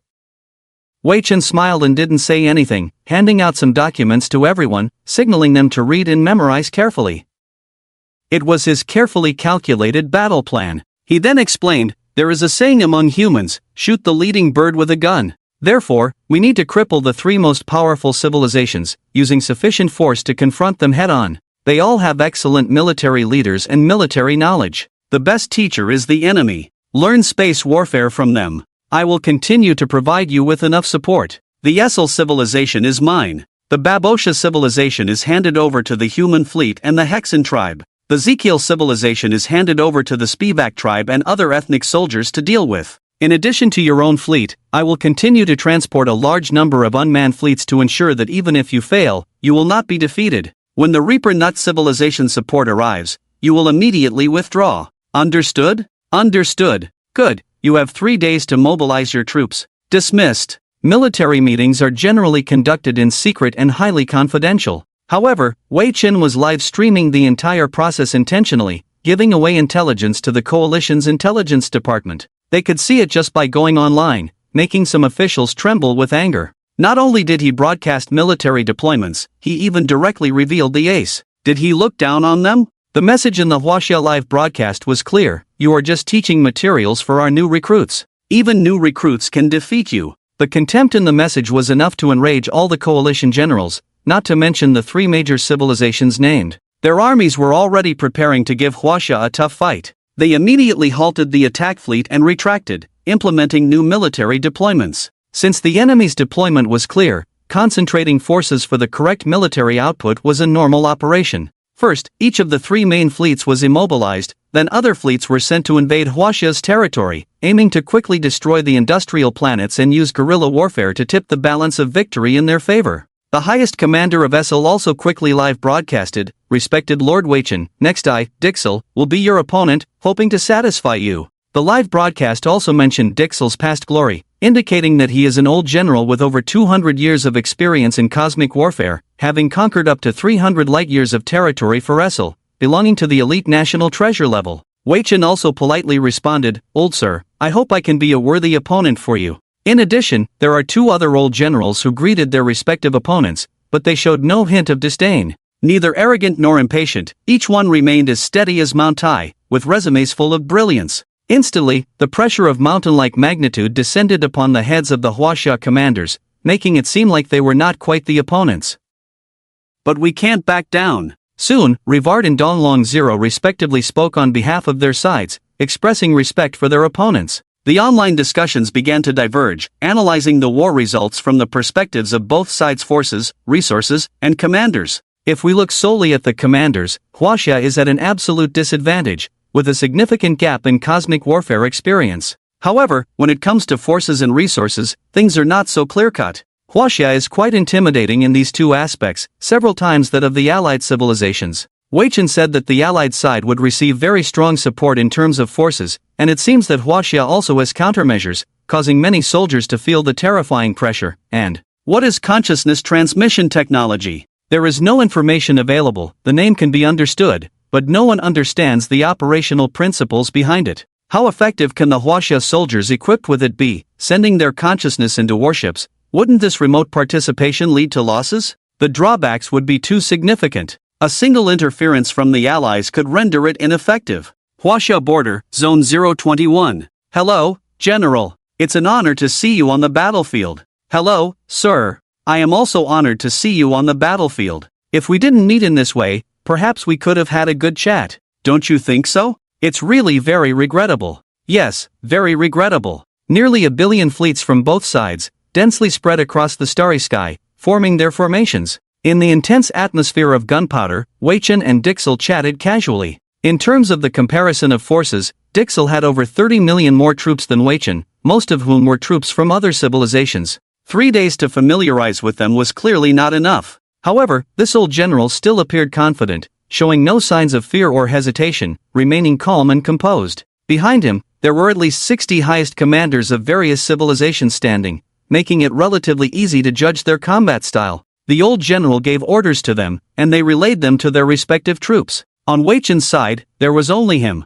How about setting a signal to start the battle? Okay. Bang! Dixel drew his sidearm, and a shot rang out. In an instant, the large army opened fire. At the moment Dixel pulled the trigger, Wei Chen had already issued the command. Ghost-class miniature warships swiftly invaded the enemy fleet, searching for the existence of command ships, while also deciphering the ever-changing communication signals of the Allies, stealing any intelligence from the command system. The Allied formation rapidly expanded, launching the most fierce attacks on the Huaxia military. Within seconds, millions of fleets were turned into space debris, surrounding the Huaxia military from all directions like a fishing net, attempting to envelop them and attack. Wei Chen saw this and ordered, "Assault formation, Ghost class leads the way." Swish! Boom! Tens of millions of Ghost class ships gathered into a sharp blade and charged forward. The Huaxia military followed closely behind, forming a diamond shape and launching a frenzied attack at the breakthrough point, with a large number of gravity balls flying around, tearing open holes.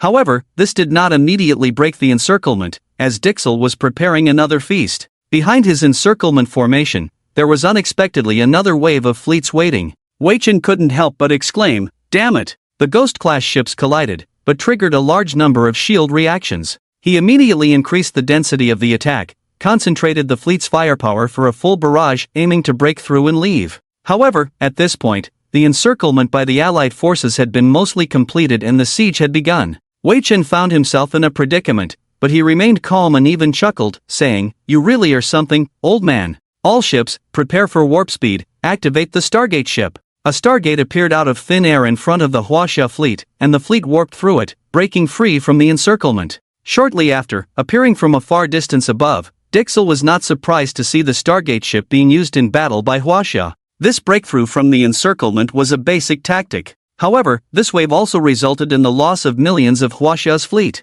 Wei Chen responded calmly. The fleet fired in unison, relentlessly targeting the still disoriented Allied forces. Within moments, hundreds of thousands of ships were destroyed in a single strike. Wei Chen did not linger in battle but immediately turned and warped away to maintain distance, then turned back to attack the Allied forces. Dixel couldn't help but be amazed, such strong command. Formulating strategies, conveying orders, and executing commands. Commanders typically experience a certain delay in mobilizing troops for battle, but Wei Chen seemed to operate without any delay. His movements were as fluid as if he were using his own body, with every shot fired in perfect unison without any delay, and the warp speed usage was also very precise. Dixel realized how formidable the enemy truly was. He immediately reacted, warp speed to intercept. Other fleets, warp to the designated coordinates and wait. We are in for a prolonged battle. A fleet with shields appeared in front of Wei Chen within seconds, followed by more fleets forming a hexagonal sphere, quickly encircling him, much faster than the previous attempt.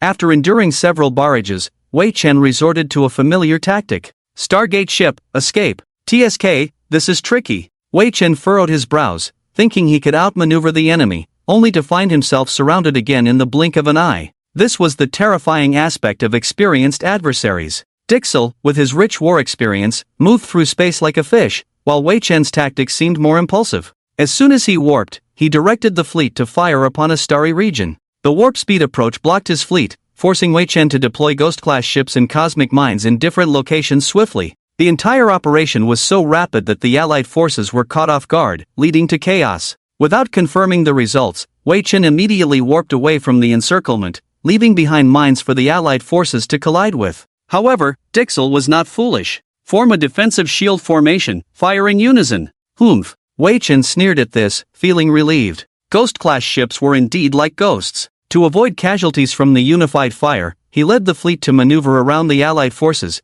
dispersing like a school of fish to reduce the effectiveness of the enemy's barrage. The Ghost-class ships were already inside the enemy fleet. With a single command, the defense formation suddenly unleashed a continuous barrage from the center. Aim at the center and fire continuously. Boom! The heavy attack hit the core of the defense formation, causing it to collapse. Dixel immediately ordered the central fleet to continue defending while the surrounding fleets warped towards Wei Chen, intending to execute another encirclement tactic. However, Wei Chen's reactions were always a step ahead, swiftly devising and implementing countermeasures. The Huaxia fleet dispersed in waves to engage the enemy one by one. The attacking side did not need to focus on central defense but let the Ghost-class ships wreak havoc within the enemy ranks. Wei Chen and Dixel were like two evenly matched wrestlers, exerting their strength in a constant struggle, increasing their power output in their palms and arms. Suddenly, a stargate opened behind Wei Chen, and a large fleet surged out. Sorry, my reinforcements arrived first. Maintain formation and retreat. The Ghost-class ships quickly became ineffective again, and Dixel ordered the Allied forces to hold their ground and retreat. A wave of fluctuations emanated from the Ghost-class ship, followed by a terrifying scene that unfolded amidst the shock of the coalition forces. The defense shields suddenly overloaded and exploded, leaving them defenseless. Seizing the opportunity, Wei Chen ruthlessly took a few bites, devouring 30 to 40 million fleets. Previously, the Ghost class had also devoured at least 10 million or so, resulting in nearly 1 billion losses for the coalition forces after a few rounds. Although the Huaxia military suffered losses, the reinforcements arrived in time, causing almost no change. What is the most difficult battle to fight? Daichir would definitely answer, a stalemate battle. However, a full stalemate had not yet occurred. He still needed the middle fleet to be able to move. After a moment of contemplation, he ordered, "Middle fleet, support the third fleet." Yes. With double the forces pressing forward, Wei Chen was instantly overwhelmed,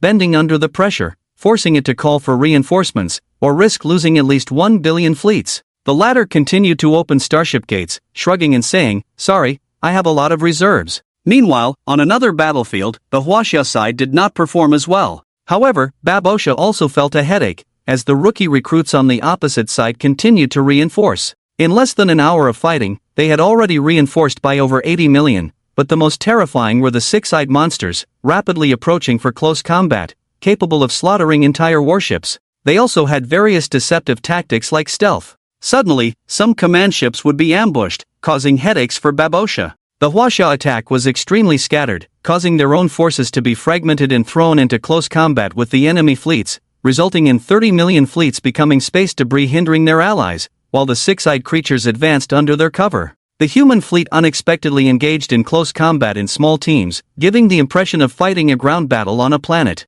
Damn it! Do they have no experience in space warfare at all? How can they have such foolish tactics? Babosha, leading the coalition forces, carefully aimed and fired, trying not to harm their allies in battle. To some extent, their combat effectiveness was restrained, as they had to guard against both the monsters and the ghosts. Just as the weapons were aimed, they would turn into debris, triggering continuous explosions the next second. Subsequently, the shields inexplicably overloaded and broke down, prompting the six-eyed creatures to immediately come in for a friendly greeting, even if it was just one. The anger within the coalition forces continued to rise, with some battles losing rationality, resulting in friendly fire incidents by the third hour, causing them heavy losses. Over 200 million fleets were destroyed. Everyone, I think we've been fooled. During an emergency tactical discussion, the highest-ranking Babosha general, Sheld, solemnly announced that Wei Chen said these soldiers are all rookies who have not fought in space warfare, but that does not mean they have no combat capability. Their tactics now are very clever, sticking us together like glue, because the rookies know how to fight in normal space warfare.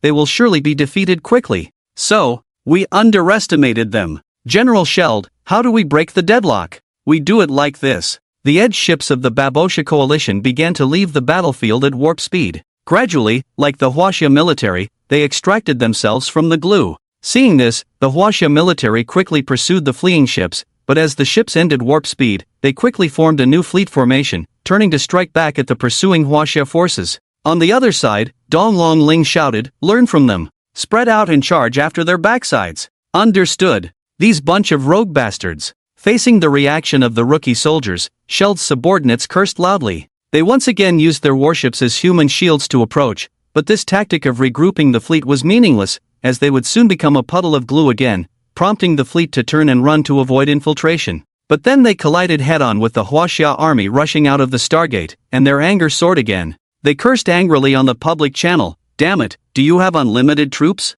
Aren't you afraid of death with so many people? What do you take life for? Unlimited toilet paper, so what?" As they spoke, a surround that had not yet formed a dandelion ball was formed. With the advantage of numbers, the Huaxia army achieved its first encirclement. Every commander was experimenting with tactics, and that thing looked particularly strange, a kind of invincibility called chaos. It made the generals of the Babosha Coalition Army's CPUs run at high speed, thinking about how to deal with the enemy. In addition, Huaxia is reinforcing. They still have it. Boom, before Sheld could figure out a way, a loud noise rang in his ears. Immediately, the alarm inside the command ship sounded, causing the faces of the generals to change color. Even a fool would know that the six-eyed clan was invading. After several hours of battle, they fully understood how terrifying this huge race was in close combat. The ship began to shake violently, screams coming through, and roars hitting the soul. 37 seconds later, 3 claws pierced the door of the conference room. A thunderous voice came from outside. Huh?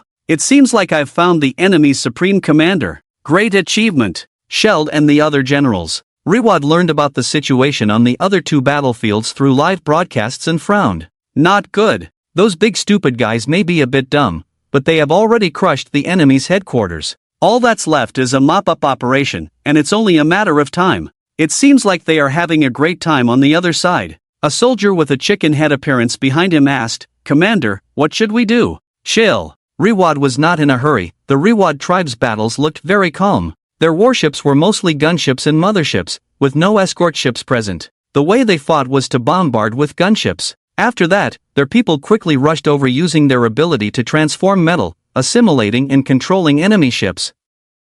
Currently, the Rewad tribe is the only one that doesn't need to increase its troops, and they have even increased their own strength significantly. Victory is only a matter of time. The battle between Huaxia and the coalition forces lasted for a day. Now, those civilizations that make up the coalition are not in good shape. The situation is really unfavorable. Except for the battlefield with Weichen, which is still in a tense state, the other 2 are either unable to resist or their supreme commanders have all been arrested and taken prisoner, with the remaining fleets being mercilessly annihilated. There is also a lot of sighing on the Interstellar network. Damn it! What are they eating? This is only the first day. Oh my god! How are they going to continue fighting later? Surrender? How many troops does Huaxia have left? The number they have put out now has already exceeded 1.5 billion. Do they really have so many soldiers available? How do they normally afford to maintain them? They still manage to maintain a normal life in their country? It's over. Fakyu looked at the battle situation and online comments.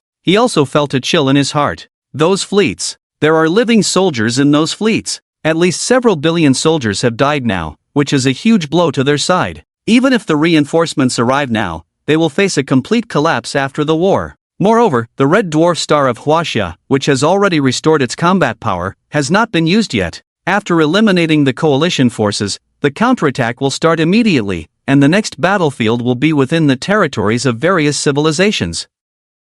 You seem lonely, Representative Fakyu. A voice came through the communication, sounding like the ambassador of the Nut civilization, but Fakyu couldn't feel any joy. Contacting him meant that the reinforcements had already arrived near the battlefield, ready to join the battle soon. The situation was about to undergo a crazy turnaround, but those who had died would not come back to life. Fakyu tried to force a smile. It's Ambassador Acer. I'm just sad that so many compatriots have died in this war. Compatriots? Ambassador Isel fell silent for a few seconds, feigning sorrow before saying, "Their deaths are all worth it, as long as you win the war. We won't take a single penny from within the territory of Huaxia. Those fully automated industrial planets will surely greatly enhance your strength. The future is promising." Yes, has the battle already begun? Of course. 10 red dwarf-class motherships, each carrying 300 million troops, simultaneously arriving at the 3 major battlefields to support the struggling allied forces. It seemed like the arrival of the Grim Reaper. Huaxia immediately summoned a large number of stargates for a frantic retreat.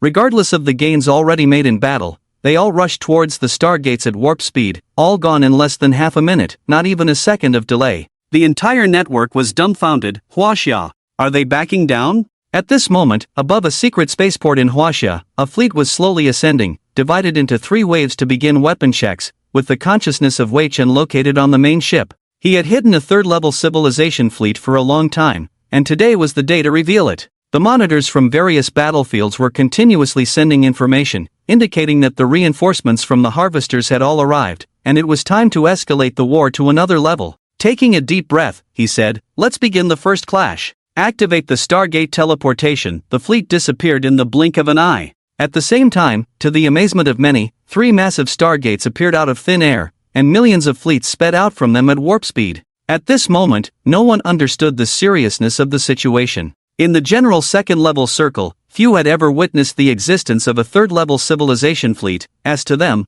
this was equivalent to the countryside. For a moment, including Huaxia, everyone was dumbfounded. Am I seeing things? A third-level fleet. Perhaps the second-level civilizations were bewildered, but Ambassador Isel, who was observing the battle, was immediately shocked. When the war reached the level of a third-level civilization, quantity was no longer the key factor. The technology contained in the fleet took precedence. It could be exaggerated to the extent that one warship could wipe out the entire strength of a second-level civilization, or even just a single missile. The enemy appeared, and the Red Dwarf fleet directly unleashed a wave of attacks. The powerful beams were enough to evaporate planets, making the starry sky pale in comparison, instantly engulfing the Huaxia military. It's over. This word appeared in the Huaxia territory, and everyone believed that under that strike, those fleets would disappear in the blink of an eye, and then, it would be the end of Huaxia. It's my turn. Black hole bomb, fire. No one knew what was happening, as all live broadcasts plunged into darkness.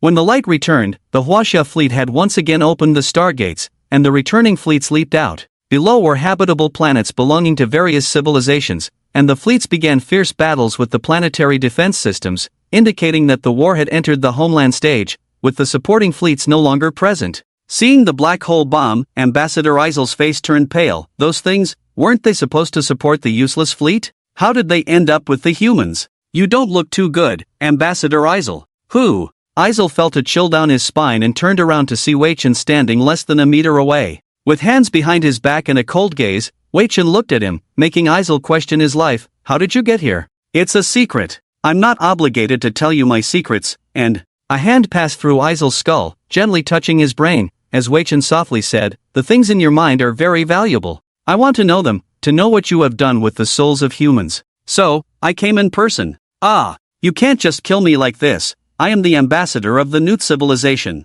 Humph. Wei Chen had already done his homework before coming in. Firstly, this place was absolutely secure, with no monitoring programs or devices, and the only connection to the outside world was through an encrypted network. Secondly, because Ambassador Ether is extremely afraid of death, he didn't tell anyone his location. Now, death is just like disappearance, a mysterious disappearance without evidence. This gives him an opportunity. Who? Ether took out his weapon, wanting to attack Wuchen. But he found that the weapon swung empty and didn't hit, while Wuchen's figure visibly let the weapon pass through as if it didn't exist. He immediately realized something. His expression twisted strangely into an evil smile, ignoring the hand that was copying his brain, staring at Wuchen and said, "You're finished. Now your human civilization is doomed. The gods will not spare the race that violates taboos." Taboos. Wuchen didn't take long to copy the meaning of taboos from his brain. In fact, it was about the fourth-level civilization, setting prohibitions for civilizations below the fourth level.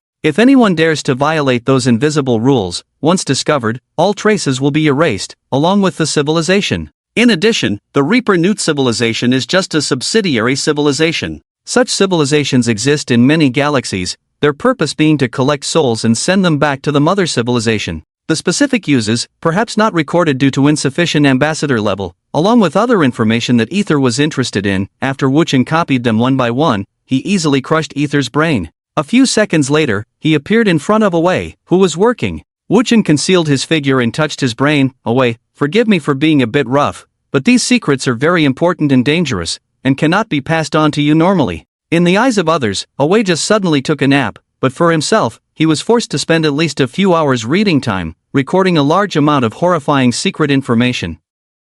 After hearing Wuchen's words, he quickly restored a normal expression, suppressing the shock and extreme anger in his heart. Just as Wuchen expected, a large part of that information was what the Ketas civilization should know and be interested in, such as, all civilizations in the galaxy are livestock civilizations. They are livestock, and the fruits that provide advanced souls are just not yet ripe. A god who has long been speculated will harvest and collect various civilizations based on their types and qualities. The Newt civilization has secretly used disasters as cover to harvest the people of the Ketas civilization more than once. Other races are the same, and this behavior has continued for not just thousands but millions of years. After anger comes fear. Awei, being in a third-level civilization, is more aware of how terrifying the fourth level would be. Perhaps, most of that information is not useful to Wuchen yet, but with his insight, he can see more and observe those secrets from different angles. Gritting his teeth inwardly, the Galactic Council is rotten to the core. Target 0, his elder brother. The Newt civilization uses him as a puppet to control the Kita's civilization.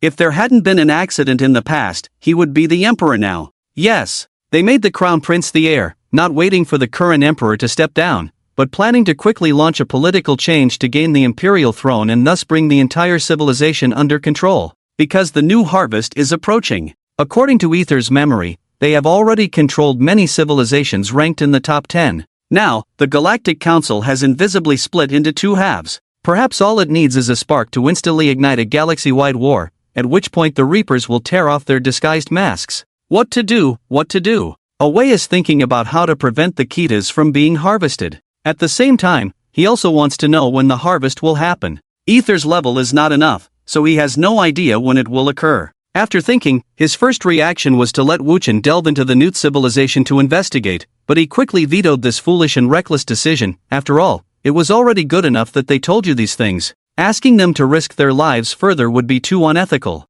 What to do? Level 1 alert? No, the enemy will suspect the source of the information. Besides, there is no specific location for the attack. We can't put the entire region on alert, right? There are no issues with the troops, but, hiss. After much consideration, the solution once again fell on Wei Chun. However, if he were to bring his fleet in for a fight, it would only create more problems, such as an invasion. Providing a defense for oneself would be seen as treasonous behavior. Avi gradually began to contemplate deeply, but soon started scratching his head in confusion. Just preventing the harvesters from being picked would lead to many problems. He could even suspect internal issues within the empire. After half an hour of contemplation, Avi thought, let Wei Chen monitor the entire area. When the harvesters appear, temporarily stop them to buy time. Then I will urgently dispatch the fleet, with the reason being to allow some military training for the fleet. I hope there is enough time. Meanwhile, Wei Chen was broadcasting the occupation of the planet. The Huaxia military launched a full-scale attack on as many as 300 civilizations in the universe, which looked like minced meat on the map. Within a range of nearly 6,000 light-years, there were over 300 civilizations hidden, indicating chaos in the surrounding areas.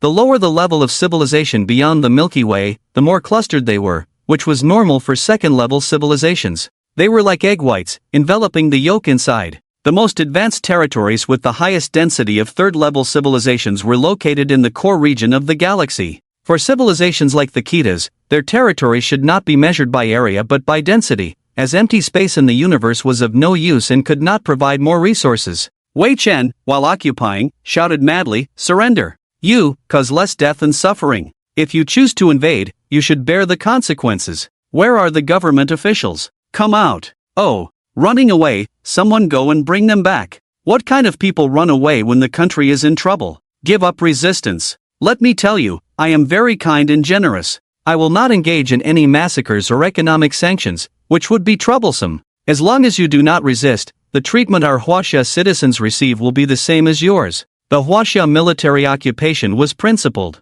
They would fight until the point where you could no longer resist, without indiscriminate killing. Before entering a star system, they would broadcast a message, which was considered a simple negotiation. If cooperation was met, they would only temporarily station a fleet, not entering the atmosphere until the official representatives of the Huaxia government arrived. They would not engage in looting for the time being. Wei Chen was not interested in that, he only absorbed their technology and nothing more. Like Huaxia, hundreds of civilizations claimed how many light-years of territory they had, but it was merely a claim over a piece of land, most of which remained undeveloped. The actual number of star systems that needed to be occupied was just over 1,200, scattered across a vast territory. Wei Chen was just getting started, and the rest would be automated. He had designed a special spacecraft for planetary occupation, which would land and install a central brain module, followed by deploying robots to maintain order and automatically occupy the planet. Complete occupation would only take 3 days. Are you done? Suddenly, Avi sent a serious communication.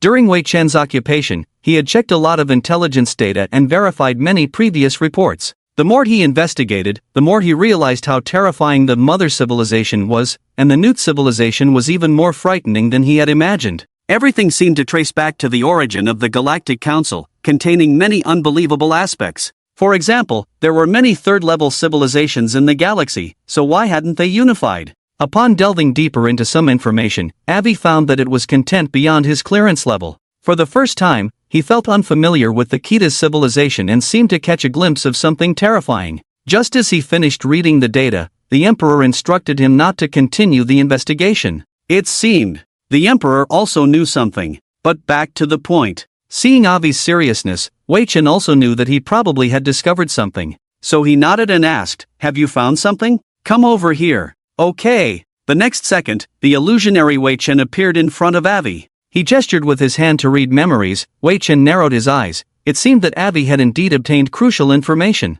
Without much hesitation, he reached out to start reading memories as guided by Avi, always using his own consciousness to guide Wei Chen to access the necessary information, and finally said, "Delete this part of my memory." "Delete? Is it really that dangerous?" "Yes," Avi answered seriously, then added, "In fact, it was something I stole. It had already undergone memory deletion once before, but I still managed to get it out. I hope you can investigate what is mentioned in the data.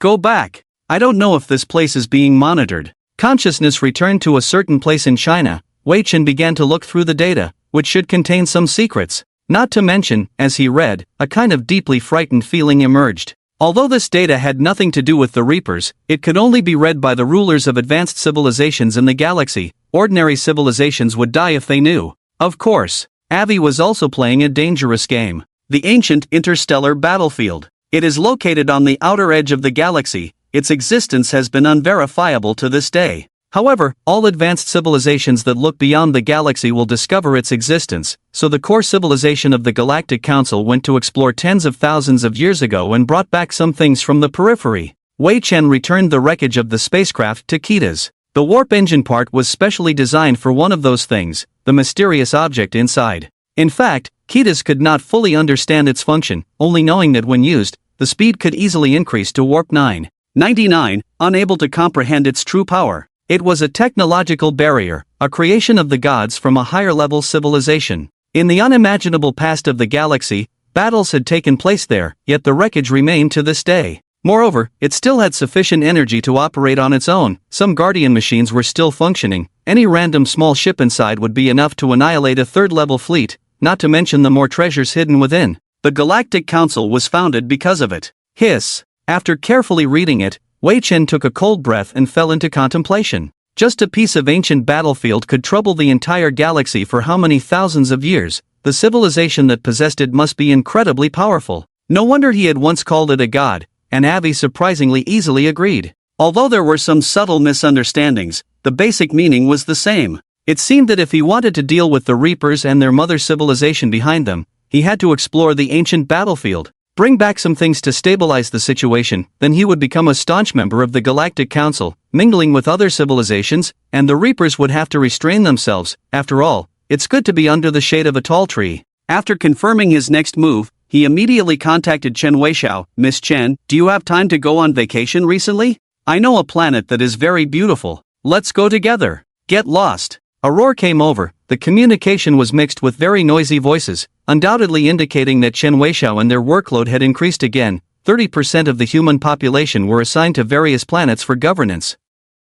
There were not many leisurely ones left. Now they were one of the busiest races in the universe. Chen Weixiao, chatting with someone, impatiently said, "Get to the point, I don't have time to joke with you. Stop fooling around. I will be disappearing for a while." "Disappearing?" "Yes, I will hand over the Third Fleet to Dubai, and the ultimate control will be transferred to you. During this period, let the military familiarize themselves with those fleets. I may not be able to come back through the cosmic network in time, so be prepared." "What are you going to do?" "It's confidential. It would be very dangerous if I said." Chen Weixiao fell silent for a moment, then whispered, "I know what you are facing, but you must come back." Wei Chen did not guarantee anything, just moved his consciousness to an unknown coordinate facility, drifted out of a small asteroid with a volume of only a few kilometers, and a huge humanoid figure appeared. It did not reflect light, blending in with the dark exterior and the starry sky. It was the latest generation of mechanical body, containing quite a bit of black technology, with very strong combat power.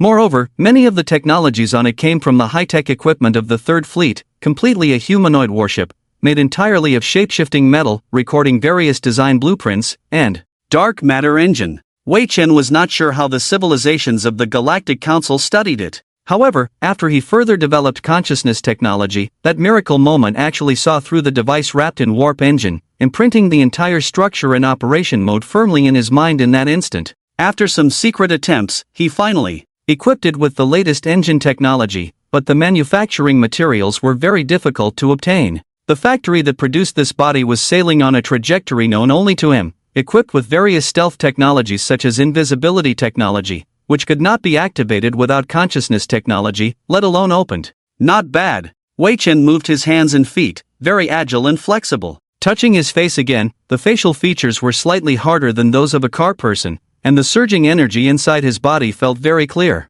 The wormhole generator on his chest flashed with light, a small wormhole appeared, which was miniaturized and installed on the body using Stargate ship technology, allowing the body to quickly travel to any place without being detected. Wei Chen leaped into it and swiftly shuttled. It took more than 10 minutes before he returned from the wormhole to normal space, arriving in an unfamiliar star field. Looking down, he could see that the Milky Way was actually located about 45 degrees below him, faintly shining in the distant starlight, hiding many silent and huge black shadows emitting a very heavy atmosphere. Skillfully letting out consciousness fluctuations, he quickly received a lot of unknown information. A large number of wreckage was hovering less than 10,000 kilometers above his head, motionless. At the first moment, Wei Chen used radar to scan around to see if he could find anything, but the advanced radar of the third-level civilization showed nothing, indicating that the area was empty. Looking up with his eyes yielded the same result. There's something. Switch to consciousness wave detection. Dawn, the main consciousness wave spread out like a sonar, returning information.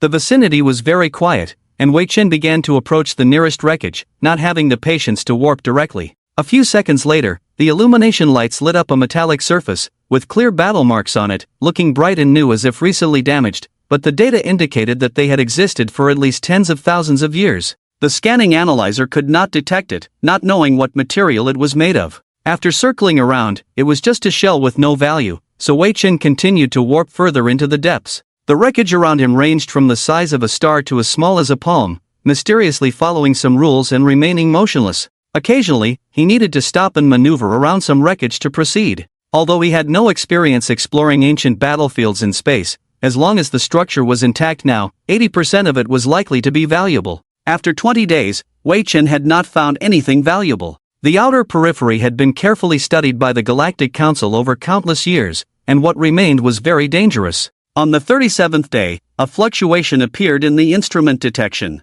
Drip, drip. The fluctuation was very weak, but enough to make Wei Chen jump for joy. However, he quickly suppressed his emotions, cautiously approaching while holding some wreckage in front of him. If attacked, at least the wreckage would probably be able to withstand some attacks, and he could run away directly by opening a stargate, as some strange things gradually appeared in the consciousness fluctuations, unknown. In his calm and quiet heart, he murmured, "I hope it's not a trap, otherwise, I will definitely die miserably." The closer you get, the faster the debris flies around. According to calculations, they seem to follow the laws of galactic motion, each one equivalent to a small asteroid or meteorite, orbiting around an object. If they were natural celestial bodies, it would be understandable that gravity is at play, but it's quite obvious that everything around is made of metal, with hardly anything intact, which is very suspicious. What is at the center of all these phenomena? Gudong. The mechanical body had no saliva, but Wei Chen still nervously swallowed. 7 days later, the fluctuations had become very strong, with all his instruments warning of extreme danger. But humans are a species that courts death, tightly holding onto the debris in their hands, hoping it would shield them from harm and buy them time to move away from the danger zone. Unable to resist, he grabbed another piece to use as a shield. As his heart reached his throat, a spherical object appeared, flashing with black lightning and a massive ring structure. Upon reaching visual range, Wei Chen stopped advancing, still 10,000 kilometers away from that thing. The debris around him was spinning densely, and he concluded through instrument scans that the surrounding environment was like that around a black hole, just not as massive. Above, the consciousness wave detection was not affected, and Wei Chen felt the access port on one side of the ring structure. He first threw a piece of debris over, watching it touch the ring structure and instantly turn into powder, then threw another piece that disappeared into the black sphere, indicating extreme danger. He cautiously circled and moved upward. 10 days later, he saw where the connection used to be, still flashing with a few points of light. Based on Wei Chen's knowledge of technology, the large black sphere was likely an energy core, which the Galactic Council had not taken for research either because it was uncontrollable and very dangerous, or because they had already taken others like it. Carefully approaching and landing, for a mechanical body several meters tall. The bright spots looked like a super huge ancient city, and Wei Chen scanned the surroundings with consciousness waves. It was exactly like analyzing dark energy engines, and he quickly understood that what he was looking at was the bottom of the incomplete control section. He then conducted material scans and analysis, matching them with the surrounding debris. A few minutes later, he had a result. Wow, this is probably the biggest jigsaw puzzle I've ever played. Wei Chen flew into the swirling debris, capturing some and moving them to the bottom to be glued with shape-shifting metal. Gradually, he spent a lot of time returning the debris to their original positions. Although he didn't know the purpose of doing so, he was sure that once completed, he would understand its function, and perhaps be able to replace parts on a ship and sail away. The giant sphere moved over time. A layer of shell was gradually restored and pieced together, with the external debris moving rapidly, clearly affected. 3 months later, Wei Chen had assembled a huge structure, a deliberately spherical shell, followed by a huge gear-like ring structure, with 2 segments showing huge interface positions, likely to connect with some kind of structure. As he completed the puzzle game, the surroundings became much quieter. At the same time, the sphere seemed as calm as if nothing had happened, now looking very complete and shiny. Wei Chen tinkered with the control section. Boom! The sound was clear, something had hit it, and the giant sphere suddenly began to move. He was taken aback and quickly restored the previous operation, but in that short time, the sphere had shot out thousands of miles, sending countless debris flying, before miraculously returning to a standstill at incredible speed. This thing turned out to be a power source. It felt like a nuclear fusion engine, providing both power and energy. After careful analysis and calculation, Wei Chen made a second attempt, and the sphere began to move closer to the ancient battlefield, within a speed range he could accept, while still searching for similar things along the way. Using consciousness wave scans, he found quite a few intact devices. However, the current technology is limited, and I have no idea how to combine them, so I just solder them all together. Currently, no language has been found, which is the code that these things rely on to operate, or databases or something,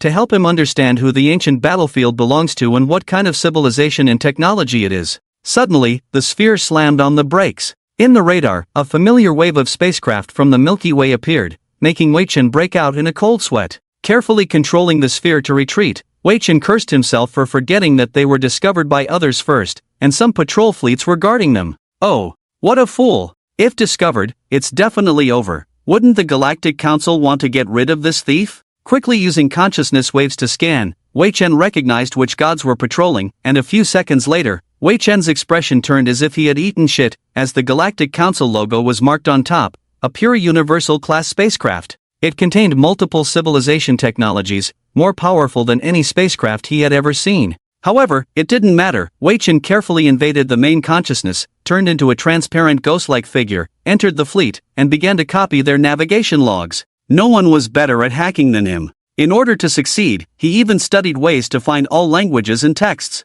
Done. Wow. First was the panoramic view of the ancient battlefield, which looked like a smaller version of the Black Milky Way. Hovering above the Milky Way, it was filled with wreckage of various unknown civilization fleets, large and small, totaling about 1% of the Milky Way, truly breathtaking. Over the past tens of thousands of years, the Galactic Council has explored the outer regions and some of the middle regions. Along the way, Wei Chen also saw wreckage of spacecraft belonging to the Milky Way, which were too broken and small compared to the surrounding wreckage. Some were obviously very old, shattered upon touch and of no value, with many bodies forever resting there. Wei Chen quickly ran away, fearing space ghosts. In addition, the sphere he captured is officially named Black Hole Core. It is strictly prohibited to bring back wreckage like this, for fear of causing changes that could lead to catastrophic consequences for the Milky Way. In the Black Milky Way, there are at least tens of thousands of stars that can form a star cluster, most of which are damaged and very dangerous nearby, while a small portion that is intact has been taken away for research.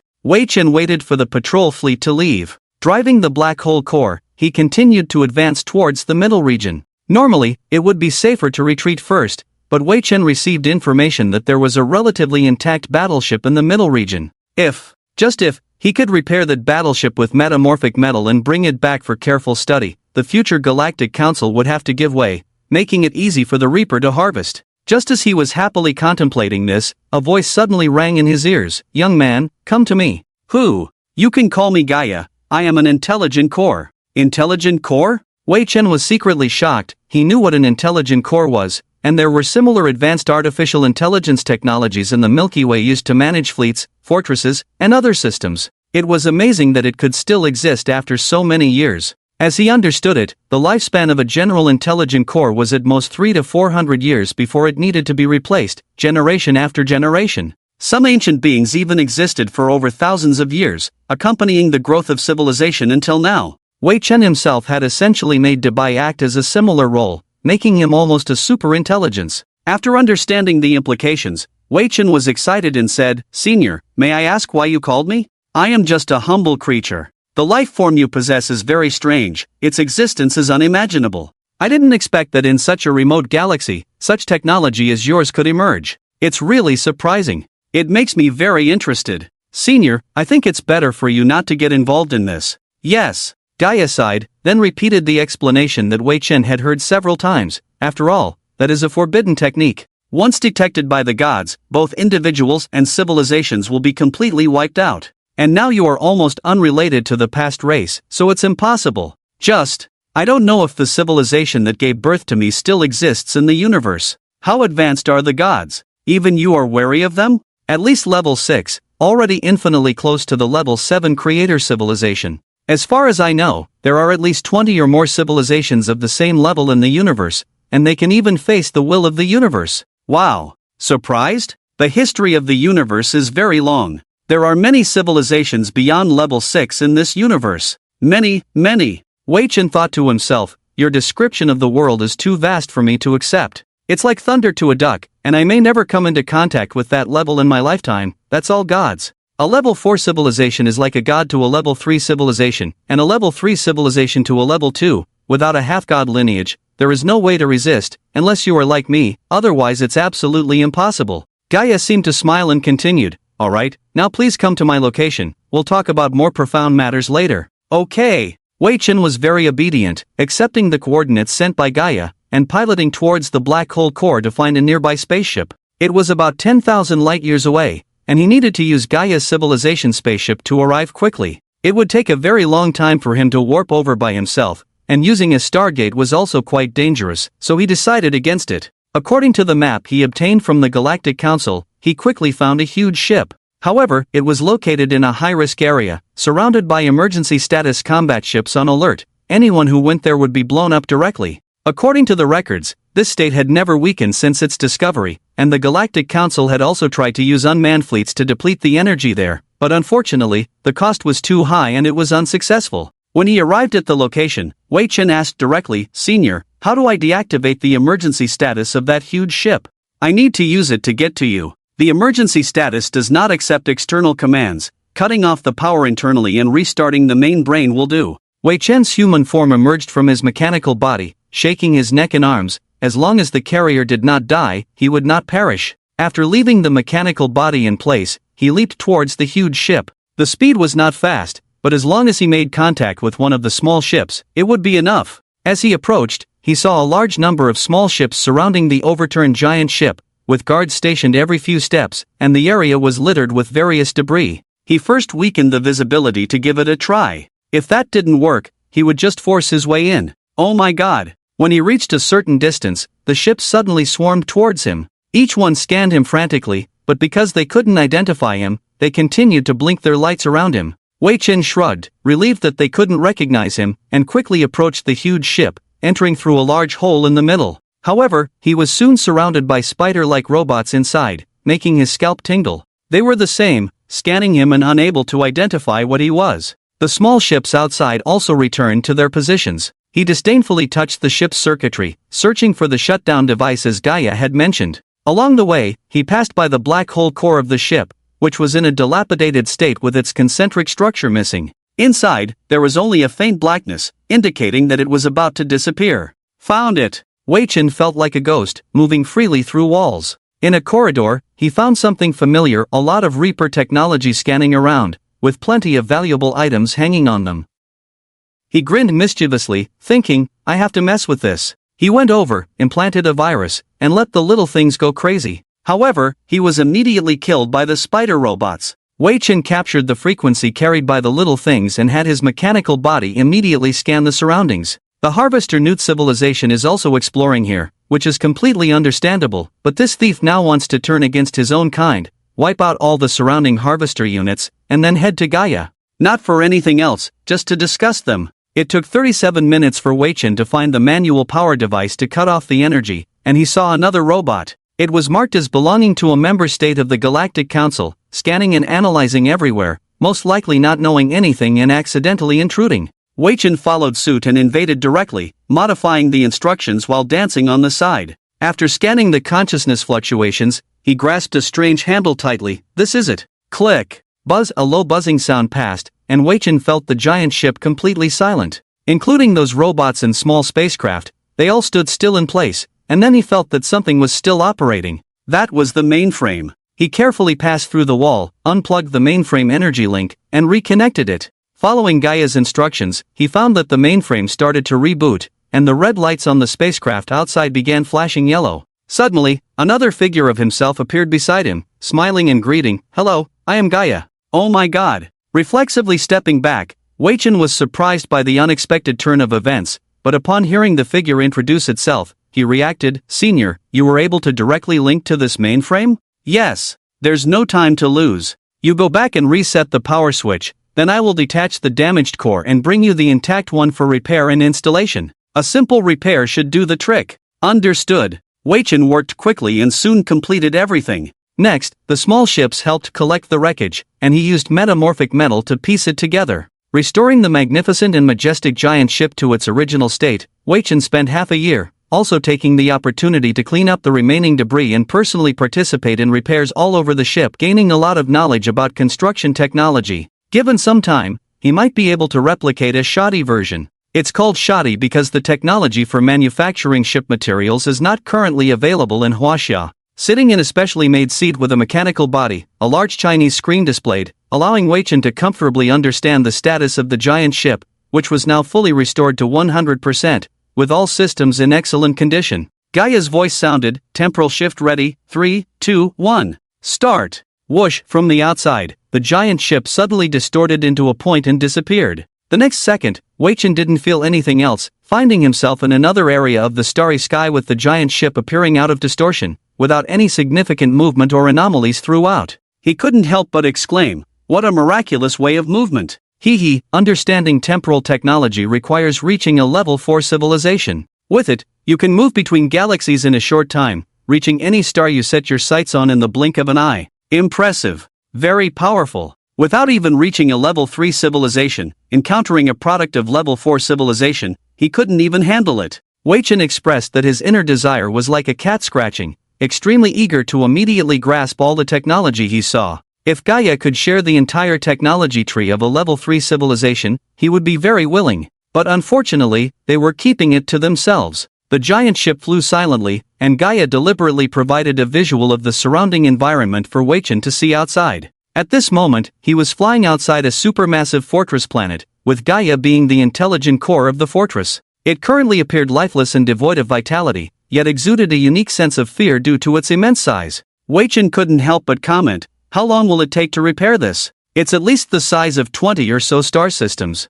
"That depends on the extent of the repairs. To be able to move, it will take 1200 stellar days, not including other facilities and equipment. It cannot host a fleet, and more powerful weapons will require even more time. A complete repair will take over 6000 stellar days, provided that all material conditions are met. For now, we can only think about it. I have metamorphic metal. It can only be used for the simplest repairs. Then, according to interstellar law, I cannot directly interfere with the progress of low-level civilizations."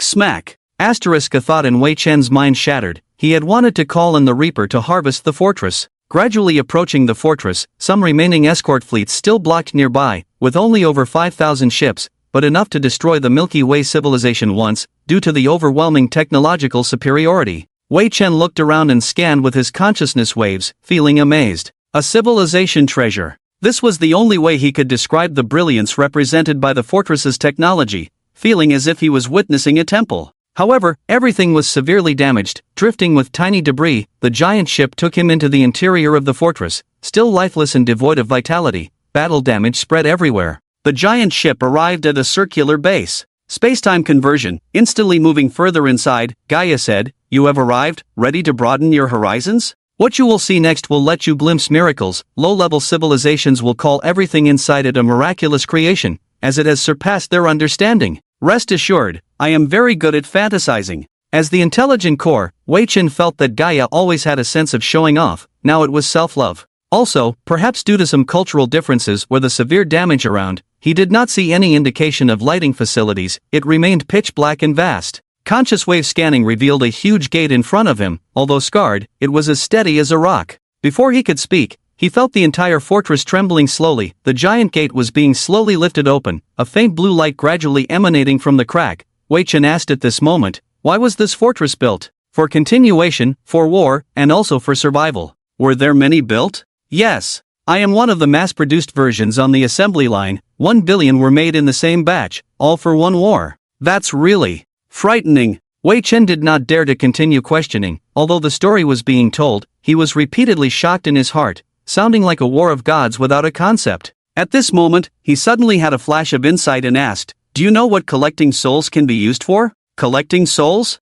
Gaia paused for a moment, seemingly considering whether to tell Wei Chen, and then replied, this is a method only available to 5th-level civilizations. Souls are invaluable to some civilizations. They can be used to make soul energy batteries, weapons, ammunition, maintain eternal thoughts, and so on. Why do you ask? My race had their souls taken by the gods. I see. What followed was beyond the limits of human thought. Wei Chen's mind was full of question marks. There was no record in the database he possessed, and the instruments could not detect any data. The conscious wave feedback provided a large amount of unknown information. To process them, it was estimated that it would take thousands of years to understand what exactly it was. In an instant he felt that his quantum brain was not enough. Everything in front of him seemed as slow as a snail. A brilliant blue star, resembling a living planet, floated in the air and rotated quietly, displaying many unknown things below it. The giant gate was clean without any battle damage. The blue star suddenly projected his face. Welcome to my home.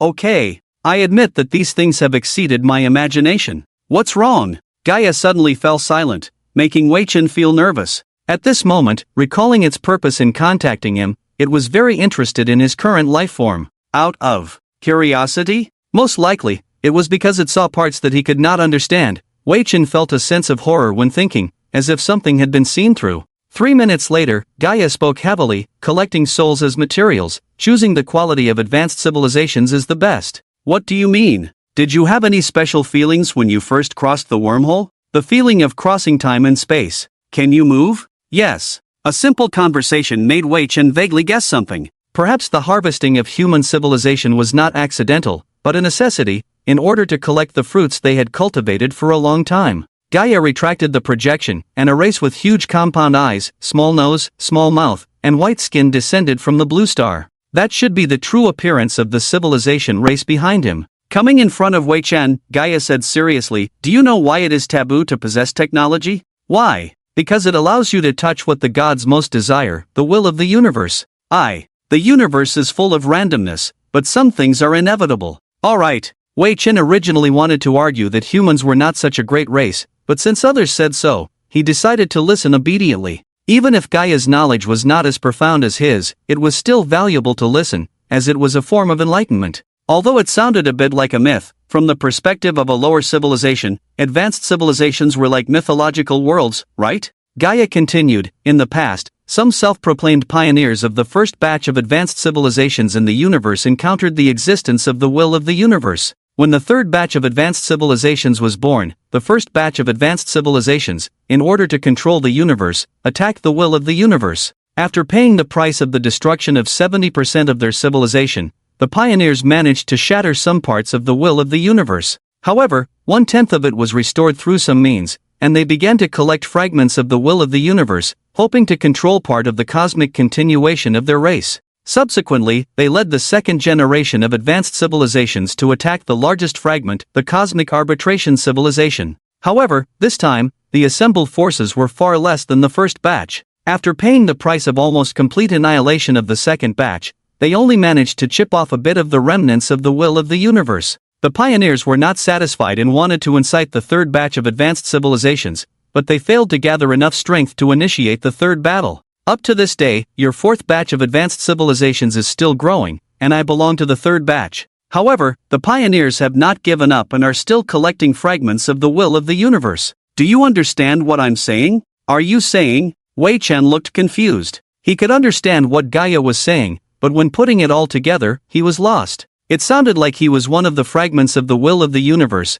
and the harvesters came to find the fragments hidden in human civilization, or rather, to find him. So, humanity was destroyed because of this. All the talk about harvesting souls was just a cover for collecting fragments of the will of the universe. Some old beings, in order to exist eternally, also captured some souls, using the method Gaia mentioned to sustain their existence, killing two birds with one stone until they reached their ultimate goal. It was indeed a clever scheme. Gaia stared at him intently and said, "Child, there are two paths in front of you now. 1. Exchange yourself for the souls that have been taken captive, or 2. Leave the river system invaded by the harvesters sent by the pioneers and seek help from the cosmic arbitration civilization. Which one will you choose?" The second one. Wei Chen thought choosing the first option was foolish. If you were being handed over, why would others listen to your opinions, requests, or trades? They would just take you and use you directly. If you didn't have enough power, why would they bother listening to you and engage in extremely unequal trades? Who would trade with an object? The second option seemed more promising, but everything had to be handled before leaving. It seems. He had some misunderstandings before, but it wasn't entirely a misunderstanding.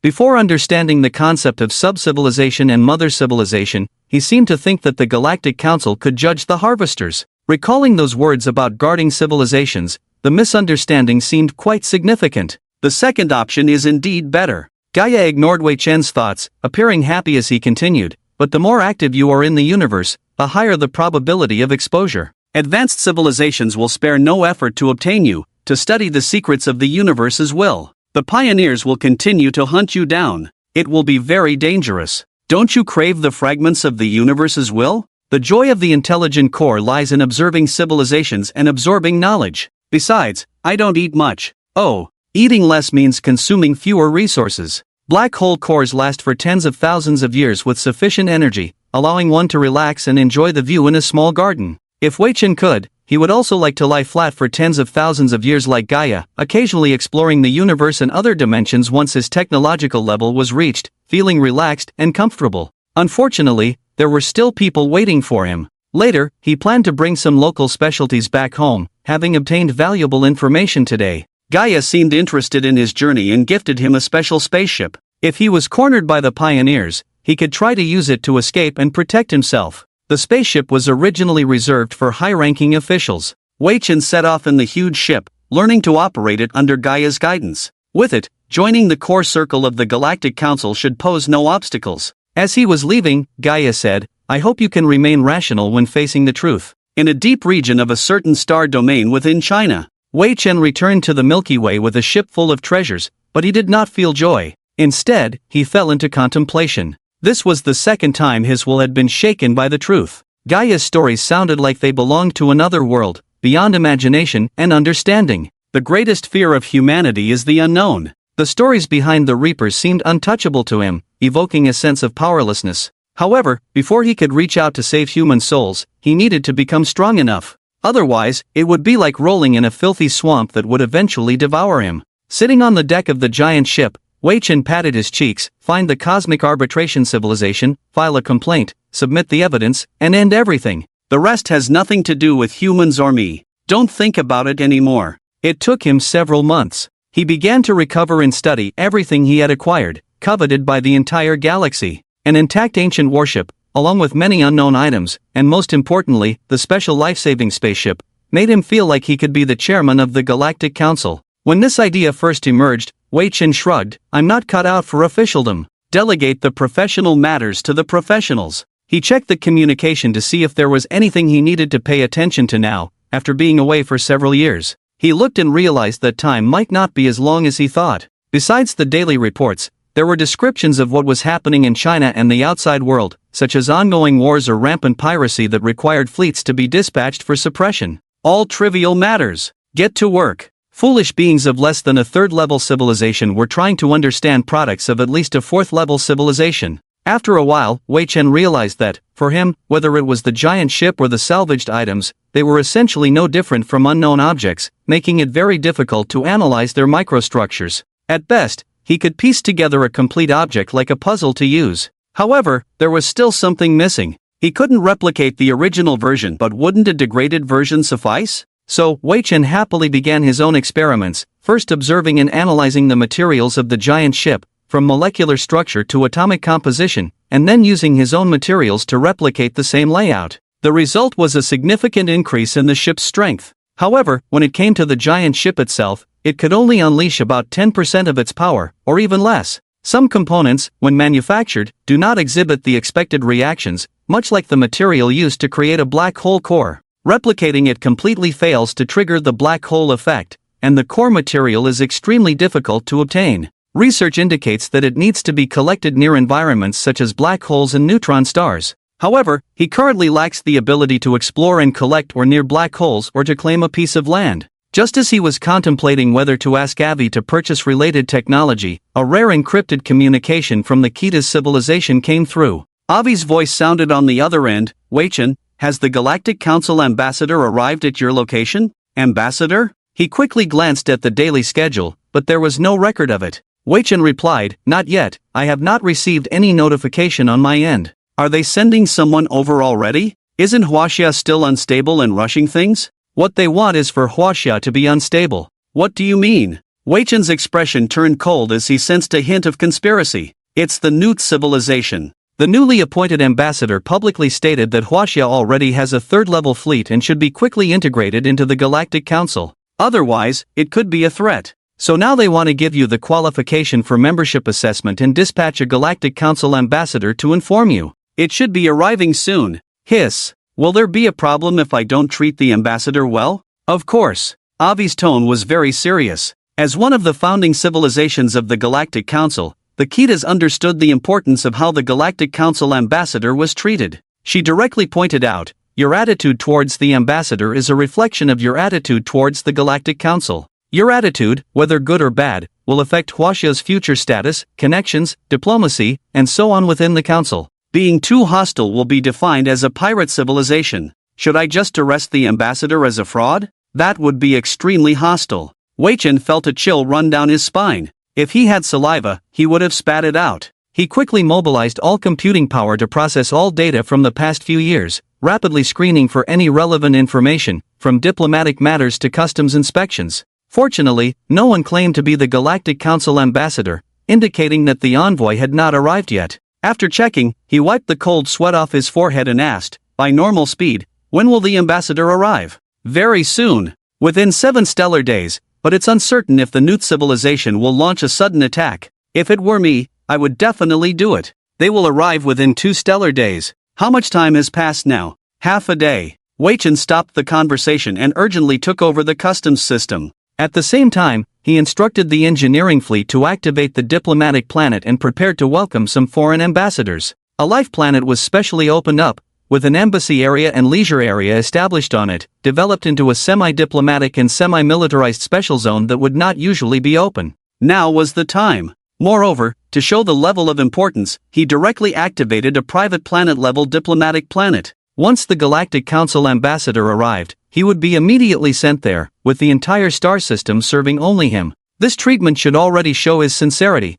with all kinds of special products being offered. On the other side, he urgently called Chen Weixiao, quick, prepare a grand welcoming team, arrange everything from beautiful women to delicious food. It must be grand. Why are you suddenly calling and making demands? The Galactic Council ambassador is coming. What? Chen Weixiao was greatly surprised, and chaos ensued on her end as well. Obviously, everyone was shocked by Wei Chen's words, as they had not received any relevant information. However, no one would joke about such matters, and they immediately sprang into action. Whatever they were doing before was put on hold, as a major event for the entire civilization was about to unfold. Nothing could be more important than this. And Wei Chen stared at the border. Stared to death. Any spaceship entering the territory will be scanned. To prevent any interference with the Newt civilization, a fleet was sent over to deal with a few mining thieves, stowaways, fugitive criminals, and so on. 3 days later, an inconspicuous small ship appeared outside the border. It did not take the correct route, but came almost like a stowaway.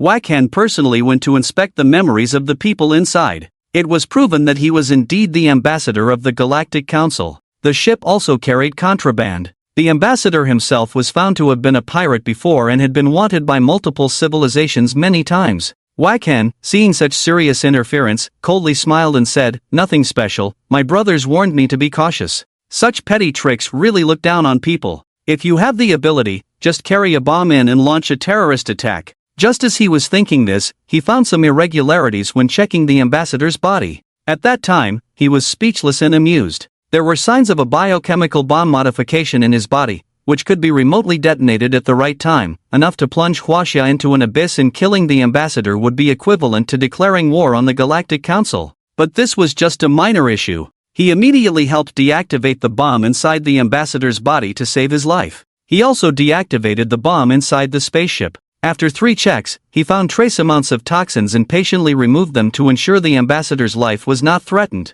After half an hour of busyness, he informed Chen with a smile, "I found the ambassador, sending you the coordinates. Dubai, deploy the 3rd Fleet to this location, level 1 alert. I'll go say hello first." In an instant, Wakan had appeared inside the ambassador's ship. Suddenly appearing on his screen, he politely bowed and said with a slightly magnetic tone, "Welcome to the Huaxia civilization. I am Wakan, in charge of this diplomatic mission." "Oh. The ambassador has a good sense of security, choosing such a secretive way to come, but please rest assured. As long as I'm here, you are absolutely safe and worry-free." You.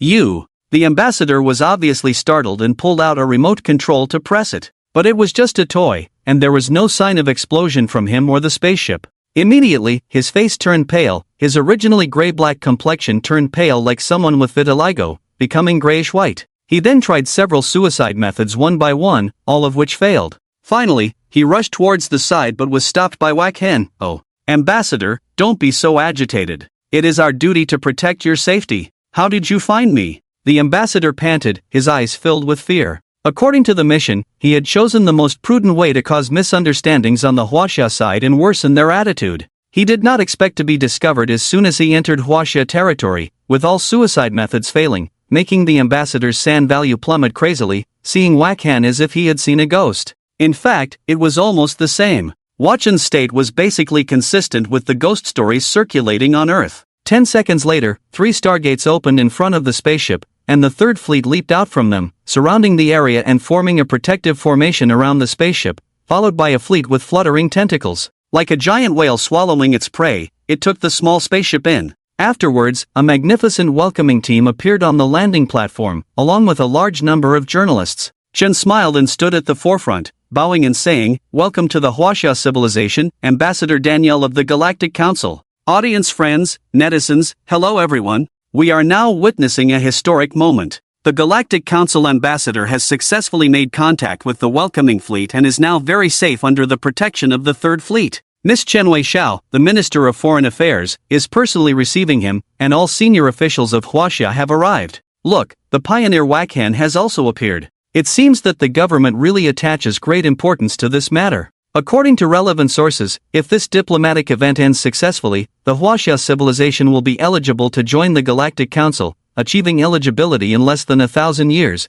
which is truly a miracle. Next, the ambassador will accompany the fleet to the diplomatic planet Vega. At this moment, the notification from the Galactic Council has not arrived. The ambassador, looking pale and nervous, was congested and half-forced to be sent to the diplomatic planet, where he could not afford to live on a private planet. In order to demonstrate Huaxia's sincerity, before arrival, Wei Chen had already investigated and arranged everything meticulously, including personal hobbies of the former intergalactic fugitive, ensuring everything was perfect. Even some special preferences were catered to in detail. "No, I am not." "Yes, you are." Wei Chen took the bag for Ambassador Daniel and swiftly produced an official document. The camera zoomed in, clearly showing invitation for Huaxia civilization to join the Galactic Federation Council and other details, including the exclusive seal of the Galactic Council, and even directly pulled out Ambassador Daniel's certificate. At the same time, Wei Chen skillfully made it appear as if he had presented it. This ensured that Huaxia would smoothly receive the ambassadorship.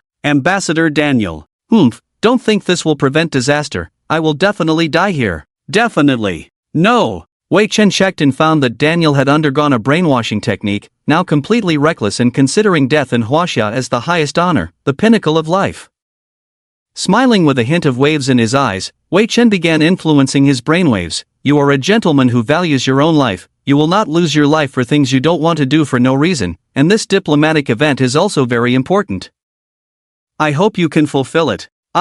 Suddenly, Daniel's eyes froze and gradually turned fearful. Some unpleasant memories, along with the brainwashing, disappeared and revealed themselves. Wei Chen took the opportunity to read his memories and learned about the various ways the new civilization had distorted his will and altered his body. In the future, he would definitely settle the score with those bastards. Wei Chen helped stabilize Daniel's emotions, and in 3 minutes, he calmed down and transformed into a different person. Just a moment ago he looked like an ambassador, but now his demeanor and appearance were completely like a pirate. He was originally a notorious criminal with a sharp mind who understood his current situation very well. Staring at Wei Chen with a complex expression, he asked, "What should I do now?" "What are you talking about?" "Ambassador, you are now the ambassador of the Galactic Council, so you should fulfill the purpose of this mission." "Purpose?" Daniel rubbed his head. The purpose given to him by the new civilization was to die here, while the purpose of the Galactic Council was to invite Huaxia to join. That was what an ambassador should do.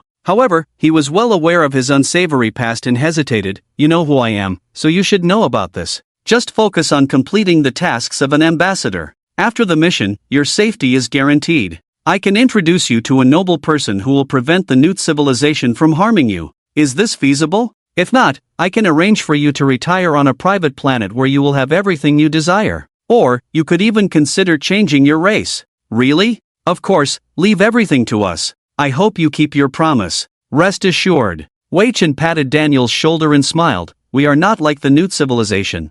Huaxia is a civilization full of positive energy, and we will not burn bridges." The ambassador settled on the diplomatic planet, and the media reported on the luxurious treatment he received. Later, amidst the angry glares of the new civilization, Daniel, who understood the situation well, followed the script and carried out his mission. He was originally a pirate who valued his life, so he would stand with whoever could ensure his survival. Even if Huaxia were to disappear the next moment, living a little longer would still be a gain, something Daniel was well aware of. This was the first day of diplomacy. Over 200 assassins were captured, along with ships carrying dangerous goods, individuals, and even small fleets. In the next 7 days, the new civilization had never seen the kind of scene they wanted to see. Wei Chen really tried his best to ensure that Daniel, this poor soul, survived, scaring him so much that he wet the bed more than once. Wei Chen provided around-the-clock protection, guarding vigilantly. The nearby planetary prison was almost bursting at the seams. On the 8th day, under the watchful eyes of many, Chen Wei smiled as he accepted the invitation letter.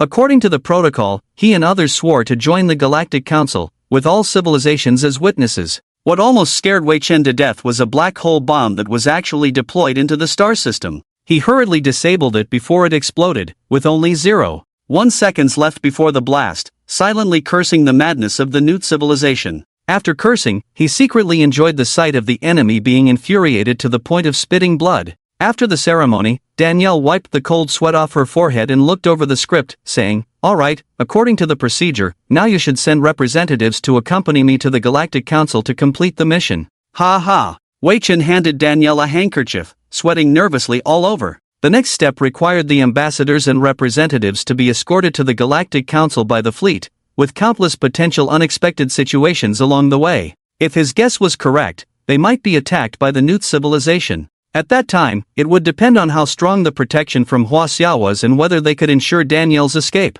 For this reason, Wei Chen even took out his special ship for survival, exchanging it with Daniel's ship. Even if a black hole bomb came their way, it wouldn't be able to kill him, and he would secretly follow with the giant ship obtained from Gaia. Everything was in place. At noon on the 8th day, Wei Chen stood on the bridge of the escort fleet and shouted, "Set sail." The small boat was just for show. During the journey, Wei Chen placed Danielle in the main ship's bridge and cleared out everyone inside. He was alone, ensuring that he could safely reach the Galactic Council. Even Chen Wei smiled and the others couldn't follow. Huaxia was currently under martial law, fearing that the new civilization might do something. Treating them as lunatics was definitely the right approach. "Mr. Wei Chen, are you sure I can survive until the end?" "Ambassador Danielle, I can ensure that you can live for thousands of years, even tens of thousands of years, or even longer. Even if this body dies, I can immediately replace it. Huaxia has at least 3 methods to keep you alive. The longevity gene potion will be included in the reward. Then let's do it." Just after leaving the border of Huaxia, everything was calm, thousands of light years away in the blink of an eye. Wei Chen did not foolishly use public transportation stargates but set up his own stargates, sending the ship step by step. At the same time, there were dozens of fleets, disguised as escort fleets, in operation. Among them were those who traveled openly. Almost on the same day, one of them was attacked, losing a third of the fleet and currently engaged in a fierce battle. In the evening, there was also a lot of hype about Huaxia's inefficiency. Wei Chen went live and interacted with the ambassador daily, even telling a few jokes to infuriate the new civilization, making the attacks more intense. It normally took 7 days to reach the Galactic Council. However, the new civilization, using its power, had fixed the time, secretly making their moves. Wei Chen was just following the rules. Damn it! Haven't found the real thing yet? Not yet. Galactic Council, Newt Civilization Embassy. The newly appointed Newt ambassador was furious, like a brown bear whose honey had been stolen, with subordinates standing at the door enduring his anger. The order from above was to make the Huaxia civilization disappear by legitimate means, secretly capture and cripple that Wei Chen, an important figure in the divine plan, so that he could go to the side of the gods. If the job was not done well, it would definitely affect his career. After walking angrily for a while, he came up with a plan and looked towards the public port of the Galactic Council. Gritting his teeth, he said, "Go. Set up a trap for me at the ambassador's disembarkation location, using the latest one. It doesn't matter how much damage is done." Ha! The subordinate was shocked to hear this. This is a major diplomatic location of the Galactic Council. Any attack here is equivalent to declaring war on the Galactic Council. He quickly stopped Will and said, "We can't do this, it will put us in a very passive position." "What are you afraid of?" Will sat down and said somewhat crazily, "We have the gods behind us. As long as we handle the gods' affairs well, the Milky Way is just a piece of cake. Once we get what Aiden has, the Milky Way will be useless. We can just harvest it directly. Everything is planned." "You are wise, sir." "Humph." Meanwhile, in the next room, Aiden's figure stood there, smiling cunningly, recording everything that had just happened. Good evidence, it can make the enemy crash at a critical moment, just like dealing with the new civilization. Later, he would prepare a copy for Avi and let him make good use of it. He believed that the heir of the Kita's empire would do the most beneficial thing for civilization. Then, following the subordinate, he arrived at the port and watched as he instructed some people to sneak around. After they were set up, Aiden took away those high-tech traps, secretly thinking that they were really good things. If his consciousness didn't detect the attack, he would be finished on the spot. This is also evidence. On the other side, Aiden turned to Daniel and joked, "Hey, do you know? Someone plans to plant a bomb at your docking location and blow you into space dust." "Oh, really? Mr. Aiden, I can't believe anyone would dare to make such a crazy move. That's the Galactic Council. Launching an attack is equivalent to declaring war on the Galactic Council. Who knows? Madmen are just so unreasonable. Ha ha." Then, Ambassador Will's face turned pale. At the same time, he was terrified. It had only been a few minutes, and Aiden actually knew. He knew. Damn it. Could it be that the heir of Kitas had secretly inserted means nearby, able to monitor everything he said at any time? That would be terrible. Just now, what he said to the subordinate was a big problem. Before doing anything, Aiden continued, "I guess the culprit is now terrified and his expression is very interesting." Ambassador Will suddenly stood up and searched for bugs around his room, also wondering why Aiden would know his feelings. Could he have installed telepathy? What he didn't know was that Aiden was invisibly holding his head and flying around the room. On the live broadcast, Aiden drew an expression by hand and said with a smile, "Look, isn't it crazy and funny? Bastard, come out." In the live broadcast, the expression drawn on white paper was the same as Ambassador Will's. Some of the familiar ambassadors seemed to recognize who it was, but Aiden deliberately didn't draw directly. Who exactly was the mastermind? Then a funny dialogue was played out, making Will even more scared, sitting on the ground. The content was exactly the same as what had just happened. What's more, Aiden even made a puppet repeat his actions, not even blinking. After the performance, he introduced, "This is an ancient art of our Chinese people, called puppetry. Using strings to control puppets to make various funny actions, making it do whatever you want, just like the gods in the dark. Yes, it's really good." Daniel didn't know what it was, but still expressed her great shock. During the performance, Ambassador Will was almost like a madman, smashing the embassy to pieces, almost blowing it up. Aiden, with a serious face, vividly imitated him in the live broadcast, even articulating his inner thoughts clearly. Many people almost confirmed that it was Ambassador Will, finding it very interesting.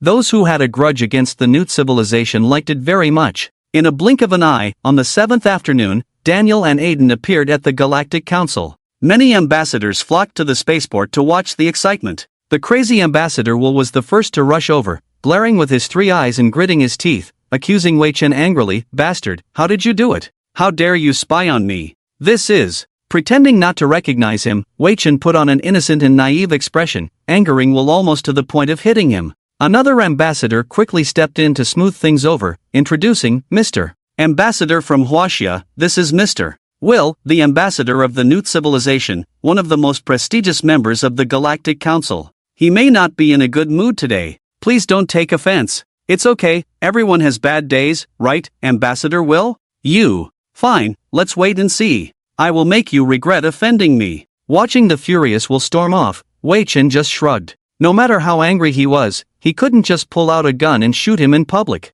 Even though the new civilization was arrogant, they wouldn't tear off that layer of decency and turn hostile, at least not for now. The arrival of the Huaxia representative did not cause a stir. After reporting to Daniel, he was led to the lounge to await his assigned task. According to the rules, since Huaxia was not yet a member of the Galactic Council, Wei Chen could not enter the full Galactic Assembly Hall and could only follow the proceedings through a live broadcast, but the agenda for today's meeting was not important. It was just discussing some commercial disputes and the attendance was sparse. More than half of the seats were empty, and only a few were actively debating, some were even chatting. Even the 9 major founding civilizations, who were supposed to preside over the meeting, were not all present. Those unrelated to their interests could easily ignore the proceedings, like Ambassador Will, who was wandering around. For the Galactic Council, matters concerning Huaxia were just not that important. 10 minutes later, Will appeared, along with 9 other ambassadors, including the Taz civilization, all entering the hall. When a new civilization joined, they needed the oversight of these dominant civilizations,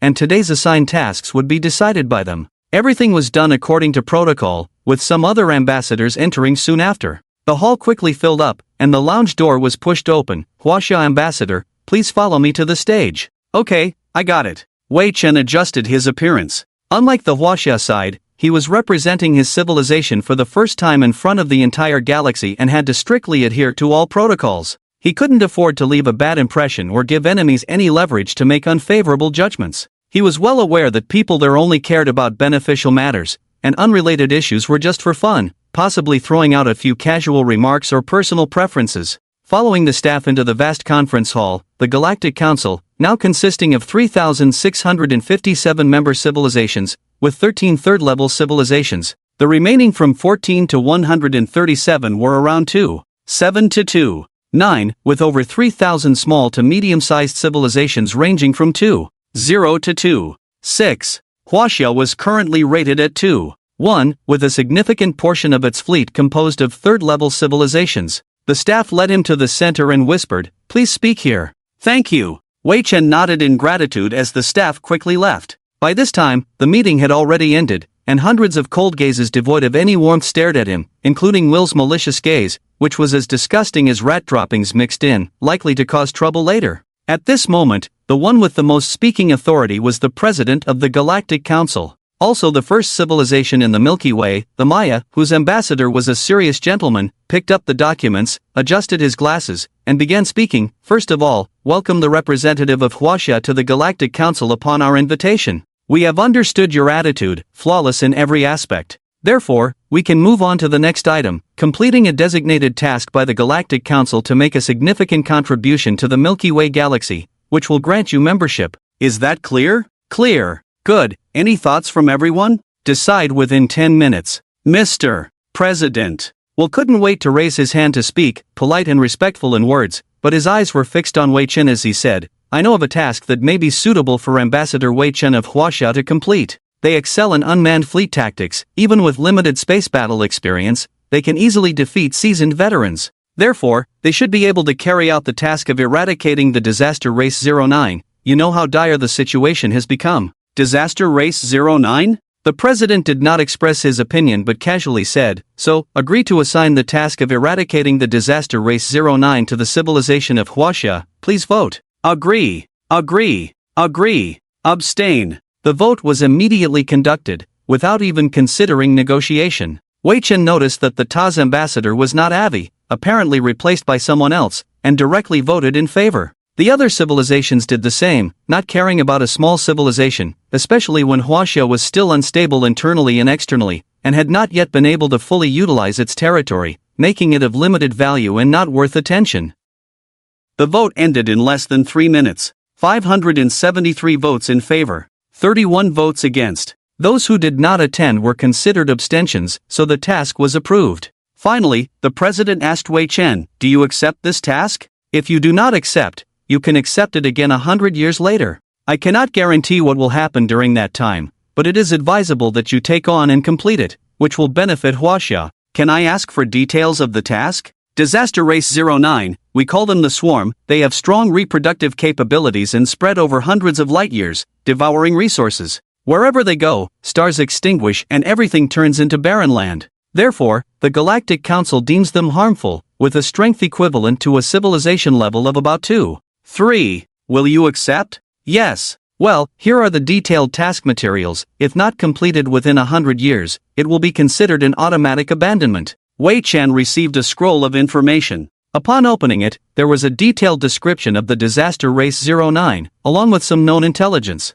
Despite his calm exterior, he was quite shocked internally, not expecting that a fictional race from human science fiction actually existed in the Milky Way galaxy and was considered a disaster just like in the game. Several low-level civilizations had already been consumed, and they were currently engaged in battle with the alien civilization.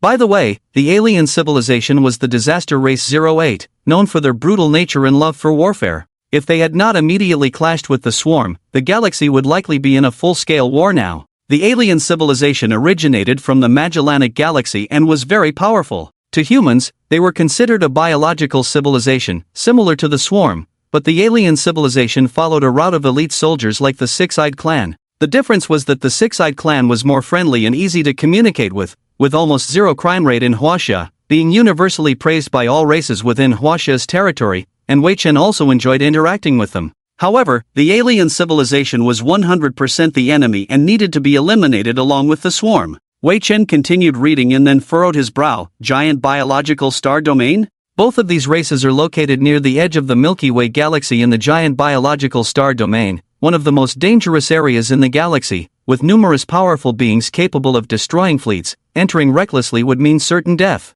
This is a damn mandatory multitask execution. He threw it on the ground and left. Love whoever you want, whoever wants to do this task can do it. The whole thing looks like bullying newcomers, giving a task that even they frown upon to Huaxia to handle. Wei Chen can see that they have an attitude of joining without joining, following rules without direct benefits. Whether the task is completed or not has nothing to do with them. Anyway, it's all about Huaxia. But he really can't give up. Moreover, the task must be completed to prove Huaxia's strength and win its position. There are many benefits to joining the Galactic Council. Some member benefits can help Huaxia grow rapidly, and in the circle of the Council, they can also get the latest information, seek benefits and alliances for civilization. If humans want to establish themselves in the Milky Way, they have to join. Otherwise, let the Newt civilization mess around. Huaxia could end up on the pirate civilization's wanted list. By then, without even a chance to explain, other civilizations will come directly, at most getting some condemnation without any other concerns.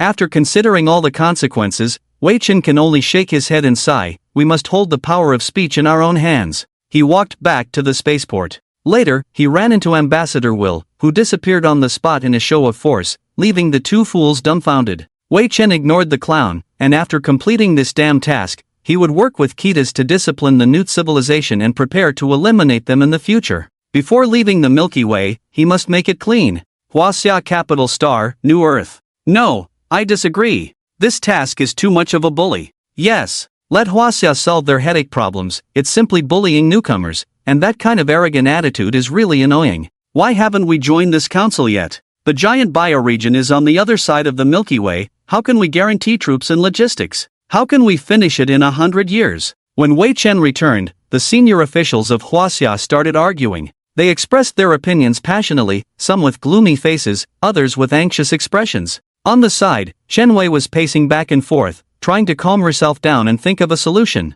She knew very well that this task must be completed by Huaxia. Enough! After they vented their opinions, Wei Chen signaled to stop. I have made a decision on this matter. You don't need to worry, just manage the affairs within Huaxia. What decision? I will go alone, without a fleet. What? Everyone was shocked, not expecting Wei Chen to make such a choice. However, after calming down, they also felt that letting Wei Chen go alone might be the best option. An unmanned fleet doesn't require as much logistics, he only needs to bring an engineering fleet and a batch of resources. He could quickly accumulate a batch of unmanned fleets and complete that difficult task in a short time. Looking closely at the task, they found that it was somewhat suitable for Wei Chen, but it was also clear that it was meant to be a death sentence for him. They couldn't help but curse the new civilization again, they were really despicable. Chen Wei smiled, tugged at her hair, and bit her lip. Can you really do it? Of course, I am the only one who can conquer Huaxia now, who else can do it besides me? Indeed, everything in Huaxia now was conquered by Wei Chen leading the unmanned fleet. As long as they managed it well, everything would be fine. Thinking back, their inner anxiety and unease gradually faded away, starting to think that their ideas were ridiculous. With Wei Chen, a powerful figure, what did a mere task matter? Wei Chen looked at Riva and Don Longaling, grinned, and said, "Can you two hold down Huaxia in my absence?" The tactics in the previous battle were quite perfect, each showing their own race's style and charm. In my opinion, it was very good. Leave it to us. Yes, after the last battle, our people have gained experience and are eager to try. It is said that some dishonest youngsters nearby, we are looking forward to them coming over for a showdown. What do you think? Wei Chen, you can rest assured. Hearing their assurance, Wei Chen nodded slowly. Indeed, in the last war, the two races really impressed him with their performance, fighting so beautifully. It is time to share some of the burdens and let the people of the Republic of China take up arms to protect their homeland, instead of always relying on themselves to survive. They are not children. So he solemnly said, "Please."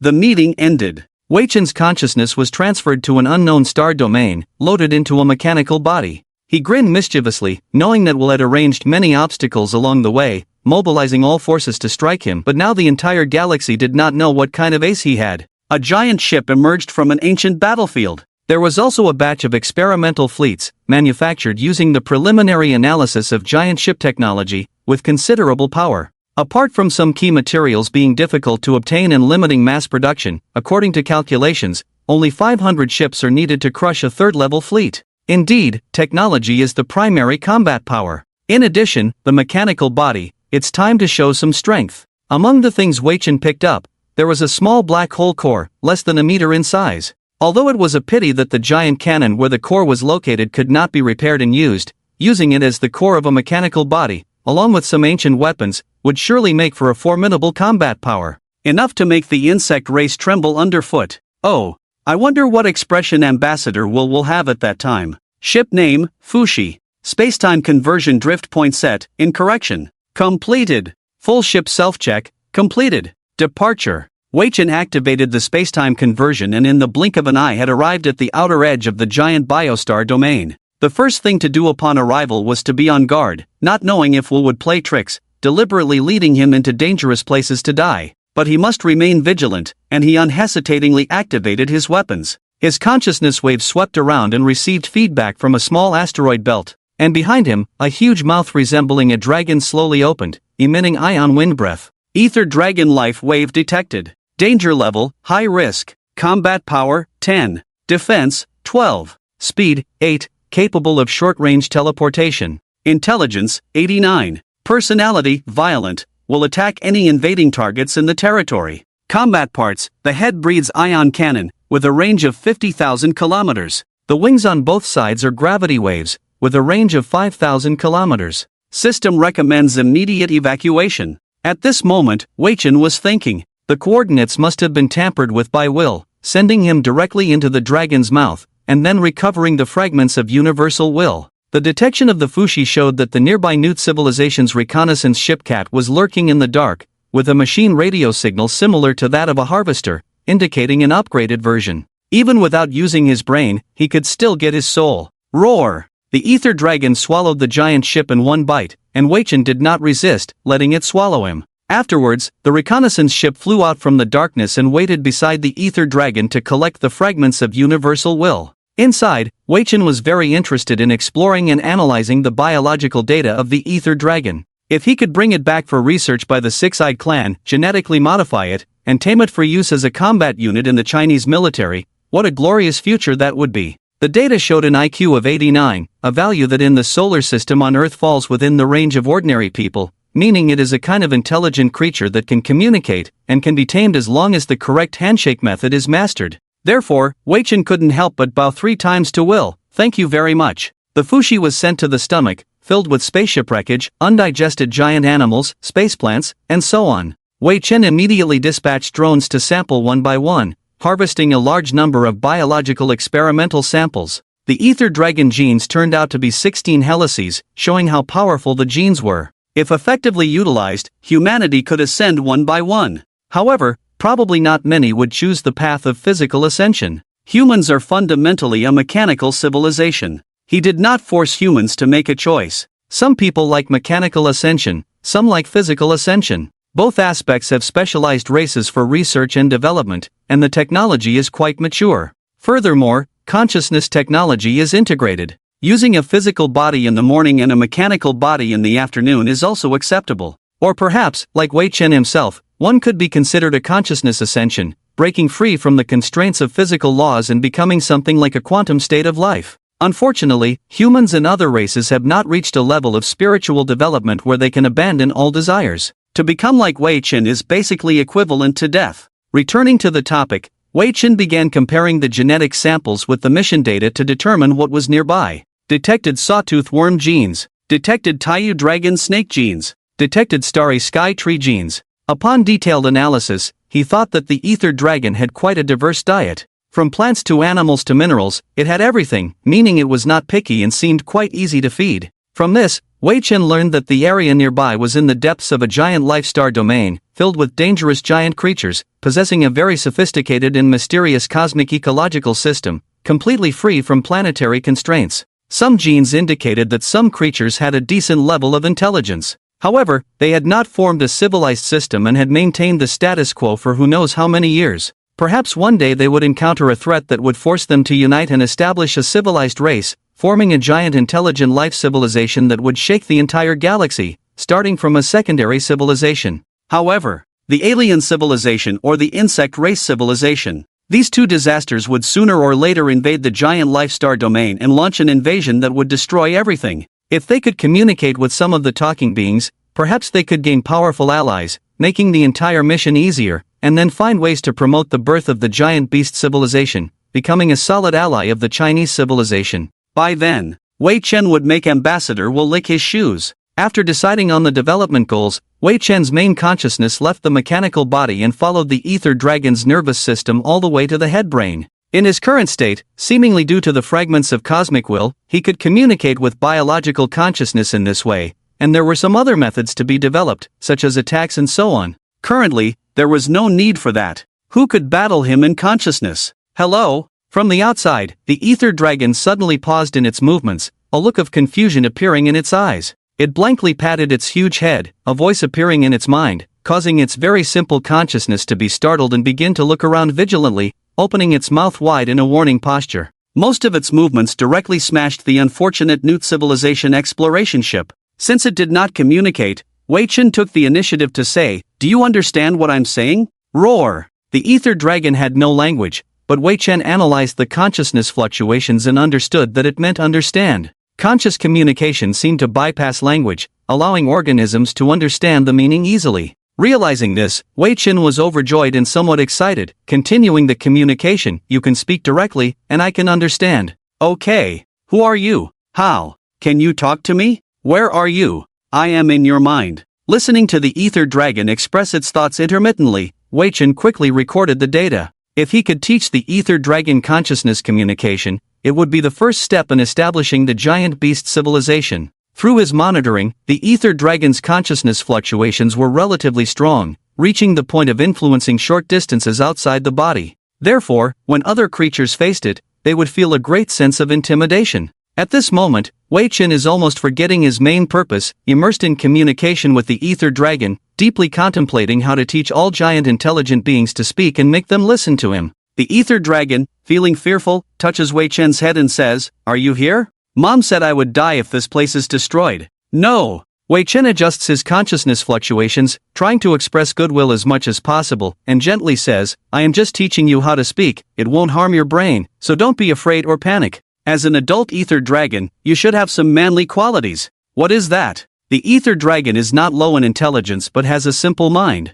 The information says that they are cunning and cruel predators who use certain tactics to hunt prey. In the realm of giant creatures, they are considered average. Those monsters above them are not well understood by the Galactic Council because they are easily detected and destroy research ships, slowing down the research process. In other words, Wei Chen unintentionally accomplished a feat. For the first time, intelligent life forms achieved unimpeded communication with giant life forms and imparted knowledge of taming. After 30 days of consciousness exchange teaching, the ether dragon successfully mastered it and happily went to communicate with nearby neighbors. However, they initially fought each other, with territorial instincts overriding everything. For them, intelligence is just a tool to assist in battle. However, the first use of consciousness exchange for verbal sparring was a very novel thing. Under Wei Chen's thoughtful guidance, they greeted the ancestors of the other party and then launched an attack while the other party was still confused. Wei Chen chuckled as he watched the large-scale battle, feeling like watching children fight. Wei Chen named the giant beasts the Starry Beast clan because each of them was large, with few small individuals. Even the space plants were the same. Subsequently, with 2 tamed giant beasts, Wei Chen went to negotiate with other giant beast territories. He found that these big guys would fight upon meeting, and only after fighting could they have a proper conversation, which was very rough. However, he did not actively intervene. One by one, over 3 years, the giant beasts formed small tribes. Wei Chen had them gather edible space plants and prey together, analyzing extensively to determine the best way to cultivate food and imparting this knowledge to the giant beasts. So it can be done this way. Oh, to ensure an abundant food supply for the giant beasts, both animals and plants grew rapidly. The main diet of nearby herbivorous giants included coconut-like fruits and giant rock tubers, while carnivorous giants mostly preyed on medium-sized beasts like ensobeasts, elbeasts, and giant rock beasts. The bottom of the food chain consisted of non-intelligent creatures. Their reproductive capabilities were very strong, with 7 to 8 offspring per litter being common. As long as livestock and crops were given suitable environments and care, they would produce more food than before. In just 1 year, the giant beasts obtained a large amount of food, and within 6 months, they were eating their fill every day. They were very satisfied not to have to live with empty stomachs. However, despite being well-fed, they could not avoid fighting, as they were loyal to combat. Wei Chen found it difficult to participate as their slaps were bigger than his ship, capable of sending him flying tens of thousands of miles with one hit. They could also fight at high speeds during warp jumps, with explosive reaction times. When the number of giant beasts exceeded 500, Wei Chen asked, "Who is the most respected in your realm?" Roar. What does respected mean? Roar. Idiot, I just talked about it yesterday. It means a very smart beast. I think it's the Elder of the Stars. Yes, that old guy has been around for many years, has dealt with many outsiders, and must be very powerful. What are you talking about? Isn't the Void Lord the most powerful? Want to fight? Bring it on! With just a few words exchanged, the giant beasts started fighting again. Claws and breaths were thrown back and forth, involving innocent bystanders and triggering a chain reaction. Without 3 minutes, more than 500 giant beasts began a big melee, while Wei Chen began to ponder the name of the Starry Sky Elder, which sounded like a big tree with a human face in his mind, an image of a kind old grandfather. After waiting for a moment, the giant beasts finally stopped and started to pack up. Wei Chen thought to himself, "You should control yourselves a bit, not civilized at all." But he asked, "Where is the Starry Sky Elder?" "I know," the first ether dragon who followed him raised its tail proudly and flew over, swatting away a few who wanted to take credit, eager to say, "He is located near the center of the starfield. I was born there, I have seen him." "Okay, give me the coordinates." In terms of cosmic geography, Wei Chen found that the giant beasts were quite talented. For them, the giant biological star field where they lived was no different from the surface of the Earth for humans, making it easy to learn the coordinate system. Even more, somehow, without the use of instruments, they could know their own location, and with a little calculation, they could also determine the positions of some landmarks, with a precision deviation of within 1,000,000 kilometers. After all, the giant beasts all possessed teleportation organs. "Welcome, outsider. Nice to meet you." Wei Chen thought to himself, "I have never seen such a huge tree." The giant beasts, with sizes ranging from hundreds of meters to kilometers, seemed insignificant in front of the Starry Sky Elder, whose giant tree size could stand shoulder to shoulder with Jupiter, without any exaggeration. 3 red dwarf stars orbited around him. There were asteroid belts and small planets, covered with various space plants, with countless giant beasts shuttling back and forth. It was hard to imagine that such huge space plants actually gave birth to intelligence. Wei Chen could only marvel at the vastness of the universe, with the energy inside the starry sky elder rivaling that of a star, truly a miracle. Nearby, there were more than one of the same tree species scattered around. The vast forest in space, nurturing countless creatures, extended for light years. Wei Chen realized that this was a race of giant space creatures, with their own way of life and development process. Compared to the expansionist intelligent races, the giant trees were more peaceful. After some inquiries, he couldn't help but praise, "Your race is truly a great life miracle in the universe." Ha ha! The starry sky elder chuckled, the face on the giant tree crown slowly becoming serious, and said earnestly, "So, outsider, what do you want to do in this star field? I am here to help you." Like many villains, Wei Chen couldn't help but speak out the iconic words. In fact, it would take at least a few hundred years for the insect race and the alien beasts to determine a winner before they would begin to threaten the giant biological star field. Regardless of the issues the starry sky elder had, he could easily answer them. However, unlike many intelligent civilizations he had interacted with, the starry sky elder bluntly said, "We don't need it. You are so weak that even I cannot defeat you, so how can you help us, outsider?" Help doesn't always come from strength. Wei Chen displayed many images of how he had helped the giant beasts over the past 2 years. "I can provide you with cultural assistance, help the giant beasts who are hungry to eat better, organize and discipline them to face crises, and establish a civilization of your own in the galaxy. What do you think?" Not needed. Why not? Various races in the galaxy are striving to develop.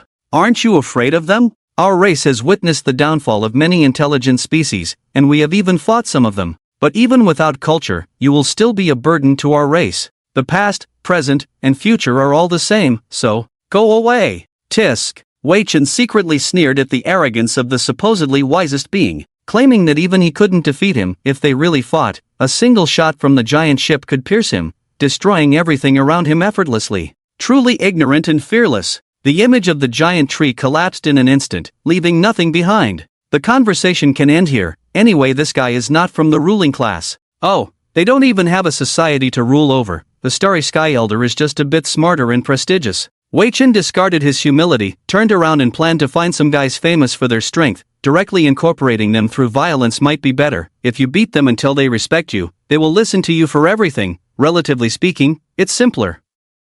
Do you know who is the strongest in a fight? Rift Sky King, White Worm, Lord of Destruction. Wei Chen returned to the small team and asked again. As soon as they heard who was the strongest, the answers from the giant beasts became much more numerous, at least 1 or 2 dozen. But, the titles always sound a bit juvenile, just like scaring people like street thugs, so he quickly got a few coordinates and planned to visit them one by one, knocking them down with a slap and making them his followers.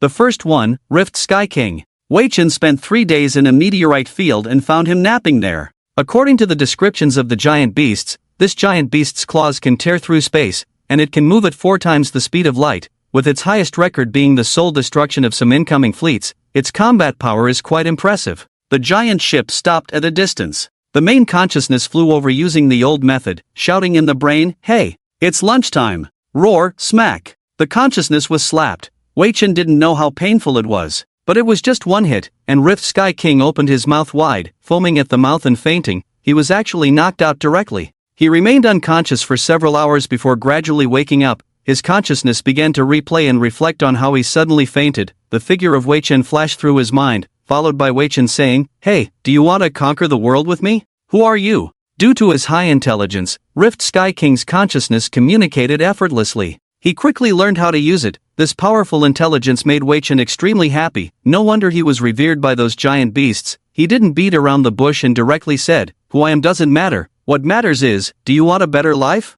No. Rift Sky King couldn't understand the meaning of the words, but Wei Chen directly imparted memories and feelings. After letting him experience the feeling of having a girlfriend, a house to live in, wearing clothes, etc., he observed intense fluctuations in consciousness, apparently getting excited. When the illusion disappeared, Rift Sky King said directly, "I want to." "Then follow me." Galactic Council, Newt Civilization Embassy. Will was in talks with a group of ambassadors, a total of 27, all from the top 100 civilizations in the galaxy. In the Milky Way, they were known as the 28 Disciples. In fact, they were all civilizations completely controlled by the Newt civilization, but compared to the top 9 civilizations, they were still not quite enough. Today, their gathering had only one target, Huaxia. "Ambassador, or, your civilization is closest to Huaxia, are you confident?" Will asked. Although the Huaxia military hasn't moved, their internal stability is fragile in a short time, relying entirely on Wei Chen's prestige. Now that he's not there, it's a good opportunity to break through. It should be relatively easy. With the strength of your civilization, defeating them shouldn't be difficult. It's relatively simple to defeat Huaxia. What worries Will is Wei Chen. The potential uses of the fragments of cosmic will, at his level, are unknown, and the situation in the region of giant biological stars is very strange. Initially, the Ether Dragon planned to eat Wei Chen in one bite, but later, the behavior of the Ether Dragon began to deviate from previous observational data, and it started to form alliances with other giant beasts. In just a few stellar days, hundreds of giant beasts joined in, and signs of agricultural civilization appeared. This meant that an artificially created civilization was being born. Report, this is the latest news. While Will was anxious, a rather alarming intelligence report was handed over. For the more powerful giant beasts of each civilization, of course, there is concern. He raised his eyes and widened them after a quick scan, as those top-ranking giant beasts were gradually joining the herd, with at least one or two every day. Moreover, the number was rapidly increasing, causing Will to not only feel a bit panicked, saying, "What's going on? Any intelligence?" Report. The intelligence officer looked troubled, as seemingly simple intelligence was actually very difficult to obtain. Most of the local reconnaissance fleet had been destroyed by the giant beasts, and faced with the inquiry, he could only shake his head slowly. There was no sign of Aiden's presence, nor any traces of interference from other civilizations. It was as if the beasts suddenly became enlightened, understanding how to cultivate and breed, and the ferocious monsters became more amenable, able to communicate easily and quickly form a society consciousness that they did not previously possess. Will sat there gritting his teeth, pondered for a while, and decisively said, "It must be Aiden. What should we do? What to do?" Will's eyes flashed with hostility, as he picked up the drink on the conference table and finished it in one gulp, slamming the cup on the table. "We can't let this force continue to expand. Use black hole bombs to wipe them out." Yes. At the same time, in the region of giant biological stars, Aiden heard Will's command through the cosmic network, couldn't help but roll his eyes. This guy was really crazy. Using black hole bombs just like that, not taking any rules and regulations seriously, and being ranked 10th in the galaxy, he had no exemplary role and was blatantly breaking the law, really. TSK. Oh, he suddenly remembered that he seemed to have used it too. But he didn't destroy any life-bearing planets, only enemy fleets, so there shouldn't be any problem. Minions! Aiden roared at the thousands of giant beasts like a king of the mountains, making all eyes focus on him, and said solemnly, "Now we are in trouble again. A group of lunatics have launched a black hole bomb at us." What? What should we do? Black hole? Ah! The giant beasts were suddenly flustered, after learning they already knew what a black hole was. It was easy for them to understand that terrible thing, something they couldn't fight against, and there was no weapon that any giant beast could escape from. The distant Galactic Council had many of them, and could strike at any time. They didn't know before, but now after being educated, they were very clear. Aiden waited for them to calm down before continuing. "However, I can turn that black hole bomb into a stink bomb, completely rendering it ineffective and infuriating those lunatics." Ah, really? The giant beasts looked at him with innocent and pure eyes. They now trusted Aiden very much. As long as he said something, it was the truth that couldn't be shaken. He didn't say anything, just nodded, and then turned into light rain and dispersed. The next moment, he had already appeared on the Fushi number, aiming at a nearby exploration ship that was unfolding its bottom armor. This thing was a warship. According to the laws of the Galactic Council, entering this star region could only be done with a minimum of armed research ships, but it was obvious that the new civilization treated it as a joke, even equipping it with black hole bombs. Aiden shook his head inside. No bottom line, not following the law. Truly invaders. Space shock cannon charging. 3, 2, 1. The main gun of the Fushi number filled with energy, and a distortion was emitted 0.1 seconds later, instantly tearing the exploration ship to shreds, along with the surrounding coverings, all turned into space dust. With no explosion sound or light, the enemy had disappeared. On Will's side, the connection suddenly interrupted and he began to curse loudly, roaring and throwing cups. It seemed so ridiculous and laughable in Aiden's eyes, so he thought for a moment and showed an evil expression. First step, log into his network account and announce live in 3 minutes. Second step, call the giant beasts over to sit in a row, reminiscing about the time spent practicing puppets for years on Proxima Centauri B, only to showcase it many years later, just once on the way to the Galactic Council. It's such a shame that such a beautiful performance was so poorly hidden. It's a great loss in the history of galaxy art. Today, we must show all the races of the galaxy again what puppetry is all about. But Let's first block and tamper with the news of the main characters. Hello, it's me again. Wei Chen? How do you have time to livestream? Just as the livestream started, Chen Wei smiled and other officials from the Huaxia Empire came online. At the first moment, they saw him in a small room with 28 puppets sitting inside. However, Wei Chen did not immediately answer questions, but started dubbing with a cough. Gentlemen, the goal of this meeting is only one Huaxia. That Wei Chen and the humans, rising from the ashes. Originally, a few hundred stellar days ago, they should have perished in that corner of the galaxy, but he unexpectedly appeared before us. He appeared, so we must eradicate them. Ambassador, or your civilization is closest to Huaxia, are you confident? Although the Huaxia military is not moving now, but the time is too short and the internal situation is unstable. It all depends on Wei Chen's prestige. Now that he is not here, it should be relatively easy to break through. Well, with the strength of your civilization, defeating them should not be difficult. The livestream suddenly fell silent, as the audience heard the dubbing and saw the actions of those puppets. They were not fools. In an instant, they knew that those puppets represented those people. Realizing that this was a meeting, various civilization intelligence departments began to carefully record, and Huaxia also realized what Wei Chen was up to.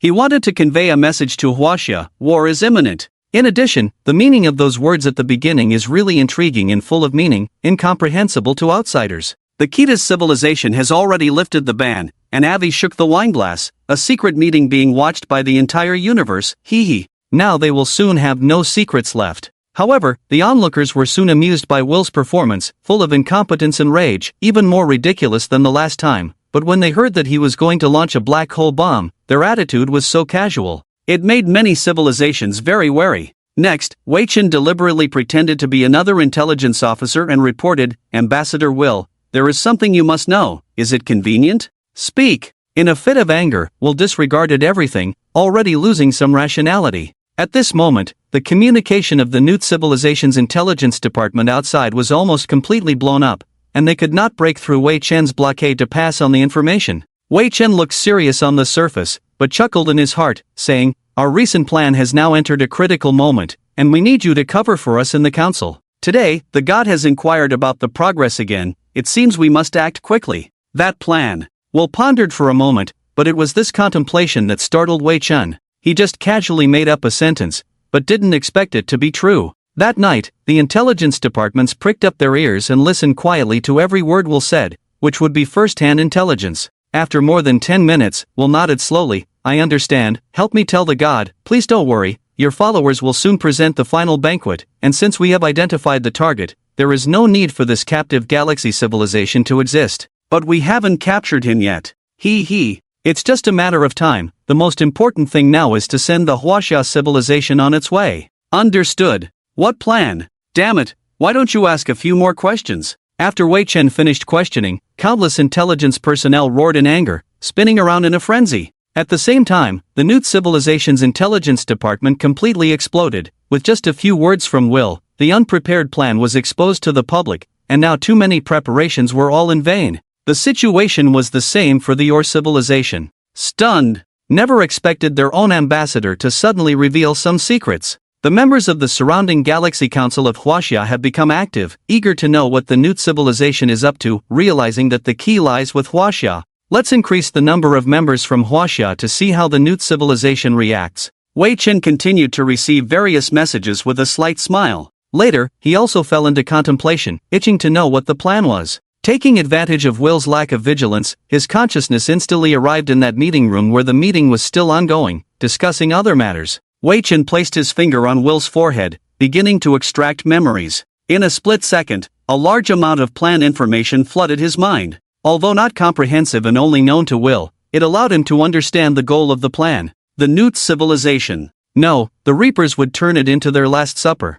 Since discovering that Wei Chen possessed a fragment of cosmic will, they planned to eradicate the Milky Way civilization once they got their hands on it. On one hand, they harvested a large number of souls as sacrifices to the Forerunners. On the other hand, in order to prevent the Cosmic Arbitration civilization from discovering their dark secrets, they planned to eliminate all witnesses. However, the Reapers' power was limited, and they could not immediately receive support from the Mother civilization. Everything had to be done in secret. They needed to first destabilize the internal structures of various civilizations, inciting a galactic war. Then, when the civilizations were weakened, they would strike and harvest the souls before leaving. One part of the plan even required convincing Gaia to completely destroy the Milky Way galaxy. Hiss! Lunatics! These lunatics are really daring. Although the plan was not fully revealed, the general idea was clear. The first step was to completely eradicate Huaxia from the Milky Way galaxy because Wei Chen originated from humanity. They would also conduct a secondary check to see if there were any more fragments of cosmic will scattered among them,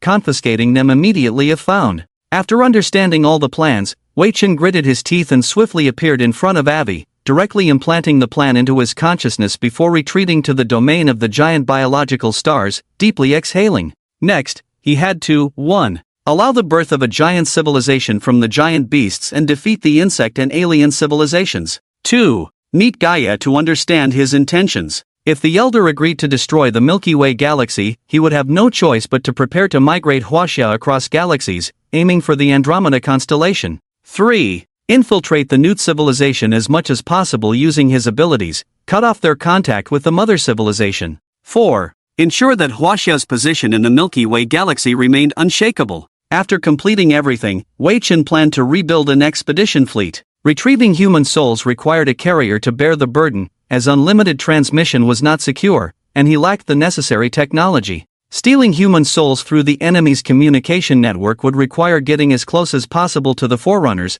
possibly needing Gaia's support. Hello, Gaia. Hello, Mr. Wei Chen. I think I know why you contacted me. So, what is your decision? Please consider the countless lives in the Milky Way galaxy and the atrocities of the Reapers under the command of the Forerunners. Is that really what you desire? Still considering, after all, they have made a very tempting offer. Gaia voluntarily terminated the communication. This action expressed his current attitude, making Wei Chen feel very uneasy. It was like a neutral NPC in a war game. Whoever pleased him successfully would gain the decisive power. There was no force in the Milky Way galaxy that could resist Gaia. All living beings were just like crickets in a garden. Two bugs fighting in the garden would say to the owner, "Hey, can you help me kill it?" The garden owner had absolute power. He could do whatever he wanted. If he found one interesting, he could crush the other with his hand, or if he disliked bugs, he could crush them all. Or, if one boldly did something for the garden owner, successfully pleasing him and winning the battle, it still couldn't prevent the owner from overturning the soil and reshuffling the garden. Now, Wei Chen was like the bug about to be crushed. I hate this situation. When the number of giants exceeded 100,000, some intangible presence caught his attention. To be precise, it was Wei Chen himself who stole the eggs of others, causing anger, and is currently leaving the original planet, planning to spend hundreds or thousands of years to come and kill him, along with some other presences. That large white worm can actually convey messages remotely through consciousness. The general meaning is, "Bastard, how dare you steal my children, I will fight you." Also, for some reason, after receiving those consciousness fluctuations, Wei Chen felt cold, a fear that penetrated his soul. Having lost track of how many years he had been without a body, he felt warmth for the first time. Upon careful analysis, he realized that he was experiencing illusions influenced by the opponent's consciousness fluctuations. In fact, they could not harm or affect him, but for ordinary people, feeling them more would probably lead to nightmares at night. Additionally, about 6 of them expressed relatively incomprehensible and chaotic consciousness fluctuations, and Wei Chen could analyze the meaning of fluctuations such as discontent, anger, warning. Especially 3 of them were more frequent. It was like a repeating machine repeating incomprehensible and extremely high-frequency fluctuations. Unable to understand, Wei Chen, taking advantage of the fact that the other party could not come immediately, boldly replied. Starting with simple and gentle communication, the first step in all communication, he sent one by one to express that he did not understand, and that the large worm flying towards him was on its way, calculating the route to place the egg in its path. However, it seemed that they did not pay much attention to his apology. The repeating machines were the same, they had no intention of lowering the frequency, and even as they approached, it would take 1,000 years or more. The speed of movement of the giant biological star domain was at most 5 times the warp speed, excluding the very few that could open wormholes. The Fushi number could easily defeat any of them, so Wei Chen was not afraid at all. He even thought, "Can I imitate them?" The white worm, its consciousness fluctuations brought coldness, was his first encounter with strange fluctuations. The zero unknown gave Wei Chen an immense feeling of being hit by a violent storm, and deep analysis would trigger some phenomena. In the illusion, he felt like a small boat that could be overturned at any time.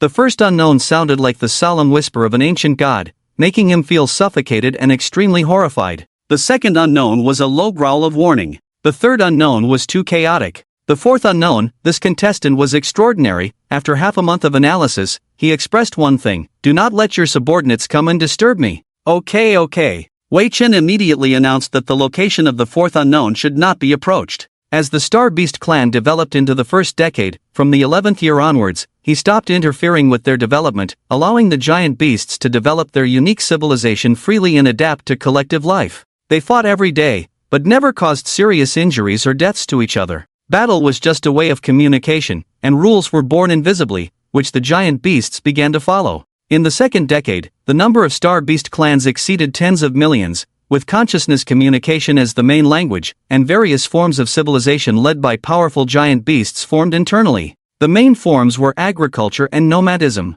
Those who liked comfort raised livestock and planted space plants, and built houses on small asteroids. Although nomads also built houses to make themselves comfortable, they preferred primitive hunting of blood and flesh, starting to hunt in groups with plans and rules, exchanging prey with agricultural products. In the 40th year, we need a city as a symbol of our civilization. For the first time in history, the Star Beast clan held a racial meeting and decided on some matters witnessed by Wei Chen. They began to recognize their own form of race and designated the giant biological star domain as their territory. The first action they took after this recognition was to gather materials and build a space city. Since the race did not have much technology at the time, they resorted to simple and crude methods of collecting materials on the spot. Asteroids, space plants, meteorites, and even wandering planets were used as materials to build the city of Wuchen. After consulting on how to construct it, tens of millions of giant beasts roamed within a few hundred light-years to find the best materials they could. All kinds of precious ores were tempting. They were all brought and thrown onto a magma planet, pieced together using surging magma, and then cooled with ice blocks. Some of the giant beasts even brought luminescent space plants for interior decoration and lighting, piecing together large celestial bodies made of rocks, decorating them to look more like a home, lush and dazzling. There were some special plants on the surface, which Wuchen called atmospheric plants. They could absorb some space breath, convert and purify it, forming small atmospheric layers around them, linking together to form a large atmospheric layer. Afterwards, the giant beasts living inside would continuously produce some gases, supplying the atmospheric plants to maintain the atmospheric layer. When the gas flowed, it would export the heat from the core lava planet, allowing the giant city to form an equator. The finishing touch was the fusion reaction at the innermost part. The city was built inside the nebula, continuously absorbing gases for fusion reactions to provide energy for the entire city. In this way, the lives of the stellar giant beast clan would undergo a qualitative change, achieving the first use of external energy sources. Living in the city would make them even stronger. Radiation was irrelevant anyway. It was completed in the 51st year. Mr. Wuchen, could you please name it? No problem. Naming his own work was a piece of cake for Wuchen, who blurted out without hesitation, Stellar Giant City, the name of the first city of the Stellar Giant Beast clan. No need for anything fancy, simple and straightforward. What followed was something unexpected, as the giant beasts found a way to attach consciousness fluctuations to the city. Any living being that saw it would automatically think of the name Stellar Giant City and related territorial information, as if they had already made consciousness communication a legitimate form of writing and language, completing a part of civilization. The first city was built. The Stellar Giant Beast clan was very happy and excited, and 4 more cities started construction simultaneously. Furthermore, some small cities for garrisoning began to be built, surrounded by large tracts of farmland and pastures, expanding the racial territory to nearly 1,000 light-years, and labor resources became even more abundant. The expansion of civilization began to accelerate rapidly. In the 70th year, Mr. Wuchen, perhaps I should apologize to you. One day, when Wuchen was studying unknown consciousness fluctuations, the Stellar Elder unexpectedly took the initiative to contact him, showing a sincere attitude. He even used his extremely powerful abilities to open a portal with a tree branch rolled into a circle, which greatly impressed Wuchen. Carefully approaching, Wuchen saw the Stellar Elder with countless giant beasts gathered, looking guilty, saying, "We originally thought you were just using us, but we didn't expect you to really teach us so tirelessly, and let us develop our own civilization in architecture. It's really.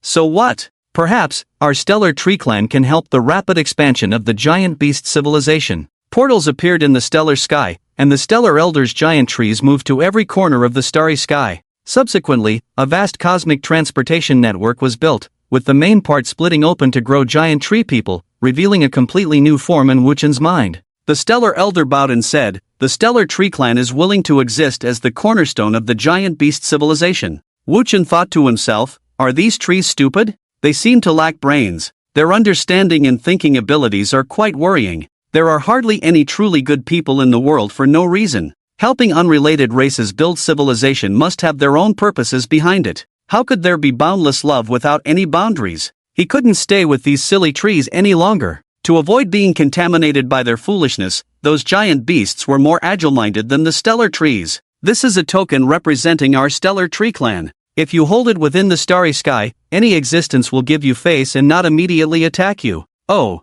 thank you.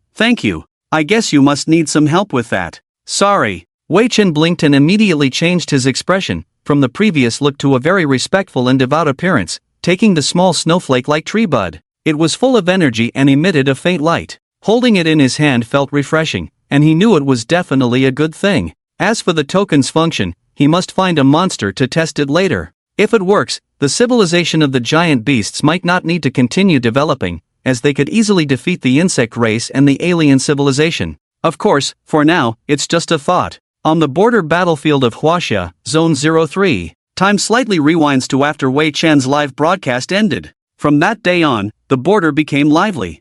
First, a group of civilizations submitted friendly military alliance applications, with more than 20 of various sizes, including some powerful intermediate civilizations, and their assembled fleets were quite intimidating. Then the fleet of the Ur civilization arrived. They claimed that Huaxia was a pirate civilization and they were fighting for justice to protect the galaxy. On that day, they dumbfoundedly faced off against the coalition forces of many countries. After the secret meeting, Ambassador will finally receive news that he had caused a big disaster and was immediately recalled by the new civilization. Since then, the Galactic Council never saw him again, and the outcome was predictable. A new ambassador was appointed. Facing the whole room's probing gazes, he just shook his head and pretended to be clueless. Currently, Huaxia is not yet a member of the Galactic Council, so they could only talk. Although some plans had to be advanced, so what? Will didn't reveal much important information, and no one had evidence to catch him red-handed. The new ambassador started to stall for time. As long as Huaxia was destroyed, everything could be reversed. Even if Wei Chen was up to something in the giant biological star domain, he was just one person after all.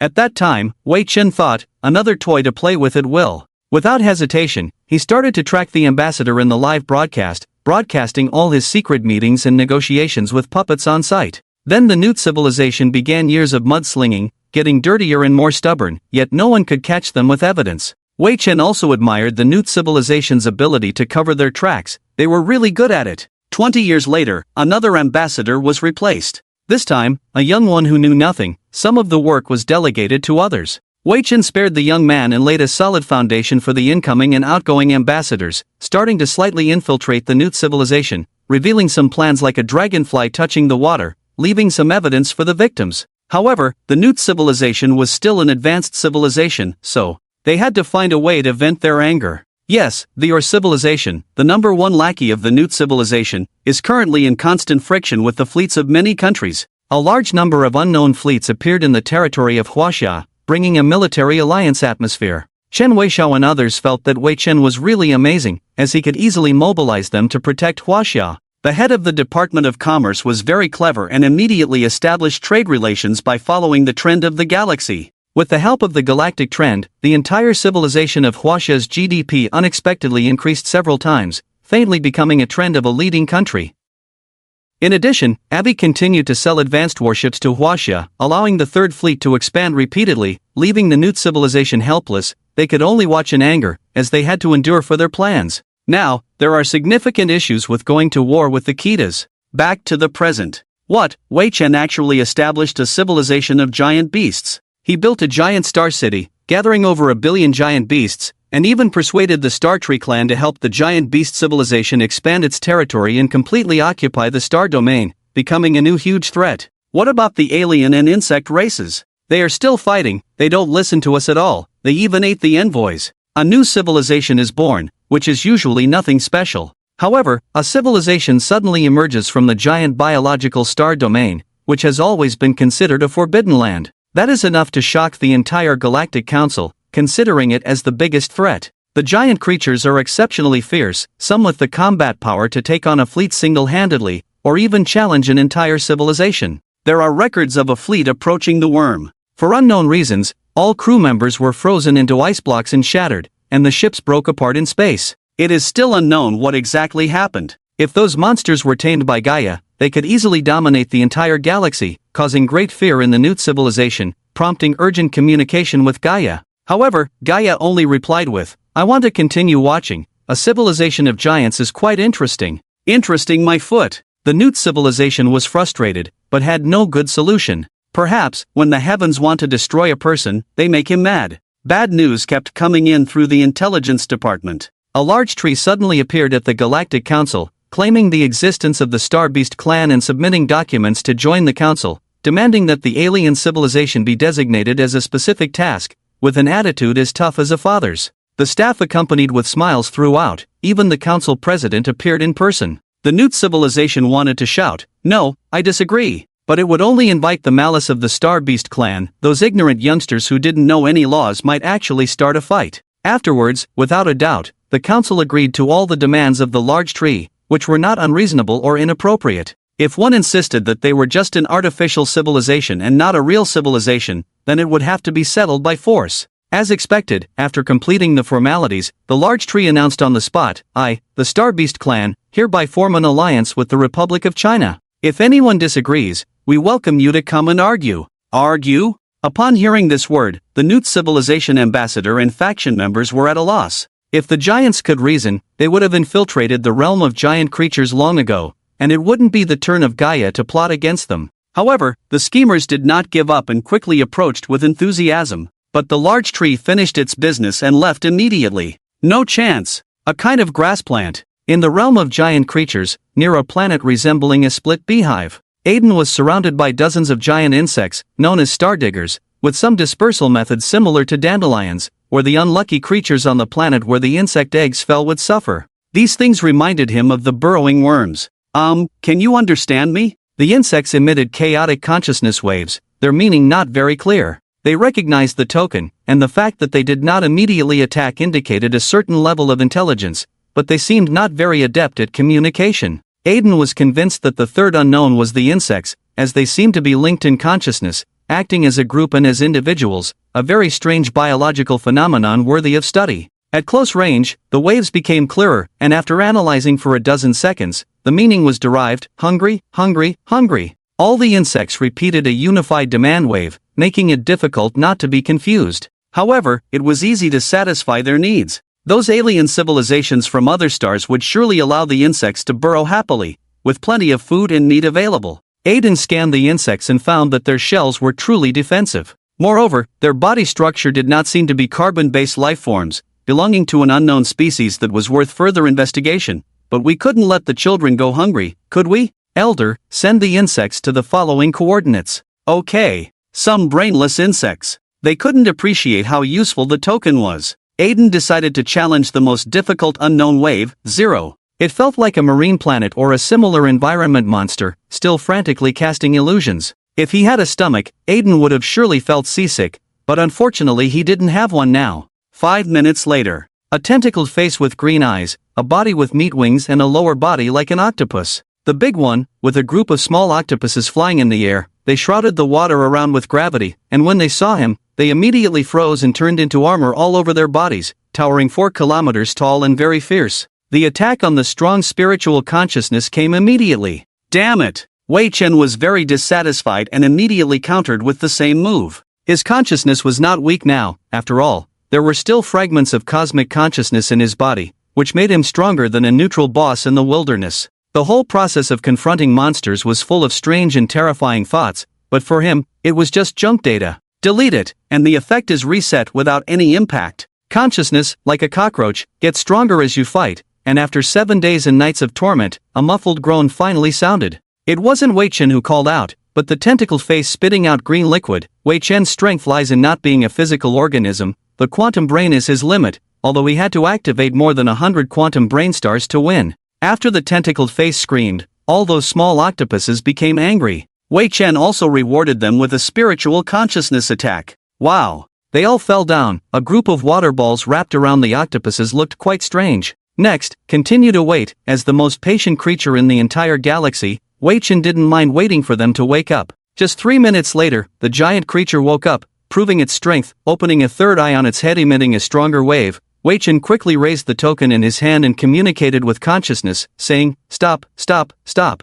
Don't fight, you can't beat me, why hurt both of us? Let's talk. You invaded my territory, must be punished." Your territory? Wei Chen was stunned. He didn't expect that the chaotic and ownerless starfield still had an owner. The big guy in front of him should be self-proclaimed, so he directly waved his hand and said, "That's all in the past, now this is the territory of the Starbeast clan. Legitimate, you know?" "No." Sigh. Wei Chen spent 10 minutes making the big guy understand and proposing a solution. It was simple. He accepted the offering and worship of the giant beasts, became their ruler, and gave them protection. Thus he remained the king of this star field, without weakening his authority at all. He could even go outside the star field. After listening to the solution, the big guy thought for a few minutes, his consciousness fluctuating actively, and nodded slowly. "I can accept this condition, but it must be ensured. Whatever you want to obtain, you can do it yourself. I am just a mediator. I need the Star Beast clan to help me with something. I won't interfere in your internal affairs."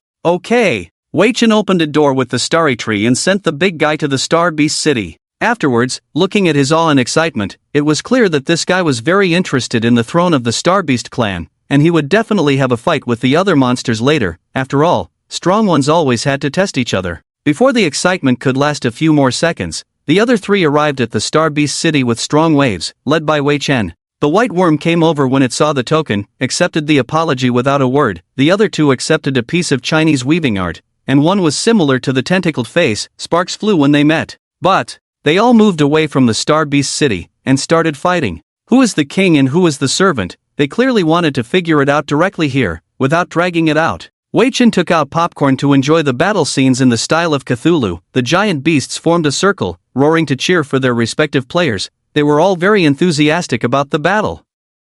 Of course, the stronger one is the king. A teleportation door lit up, and the old man of the starry sky, in the form of a tree person, appeared, smiling at Wei Chen and said, "Our strong ones are still easy to talk to, right?" He. Designated task, 78th year. The Star Beast clan established 4 major military aspects, each led by a different monster. The first army, led by the Dream King of the Tentacle Face, persisted to the end in the fight, eventually forming and killing other monsters because of the ineffective mental will illusion of Wei Chen. The second army, the White Worm, seemed happy to have the power of command, but it wanted to choose its own followers. The third army, led by the Spider Queen, only accepts similar giant beasts as followers. The fourth army, the Fallen Magic Tree, is indiscriminate in accepting plant types. The remaining 2 monsters are the insects, with low intelligence, only used as a means to attack the enemy's mother star, and a mechanical 4-legged unknown giant mechanical creature that will attack anyone who approaches, regardless of Wei Chen. The giant beast civilization still lacks a leader. Because being good at fighting does not mean being able to govern, let the Elder of the Stars temporarily take charge. After all, only he can regulate those troublemaking unique individuals. When it comes to the Star Beast clan, the insect and alien civilizations are child's play, with unequal quantities and qualities, making it impossible for the other side to win.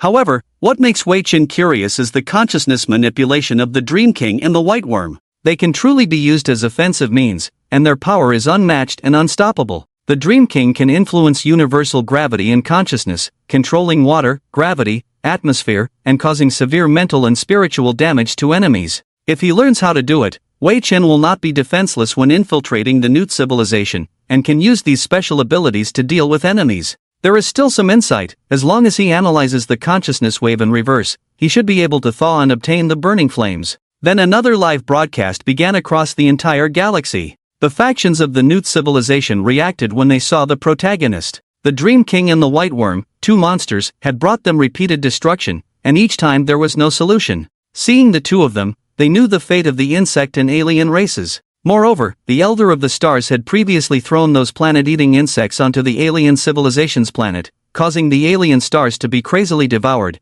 with more than 100 alien stars scrapped, and the entire alien civilization falling into a half-dead state. At this time, the insect race was attacking particularly fiercely. Above the capital star of the insect race, Wei Chen and the White Worm were welcomed as soon as they appeared. The big insect greedily said, "Mine, all mine." Ice freeze wave. Buzz, the White Worm emitted a white light wave that spread out, instantly causing large swaths of the insect swarm to lose control. They crashed into frozen chunks, and the terrifying light wave continued to expand until it covered the entire star system. Beside him, Wei Chen was shocked and couldn't close his mouth. The power and range of this attack were too terrifying. No, he couldn't let him wander around China. It would definitely cause huge casualties in minutes. The big insect nervously smiled, hee hee, quite a harvest. I have to hurry to other star systems and the main battlefield. My children are still hungry. Your children are still a bunch of eggs. Wei Chen thinks they can't eat anything, and the white worms are so good at eating. It's hard to tell. The number of those insect races, a group can match several planets, okay?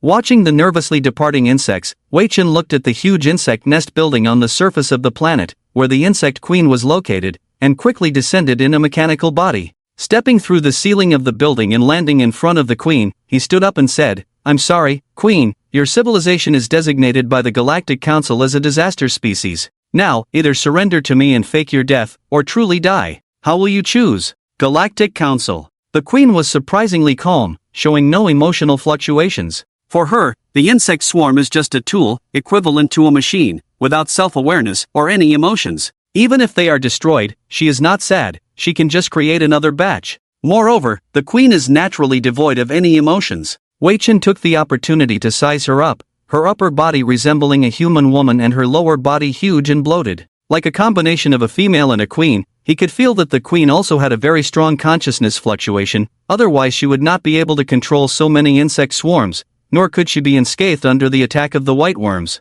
"I need your choice, Your Majesty." For continuation. Kaka, the queen's forehead cracked open, and a white egg-like gem was laid. She was like a ghost, her body phantom-like, standing up from the insect body, transforming into a rather cold human woman, naked, walking down from the throne, staring at Wei Chen with deep eyes. "You must ensure that the insect race will not perish." "Okay." Without much words, the queen disappeared invisibly. Wei Chen could see her standing in front of him, like a black-clad nun, mysterious and silent. As the sole will of the insect race, her own survival is the survival of the entire insect race. Different from Wei Chen's impression, she should have swung a huge thunderball at him when they first met, but she surrendered without doing anything. In simple terms, afraid of death? Well, if she loses the insect race, she really loses everything. It's just a choice. Let the Fushi ship come down to take away the insect body. Wei Chen felt that the queen had established some kind of consciousness link with him. She seemed to be observing his consciousness fluctuations, but Wei Chen could feel that the queen was much weaker than himself. After all, his current upper limit can control trillions of troops, and can even amplify through the creation of quantum brain planets. It is precisely because of this that this clever queen chose the best way to survive, even transforming into the appearance of a human beauty to soften and influence Wei Chen's attitude, making him have to be secretly vigilant. Subsequently, under the intervention of absolute power, a war, which did not last too long, ended in just half a month. Wei Chen opened the live broadcast in a very high-profile manner, immediately attracting the attention of half of the Milky Way's intelligence department, thinking that he was going to announce some earth-shattering secret, causing the nut civilization to quickly converge. Facing the camera, he said arrogantly, "I, Hua Xiao Wei Chen, declare that the designated task has been completed. Hua Xia officially becomes a member of the Galactic Council. Please obey interstellar laws to maintain peace, otherwise you may have to pay a heavy price." "Quiet, I've taken off my pants, and you're showing me this?" Hua Xia doesn't care about anything, they care about intelligence. What is the nut civilization up to? The next second, a representative of your civilization spoke in the live barrage. "Your Hua Xia once plundered our civilization's merchant fleet. This enmity we must repay. According to interstellar law, you must pay the price. Don't think that joining this circle makes you one of us." "Is that so? What a good dog. Bastard." Ships come and go. Wei Chen and the Starry Elder arrive at the Galactic Council. Just arrived at the port, I saw a group of new civilization factions as described in the data, followed by many ambassadors walking over. One of them was obviously the deceased or civilization ambassador, and Wei Chen was clearly provoking them in the live broadcast. Before anyone could speak, Wei Chen arrogantly said, "I want to talk to the master, not a barking dog that bites randomly." "Ambassador Wei Chen, please watch your words. This is the Galactic Council, the political center of the entire Milky Way civilization. Every word you say represents your own civilization. I warn you, whose dog is barking and biting randomly? Whose?" Wei Chen didn't even look at him, his eyes kept scanning towards the new civilization ambassador, who looked hesitant. Should he provoke this person or not? After all, the previous few had all been like toys in Wei Chen's hands, none of them had a good ending, and leaked a lot of valuable information. However, as a role similar to the main country of your civilization, he still stepped forward and said, "Ambassador Wei Chun, welcome to the Galactic Council." Oh, not bad, the new civilization finally knows how to maintain their image, sending a polite and excellent young person. If it weren't for external factors, we could have had a chat about the galaxy and peace-related matters, don't you think? Alright, let's go in. Don't keep the chairman waiting. Today's defeat, Newt Ambassador. It is evident that he is somewhat weaker compared to the previous ones. Following behind, being criticized by other ambassadors, he quickly became annoyed and glared at them. A group of subordinate country roles, unable to criticize the main country, the Newt Ambassador is very clear on how to maintain the status of his civilization, but he is a bit nervous facing Wei Chen. He hopes not to leak any information from his side. In the council hall, today's meeting seats are almost full, with almost all members of the Galactic Council present. Because for decades, the main characters who always stirred up something, today they are representing their civilization to join the Galactic Council, and they are very interested in where Wei Chen's information comes from, as it is so accurate.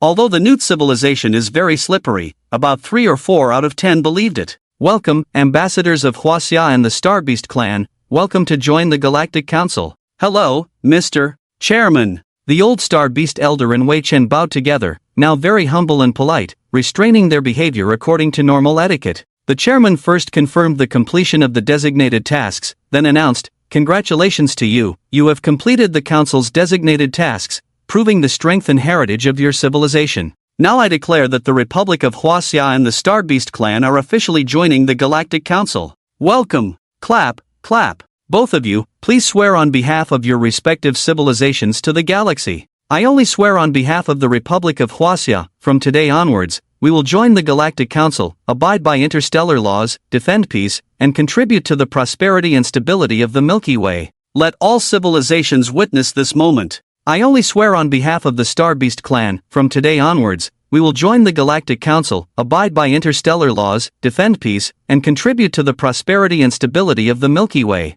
Let all civilizations witness this moment. Wei Chen spoke for himself, and the old Starbeast elder followed suit. Before coming, the two had already discussed that the Starbeast clan would observe first, get familiar with this universal family, and then integrate their own judgment to learn diplomatic knowledge and seek benefits for their civilization. Initially, they need to be humble and not show too much power, as it is unnecessary. After the oath, the chairman personally issued the qualification certificates. There were some speeches, and the following procedures came step by step, making people drowsy. However, such an important ceremony cannot be missed. Wei Chen obediently followed along. As long as it did not involve infringing on the interests of Huaxia, everything else was fine. It took a busy morning before he could finally sit down, sitting in the hard-earned position of a member of Huaxia. He shifted in his seat and muttered under his breath, "This thing is so uncomfortable, my butt feels heavy." Everyone, let's move on to the next discussion topic, regarding recent events in the Newt civilization. Intelligence reports suggest there is some negative information spreading throughout the galaxy. Ambassadors, please provide reasonable responses today. Chairman and esteemed ambassadors, regarding recent rumors, I must declare here that they are purely fabricated. He. Wei Chen sat in his seat and chuckled as he listened to the young man speak. Alright, the Newt civilization does have a shameless attitude. As long as you don't catch them directly, they will dodge and slip away like an eel. Let's see how they respond to this. As soon as he spoke these words, more than 20 civilizations were eager to speak. After the chairman agreed to one of them, the ambassador retorted angrily, "What rumors? Your Newt civilization has secretly encroached on our territory, and when caught, you claim it was just passing through and deny it. Are you saying that those empty star systems were also fabricated? Perhaps it was some pirates pretending to be us." Next, Newt civilization ambassador, you need to explain the trade issue. Our civilization had a batch of resources that disappeared for half a year while passing through your territory when selling to other civilizations. If it wasn't for the intelligence pointing out where they are, we still can't retrieve them. Can you explain why our goods are in your warehouse? Pirate merchants disguised our goods as yours, it's just laundering black market goods. Despite being young, the man was eloquent. He calmly and confidently answered each question without hesitation, providing reasons for everything. Wei Chen secretly gave him a thumbs up, impressive. As he listened, he also observed the reactions of the other ambassadors in the room and noticed that the Galactic Council was divided into 3 factions, one led by Kitas, Yaru, and 5 other advanced civilizations, leading a large number of civilizations against the Newt civilization faction. Currently, both sides were exposing each other's secrets at the lower levels, and it had not yet reached a dialogue between the truly advanced civilizations. This required more caution, as a conflict between advanced civilizations could lead to doomsday. Stirring up trouble could affect countless civilizations and races. Only when their interests were directly violated could they engage in a serious confrontation. Clearly, for now, they had to endure. Ketas and Yaru held onto some big secrets, and once exposed, it could trigger a galactic war immediately. The remaining faction chose to stay out of it, only getting involved if there were benefits to gain. The top 5 civilizations were part of this faction, remaining silent throughout. After more than an hour of debate between the two sides, a voice suddenly spoke up. Ambassador or pointed at Wei Chen and said, "Ambassador of Huaxia, how do you view all this? They received so-called intelligence, all from you. Don't you want to come out and explain? I don't think it's necessary."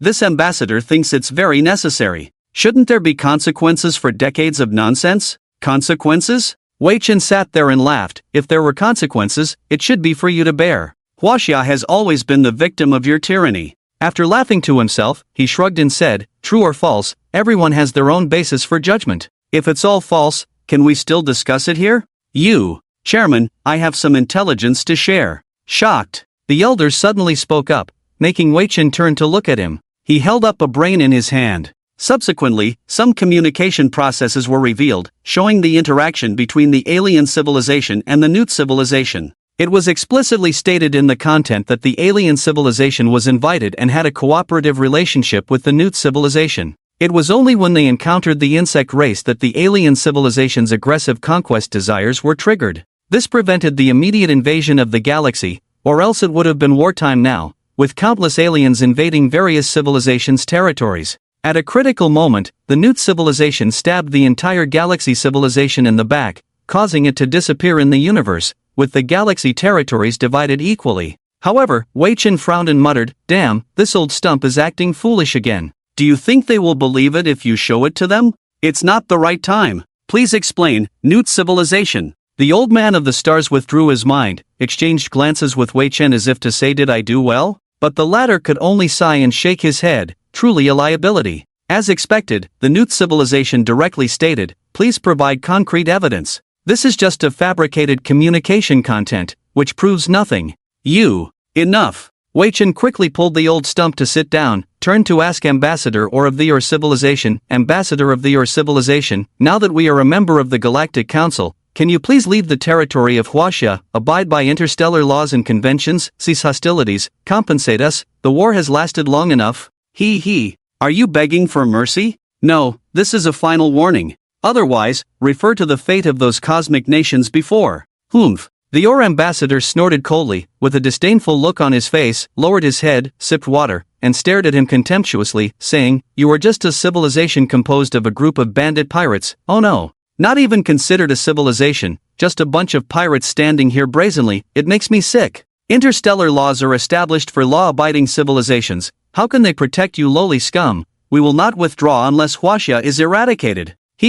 I hope you can still say these words in the future. Whatever. The meeting ended in a tense atmosphere. After 3 hours, nothing substantial was discussed, and one by one, they left with anger. Wei Chen appeared very relaxed, knowing that it was not the time yet. When he presented irrefutable evidence that the advanced civilizations could not ignore, then the Newt civilization would see. When he returned to Huaxia, he would teach those lackeys a lesson. Within the territory of Huaxia, the capital star, the first thing upon returning was related to war, stabilizing the situation within the territory. Firstly, there were now a total of over 200 billion fleets stationed at the borders of Huaxia, occasionally clashing with the Or civilization, fighting very little as if both sides were just acting, yet demanding Huaxia to take care of them. If they really kept fighting, it would be fine. Wouldn't it be good to have someone help defend your home and treat them well? However, looking at the distribution of fleets within the territory of Huaxia, their bases, and operational areas, it was evident that they were spread out very evenly, just like warlords dividing Huaxia, spending money extravagantly.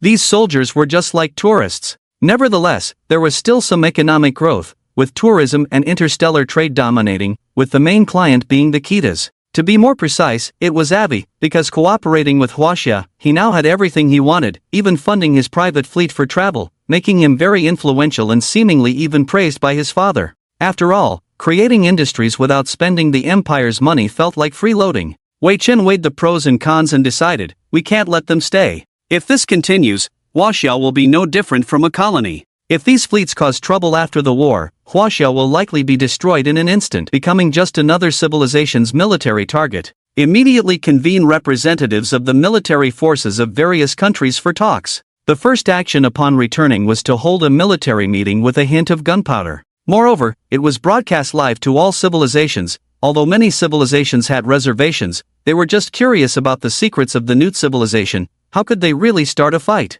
They usually just put on a show. Sit down. Gentlemen, I want you to immediately withdraw from Huaxia. I will take over from here. What? Some representatives were shocked by Wei Chen's statement before they even sat down. In an instant, there was an uproar among the people of Huaxia and many other civilizations. No one expected Wei Chen to issue an order to expel guests as soon as he returned, and to do so decisively and coldly. This immediately angered the representatives at the conference table. Wei Chen, do you know what you are saying? You tell us to leave as soon as you come back. Are you trying to betray the alliance? This is betrayal. We have shed blood and sacrificed many of our compatriots for you in Huaxia. What do you take them for? Can you make it without us? Yes, we have been fighting for decades. How can you just withdraw like that? Wei Chen looked at them, expressionless, and sat down. It sounded good. Everything he said made sense, as if he had no mistakes or flaws. If he hadn't read some reports beforehand, he would probably have been deceived. Dabai, as a secret observer of Huaxia, faithfully told him what these so-called support had actually done.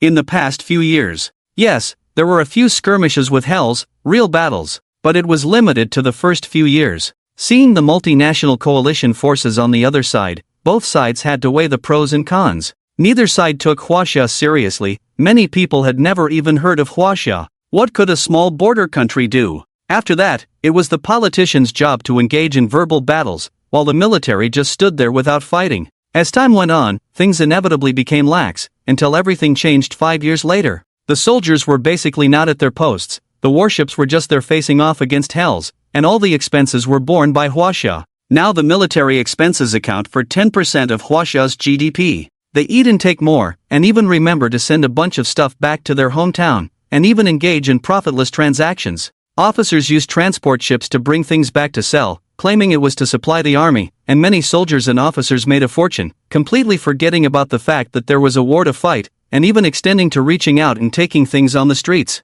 These were just minor incidents, really minor incidents. 20 years later, they started committing crimes on a large scale, including rape, murder, and home invasions. Over the decades, the police had dealt with at least trillions of cases, and whenever they were caught, they would bring up supporting the border defense, resorting to violence and smashing police stations and clashing with the Six-Eyed Clan, with serious criminal implications. There were countless other incidents. The representatives saw his cold face and gradually fell silent. Wei Chen took a sip of water and spat on the ground. Are you done talking? If you're done, let's take a look at this thick investigation report, gentlemen. Whether they liked it or not, an astonishing amount of data was projected onto the central conference table and scrolled for display. It started with military deployments and strategic analysis, and then moved on to the burden on the people. The representatives took a glance, then quickly looked away without continuing. They knew what their soldiers were doing. Of course they knew. Some of them even had companies specifically for dealing with Huaxia's goods. Some of it was military supplies, each making a good profit without needing to pay taxes. Now that they were being held accountable for these actions, how could they admit to what they had done? They couldn't admit it. But now it was being broadcast live. They could see it, everyone could see it on the internet. Immediately, someone commented, "Are these soldiers treating Huaxia as a colony? This is outrageous. My goodness. Any soldier, just looting in Huaxia for a few hundred years' worth of salary, resorting to violence and looting, not taking the Huaxia government seriously at all. In their eyes, Huaxia is just a border country, not worth their attention. Is there any difference between that kind of defense and having none? A country thousands of light years away, with 10% of Huaxia's GDP. Discussions were abound throughout the entire star domain. They had always thought that the situation there was intense, but they never expected it to be like a vacation. It turned out that the multinational coalition forces were using the economies of other civilizations to sustain their fleets, while also constantly siphoning off money like vampires. This helped them understand Wei Chen's grim expression. He was being lenient by not resorting to violence. The representatives' faces showed a hint of embarrassment, but they quickly retorted, "Just a little resources, we help you guard the border and resist. What's wrong with taking a bit of hardship allowance? Many soldiers' youth are here, we can't let them waste it in vain, right? Just now, it's only the losses and impacts on civilians, next is the government and military. Another report was presented. Over 1,000 planetary defense facilities were stolen and poorly disguised. They claimed that the coalition forces were responsible for maintaining these facilities, but in reality, they stole some every year, sold them for profit, and didn't report back to their own country. There were also repeated incidents of illegal mining and military base occupation. After displaying the evidence, Wei Chen asked with folded arms, "Any explanations? This. Need evidence? I can trace the facility parts serial numbers to other markets. If the quantity is too small, you might have fooled others, but those things are expensive. You thieves! Slander, you can't prove any of this, it's all slander against us. Just a little." Spouting nonsense, depleting resources from dozens of star systems, they said it was just a little. Seeing that the representatives showed no remorse, Wei Chen's heart grew colder. Originally, he just wanted them to leave, but now it seemed that strict punishment was necessary. Otherwise, would they really let themselves be exploited by others? Fed up, he issued orders directly in front of them. Order: immediately surround all non-national military units with 10 times the force, demand their immediate surrender. Order: immediately verify the list of crimes committed by non-national military personnel, arrest them one by one later. If they are not on our list, hand them over to the Ministry of Foreign Affairs and the military. Even if they die, bring back their ashes for trial. Order: immediately deploy unmanned fleets to surround all non-national fleets with 10 times the force. Order: immediately lock down all non-national fleet weapon systems. Order: the Ministry of Foreign Affairs must submit loss bills to member states of the coalition forces and request arbitration from the Galactic Council to recover every penny. Order: immediately arrest all arms dealers and military personnel, and deal with them according to national laws. Order: deal with the rebels on the spot. After more than 70 consecutive orders, Wei Chen said directly, "Guards, send everyone in the conference room to the prison. After we figure everything out, let their country come and claim the bodies. If they refuse to leave peacefully, then they can leave horizontally." What? 10 days later, the first shots rang out. Amidst the applause of many Chinese people, criminal military personnel from various coalition forces were publicly executed. Subsequently, batches of them were sentenced to death or left to fend for themselves on desolate planets, showing no mercy or regard for the protests, condemnations, threats, etc. From those countries, the unmanned fleets made them start to fear. 200 billion. Wei Chen had been secretly producing and continuously updating battleship technology. 1/10 of them were third-level fleets, many of which carried star cores. With such a massive military force, there was still plenty of room for more. He even dispatched more to take over tasks from the coalition forces. He said to the governments of various civilizations in the coalition forces, "Fulfill my demands immediately, or none of you will be able to return." He even publicly executed their ambassadors for their crimes, causing many civilizations to go hysterical. Some even threatened to start a war, but Wei Chen's methods were resolute and decisive. They had barely finished their threats when the unmanned fleets were already at their doorstep. Various types of star-destroying weapons emerged endlessly. In everyone's eyes, he was already mad enough to wage war against the entire galaxy. The terrifying military power made many civilizations hold their breath, even secretly cursing those foolish soldiers who dared to threaten. Were they out of their minds when they were ordered to support? On the 15th day, "Oh, I want to see fireworks."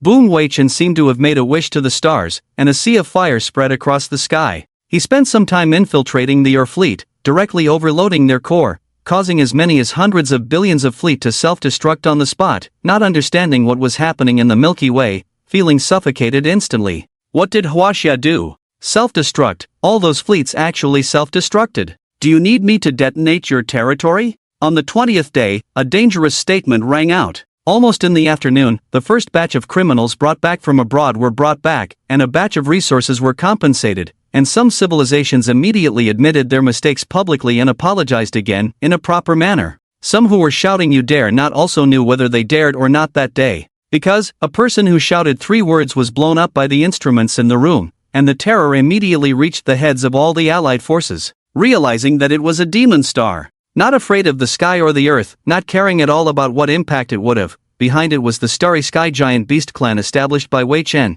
truly terrifying. On the 21st day, or civilization, capital star. Wei Chen did not receive any ceasefire agreement or the like, so he came to take it personally today. "Bastard, are you a pirate?" The hysterical government official shouted at Wei Chen, who suddenly appeared. As soon as he entered, this bastard made it clear to them that all the stargates, military factories, remaining warships, and some other facilities of the Your civilization were under his control. He even blew up at least 20 red dwarf-class motherships to prove their authenticity. Hearing the evaluation, Wei Chen scratched his cheek and spread his hands, saying, "Then I'll just do it. You apologize for the war reparations and publicly apologize to the entire galaxy, and I won't press the detonator. If you don't want anything from me, your civilization can go back hundreds of years directly. You. 3, 2, fine, I'll give it to you. You bastard, get out of here right now. Curse me." At this point, Wei Chen did not expect that they would still dare to curse at him, and immediately detonated a fleet. The big general in front of him spat out a mouthful of old blood on the spot, and several old men almost couldn't make it, so angry that they couldn't speak and waved their hands to let him leave quickly. With the losses continuing, they would be eternal sinners. At this moment, your civilization did not know. Some technologies, intelligence, and other things had already been downloaded by Wei Chen and sent back to Huaxia.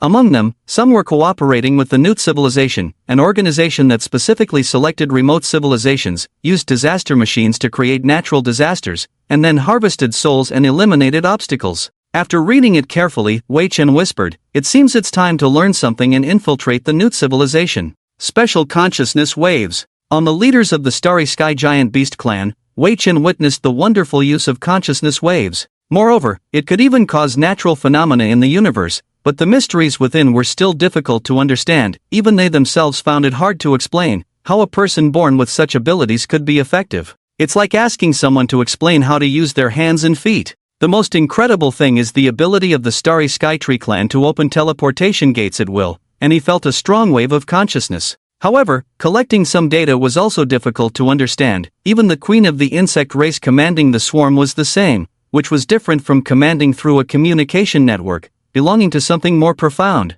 However, it's very easy to invade electronic programs with consciousness waves. Just after the war ended, Wei Chen used his consciousness waves to break through their firewall, and a slap could shatter it. After returning, he used all the hidden quantum brain calculations to study advanced consciousness technology, and it had been several hundred years since he could almost present a virtual body like a real person. This technology had become very ancient. The first day, Wei Chen came to a lake, the clean water reflecting his figure. Cryogenic wave. Imitating the white worm consciousness wave, he released it towards the lake, trying to restore it as much as possible. A white mist and faint ice chips appeared on the lake surface, a few square meters in size. He twitched his eyelids and watched his achievements dissolve, starting to analyze the reasons, but many of them were incomprehensible. Using the Dream King to manipulate the gravity consciousness wave again. The result is the same, able to cause subtle changes in gravity, but only making a small splash. Increasing the computing power is the same, he has to exert a lot of effort to influence a larger area.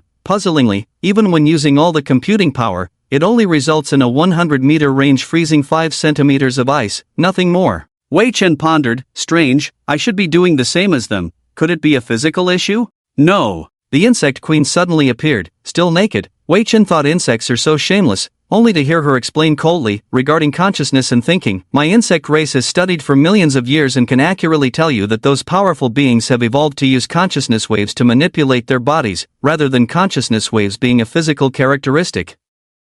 Although I have not seen a pure thought form like you before, I am sure you are stronger than them. What should I do then? It's simple, just practice and study for a long time, and you will understand the feeling. How long will it take? It could take decades or even centuries, just keep practicing. Also, the insect queen pointed to his forehead and transmitted a memory, containing the method of using the collective consciousness of the insect race, a special ability naturally possessed by the insects, without asking for anything in return. Disappearing her own figure. Alright, this method should help you.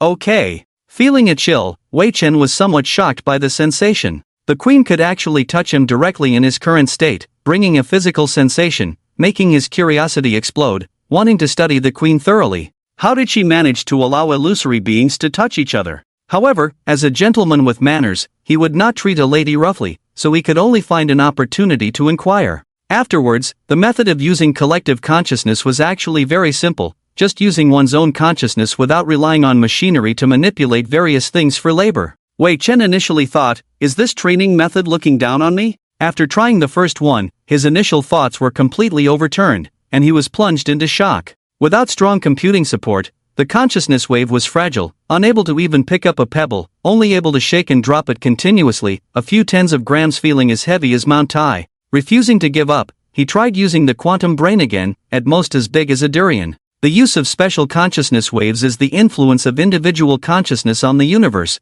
and Wei Chen realized how weak he was. Being able to defeat the Dream King and others was simply taking advantage, using a quantum computer to process and delete data that could affect him, easily avoiding the influence, so no matter how long it took, he could win. But when it came to influencing the universe, it was a different story. Alright, Wei Chen never expected that one day he would be able to cultivate. Instead of striving to enhance technology to strengthen the impact of consciousness waves, it was against common sense. But he knew that there must be many races in the universe that could do it, and he must walk with humility to survive long and protect humanity in the universe. From that day on, he immersed himself in practicing special consciousness waves, only occasionally looking at reports from the outside world. The Newt civilization was very active, but several civilizations like Kurtas and Yeru began to secretly compete with it. Wei Chen's words and intelligence sharing played a role, like throwing a huge stone into the water. Everyone could feel the storm coming. In the blink of an eye, more than 700 years had passed, and the destruction of the solar system had been over 1,000 years, but Wei Chen felt nothing. He focused intensely on researching consciousness technology, and at every moment, those quantum brains were analyzing data from the white worms, dream kings, and starry trees, but the progress was as slow as a snail. Mainly because many things could not be identified or understood. He could only experiment repeatedly, analyze based on reality, and apply it to himself. In 700 years, the natural influence on the universe only reaches a few hundred kilometers, which is vastly different and terrifying compared to the white worm that easily encompasses entire star systems. This amount of time is just a blink of an eye for them. The lifespan of the stellar behemoth clan is at least tens of thousands of years. What's different after all? Structure, do they still need special organs? How do they manage such a large scale? Wei Chen's consciousness instantly arrived at the region of giant biological stars, observing stealthily to explore the differences between himself and the behemoths, only to discover that they have always been using special consciousness waves to live. It felt very magical, and he wanted to know what the determining factor was. He immediately approached the old man of the stars and asked, "You can influence such a large natural environment, what is the secret?" Secret? The old man of the stars was a bit stunned by his direct question, but quickly understood what Wei Chen was thinking and did not hesitate to say, "It's not really a secret, but it's also an undisclosed secret." "What is it?" I ask you, what is faster than light?" "Thought." Wei Chen answered without hesitation, as thought can reach the other side of the galaxy in an instant, while light takes over 100,000 years.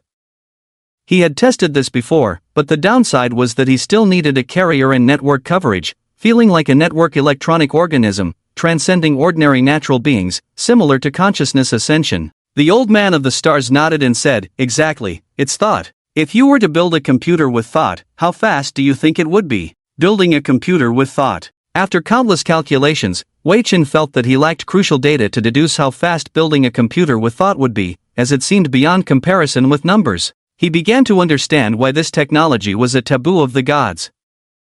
Because it possessed such powerful capabilities that even the gods would have to submit to it. All scientific knowledge would become futile, as the universal laws, whether discovered or not, learned or not, understood or not, would always exist and slowly operate there.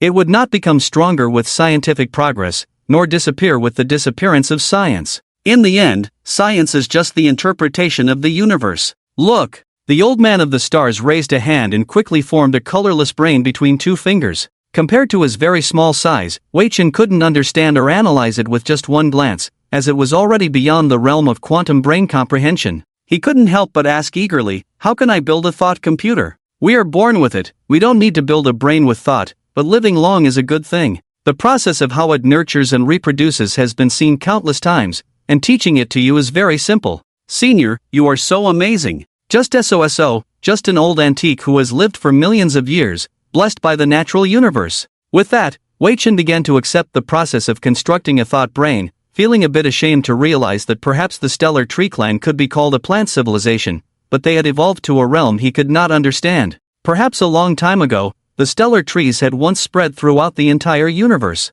Or perhaps, as pioneers, they had attacked the will of the universe and were cast down to Earth, where they fell silent. Their genes were full of unknown factors that Wei Chen needed advanced technology to understand. At this moment, he felt how dull humanity was, only able to understand the universe through such clumsy methods. The old man of the stars taught him how to construct a thought brain step by step, which was not difficult. He quickly grasped it and began to construct a brain tissue structure in his illusory body and started to try to operate it. The first attempt did not ignite smoothly, like a novice trying to handcraft a motorcycle without knowing if it would succeed, just experimenting with a trial and error mindset. The second time, a small spark emerged, but it was not enough to get the whole thing running smoothly. Sigh. Wei Chen tried to calm himself down and be patient. This was a great technique, very advanced. After 3 unsuccessful attempts, he began to check where he had gone wrong in his construction. Then he tried again, and the old man in the starry sky watched quietly as if conducting an interesting experiment. After observing things for so many years, could they finally be put to use today? However, the clumsiness of humans began to show. Wei Chen spent a decade or two in failure before managing to maintain half a minute of operation, only to then collapse and fail again, starting over once more. Time kept passing. On the other hand, the Chinese civilization flourished, and people began to forget about Wei Chen. One day 200 years ago, Avi, who had been a prince for hundreds of years, finally ascended to the highest position and became the sole emperor of the Kurdish civilization. Ha! Where did my good brother go? Wei Chen continued to try, and time gradually began to slow down. Finally, on a certain day 2,300 years later, a strange feeling lingered in his mind, as if everything in the world had stopped in an instant.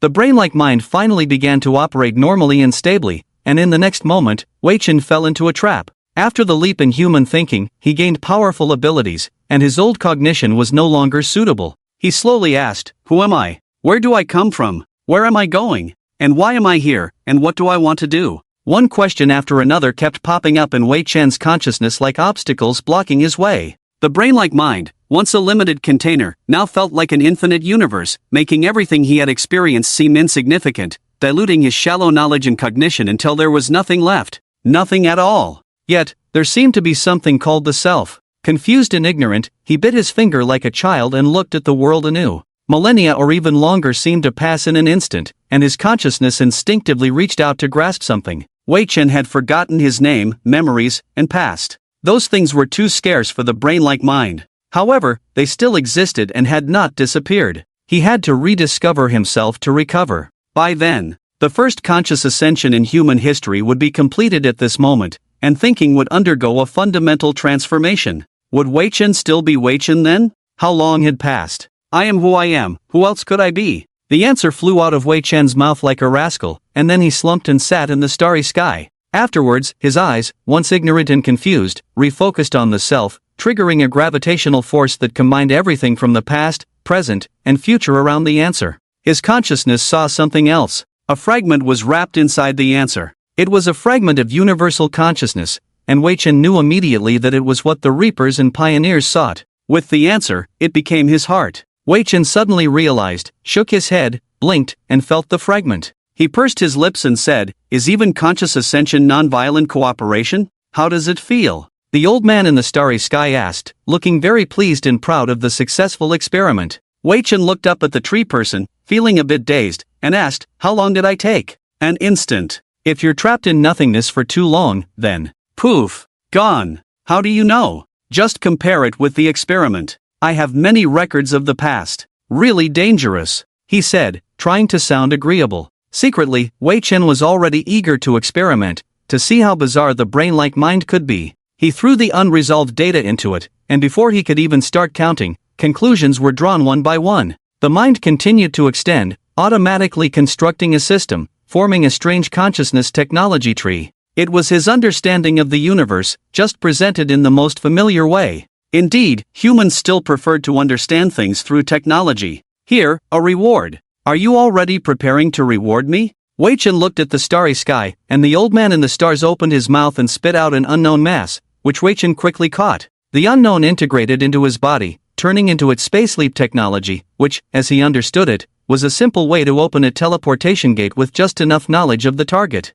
Just like any place within the territory of Huaxia. The old man in the stars shook his head and laughed, of course. After a hasty farewell, Wei Chen returned to the territory of Huaxia and repeated many things he had done before. That is to understand what happened in Huaxia in the present and past times. The reports piled up like mountains, and he only took a second to read and memorize them all, which was overall very good. However, in his own image, he had become a shadow that some civilizations in the Milky Way could not shake off. Even a religious organization was born within Huaxia, deifying and worshipping him. After all, destroying so many fleets at once and putting the Earth civilization in jeopardy, personally establishing the Starbeast clan. His deeds could be described as miraculous. In addition, Chen Weixiao has now retired and no longer holds an official position. She is traveling through the Milky Way, sailing her own ship to explore various civilizations. With a lifespan of over 2,000 years, retirement was due to her feeling very tired and believing that others were capable of handling the work.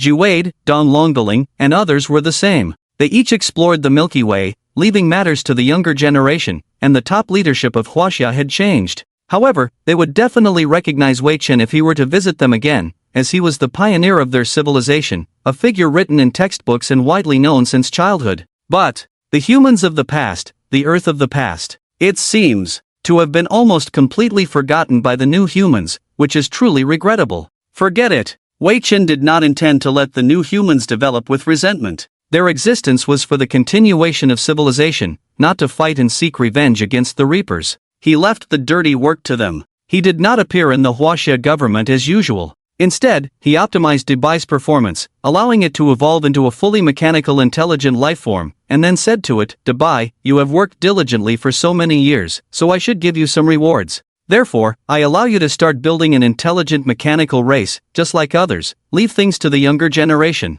Wei Chen, are you going to? Yes, I am going to deal with the Reapers first, and then hit the road. Will you come back? Of course. We will definitely come back, and I can come back to check on the work at any time, you know? Dubai rolled its eyes and cursed silently in its heart. However, it was very happy to retire and establish its own race. After evolving into a mechanical intelligent life form, its views quietly changed, becoming interested in new things and handling emotions with a rich and colorful data. It's great to be alive, now it truly understands the meaning of the human phrase. Wei Chen did not give any instructions or tasks, just ensuring that everything was taken care of. Afterwards, he sent a letter to Chen Weixiao, Avi, Don Longdeling, and Jiwade respectively, and then quietly entered the territory of the Newt civilization through the cosmic network, entering like a ghost without a sound. Looking at the vast expanse of Reaper-style star systems, well, it's time to settle the score with the Reapers. Kita's Empire, Imperial Palace. A message from an old friend who had not been seen for a long time shocked Avi. In the letter, Wei Chen told her that he was about to attack the Newt civilization and destroy them single-handedly, which sounded absurd, but his words revealed seriousness. And the old friend's consciousness had ascended. So fast. Consciousness ascension, indeed. If you have the chance, please teach me and let go of all this and ascend. Newt civilization, also known as the Reapers. The pioneer mother civilization gave birth to the sun civilization that transformed into reaping souls, making them a huge automated servant race. Upon entering their territory, Wei Chen immediately felt that it was different from other civilizations. The entire territory seemed more like a farm, with Reaper-style spacecraft everywhere. There is also an advanced port facing the unknown river system. Wei Chen carefully felt that many souls were stored inside, being filled by one vessel at a time. Now the Reapers are entangled with the advanced races of the Milky Way, with no time to work, and their deliveries are also scheduled, once every 1,000 years. After reading some records, he found out that humans were sent out 3,000 years ago. What they were used for and where they were sent to is unknown, only coordinates are given, and some information has been discarded. The current location is not necessary for the sub-civilization to know, so it is necessary to make contact with the superior civilization of the Reapers in order to find out where human souls have gone. The first step is to establish communication with the mother civilization. Deciphered, done. Phew. That was easy. This defense network is like paper. Easily cracking the Reaper's civilization intelligence system, Wei Chen first obtained a plan, which is how the Newt civilization, once found by themselves, would reshuffle the entire Milky Way, including a trade with Gaia. What surprised Wei Chen was how simple the trade content was. Gaia just wanted to know how their civilization was doing. Oh, the entire trade content is indeed something Wei Chen cannot solve or provide. After all, he can't even make contact. The Reapers just need to contact the mother civilization of the pioneers to obtain the relevant information, as they have more intelligence and knowledge in the universe, which is completely understandable. This is. After opening a highly confidential information, Wei Chen widened his eyes. The information related to the Orpheus civilization mentioned Gaia's origin, rise and fall of the civilization, and his own events, which was just a large-scale cosmic war in the distant Milky Way galaxy. Since then, the entire civilization has undergone significant changes. Currently, they still exist, but have moved to other universes to avoid universal aging. It sounds like they have a very similar idea to Gaia, choosing not to confront the will of the universe, but to peacefully leave and reproduce. Currently, the mother star system of the Orpheus civilization has been abandoned due to resource depletion, and the only remaining territory is very far away, but the location is not mentioned in the confidential information, probably to keep the Reapers intrigued. After reading, Wei Chen helped the Reapers clean up some data junk. Then, a set of coordinates. That is, the harvesting location of the Reapers' mother civilization, which he found from the special cosmic port. Comparing some star maps, it can be inferred that the target is deep in the Andromeda galaxy M31, a place different from the Milky Way, not included in the Reapers' information, posing unknown challenges.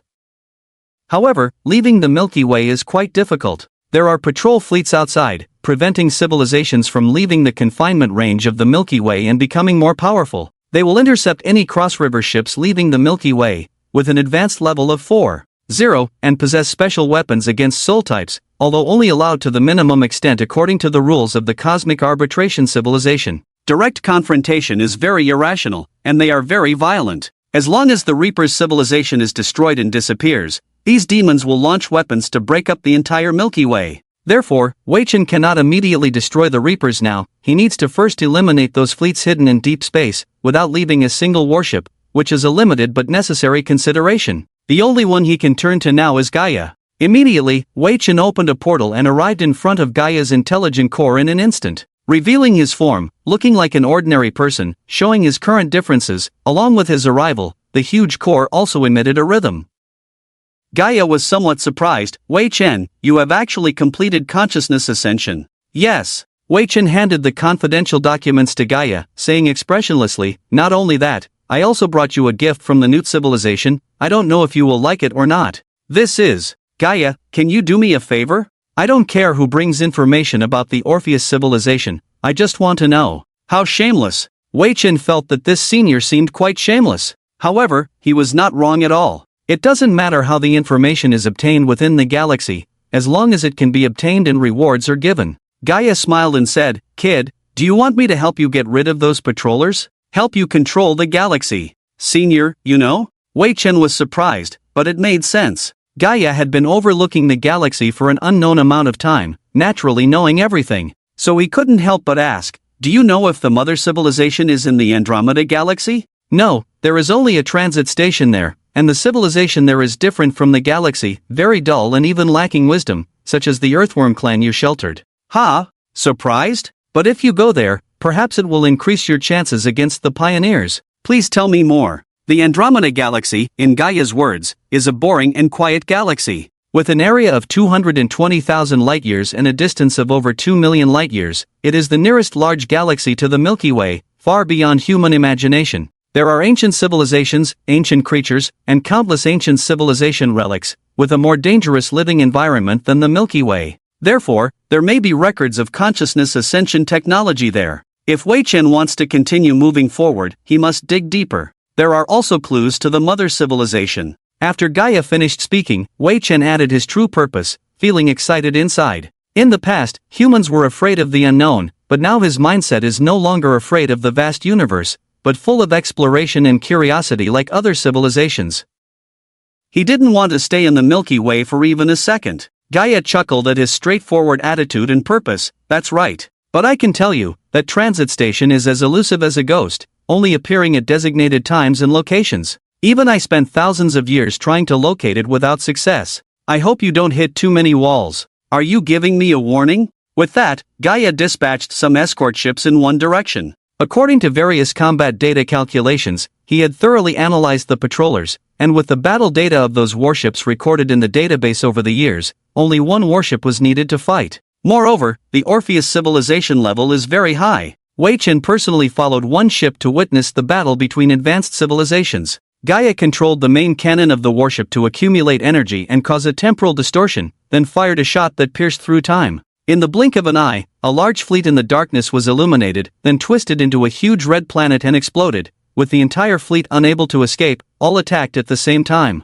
After wiping out the patrol fleet, Gaia opened the wreckage of the surrounding Orpheus fleet and extended a cannon. An invisible distortion flashed, and a huge building appeared out of thin air and space as observed by Wei Chen, then twisted into a red star and exploded, with a large number of surrounding fleets not spared. It was like being flushed down the toilet like a ball of paper. The battle was without suspense. The gap between the two civilizations was indeed quite significant, otherwise, why would the Reapers only negotiate with Gaia?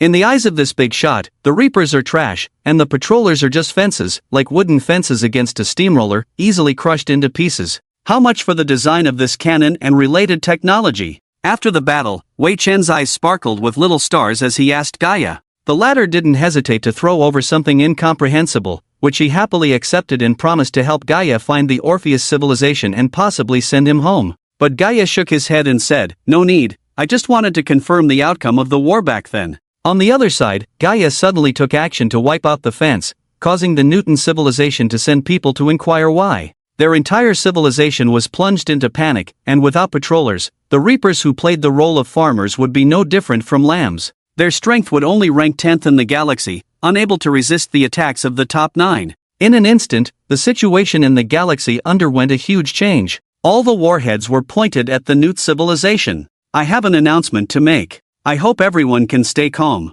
The Newt civilization has been harvesting our souls all along, and most of the disasters in the galaxy are caused by them. They are keeping us captive. Therefore, the Galactic Council has decided to expel the Newt civilization. It is our common enemy. When the sky fell, all the Newt civilization races were dumbfounded. After civilizations like Kita's made their declarations, Wei Chen also issued a statement, vowing to destroy the Newt civilization. With his current abilities, he could easily infiltrate the Reapers' internal programs and detonate all important facilities, not only effortlessly but also siphoning resources back to the territory of China through the teleportation gates, to be managed and distributed by Dubai. Punishing the enemy severely made him feel extremely gratified. In no time, Chen Weixiao and others immediately returned to their country to hold an emergency meeting regarding the galactic situation. However, Wei Chen did not participate in the decision. Many things were being remembered, and China was now able to make its own decisions without needing to grow under his protection. He could even say with relief, "They have grown up."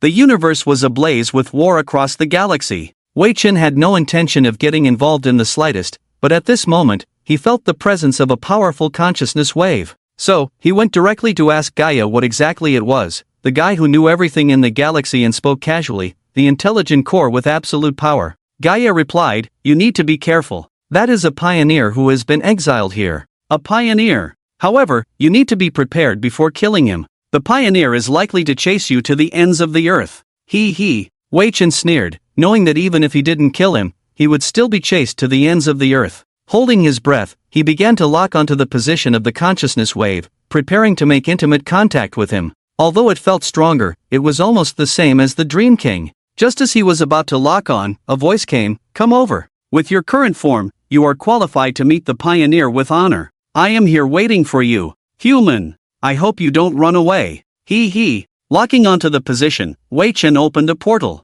He arrived in a grand temple where the Reapers referred to the pioneer as a god and worshipped him in the temple. Upon entering, he saw a variety of offerings, including wise races, exotic creatures, and strange planets. It had to be said that the god's interests were unique. At the end of the huge temple stood the god's throne. Looking up, it was unknown. "I think I don't need to meet you." In Wei Chen's eyes, sitting on the god's throne was a pure energy construct lifeform. With blue skin and white eyes, powerful and dangerous, there was a white circle and a dot on his forehead, seemingly representing some kind of racial emblem, but that was not important now. Wei Chen was here to take the pioneer's blood. The pioneer gave a cold smile, stood up directly from the god's throne, and walked down step by step. "Wei Chen, one of the fragments of the universal will. Your identity is enough to make us pay attention and desire, and to make the universe's arbiters descend in humility, but you must understand that we have more chips than you. So, what does that have to do with me killing you?" He. How shallow. Death is just a part of the evolution of civilization.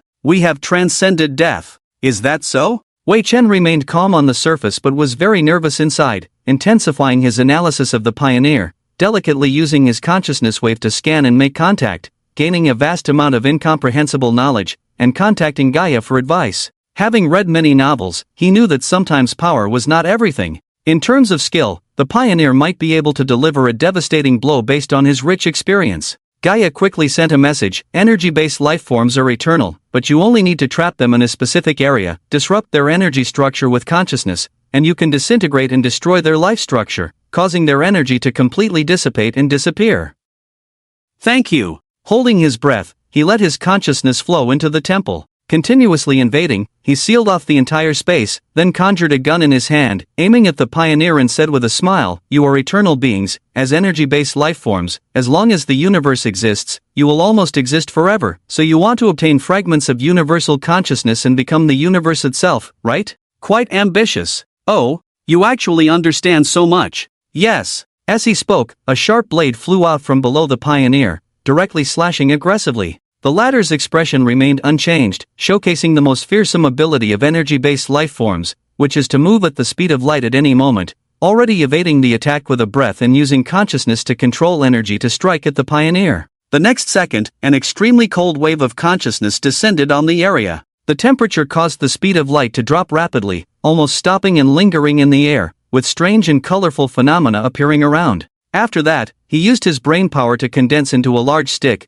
and with one swing, he chopped the pioneer from top to bottom, causing the energy vibrations to instantly shatter the items in the temple affected by the cold wave. Feeling his own power grow stronger, he couldn't help but shake his head and say, "Ascending consciousness, why does it feel like a cultivation novel?" He vigorously stirred the pioneer's body with the stick, continuously destroying the internal energy structure. In just a few seconds, the original humanoid form turned into something like ice cream, as he forcefully damaged the internal structure, then stopped releasing the freezing wave of consciousness and raised the temperature inside the temple, making the pioneer move. "What? You put?" The pioneer was shocked before his death. He didn't expect that he would be killed by him. Carefully controlling his consciousness to shrink, he compressed the pioneer's energy, intending to study it carefully when he had time. He wanted to see what secrets the pioneer had to fight against universal consciousness. Now, he was full of curiosity about the unknown and interested in universal consciousness. What does universal consciousness really refer to?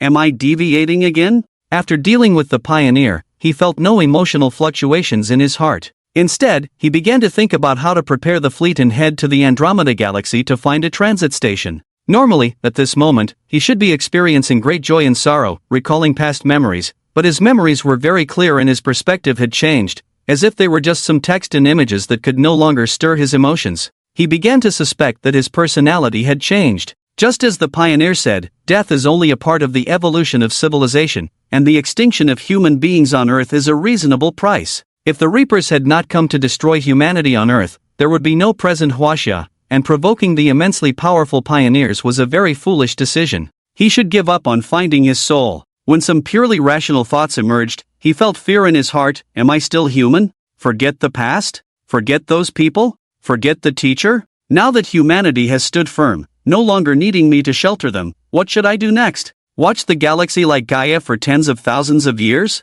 And then watch civilizations rise and fall and call it normal? Then what does that leave for me? A solitary civilization? Excessive rationality is malignant. After contemplating life, he realized the drawbacks of ascending consciousness and began to be wary of changes in his mind. He delved into philosophical literature, reading and studying the entire history of mankind in the blink of an eye, going through it meticulously billions of times, using it to treat his malignancy. He even set aside calculations and data to read novels, experiencing the emotions of the characters. However, he still felt no remorse for killing the pioneer. Human life forms had become blurred during the ascension of consciousness, and now he could only look at them through definitions.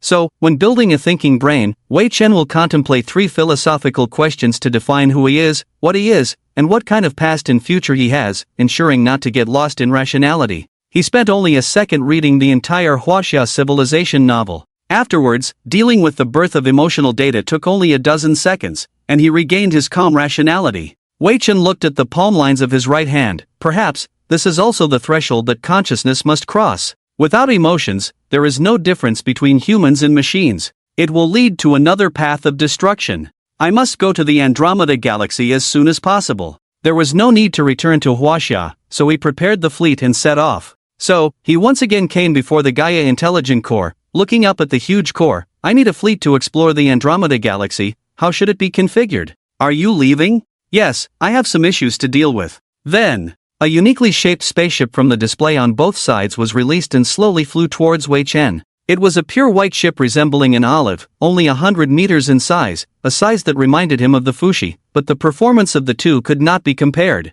Gaia introduced, "I'll give you one last gift. This is the exploration ship collected by the fleet commander. He always wanted to explore the universe, but unfortunately, he died in battle without fulfilling his wish. Let his will go with you." "Okay, thank you. Come back often and tell me about the Andromeda galaxy." "Sure." Wei Chen took over the ship and felt good. After a self-check, numerous unknown black technologies appeared before him, all from advanced civilizations. Gaia had already loaded the user manual into it, and he easily started it, shifting through space and time to the Milky Way, overlooking the brilliant galaxy below, and said in a deep voice, "Gaia, can you help me take care of them? It's a small matter." With that, Wei Chen set the course coordinates, aimed the bow of the ship at the Andromeda galaxy, 254 million light-years away, with a travel time of 500 years. Setting it on automatic cruise, the ship turned into a flash of light and disappeared in the blink of an eye. He could have directly used the coordinates for space-time conversion, but he was too unfamiliar with that area and needed to be cautious. Besides, he had plenty of time. Andromeda galaxy, the outskirts. A light suddenly tore through the dust and appeared in space, turning into a white spaceship, then stealthily twisted and disappeared. 500 years, for Wei Chen, who had experienced consciousness ascension, was just a moment in 1,000 years. His concept of time had become blurred. Although the auxiliary program helped him remember the time, it felt very different. Upon reaching the outer galaxy, he expressed his thoughts for the first time. "This is a historic moment for humanity. Although things like consciousness ascension are like myths to humans, fortunately, I have this super mythical thing, the fragment of universal consciousness, which makes it somewhat realistic. Find a star system and settle down." Wei Chen had no intention of causing a big stir, just occupying a planet first. He was lucky to find a planet similar to Earth, with no civilization on it, maintaining its primitive form, at least it seemed so on the surface, with nothing strange. Landing, he shouted, "Queen, I'm back home. Do you know where the Pioneer transfer station is?" "I don't know." Still shamelessly naked, she emerged from the spaceship and stood in front of Wei Chen, testing the old cadre. Unfortunately, he was not excited without his little brothers. At most he found her very attractive. The insect queen looked around and said, "It's not far. We can go to the insect mother star system. It should have recovered almost. It should have recovered almost." Wei Chen remembered the way the insect race developed, like locusts passing through, leaving nothing behind, with no sense of sustainable development, extremely greedy and cruel. In this way, one could imagine what the insect mother star system had become. After sighing to himself, he said, "Coordinates. Here you go." The Zerg Queen tossed a set of coordinates, roughly on the outer edge of the star chart. After calculating the lock, it was visible to the naked eye that the starry sky over there was significantly dimmer, indicating the devastation caused by the Zerg in that area. Before initiating the spacetime conversion, he suddenly asked, "Why did you suddenly come to the Milky Way?" "There are enemies, our ancestors couldn't fight against them, so we had to leave. Why not hide in other parts of the galaxy? We were driven away. The enemy promised not to pursue us as long as we left, so we came to the Milky Way. But now you've brought us back, and I'm not sure what the situation is here." With a glare, he initiated the spacetime conversion. In the next moment, he arrived in a vast jungle of architectural ruins, surrounded by a lifeless and desolate atmosphere. A casual scan revealed that they were all Zerg structures. Although not comparable to those owned by the Queen, they were advanced enough to rival a level 3 civilization, very powerful. "So, how strong are your enemies?" "We don't know. We didn't even see their fleet. We were easily wiped out." Hiss. The law of causality weapon. For a moment, he could only look for a breakthrough in science fiction novels, a terrifying weapon that could directly wipe out multiple civilizations. However, he was somewhat relieved because no one had said anything about his arrival. In the ancient Zerg ruins, devoid of energy fluctuations, desolate and barren, some planets lacked even an atmosphere, with dim stars. Following the coordinates, he navigated to the Zerg homeworld, a green planet that seemed to have a highly toxic environment, making it hard to believe that life could thrive there, but he didn't dwell on it. Landing, he asked, "Why are we here?" "There's nothing. To propagate civilization. If we can survive without developing weapons, then we can try." Oh. It dawned on him that they were a whole civilization, and given the opportunity, their priority would be to restore their race rather than act as a guide and talk nonsense with him. The Queen had a larva on her forehead, which split open and multiplied frantically upon landing. With a rumble, it rapidly absorbed surrounding materials to transform itself, and within seconds, a massive Zerg nest appeared. following actions reminded him of a certain interstellar overlord. She began dispatching workers to search for and retrieve building debris to construct other Zerg units, swiftly and without any armaments. At present, he was unarmed as well. After observing for a few days, he used his consciousness to operate a molecular printer to create a humanoid mechanical body. Using sensory organs to experience this desolate world, the scarce energy made his consciousness uncomfortable, as if a fish suddenly had to live on land, requiring a spacesuit. The air smelled acidic, containing acidic substances. The land was layered with calcium carbonate forming rocks, with depleted mineral veins underneath, devoid of any resources. Continuously exploring the ancient Zerg structures, they had all turned into fossils, completely inactive. Some things were twisted and unidentifiable, now considered scrap. Browsing the entire planet revealed no signs of life. Not a single one, only endless ancient Zerg architectural complexes, not even a trace of vegetation left. Many years had passed, and the planet had not shown any signs of recovery, likely due to the core nearing solidification, and its current position equivalent to that of Neptune, having long deviated from the habitable zone. After confirming there was nothing, he returned to the Zerg nest and spoke to the Queen again. Wouldn't it be better to go to a more hospitable star system? No. Alright, do you know of any civilizations or ruins related to consciousness technology in the Andromeda galaxy, where I can learn more? Which is the nearest one? Do you have coordinates? Go check out this coordinate, don't come back for a while. Hearing the dismissal, he left with the coordinates in hand. Later, he arrived at a massive structure floating in space, still devoid of life. It looks like a huge temple building, with giant sculptures on both sides just like on Earth. Aiden scanned them and found unknown technological structures inside, seeming to be a kind of defense mechanism. He parked the spaceship outside. The mechanical body flew out and rushed towards the gate, quickly penetrating deep inside. Since the building was not in operation, he used consciousness to manipulate the molecular structure, allowing them to pass through the gate as molecules and then transform back into a mechanical body. After passing through, he looked back at his clothes. I remember Monkey Brother got stuck on the clothes when he walked through walls. Inside the gate was a deserted harbor, now empty with nothing in sight. There were no living beings. The air was as murky as in an ancient tomb, filled with viruses and ancient bacterial organisms. Humans would die if they took a breath. Aiden swallowed in the dark emptiness, but he felt good. Fear could make him return to his human nature, as humans were inherently fearful of nature, so he carefully preserved the feeling of fear. After advancing several tens of kilometers, a body lay on the ground. It was about 20 meters tall, with 6 legs, 2 hands, and no head. Based on the time calculation, the body had existed for at least hundreds of thousands of years, extremely dry without water, with internal parts beginning to fossilize, maintaining a posture of sitting on the ground facing upwards.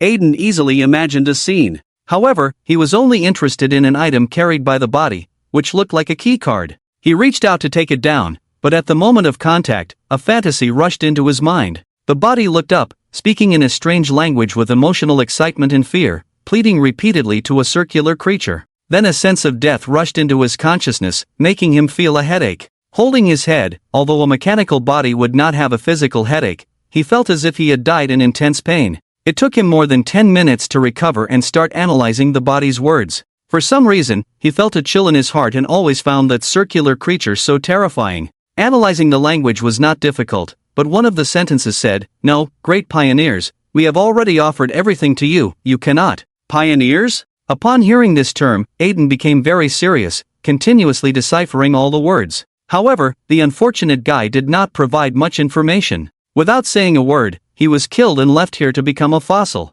It seemed that there was still something inside, or perhaps it was a massacre. Continuing forward, he began to see some traces, bodies, wreckage, and unknown things. After advancing some distance, he felt energy fluctuations. Touching those objects, he also obtained a lot of fragmented information. It seemed that the pioneers wanted this civilization to create something, but like ancient Chinese emperors, they killed the craftsman to keep it secret. They took matters into their own hands to prevent future troubles. Being cautious, Aiden felt that it was probably related to the transfer station. The building became more and more damaged, until a huge cut mark appeared, splitting the entire structure in half. Apart from the wreckage, there was nothing else here. According to some memories, a huge light sword directly split the building in half, and a large number of circular creatures came to eradicate the survivors. It was ruthless. There is still some energy left. In a position similar to the bridge of the building, Aiden found that there were still instruments operating inside, reacting to him. Then, a life form appeared in front of him, shaking and displaying the same appearance as the body,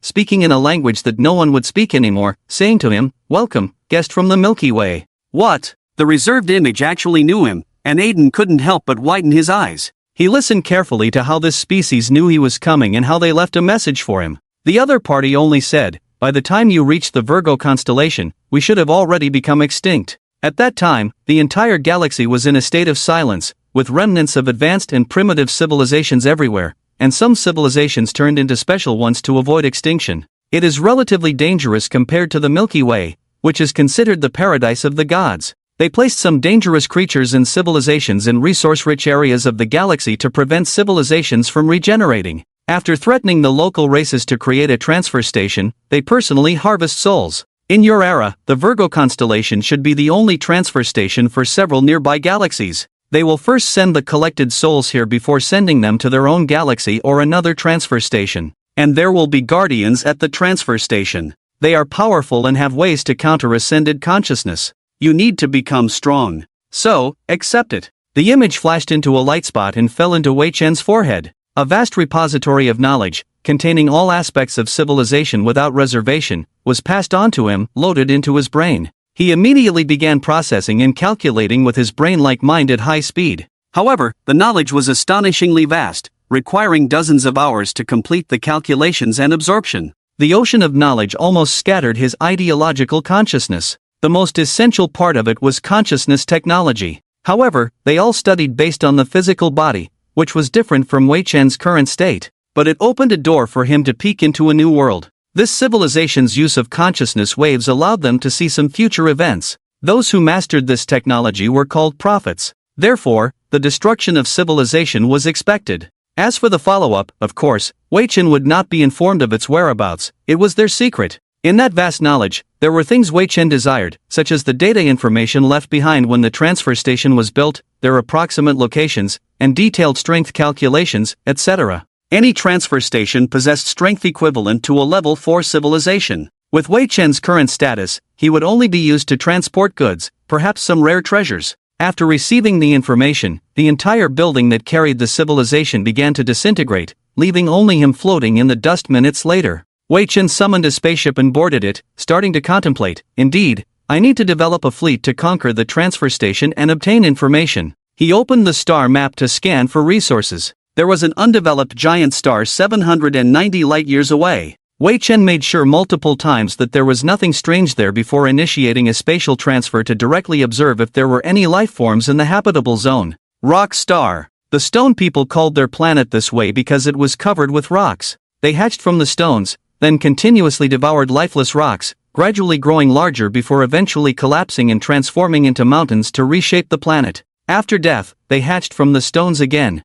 This cycle had repeated for countless ages. All characteristics of civilization such as writing, religion, and society were present. However, the stone people worshipped gods who were physical beings with tentacles and mouth organs all over their bodies. They could summon huge metal meteorites from the sky to aid in their evolution. How generous! Praise the gods! Father, what is that? A little stone looked up at the white object falling from the sky and innocently asked the big stone next to it. The surrounding stone people began to stir, combining into various shapes and approaching, looking like rolling stones, creating a fantastic and exciting scene with various shapes and forms. The big stone stared at the white object and pondered. It seems that thing is called a spaceship by the gods. On the other side, Wei Chen landed among a group of stone creatures, who watched in awe as he emerged from the spacecraft onto the ground with a frightened expression. The surrounding stones began to change, becoming like the stone people in the game, with blue light emanating from their eyes and patterns covering their bodies. He could feel that the stone gate was not weak, each one was strong. The current scene made him recall the time he encountered the six-eyed clan. Immediately, he communicated with his consciousness and said, "Excuse me, are you a local race? Alien, what are you doing on our planet? We have nothing." Wei Chen thought, knowing his situation was still so tense, it was really a case of the pot calling the kettle black, but in order to show goodwill, he honestly replied, "I just happened to see your planet and plan to develop a base here." "Base? What base?" "A military base. I plan to transform the entire planet into an industrial planet, bring resources from the entire star system, and build my own super fleet. I have no ill intentions towards your race." "Really? Why should we believe you? An alien. Xenophobic. Wei Chen didn't like this kind of attitude, it was very troublesome. Of course, he could choose to leave and find another planet, find a compliant race to use. But these stones looked very sturdy, with the composition of the planet's surface rocks containing some organic matter, indicating that they were all born from rocks and had developed their own civilization.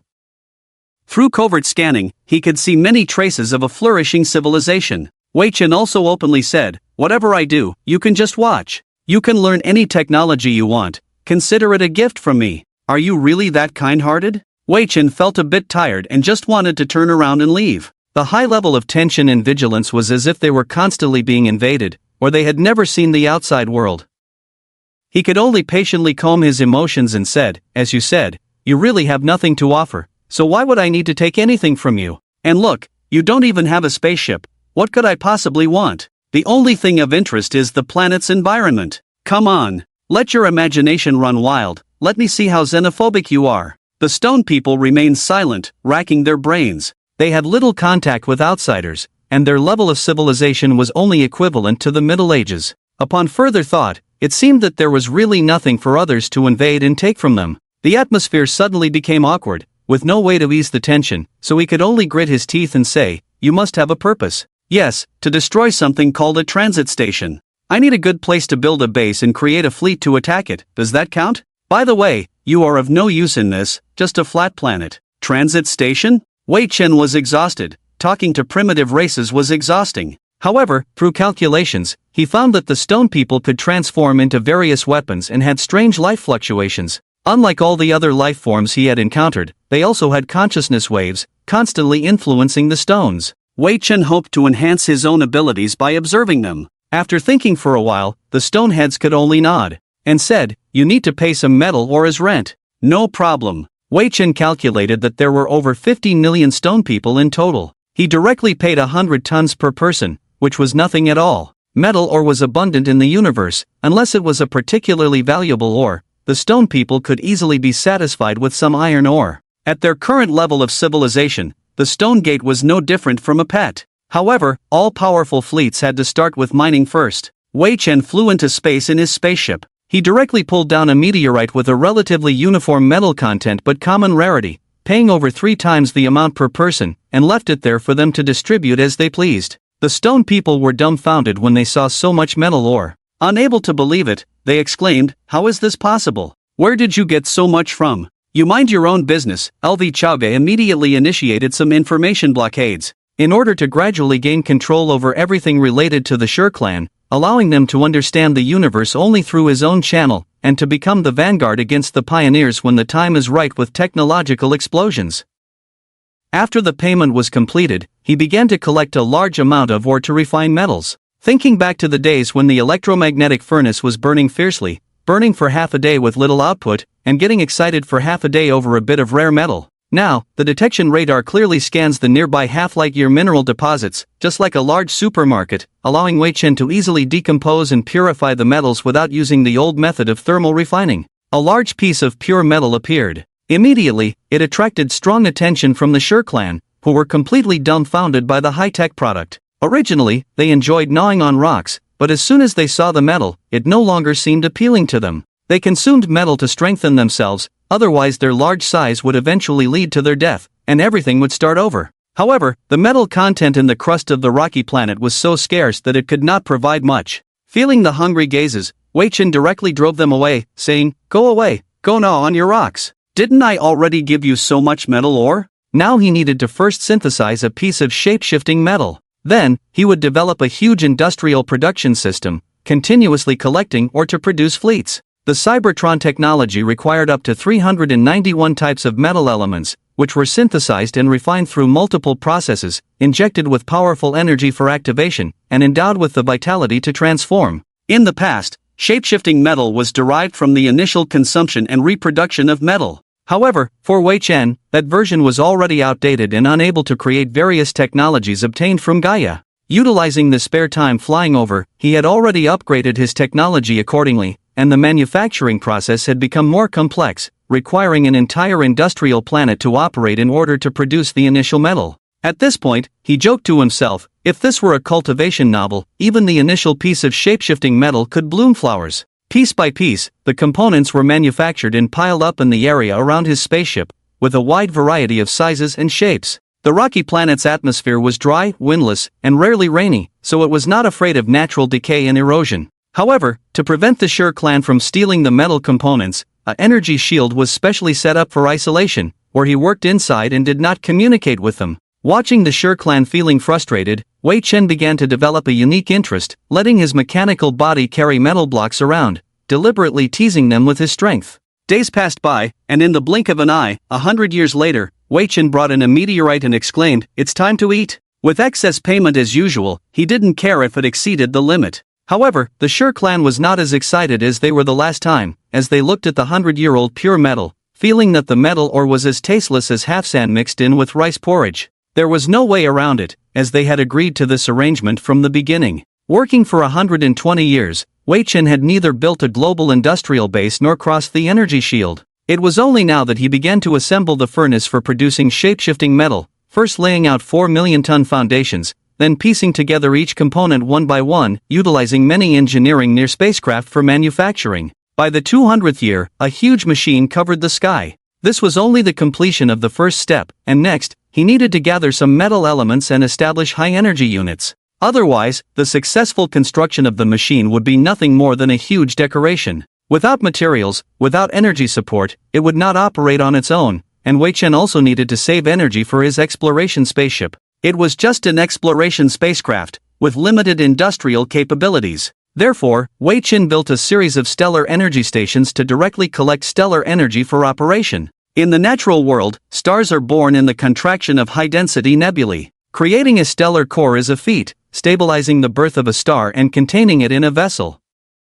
However, it is more cost-effective to directly collect stars at present. It is entirely possible to support oneself in building a large fleet. The ship is small. I am weak too. Wouldn't it be cool to directly hand-roll a star? Wei Chen began to complain about the various limitations of the exploration spaceship, immediately starting to build a large tank spaceship. Building it became easy, with a simple structure and not much technical content. It only took half a day to build a head with a diameter of over 500 kilometers, driving it to collect nebulae amidst the horrified eyes of the Stone Clan. Once the ship is in place, let it operate on its own. It is not necessary to build it now, but in the future, stellar cores will be in great demand. Afterwards, his consciousness returned to the base, controlling the exploration spaceship to gather various materials. Soon, piles of tantalizing metal blocks were placed there, and the Stone Clan could only watch helplessly. A layer of energy shield blocked them from entering, so they began to try to develop themselves in order to break through.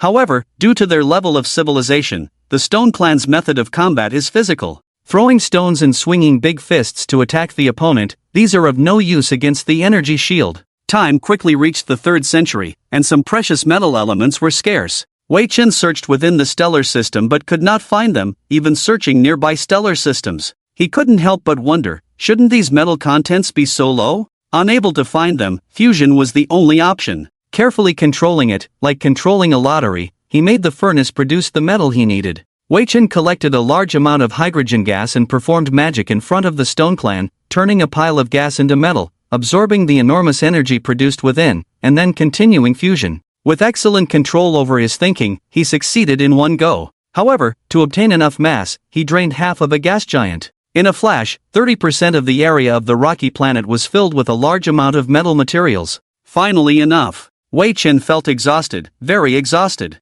Working continuously for hundreds of years without feeling anything, patience and all aspects were infinite. However, the process of creating a new version of metametal engineering had just begun. First, he invested enough massive copper elements, then added titanium elements according to the ratio, followed by iron, calcium, gold, silver. 430 kinds of metal elements, 237 kinds of non-metal elements. Like an alchemist, he continuously invested various elements into the machine for stirring, causing a wonderful reaction in the super-huge special furnace. The surrounding gravity fluctuated, causing many weather phenomena, all completely isolated by the energy shield. This scene was already considered a miracle by the Stone Clan, giving birth to some religious organizations. Amidst the flashing lightning, some metals began to form. A metal cell absorbed elements and split into 2, 4, 8. In a few minutes, a small piece of metametal embryo was born, enough to change the massive machine of atmospheric ocean currents. It took 50 years of full operation to produce a sesame-sized piece,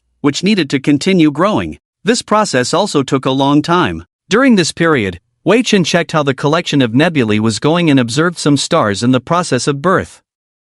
The Milky Way gives birth to more than 50 stars each year, and the constellation of Cassiopeia is the same.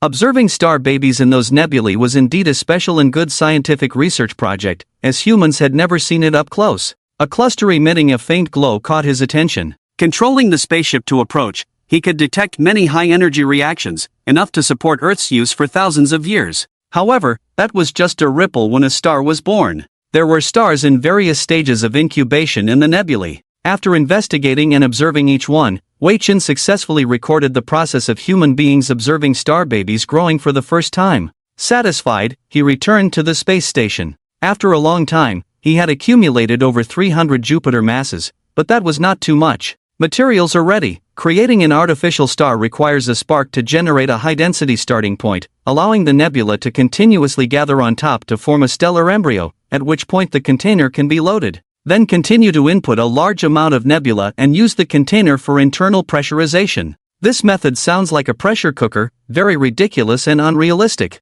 However, the advanced civilization of the Milky Way used this method to create the first stellar core in ancient times, and the container is not an ordinary metal container, but an energy container composed of a huge energy shield. It also requires high energy to maintain the container continuously until the birth of the star, allowing it to stabilize the container to maintain its existence. After that, energy can be exported to supply civilization, and each stellar core can operate for tens of thousands of years. Now, Aiden plans to create a red dwarf star, which is enough for him at the moment. Start construction. Estimated time, 500 years. Everything is on track, and Aiden suddenly relaxes and plans to go on vacation. He still ignores how excited the Stone Clan is, just pays on time and lets the machine automatically deliver meteorites to them, as if a rich man throws bread to the poor and then eats meat himself.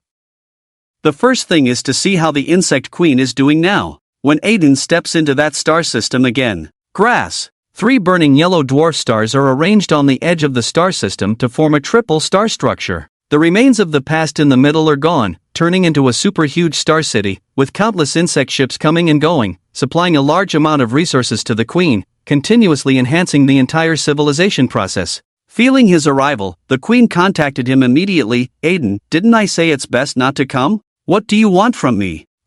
Just chatting. Aiden shrugged. He really has nothing to do now. Everything is automatically proceeding. The shapeshifting metal is generating itself, and will automatically absorb metal to give birth to the spark, creating a supergiant stellar shell, automatically absorbing nebula to ignite the star. After that, continuously producing a large number of fleets to accumulate enough power to deal with the pioneer forces. At the same time, he is also prepared to run away at any time, because such a big move will likely alert the prophets, who may send forces to crush him in the bud, but with the shape-shifting metal giving birth to him, he is not afraid. Can we reopen in minutes? For his enthusiasm, the insect queen was cold-faced and said, if you want to chat, you can teleport back to China and chat with your compatriots. I have to maintain the development of the insect race and cannot accompany you. Don't be like that. Aiden stubbornly refused to leave, and his consciousness came to the queen's side, reaching out and placing his hand on her shoulder without hesitation. It felt very cool and comfortable, and he deliberately struck up a conversation. Besides developing a group of speechless insects, what else can you do?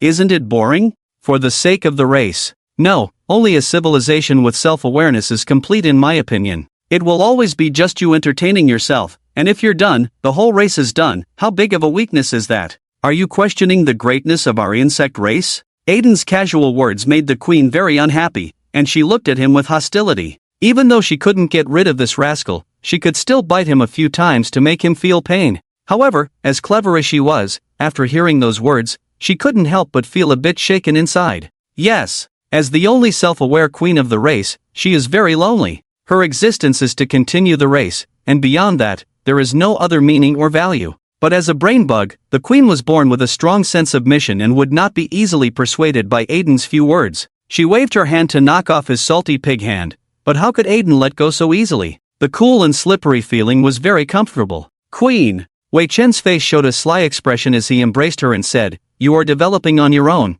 and I am now ascending in consciousness, almost no longer human in many ways. I am also someone who is striving to accumulate strength to snatch things from the hands of pioneers in the vast universe, where we know each other, according to our human terms. It is a kind of fate, why make it so complicated? What do you mean? Simply put, it is much better for you and me to know each other inside out than not knowing each other's races, so. Wei Chen extended his other hand, smiling and said, let's form an alliance. I promise that after everything is over, the Virgo galaxy will be given to the insect race, and even broader territories can be given to you. In that case, the insect race will be great again. Isn't that right? Let the insect race be great again. Yes, with our alliance, we might even unify the universe. Starting with a big promise, then using racial pride. Some races really like this trick, often having a glorious past and always thinking about going back. The insect race is the same. As an ancient race that has existed for over millions of years, of course, they also had a magnificent time.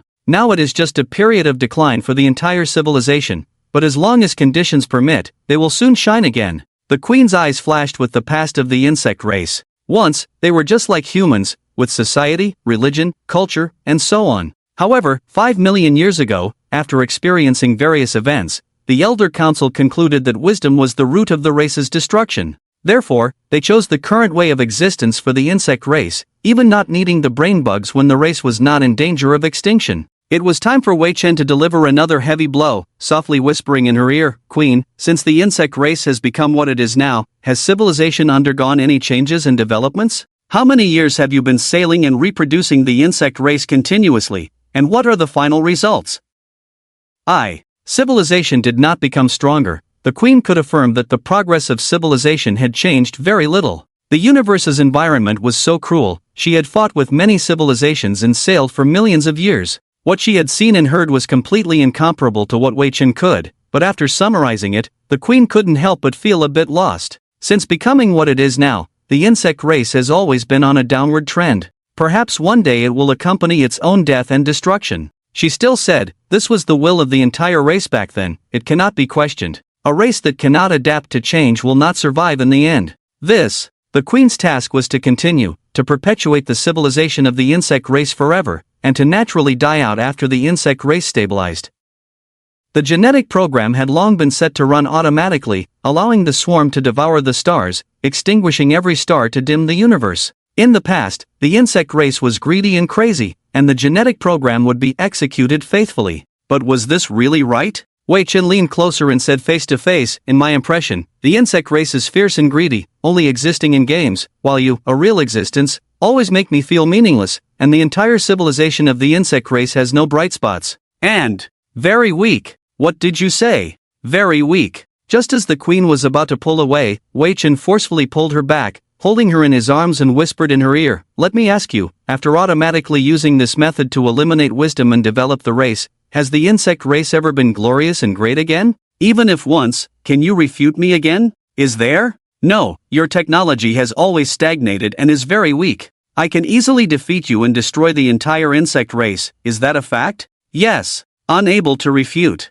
It can be understood that the Queen's thoughts changed, and the genetic program began to be alert. However, Wei Chen had also learned a lot of genetic technology from the Six-Eyed Clan, including a type of genetic program, and immediately began to stop the program from erasing the Queen, giving her enough time to think. He also took the opportunity to understand the sufficient genetic program and crack this great project. In terms of complexity, the brain of the insect race finds it not difficult to process, quickly stealing and understanding millions of years of knowledge from the insect race. It also allows the genetic program to release the Queen from bondage, using the insect race genetic program to restructure a suggestive program, inputting the transformation of the insect race civilization as a whole, secretly saying to oneself, I am really a bad person. The suggestive effect is like Pandora's box. As long as the Queen opens it, everything will change, and the insect race will also deviate from then on. At the same time, Wei Chen will be a friendly presence in all future insect race consciousness. They will only treat him as their best friend, without any hostility, even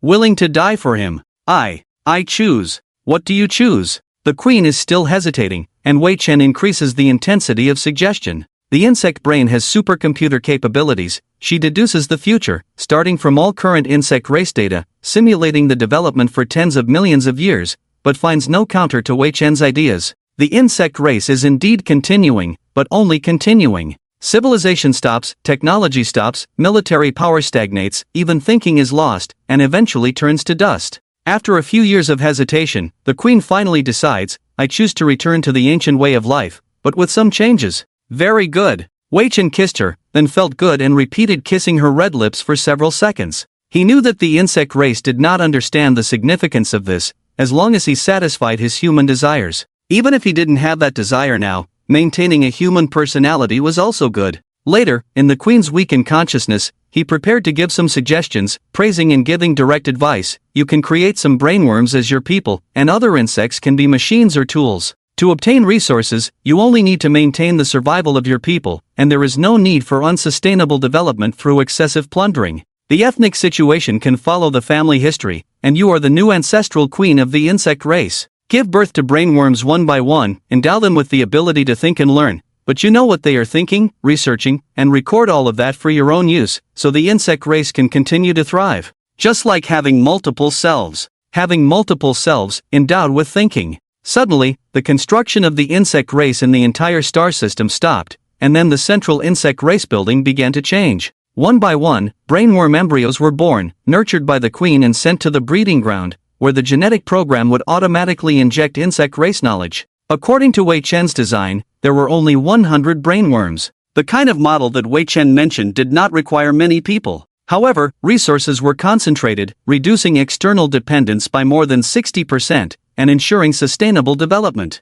When the young brainworms were fully developed in the brain, they began to conduct research. Some insects abandoned things and started to return, such as the emotions that humans considered most important. They were curious about the world. The queen felt somewhat shocked and said, I feel it. I feel that the insect race is changing. Humph. Wei Chen's voice, mixed with good and bad intentions, echoed only in the mind. Of course, the insect race was changing. He had long known that the queen was completely lacking in cunning in some aspects compared to humans. As long as he slightly tempted her, the transformation could be completed. This was one of the disadvantages of brainworms, as social experiences would be lacking. As the saying goes, seeing once is better than hearing 100 times. How can cold records compare to reality? Do you not know that nothing in reality will follow what is written in books? Later, Wei Chen took the opportunity to make some suggestions, making the new insect race resemble the queen's current form, somewhere between reality and illusion. By the way, the queen's current form was also a supreme technology of the insect race,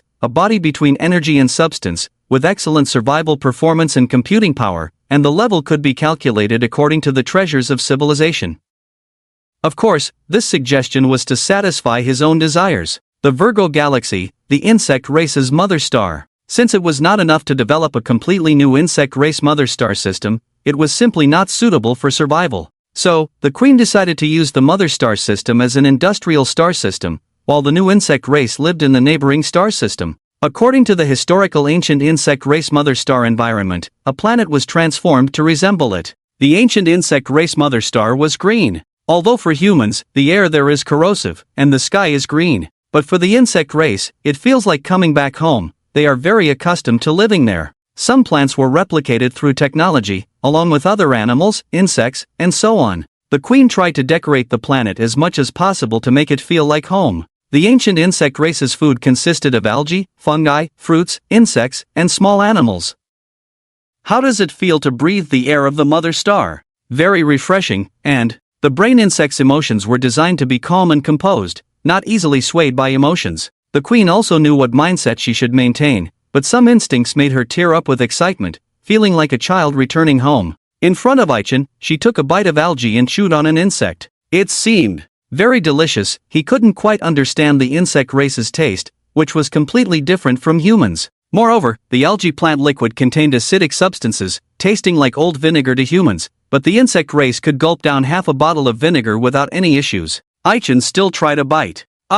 Sorry, the old vinegar seemed less sour than this. His face twisted after a bite. He quickly paused his taste receptors, deleted all the acidic data, and felt much better and comfortable. The new insect race, on the other hand, was enjoying themselves, eating up a pool of algae. Aichen couldn't understand how they could be so happy eating something so sour. Next was the serious matter. The new insect race was only 100 in number, resulting in a surplus of industrial resources. No matter how extravagant they were, it would take thousands of years to consume everything. The new insect race began to reproduce in a familial manner. Firstly, the queen was called the ancestor of the new insect race, the most respected figure. From her, the new insect race was born, known as the first-generation ancestors, and it was established that at the equivalent of 23 human years, they could give birth to several brain insects to raise as daughters. Therefore, the insect race inevitably became a matriarchal society. Aichen did not interfere with this, as it was their basic custom. The entire insect race was born from the mother insects. Just like on Earth, where one gender sacrifices more and gains more rights, it was just an inevitable result. But if it were up to him, it would definitely be a patriarchal society, considering he was male. Help me choose a name, Aichen. One day, the insect queen made this request as she did not have a name. The genetic program felt that a name was unnecessary, as the only one capable of thinking in the entire tribe did not need such a distinguishing code, and it was sufficient to have the title of the insect queen. Now that the new insect race existed, she needed a name of her own. Aichen thought for a moment and said, "Sarah, I think it suits your temperament very well." Sarah. The queen repeated the name, not feeling anything wrong with it. After all, in ancient times, the insect race distinguished tribe members by scent pheromones, and this habit developed into language and writing. Now, having a name required a change in thinking, as most individuals of all species had names. Otherwise, could you ask humans to distinguish you through pheromones? The insect race did not have the concept of clothing, they did not need it. So Aichen expressed that this gentleman was truly wise and heroic, able to come up with such a brilliant idea, as the new insect race all followed Sarah as a template. They were all collectively beautiful. If the higher-ups of the human race were to see this, they would surely be outraged, saying, "Mr. Aichen, changing other races to satisfy your own desires is a violation of interstellar laws and ethics, you should accept sanctions." But he was in the Andromeda galaxy, they couldn't reach him. Ha ha. After the new insect tribe settled down, Wei Chen began to study their energy body technology. This is a form between physical and energy bodies. Although it requires a carrier like him, the carrier only needs to be the size of an ant egg to be sufficient, completely equivalent to a method of eternal life. Although, he now equates ascension of consciousness with eternal life. However, the carrier is still a weakness. If the enemy attacks the consciousness body, there is no defense capability. Wei Chen felt that fighting over bloodlines was very foolish, so he carried the carrier with him, which he called the slime form, because in some settings slimes have a core. Wei Chen rubbed his hands and opened the specific implementation steps of the technology. Use metamorphic metal for the carrier. Find a way to create a super miniature black hole core. Before that, let's first create a super miniature stellar core. No matter how consciousness affects the natural universe, it also requires energy. Ascension of consciousness also follows the law of energy. Previously, he used various special consciousness waves for combat experiments and found that the consciousness itself could not store energy. The existing technology still requires a carrier to provide energy and maintain life forms. There is an insurmountable gap between storing energy like the pioneers, and if it weren't for the fragments of the will of the universe, he wouldn't have won against the pioneers. This also made him more curious. What exactly are the fragments of the will of the universe? It should be noted that the gap between himself and the pioneer civilization is almost insurmountable. And he seems to not have died. The energy of the pioneers preserved by Wei Chen for research purposes still remains condensed. Although the internal structure has suffered great damage, it is still constantly self-repairing and recovering, at a slow speed that probably takes a few thousand years. But this is at most just temporarily hiding. It is very difficult to kill him. Looking closely, there are many fragments of energy inside, which make up the body structure with energy, so delicate that it is unimaginable. Wei Chen has always been observing the pioneers, hoping to comprehend the pioneer technology contained in him, which is a powerful force that can shatter the will of the universe, making him curious. If the pioneers and the fragments of the will of the universe are combined, what kind of scene will it be? Wei Chen inserted his fingers into the sealed consciousness of the pioneers and released it, stirring it vigorously, feeling like touching jelly, easily turning it into a mushy mess, tentatively saying, "Enjoying it? I know you're not dead yet, sing a little song for me. Then let's make it a bit rougher, crush you hard. Add some shit. Bastard." The pioneers have dignity. They can be killed but not humiliated. Wei Chen used his fingers, but he even dared to use feces to insult the pioneers. When the poor prisoner finally cursed out loud, the demon cracked a smile. Indeed, similar technologies have certain similarities. The insect tribe uses a nuclear energy body design, while you are like a brain with an overall brain structure. Damaging a bit does not lead to direct death, and you can rely on energy programs for self-repair, which is why you can arrogantly claim to have transcended death. Right, pioneer. Human, when I get out, I will definitely tear you into pieces. Wow. Wei Chen said he was scared, trembling with fear, patting his chest and adding feces, sulfuric acid, and a bunch of other things, vigorously stirring with the pioneers, laughing maniacally. You almost scared me to death. What can you do to me? Ha ha ha, damn it. Human. You. Come on, juicer. Wei Chen crazily juiced the pioneers, then took a very weak point. Using consciousness scanning, constantly deciphering what magical secrets their bodies hold, humans may not know that one day they can slice and study very advanced races until they are fully understood. While researching, he continued to say, "Kid, today you fell into my hands, it's your lifelong misfortune. But we are not unreasonable people. As long as you tell me the coordinates of the mother star system and the technology needed for your energy body composition, tell me as much as you know. If you don't, I will slice it bit by bit until I figure it out." No way. I will not betray my race. They have exiled you to the corner and made you tend sheep. Do you really need to be so loyal? I guess they took away your power to make it easy for me to manipulate you. Such foolish loyalty. Nonsense. Continuing the juicer, the pioneer recovered a bit each time he juiced. At the same time, he observed the heart in the mind of the thinking class, which is the fragment of cosmic will in the body, and found that it was always pulsating. It seems that it subtly influenced himself when dealing with the pioneer, making it impossible for the pioneer to escape the clutches or harm him no matter what he did. Truly a miraculous thing. 300 years of research. The result was just endless torture, and Wei Chen did not discover anything. So he decided to start with something more practical, combining the genetic technology of the Six-Eyed Clan, the cybernetic technology of the Spivak Clan, the energy body technology of the Worm Clan, the human consciousness technology, and the thinking class brain of the Star Tree, the technologies of the 5 major races into one. He wanted to see what he could create, a cosmic Superman,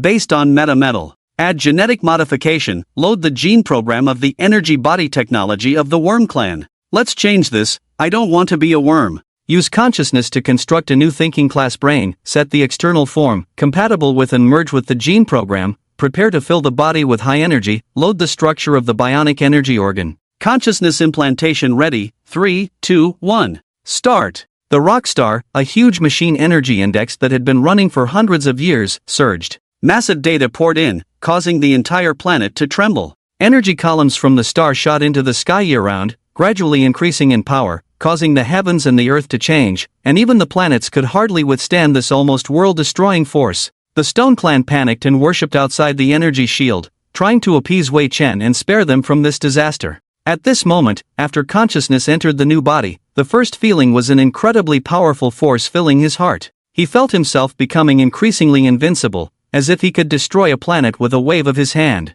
But he quickly realized the downside of the new body, which was that his self-control was not strong enough. The body, originally just a cubic meter of metametal in the furnace, gradually expanded to a size of over 60 meters, releasing millions of tons of highly concentrated metal weight. It grew from an embryo into a metal giant. He gradually felt he had reached the peak of control. Stop the energy input. Energy stable, rechecking. Normal. Boom. The huge machine slowly split into 4 parts and moved in 4 directions. Wei Chen transformed into a silver-white giant, with no color or patterns on his body, his eyes emitting a sky-blue light, and a terrifying energy flowing steadily within him.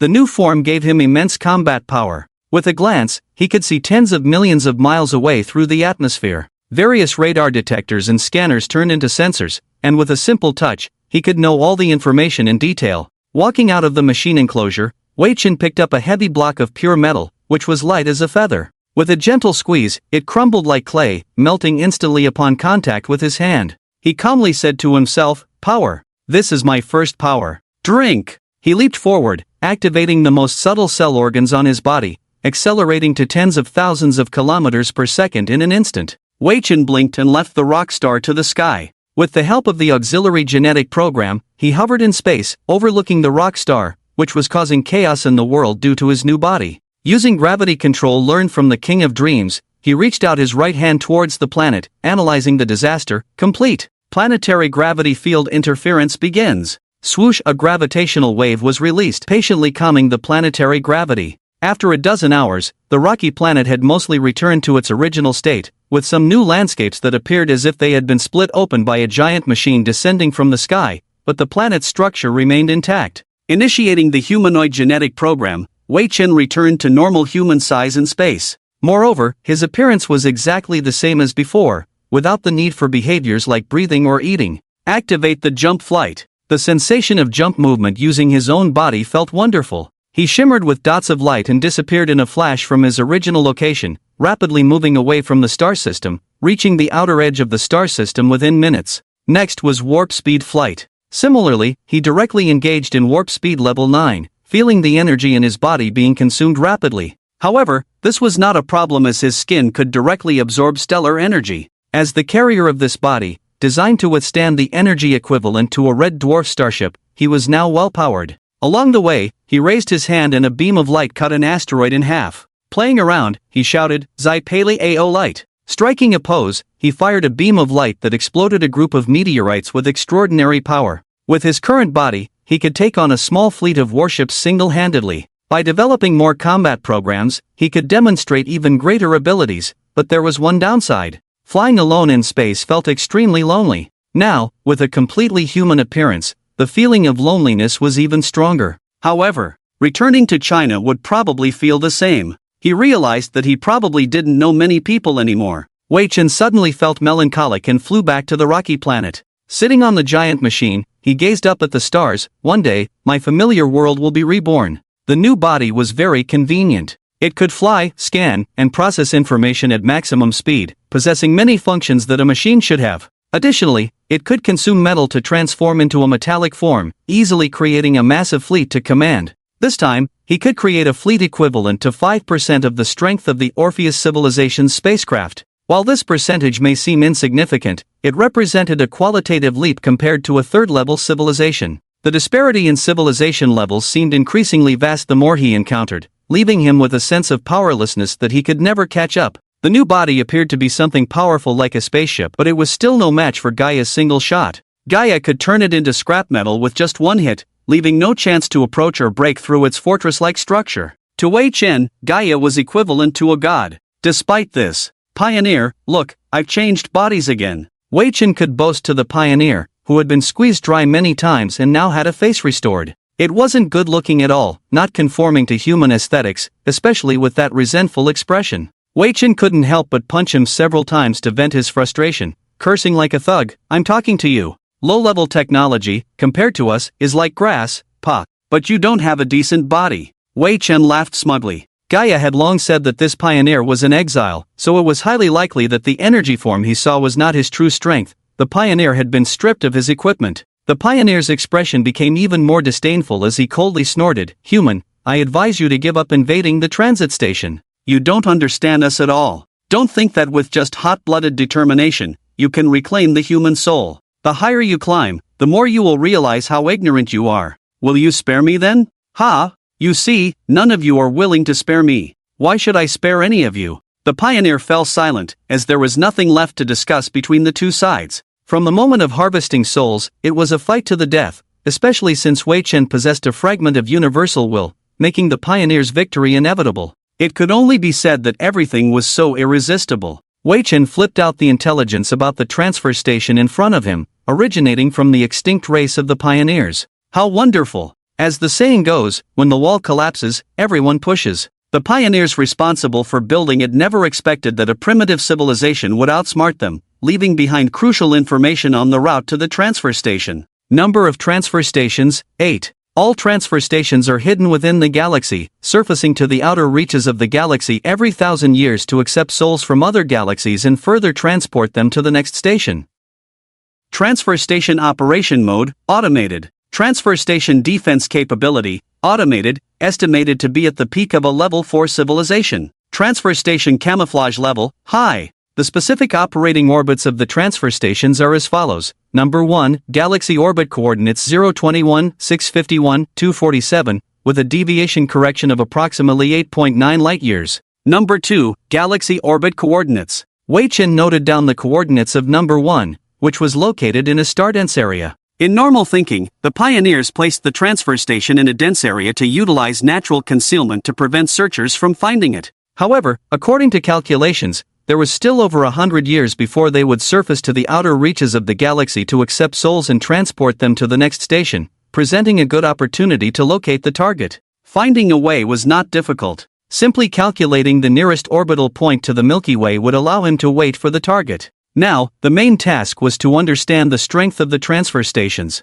Wei Chen decided to search for them first, not dispatching a large fleet to search openly, but rather searching one by one himself through energy frequency positioning. This was not considered difficult. Searching through each star system was the way to go. Depart! With full enthusiasm, he set off, heading tens of thousands of light-years away. Starting by taking a ship, he arrived near the orbital coordinates through a spacetime conversion, then began searching through each star system. At the beginning, he was quite confident for several decades, but scanning thousands of systems daily without results made him realize that this was an inefficient method. If it were so easy to be found, the transfer stations would have been discovered long ago. Was there a better and faster way to locate them? Hey, I don't know anything. Is that so? It was time for interrogating the captive again. This time, Wei Chen prepared a truth serum, invading the Pioneer's energy program with a genetic program. Although he was unsure if it would be effective, he directly injected it. Let's give it a try, Pioneer. Some tricks are nothing to me.